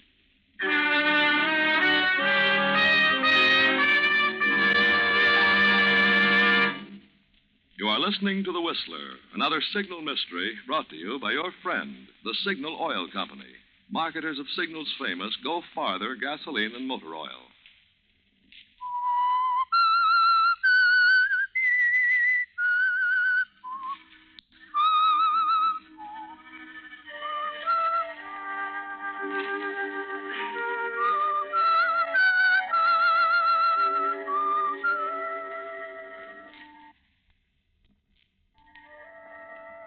Well, a fine send-off. And Dr. Kent is on his way to Mazaka, leaving two people with very much on their minds. To help things along, rain has begun to fall. Cold, drizzling, clammy rain, falling without stop for 3 long, dreary days. Now it is night. Nora's pacing the room like a caged tigress. Arnold is trying to get something on the radio. Paul, stop fooling with that thing. Static's pretty bad tonight. Turn it off. My, what a case of nerves we're developing. Why don't you relax? Oh, this everlasting rain. You'll get used to it in I time. don't want to get used to it. He had no right bringing me here. Well, that's your affair. Why don't you try to get some sleep? Oh, sleep. Lie there in my room listening to the rain, feeling the decay that's all around. There's no use getting all worked up again. It's easy for you sitting there so calm. You think for 1 minute that I like it here? 10,000 miles from nowhere, day after day, with nothing but filth and disease? I can't understand where you stay, Paul. I have my reasons. You could go back where there are people. The theaters, the cafes. You could be happy. Let's not talk about it. Oh, Paul. Oh, we meant so much to each other once. You killed all that. We could go away together. Anywhere. Start all over again. Well, I promise I'll make you happy. That like we were before. You couldn't make any man happy. You love me. You still love me. Stop it, Nora. We're meant for each other. Our meeting here again proves that. Keep away from me. We'll go away now. Tonight. I love you. I swear it. Very pretty. Fine performance. Oh. You never could love anyone. Men are just something that you fit into that world you've built around yourself. But it's true. I do love you. It isn't going to work this time. Oh, can't you forget what's past? Oh, no, because I know what you're after. You want to get away from here, and I look like a convenient return ticket home. How can you say that? You're afraid. Afraid of being out here with him. No. Roger will do anything I say. I overheard your little love scene when he left. Looks like he's finally onto your tricks. Oh, stop it. And now he's going to make you pay. I'm your last hope, but it isn't going to work. You know everything, don't you? I know you, Nora. You're bad medicine. Just a minute, we have visitors. Who is it? Ahmed, the chief of the natives is here to talk to you. Just a minute. Nora, go to your room. Gladly. All right, come in. Why are you here, Chief Osman? My brother, the fever has him. What do you want from me? The new one. When does he return from Azaka? Oh, 2 or 3 days. You send for him now. Maybe he say my brother. I've got my own troubles. You told me the new one will help us. Can't you understand? It takes time. Too much time.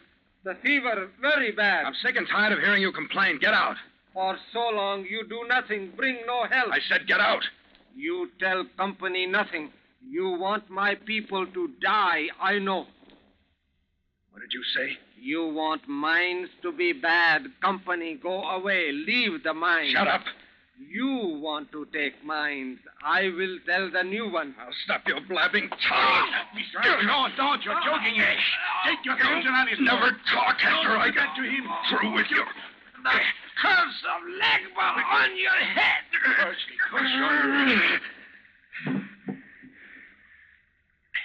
All right, now talk, you stupid fool. You killed him. Chief Osman. He threatened me. You heard him? The curse is evil. You should not have killed him. He deserved it, always talking.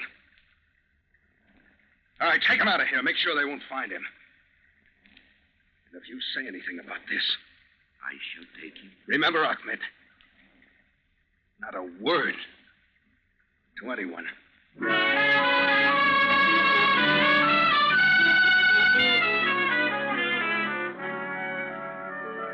So, Paul, that's your little scheme.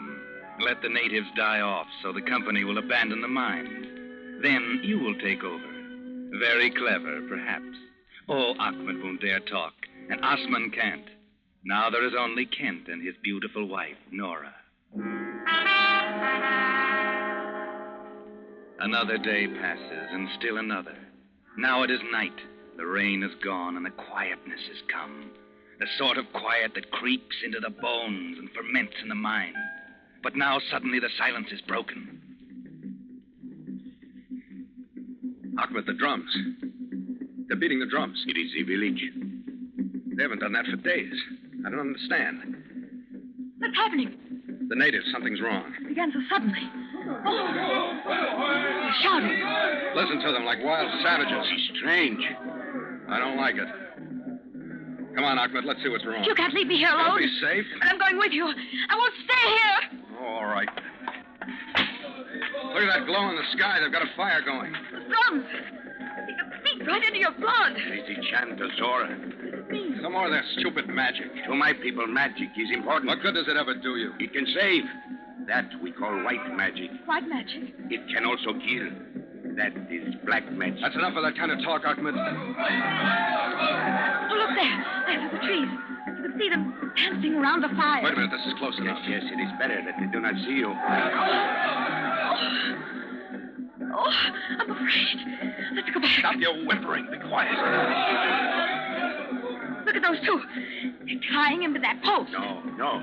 It is not a man. Well, what is it? An effigy, a straw image of one who is evil. We call it a legba. A legba? Paul! That effigy. It looks like you. No, you're imagining it.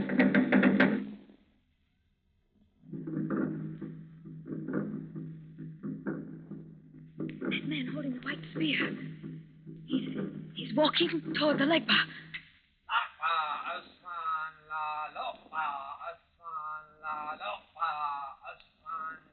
Ahmed, what's he saying? He says, O Osman, great chief, thy death shall be avenged. Osman! They found him.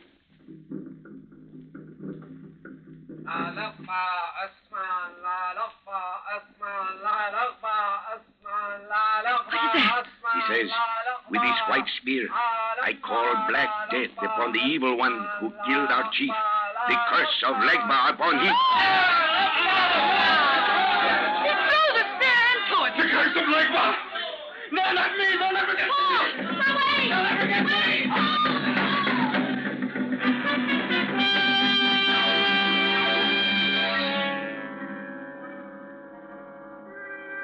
That's right, Paul. They'll never get you. Not you. That's right. Hurry madly back to the house. Now get your things together. Hurry, there's no time. You've got to get away. Have to hurry. There's no time. Who's there? It's us, Paul. What's the matter? I'm getting out of here right now. But there is no boat for 3 days. I'll hide out in jail. Now, hurry, Ahmed. Help me. Oh, listen to me. Don't bother me. There's no time. I'm going with you. You can't leave me here. Don't be a fool. Your husband. My chance. I'm going with you. I'd be crazy to take you. You're poisoned. No use, Paul. You'll never get on that boat without me. Why not? Because I know why you're running away. That effigy. It was you. No, I tell you, it wasn't. You killed their chief. Unless you take me, the police will be waiting for your chair. You tell them? You know I would. Get your things. Hurry. I'll be ready in a minute. Ahmed, bring my other bag. I have it here. And your gun. Good, I may need it. Oh, what else? A car. Someone is coming. Kent, you're back. I heard drums, natives on the road. What's going on here? They've gone mad. I don't know what. Arnold, your bags. What's happened? I'm getting out. They're after me. What are you talking about? They'll kill me. The curse of Legbus. Calm down, man. Listen to me. I'm all ready, Paul. We can... Roger. Nora. And your bags. You were going with him. Now, wait, Kent. I can explain. Yes, I'm going with him. We love each other. Nora, she's lying. Can't you see she's We've lying? loved each other for a long time. That's not true. And now Paul is taking me away. No, he isn't. I'll kill him first. Keep away from me. I've got a gun. You sneaking rat. Stay back. Stay back, I tell you. Don't.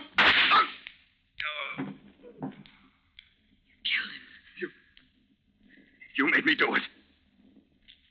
Ahmed, quick, the car. Yes, I'll go. No one can stop us now, Paul. Stay here and rot. Paul, you can't. You can't. I'll go mad. You won't. Here, my gun. You do it yourself. No, Paul. Paul, wait for me. Wait, Paul. No use, Nora. He's gone. Roger. I thought you... Just got me in the shoulder. He will come back for me. You He will. couldn't get away. Just a telephone call. They'd stop you with the boat. Bring you back. You think you've got me now? That you'll keep me here? Come here. You think I'm beaten, that everything will go just like you wanted? Listen. Well, you're wrong. You're wrong. Nora. You better What start have I done? changing your plans. Nora. Beginning right now.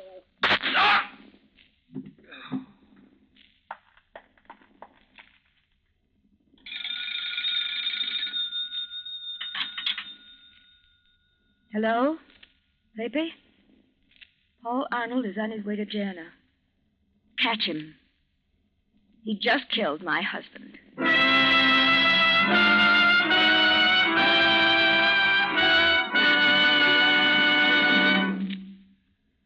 Now, in just a moment, the Whistler will return to give you the strange ending of tonight's tale. But first, I'd like to recall for you Oliver Wendell Holmes' poem, The One-Horse Shay. It lasted 100 years to a day, and then the whole thing fell apart. That's a lot different from the way cars wear out today. Only one vital part that can't be replaced has to wear out, and the whole car goes off the road. Uncle Sam says that will happen to 1 in every 12 cars this year.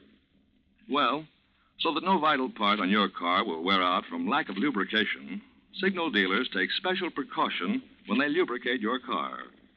They use the famous Signal safety chart, on which the maker of your particular car shows every lubrication point and the exact oil or grease it should have. Before your Signal dealer returns your car to you, he checks every point on your car against the safety chart. Not just once, but twice, so not a single part can be missed. That's your guarantee that every part on your car will have its full share of the lubricant that will help it last out the duration. Yet you pay no more for this finer, longer life lubrication. So if it's been 1,000 miles or 2 months since last lubrication, why not protect your car by driving it into your neighborhood Signal dealers for a Signal Safety Chart lubrication? And now, back to the Whistler.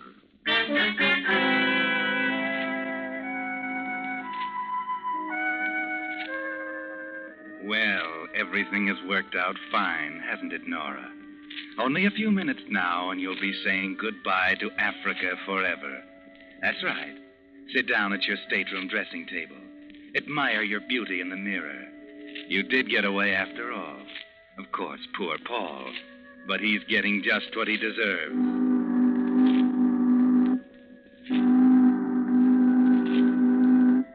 And now the boat is moving. You think you played your cards well. Of course, you couldn't know that Roger had found the answer to the strange form of malaria, that he was planning to take you away. You couldn't know that. So admire yourself in the mirror. Oh, what's the matter? No use breaking the glass, Nora. It's too late. You've seen it, that strange pallor to your skin. The fever is in your beautiful body, Nora. The fever Roger said was much worse than Blackwater. But of course, Roger is dead, and he can hardly save you now.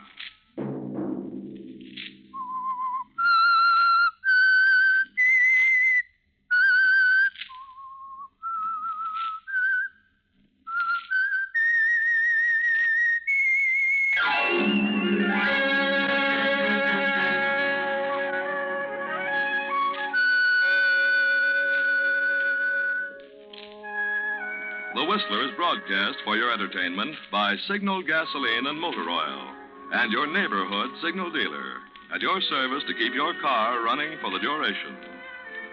The Whistler was produced and directed by George W. Allen. The story by Saul Steen and Martin Wark. Music composed and conducted by Wilbur Hatch. This program is being transmitted to our troops overseas by the Armed Forces Radio Service. Listen again next Monday night at 9 for The Whistler. Bill Pennell speaking.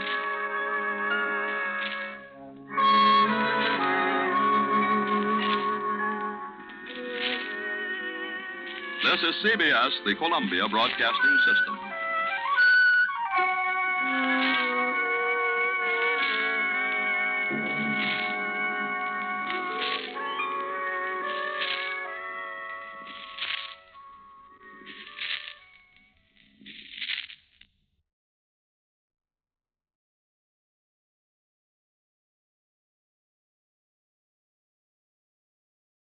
Let every go signal remind you that you do go farther with Signal gasoline. The Signal Oil Program.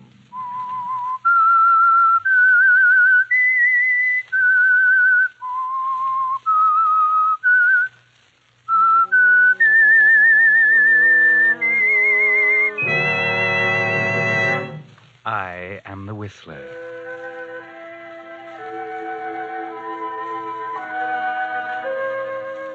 And I know many things, for I walk by night. I know many strange tales, many secrets hidden in the hearts of men and women who have stepped into the shadows. Yes, I know the nameless terrors of which they dare not speak.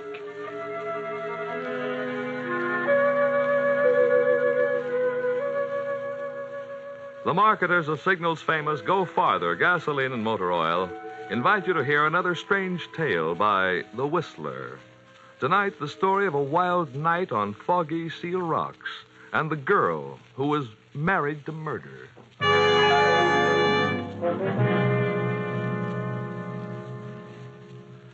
But first, I'd like to take a moment to tell you about Clyde Davis, a Signal gasoline dealer in Alameda, California, who's been working on cars since 1910.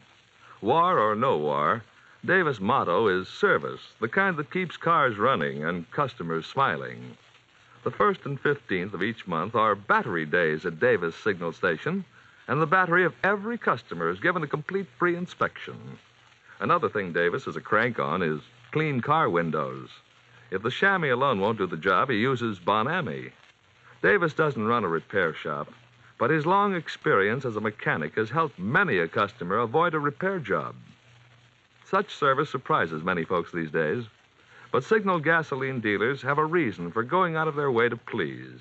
For them, running a service station isn't just a job, it's their permanent business, and they're interested in making it grow by keeping customers satisfied. Fortunately, the same services that keep drivers smiling are the ones that help cars last out the duration. Wouldn't you say that's a mighty good reason for getting acquainted with your neighborhood Signal gasoline dealer soon? And now, The Whistler.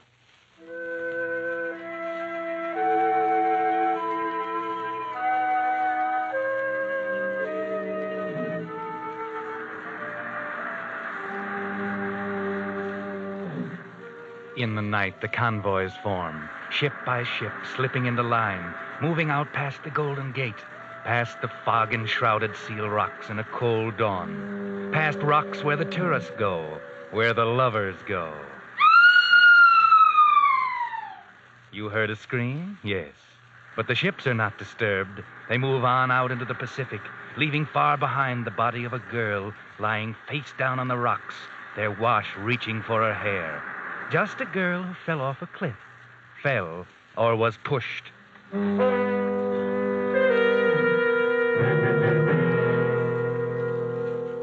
The finding of a girl's body on rocks creates hardly a stir in the bustle of the city the next day. A brief item in the afternoon papers. A call for the coroner. Another entry in the police records. There are only a few people who notice. If we were to look for them, we might find them down on Montgomery Street, in a dirty little bar where artists and would-be artists and slummers hang out. Yes, there are a lot of people here who might know something about a body twisted on the rocks. For instance, that blonde giant at the end of the bar, sitting with his head in his hands, or the girl walking up to him now, sliding into the seat beside him. Rick, I thought I'd better tell you they're looking for you. Huh? Oh, hello, Cassie. Who's looking for me? You know who. The police. They're asking questions about Maureen. They know you knew her. So what? Why should they ask me questions about her? Women like her have jumped off cliffs before. Don't try to kid me, Rick. Remember, I'm Cassie, Maureen's roommate. I knew her better than even you did. Yeah, I guess you did. Maybe I never really knew her very well. Well enough to break her heart. Maybe well enough to want to get rid of her. What are you talking about? You needn't pretend with me, Rick. Maureen had no secrets with me. She told me everything. And I told the police. I had to, Rick. They kept pumping me. I had to. What did you tell them, Cassie? I told them that you loved her once, that another woman had taken her place, a society dame gone bohemian. A blonde and beautiful heiress looking for a thrill by flirting with a poor, struggling artist in a turtleneck sweater. That's enough, Cassie. Leave Sally out of this. She's in it up to the neck. Maureen was too good to take a back seat to any Miss Moneybags. I said leave her out of it. Okay. Only one more thing. I told the police about last night. What do you mean? You and Maureen had a quarrel last night, just a few hours before she died. Yeah? Okay, so we quarreled. That doesn't mean she had to go jump in the ocean, does it? No, it doesn't. I'm pretty sure of that. That's what I told the detective. You throw your accusations of murder around pretty freely, don't you, Cassie? No, not usually, Rick, but I liked Maureen. She was more than a fine sculptress. She was a swell person. She was just about the best of this bohemian melting pot down here, and I don't like to think of her being pushed off that cliff. Just remember that I'll do anything I can to help them get to the truth of this. I'll remember, Cassie. Yeah, I guess you will. Okay, Rick. Better get your answers ready, because if I'm not mistaken, that Dick who just walked in is looking for you.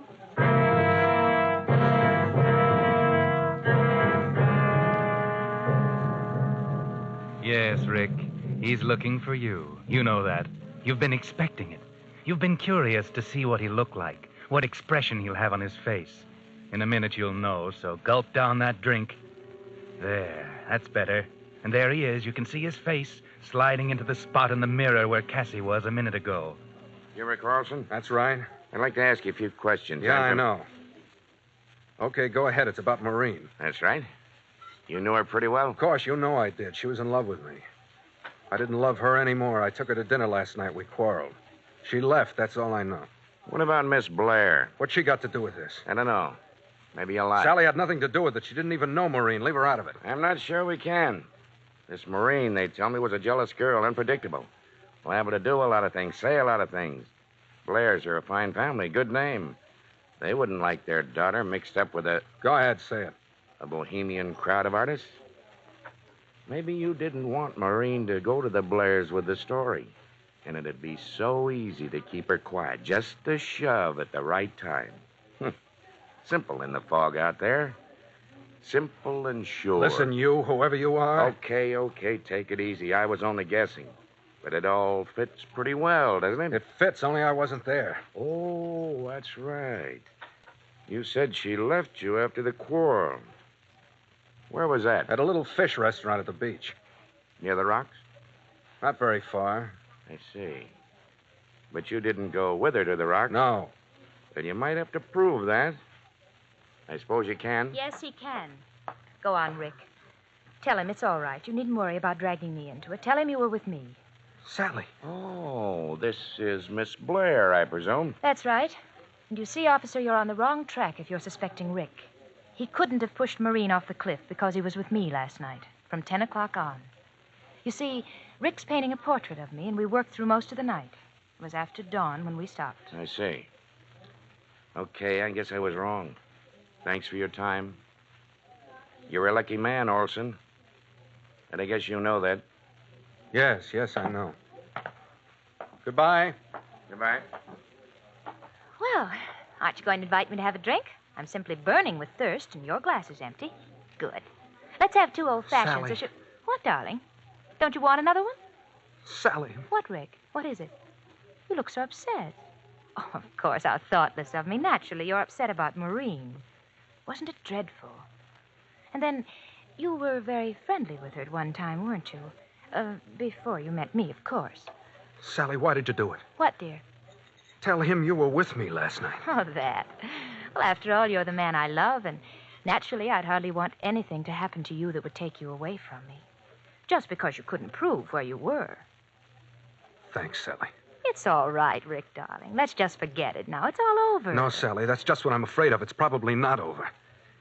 They won't give up so easily. Now you'll be dragged into it. I don't want that. It's all right, Rick. I don't mind.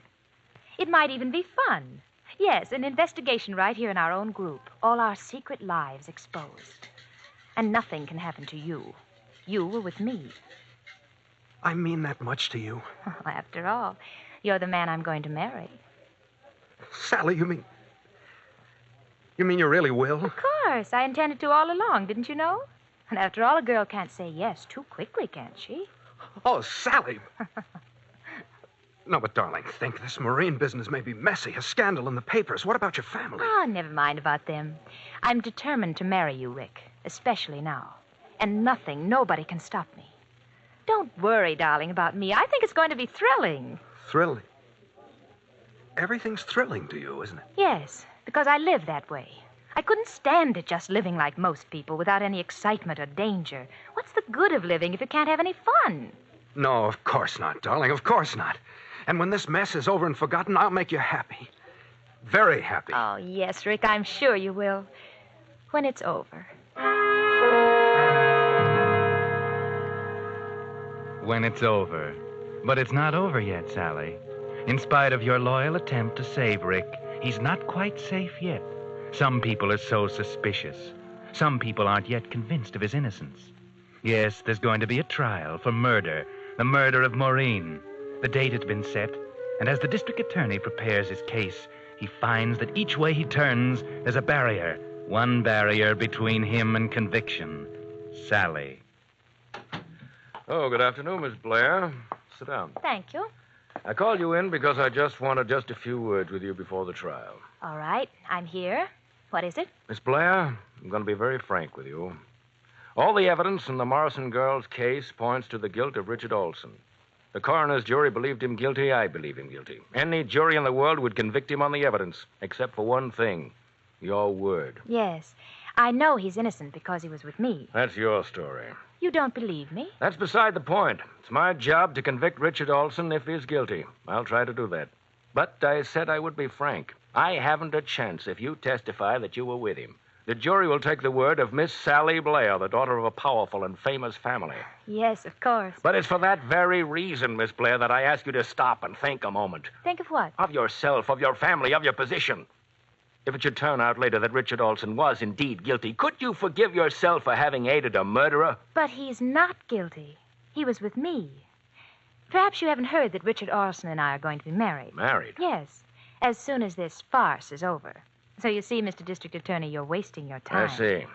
And you think that you, the daughter of one of the best families in San Francisco, will be happy living the rest of your life with a murderer? Crime has to be proved. Rick will be acquitted. Yes, I guess he will.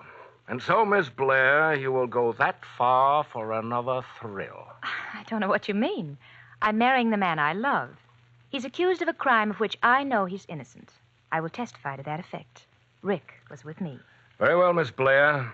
And may I wish you a very happy married life?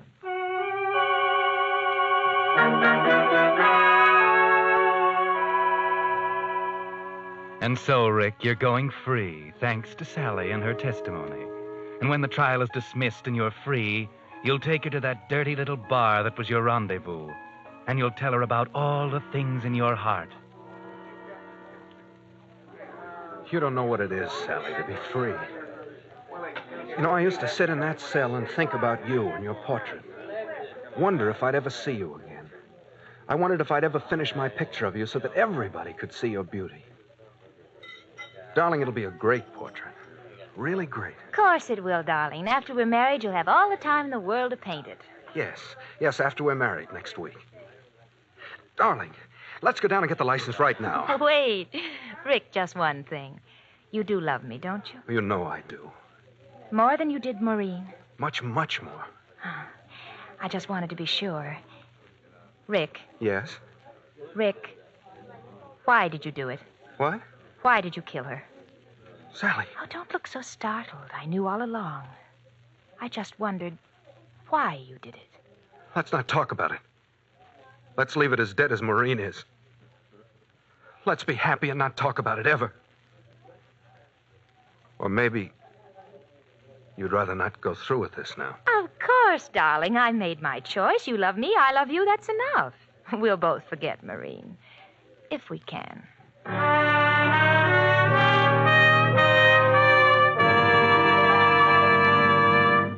You are listening to the Signal Oil program. Let every go signal remind you that you do go farther with Signal gasoline.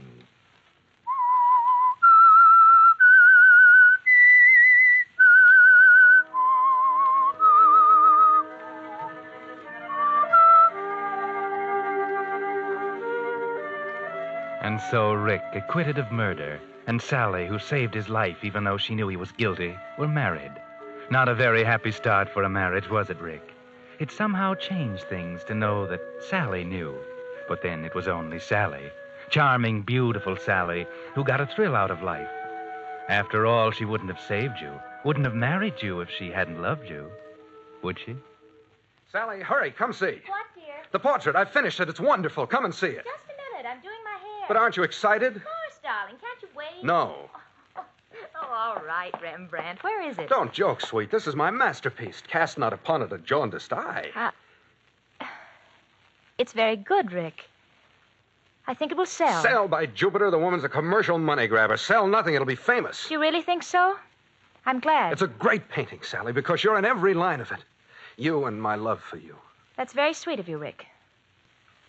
You're so cool. Why? Well, I thought you said the portrait was of me. Yes, and so a composite of all the loveliness of the world. Rick, I don't have green eyes. Neither does the... So she does.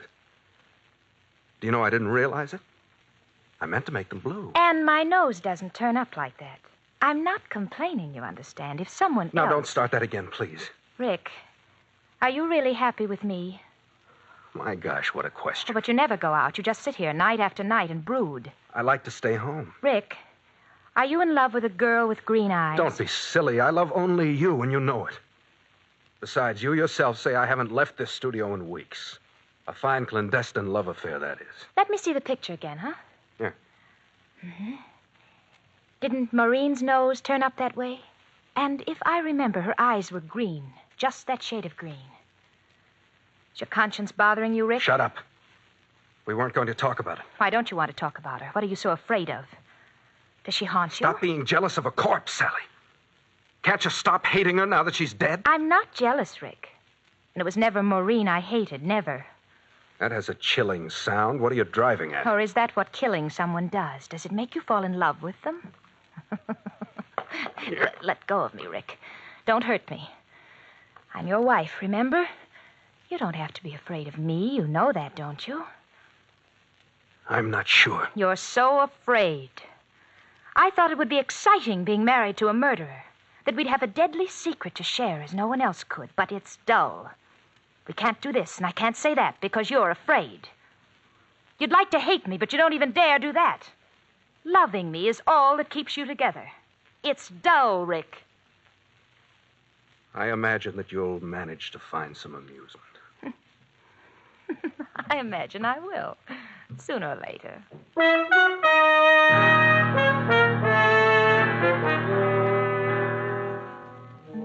Well, Sally, is being married to a murderer beginning to bore you? But as Rick says, I imagine you'll find some amusement, even if it's only with Tommy Melvin. I need a drink. Come on, Tommy. Buy me one. Oh, where's Rick? No, he's at an art dealer's. He'll be along. You know, sometimes I think he loves that painting better than me. Let's have zombies, huh? Oh, that's pretty strong. I like strong things, exciting things. You're bored, aren't you? A little. You're not very happy with Rick, are you? Not very. Well, it's none of my business, of course, but why did you marry him? He's hardly your type. Marrying Rick was the biggest thrill I've ever had. You'd do anything for a thrill, wouldn't you? I like that. I bore easily, Tommy, and I don't like being bored. I want to feel everything I can, every emotion, every experience I can crowd into my life, good and evil. You're without conscience, Sally. You could do anything and not look back. I like that, too. Thanks. But I don't quite see your marrying Rick in that light. I didn't think you would. You could leave him, you know. I'm going to New York next week, and you could come along, Sally. I'd like to have you. Thanks, Tommy. You're sweet. It might be fun. Give me some time to think it over. I'll let you know. Tomorrow? All right. Here comes Rick. You better leave. Oh, Tommy, here's a nickel. Drop it in the jukebox, will you? Number 17. Sure. You won't forget, Sally. No, I'll call you in the morning. Hello, darling. I've been waiting for you. So I see, but not alone. Rick, you're not jealous of Tommy. No, I guess not. You have a drink? No. Sally, listen, I've got to talk to you. We've got to come to some understanding. I found my painting on the back porch this morning. The fog might have ruined it. That painting is great. It will hang in the Metropolitan. It's more important than my life, Sally. Remember that. I'm sorry. You're so morose lately, dear. What's wrong? I don't like it, Sally. What? I don't see you anymore. You're never home. You're always here or out with that Tommy Melvin. And when we are together, you ask questions like, how does the tide sound at 2 a.m? Or you wonder what that murderer in San Mateo feels, and you watch me. When we pass Maureen's old apartment house. When I hear a police siren in the street, you watch me. You watch me and watch me. I don't like it. How suspicious you are. I'm not kidding, Sally. I've walked around and around the streets, making up my mind, and now I'm determined to say it out. You married me for the thrill of marrying a murderer, nothing more. Isn't that true? Hold your voice down. Rick, I think you're afraid of me. Maybe I am. You needn't worry. I won't tell the police. I'm your wife, remember? That's not what I'm afraid of. What then? Perhaps you'd like to push me off a cliff, too, but you can't do it. You love me far too much to hurt me. You're right. Lord, how I wish I didn't. I don't mind. Let's go to dinner, darling. Down at the beach. I want you to take me to that fish place down on the cliff near the rocks, huh? Sally, you know I don't want to go there. Why not? Because you took Maureen there that last night? Rick, you must get over that silly fear. Besides, I want to go there. We'll have dinner, and then I want to take a walk along the beach. I love the sound of the surf at night. Don't you, Rick?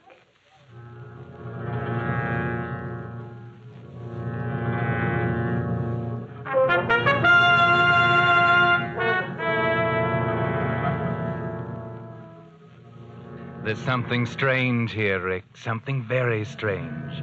You sense it, too, as you sit opposite her at dinner. Just like you sat opposite Maureen that night. Only there are things you don't notice, like those pills she slipped into your coffee cup. And when you leave and start walking down the beach, you aren't really aware of where you are. Sally?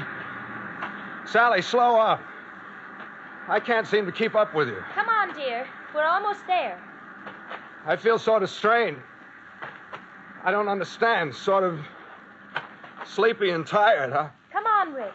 Here, give me your hand. Huh? There. Now, sit right over here. Where, Sally? Where are we?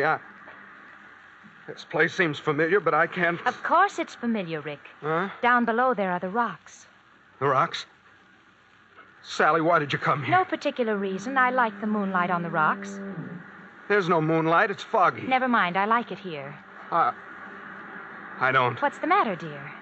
Does your conscience bother you? I thought hardened murderers got over that. Are you afraid, Rick? I don't know. I can't seem to think.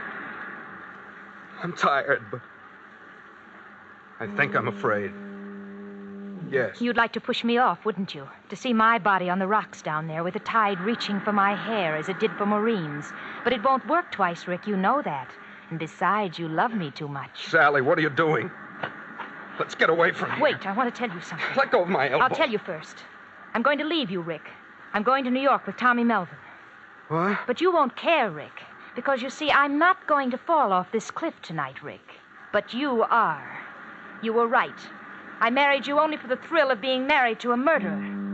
Sally, what are you saying? But that's a thrill that paled very easily. Murder itself will be a much bigger one. Are you crazy? Do you think I'll let you push me over? You can't stop me, Rick. You see, you can't even stand up without weaving. You won't be able to lift a finger to stop me.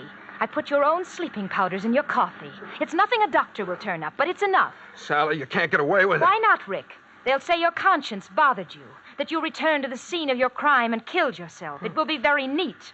You weren't a very good killer. I'll be a much better one. No, Sally, in God's name, don't... Goodbye, my darling. You'll be with your green-eyed love in the water, and I shall be free of you both. Let go of my arm. It was fun, but you were afraid. You won't be afraid anymore, Rick. Sally, Sally, stop!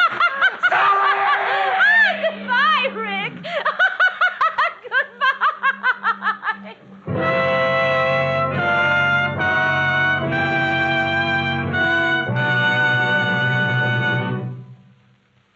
But that's not all of this strange story. In a moment, the Whistler will be back to tell you what really happened. Meantime, I think you'd like to hear how science has finally defeated a great cause of gasoline waste and motor troubles, carbon. Motor experts say carbon causes noise, overheating, loss of power, and often the destruction of expensive motor parts. After years of research, engineers have found a formula that actually dissolves carbon. And that priceless formula is incorporated into every quart of Signal's famous 4-star motor oil. As a result, Signal's 4-star motor oil helps motor performance in not just one, but two important ways. First, its rich paraffin base protects moving parts with a tough, lasting film of lubricant that resists heat and wear. And second, Signal's 4-star oil actually dissolves out carbon to help your motor run better and your gasoline go farther. Since both gasoline mileage and motor performance are doubly important these days, one of the greatest favors you could do your car and your ration coupons is to switch to Signal's finer carbon-removing motor oil that costs no more than ordinary oils. So, if it's been 1,000 miles or 2 months since you changed oil, drive into your neighborhood Signal dealers and say, "Drain and refill with Signal 4-star motor oil." And now, back to the Whistler.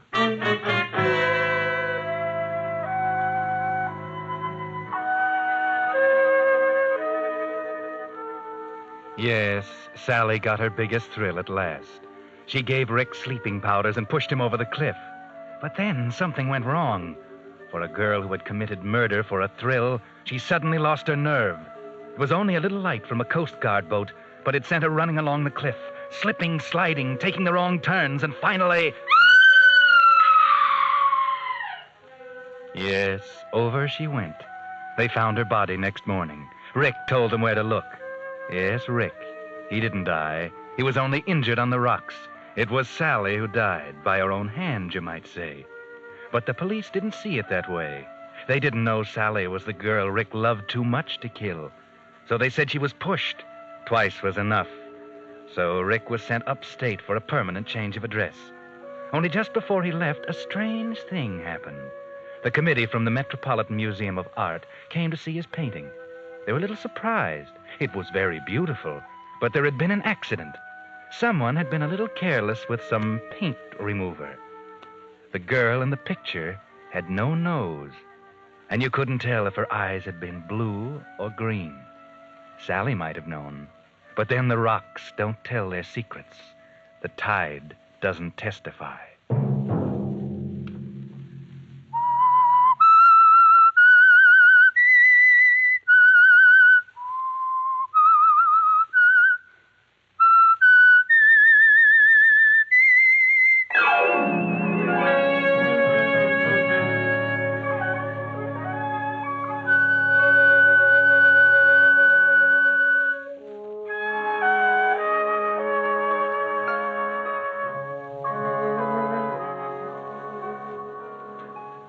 Next Monday at 9 o'clock, the Signal Oil program will bring you another strange tale by The Whistler. The Signal Oil program is broadcast for your entertainment by the Signal Oil Company, marketers of Signal's famous Go Farther gasoline and motor oil, and by your neighborhood Signal oil dealer, who is at your service daily to keep your car running for the duration. The Signal Oil program was produced and directed by George W. Allen, with story by Robert Libet and music by Wilbur Hatch. Is transmitted to our troops overseas by the Armed Forces Radio Service. Bill Pennell speaking for your friend, the Signal Oil Company, and suggesting once again that you let every go signal remind you that you do go farther with Signal gasoline. This is CBS, the Columbia Broadcasting System.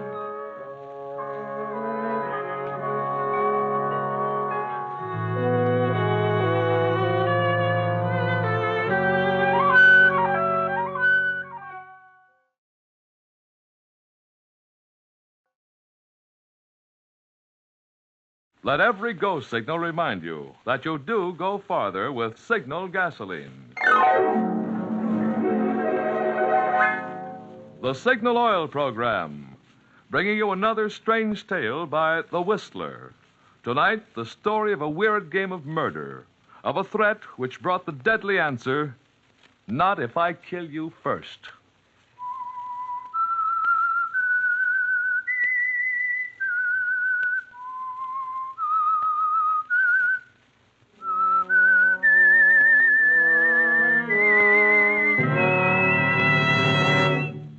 I am the Whistler.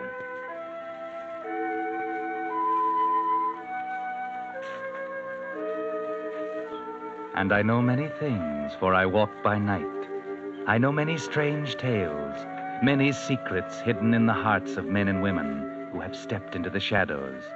Yes, I know the nameless terrors of which they dare not speak.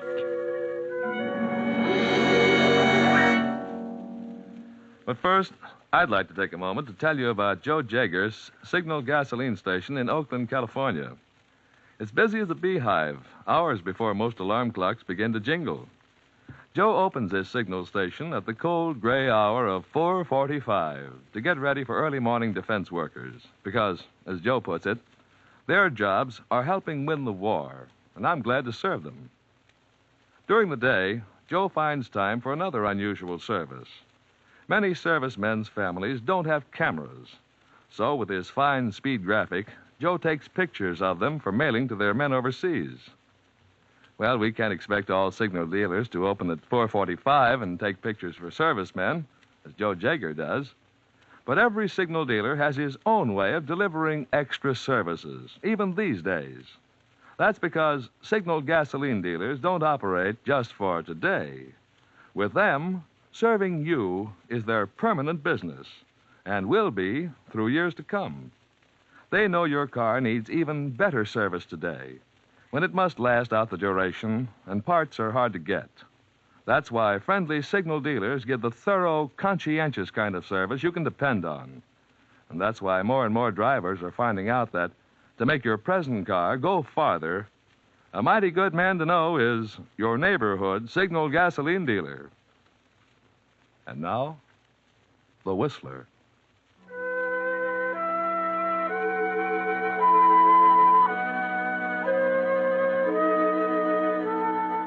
You probably didn't notice the item in your morning paper. It wasn't very prominent. Just a squib on the 6th page about another jewel robbery. $50,000 in sparklers missing from one of the homes out on the hill. Not much of a story because there doesn't seem to be any mystery about it, as the chief of detectives told the reporters. Simple as ABC. We knew it was an inside job because there's no sign of forced entry. Whoever did it got in the house with an ordinary house key. And not only that, but we found a screwdriver under a chair. It matched up with the marks on the jewel drawer where he jimmied it open. And that screwdriver came out of one of the family cars. So we start looking around. There's a maid, cook, chauffeur, gardener. We look up their records, found out this chauffeur is an ex-con. Served 2 terms for burglary. And there you are. He wasn't very smart.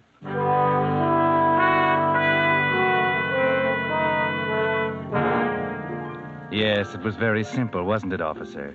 It makes no difference that the ex-con turned chauffeur swore he had nothing to do with it. Swore to you he's been trying to go straight. No, you're convinced. Only maybe if you knew what I do, officer, you might not be so certain. If you could see the little room over on First Avenue where young, tough Sammy Copeland is waiting for a business partner, pacing the floor, peeking out around a drawn blind, getting nervous. Maybe you'd be interested in the conversation when his business partner arrives. Albert Easley, cheap, dapper, and proud of it. Okay, Sammy, relax. It took you long enough. Where you been? I said relax. You're in the big time now. You can't just dump $50,000 in hot rocks like your pawn watch. Takes a little time, some diplomacy. You have to sit down and chat with the fence a while. Be sociable. Here, pull up a chair. Nuts. The main thing is, did you get it? It's all here, right in the briefcase. How do you like it? Yeah. Yeah, look at it. 50,000 clams. 50,000? Shows you're inexperienced, son. There's only 30,000 here. 30? But you said those rocks was worth 50. The paper this morning said 50. Sure. But you don't think your fence will give you the full value on hot rocks. He's taking a risk, too. He's got to have some profit. We got 30 for him. Oh, yeah? How do I know that? What do you mean? I mean, how do I know you ain't got the other 20 catched out somewhere? Listen, Squirt, you trust me. See, that's how you know. Now, relax, like I said, and be a good boy. You got nothing to worry about as long as you stick with me. Now I'll count out your 15,000. I want more than that. I want 25. What? And leave me only 5? That's a fine way to treat a partner. I don't care about you. I want what's coming to me. You'll get it and no more. We split this 50-50. Oh, why should you get half? I did the job. I went in and got the stuff. I took all the risk. All you did was sit here and wait for me. Is that so? All I did is sit here and wait for you. Why, you runny-nosed little brat. Who do you think does your thinking for you? How far do you think you'd give that stupid brain of yours? I don't need you. No? How much of this 30,000 do you think you'd have now if it wasn't for me? I'll tell you, not 1 cent. Who found out about the jewels in the first place? Me. Who cased the joint and found out about the chauffeur being an ex-con? Who swiped his screwdriver to plant on the scene? Who figured out every angle to make this one of the neatest jobs ever pulled in this burg? You'd be so stinking hot with the police right now if it hadn't been for me, you'd never even be able to cash the rocks in. And now don't give me any more of this stuff. Now, listen, Easley, I'm sick of you playing a big shot. Maybe you did do all the thinking up to now. But maybe now it's my turn. I'm taking 25 of that pile, and you ain't got nothing to say about it. Why, Well, you little rat. You'd pull a rod on me. Yeah, and I know how to use it, big shot. Now get counting. 25 for me, 5 for you. How do you like that? Is that a way to treat a pal, Sammy? I'm no pal of yours, big shot. I can take care of myself. Okay. It's 25 for you and 5 for me. Only if you're so smart. Why not take the whole thing? I might do that. Okay, then here, take it. Hey, what the? Look. Now drop that rod. That's better. I just keep this little rod for a souvenir. Why, you jerk. Yes, I don't teach you not to play rough with Albert easily. You see, Sonny, you're not as smart as you thought. I'm always just a little bit smarter. Now get up and beat it. Go on. What about my money? Oh, you're so impulsive. I don't think you better have so much money around loose, Sammy. Maybe I better keep it for you till you grow up a little.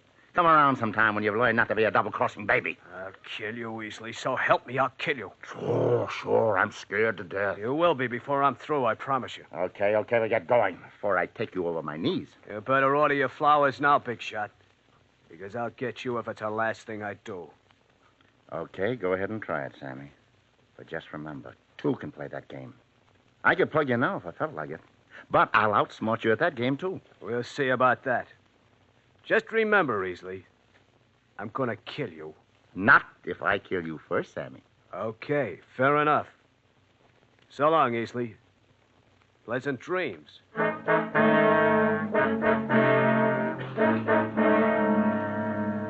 Well, now, a pleasant pair, don't you think? The kind who make a game of murder, and may the best man win. Winner gets the 30 G's. Loser gets 6 feet of mud in his face. But then Albert the big shot isn't worried yet. Maybe he didn't take Sammy seriously at first. But then that afternoon, something happened. Herald, paper, Allies, advance on Rhine. Read all about it. Paper. Well, hello there, Sonny. I'll have one. Hi, Mr. Easley. Here you are. Thanks, honey. Well, keep the change. Good night. Gee, thanks, Mr. Easley. Hey, Mr. Easley, look out! Look out! Jiminy, Mr. Easley. That was a close one. That guy looked like he was almost trying to hit you. Yeah. Guess he wasn't fooling. Huh? Thanks, honey, for yelling at me. Guess I'll have to be more careful crossing streets after this.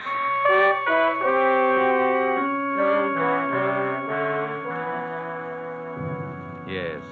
Now you realize this is a pretty deadly game you're playing, don't you, Albert? You know, it's just possible this kid Sammy might outsmart you. He might get you. He may get sent up for it, but he'll stalk you through the streets like an animal until he gets his chance. Yes, maybe you better figure something out, Albert. Do a little thinking about it. Talk it over with somebody. Dolores, maybe. She can keep your secrets okay, as long as you're spending the heavy sugar on her. Sure, talk it over. I'm not worried, you understand. Yeah, I can see that. I'm not a common gunman. I live by my brain. Albert, stop pacing up and down. You're getting yourself all upset. Besides, it's 4 a.m, and I have to go home. Upset? Well, who wouldn't be upset? Everywhere I go, the guy's on my tail. I can't go out in the street. I've been waiting in the doorway. Go to my favorite restaurant, I see him sitting there through the window waiting for me. He's everywhere. You're afraid of him, aren't you? Afraid? No, I'm not afraid of him. Okay, so you're not afraid of him. Why not let me go get some tickets to Miami? You need the rest. No, I'm staying here. And get this straight. I'm not afraid of him. Maybe he is out to get me. So what? He's not smart enough. Look at that car trick. That's stupid. He's not going to get me with tricks like that. I've got nothing to worry about. Okay. Now, how about taking me home? It's too late. I need some sleep. You take my car. The keys are there on the table. Okay, Sir Lancelot. But don't forget, you're no safer right here than you would be taking me home. Shut up. Okay. Okay, sugar. I'm just kidding. I don't suppose you can spare the time to see me to your penthouse door. You know the way. That's what I thought. Well, my mother told me there'd be nights like this. Anyway... Wait a minute. What is it now? Shut up. You hear anything? Hear anything? No. What? Well, I don't know. It's just noise. No, he's hearing things. Shut up. There. Oh, yeah, I did hear something. What was it? How should I know? But there's somebody up here on the roof outside my apartment. Oh, maybe it's only the wind. The wind. Listen. Yeah, there's somebody walking around out there. Turn up that light. Hurry. Okay. Quiet. Don't move. Sugar. I see it. A shadow on the window. He's at the door. He's trying to open it. I'll get him. All right, put up your hands. Oh, please, don't shoot, don't shoot. It's me, O'Brien, the night janitor. O'Brien? Yes. Turn on the lights, Dolores. Yeah. Oh, yes, it's me, Mr. Easley. Oh, for the love of heaven, don't shoot. Ryan, what are you doing up here? Well, somebody left the skylight open, and I come up to shut it. I saw a light here, and then it went off, and I just thought I'd better try your door to see nobody get in. I I didn't mean to frighten you, Mr. Easley. It's all right, O'Brien. It's all right. Go on, forget about it. Here's a little something for your trouble. Oh, yes, sir. Yes, sir. Thank you, sir. Thank you. O'Brien, the janitor. You see, we've been worried about shadows. Well, maybe you can laugh, but I've got the jitters good. I need a drink. Okay, you know where to find it. I'm going to bed. O'Brien. I should have known. Sammy's not smart enough to try to get me here in the apartment. Hey, don't you want to join me in a drink? No, thanks. This bedroom's the last stop for me tonight. I think I'm going to get the best night's sleep I've had in a long time. You know, Dolores, I bet... Yeah, I'm listening, Albert. What's the matter? Dolores. Come here. Where are you? Oh, in the bedroom. Well, what's the matter? What do you just stand there for? Look. The bed. Albert. What is it? A knife. Big enough to split a skull. A knife? What's it doing sticking in your bed? It was thrown there, probably through that window. Somebody who thought I'd be there, asleep. Sammy. That's why the skylight was open. He came up here? Yes. There's no imagining this. Sammy wasn't kidding. He wasn't kidding. He's out to get me. Yeah. And you're not afraid, are you, Sugar?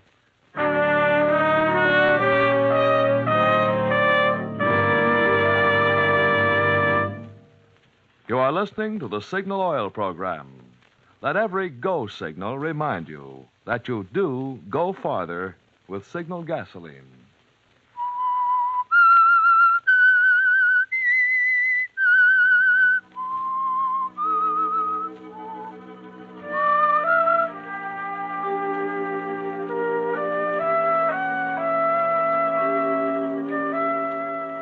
Now you know, don't you, Albert? There's no telling yourself it might not have been Sammy.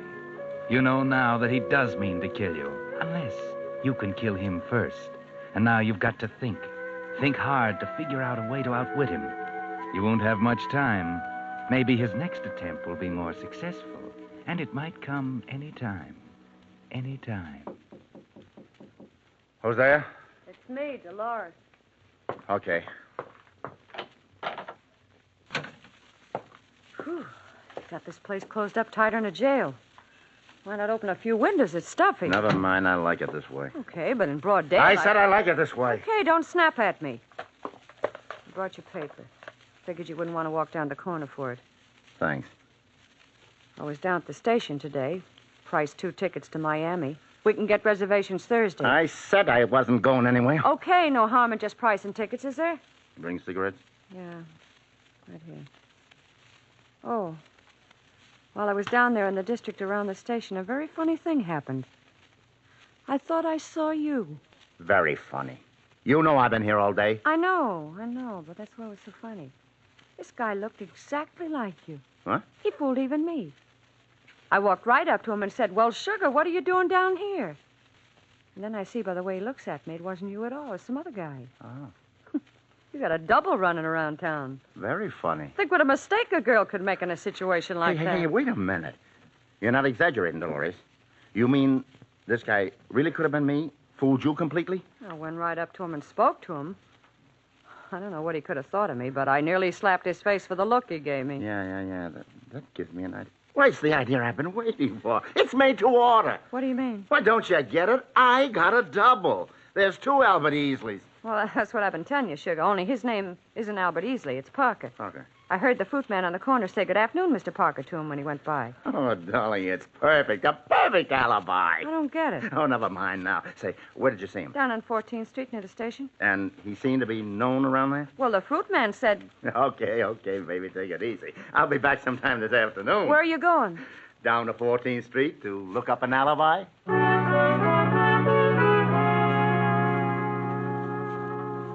Now, this is more like it, Albert. Now you've got an idea. That brain of yours is going full tilt, and you've got a feeling you're just about to outsmart Sammy, but good. You're down on 14th Street, passing the fruit stand when... Hello there, Mr. Parker. Can I sell you some nice fruit today? I beg your pardon?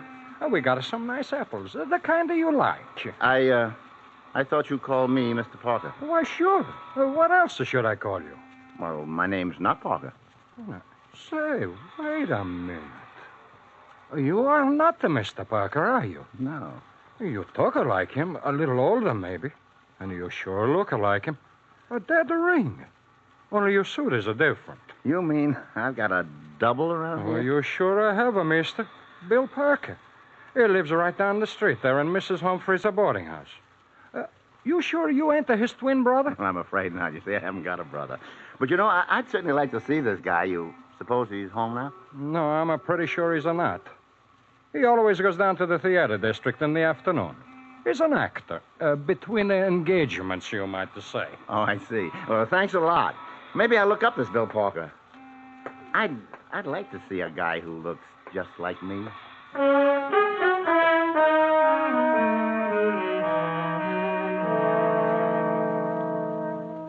Yes, you'll look him up all right, Albert. You hang around his street all day watching for him. Finally, he comes home, and you get a good look at him from across the street. But it's not enough. You're there the next day when he goes out, and again when he comes back. And the next day. You notice everything about him. It's easy to find out how he talks. Just question some of the people along the street. People who are surprised that you're not Parker. Then, to make doubly sure, you take the final step. Try it once. Oh, Mr. Parker, you're back early. Oh, just for a minute, Mrs. Humphreys. I forgot something. Run up to my room for a second. Well, here you're forgetting your key. What? Oh, yes. I forgot I left it with you. Well, Mr. Parker, you always leave it with me. Yeah, what? Oh, yes, so I do. Did you get to see Mr. Silver, the producer? No, not yet. Oh, dear, I do hope he'll see you. I know how much you're counting on that part, Mr. Parker, and we're all pulling for you. Sure, and I lit a candle for you this morning. Thank you, Mrs. Humphreys. So it's sure to happen today. And you won't forget dinner tonight. We're going to have pot roast. But, Mrs. Humphreys, No buts about it. You've got to get some meat on your bones. One hot meal a week isn't too much. We'll be expecting you at 6 now, Mr. Parker. All right. It's a cinch.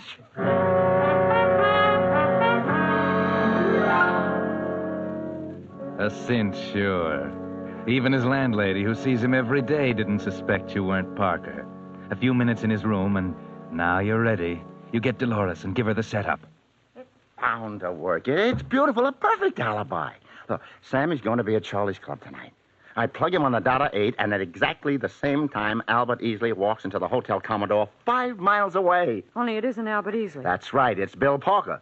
Well, nobody's going to know that. Hey, one thing. How do you get Parker to show up at the Hotel Commodore on the dot of 8? That's where you fit in, baby. Oh? See, this Parker's an actor. Trying to get a part from him. Mr. Silver's his only chance. He's been starving to death. Okay, you get on the phone, call Mrs. Humphreys. Tell her to have Parker at the Hotel Commodore on the dot of 8 to see Mr. Silver in his room about the part in his new play. You're Silver's secretary. But don't worry about Parker.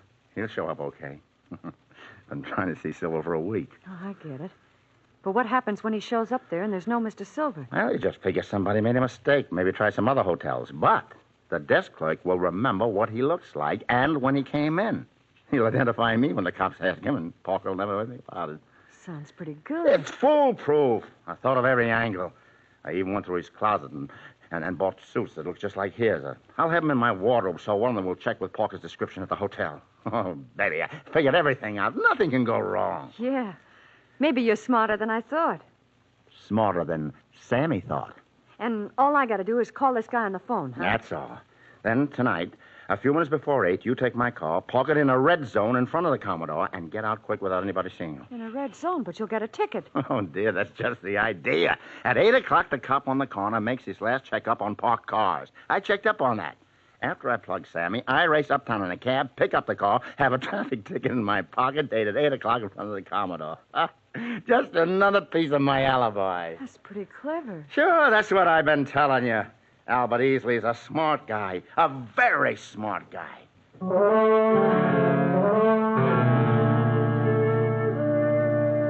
Yes, you're a smart guy, all right, Albert. It's all figured out. Dolores makes the call. Parker will be there. She drops you down near Charlie's Club and goes on to park the car. You sneak in the back way, up the hall. The door's ajar. There's Sammy, sitting there, half facing you. He's grinning about something, looking satisfied. You'll soon fix that.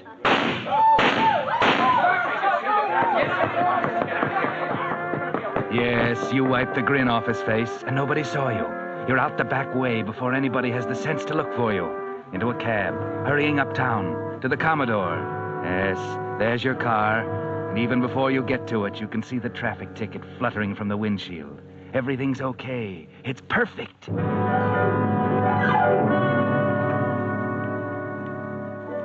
Yes, perfect. You're home now, in your dressing gown. The traffic ticket on the table. The suits that look like Parker's hanging in the closet. You're just waiting for the cops. And you don't have long to wait.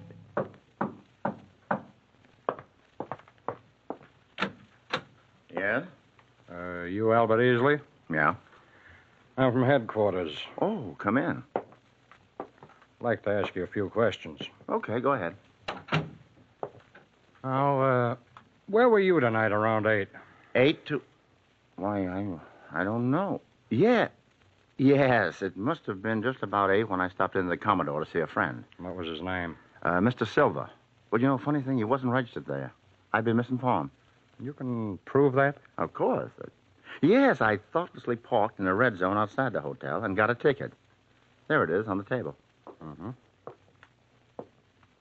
I see. This proves your car was there. What about you? Well, the desk clerk will remember me, I suppose. Mm-hmm. Well, we'll see about that. In the meantime, you'd better come along with me, Easley. If what you say checks, you'll probably be okay. If not, you might be held on suspicion of murder.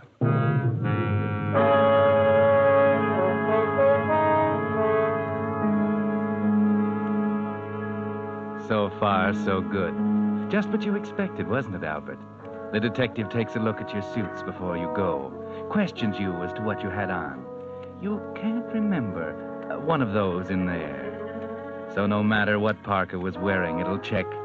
Then down at headquarters, you parry all the questions and insist that the desk clerk be brought in to identify you. Finally, he is. Okay. Now, this is Mr. Arnold, the clerk who was on duty at the Hotel Commodore at 8 o'clock this evening. Now, do you recognize this man, Mr. Arnold? No, I never saw him before. What? Don't you remember? I came in and asked you for Mr. Silver tonight at 8. Well, nobody resembling you came in tonight and asked for Mr. Silver. Sure, I'd remember that, but no one did. Huh? Oh, you must be mistaken. No, I'm sure I'm not. I've never seen this man or anyone who looks like him.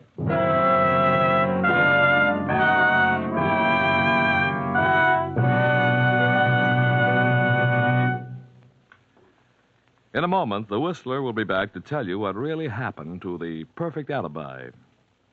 Meantime, I'd like to pass along some facts I just found out on the battery situation. Did you know that last winter, so many batteries needed replacing, the demand for new batteries actually exceeded the supply by 25%? Yes, and this year, the demand is likely to be even greater. All cars are a year older, and ration driving is tough on batteries. What's more, with our motorized armies advancing at full speed, the military's demand for batteries will reach an all-time high. Now, I'm no crystal gazer, so I can't predict whether this winter's supply of batteries will be enough to go around.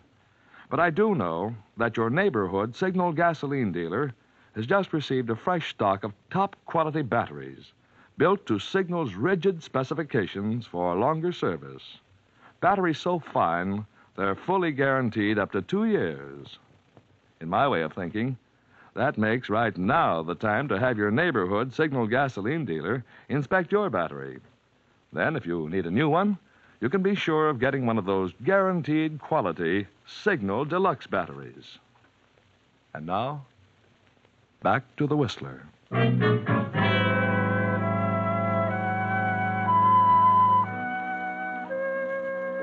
And so Albert Easley wasn't as smart as he thought he was. The perfect alibi blew up somehow, and now he's going to stand trial for the murder of Sammy Copeland.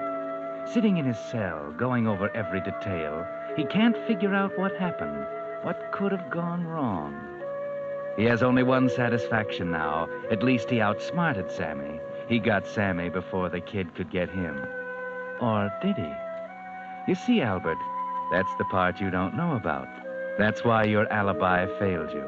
Because Sammy did get you first. When you shot him at 8 o'clock, you interrupted his celebration of your death. Yours, Albert. Only it wasn't yours at all. The police might have told you that they found the body of a man that night. A man who looked enough like you to have been your twin brother. His name was Parker, Bill Parker. And your mistake was in not realizing that if you accidentally ran across him, Sammy might too. Only Sammy didn't look too closely. He simply unloaded that rod of his. And that's why your alibi didn't show up. Yes, you were pretty smart, Albert. But sometimes the smart ones have to pay off, too. And Sammy got you after all.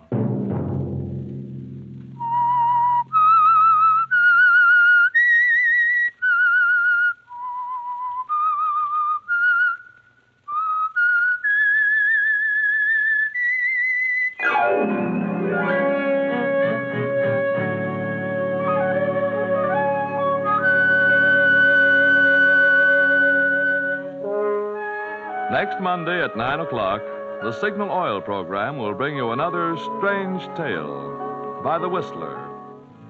The Signal Oil program is broadcast for your entertainment by the Signal Oil Company, marketers of Signal's famous Go Farther gasoline and motor oil, and by your neighborhood Signal Oil dealer, who is at your service daily to keep your car running for the duration. The Signal Oil program, directed by George W. Allen, with story by John Everett Hudson and music by Wilbur Hatch, is transmitted to our troops overseas by the Armed Forces Radio Service. Bill Pennell speaking for your friend, the Signal Oil Company, and suggesting once again that you let every go signal remind you that you do go farther with Signal gasoline.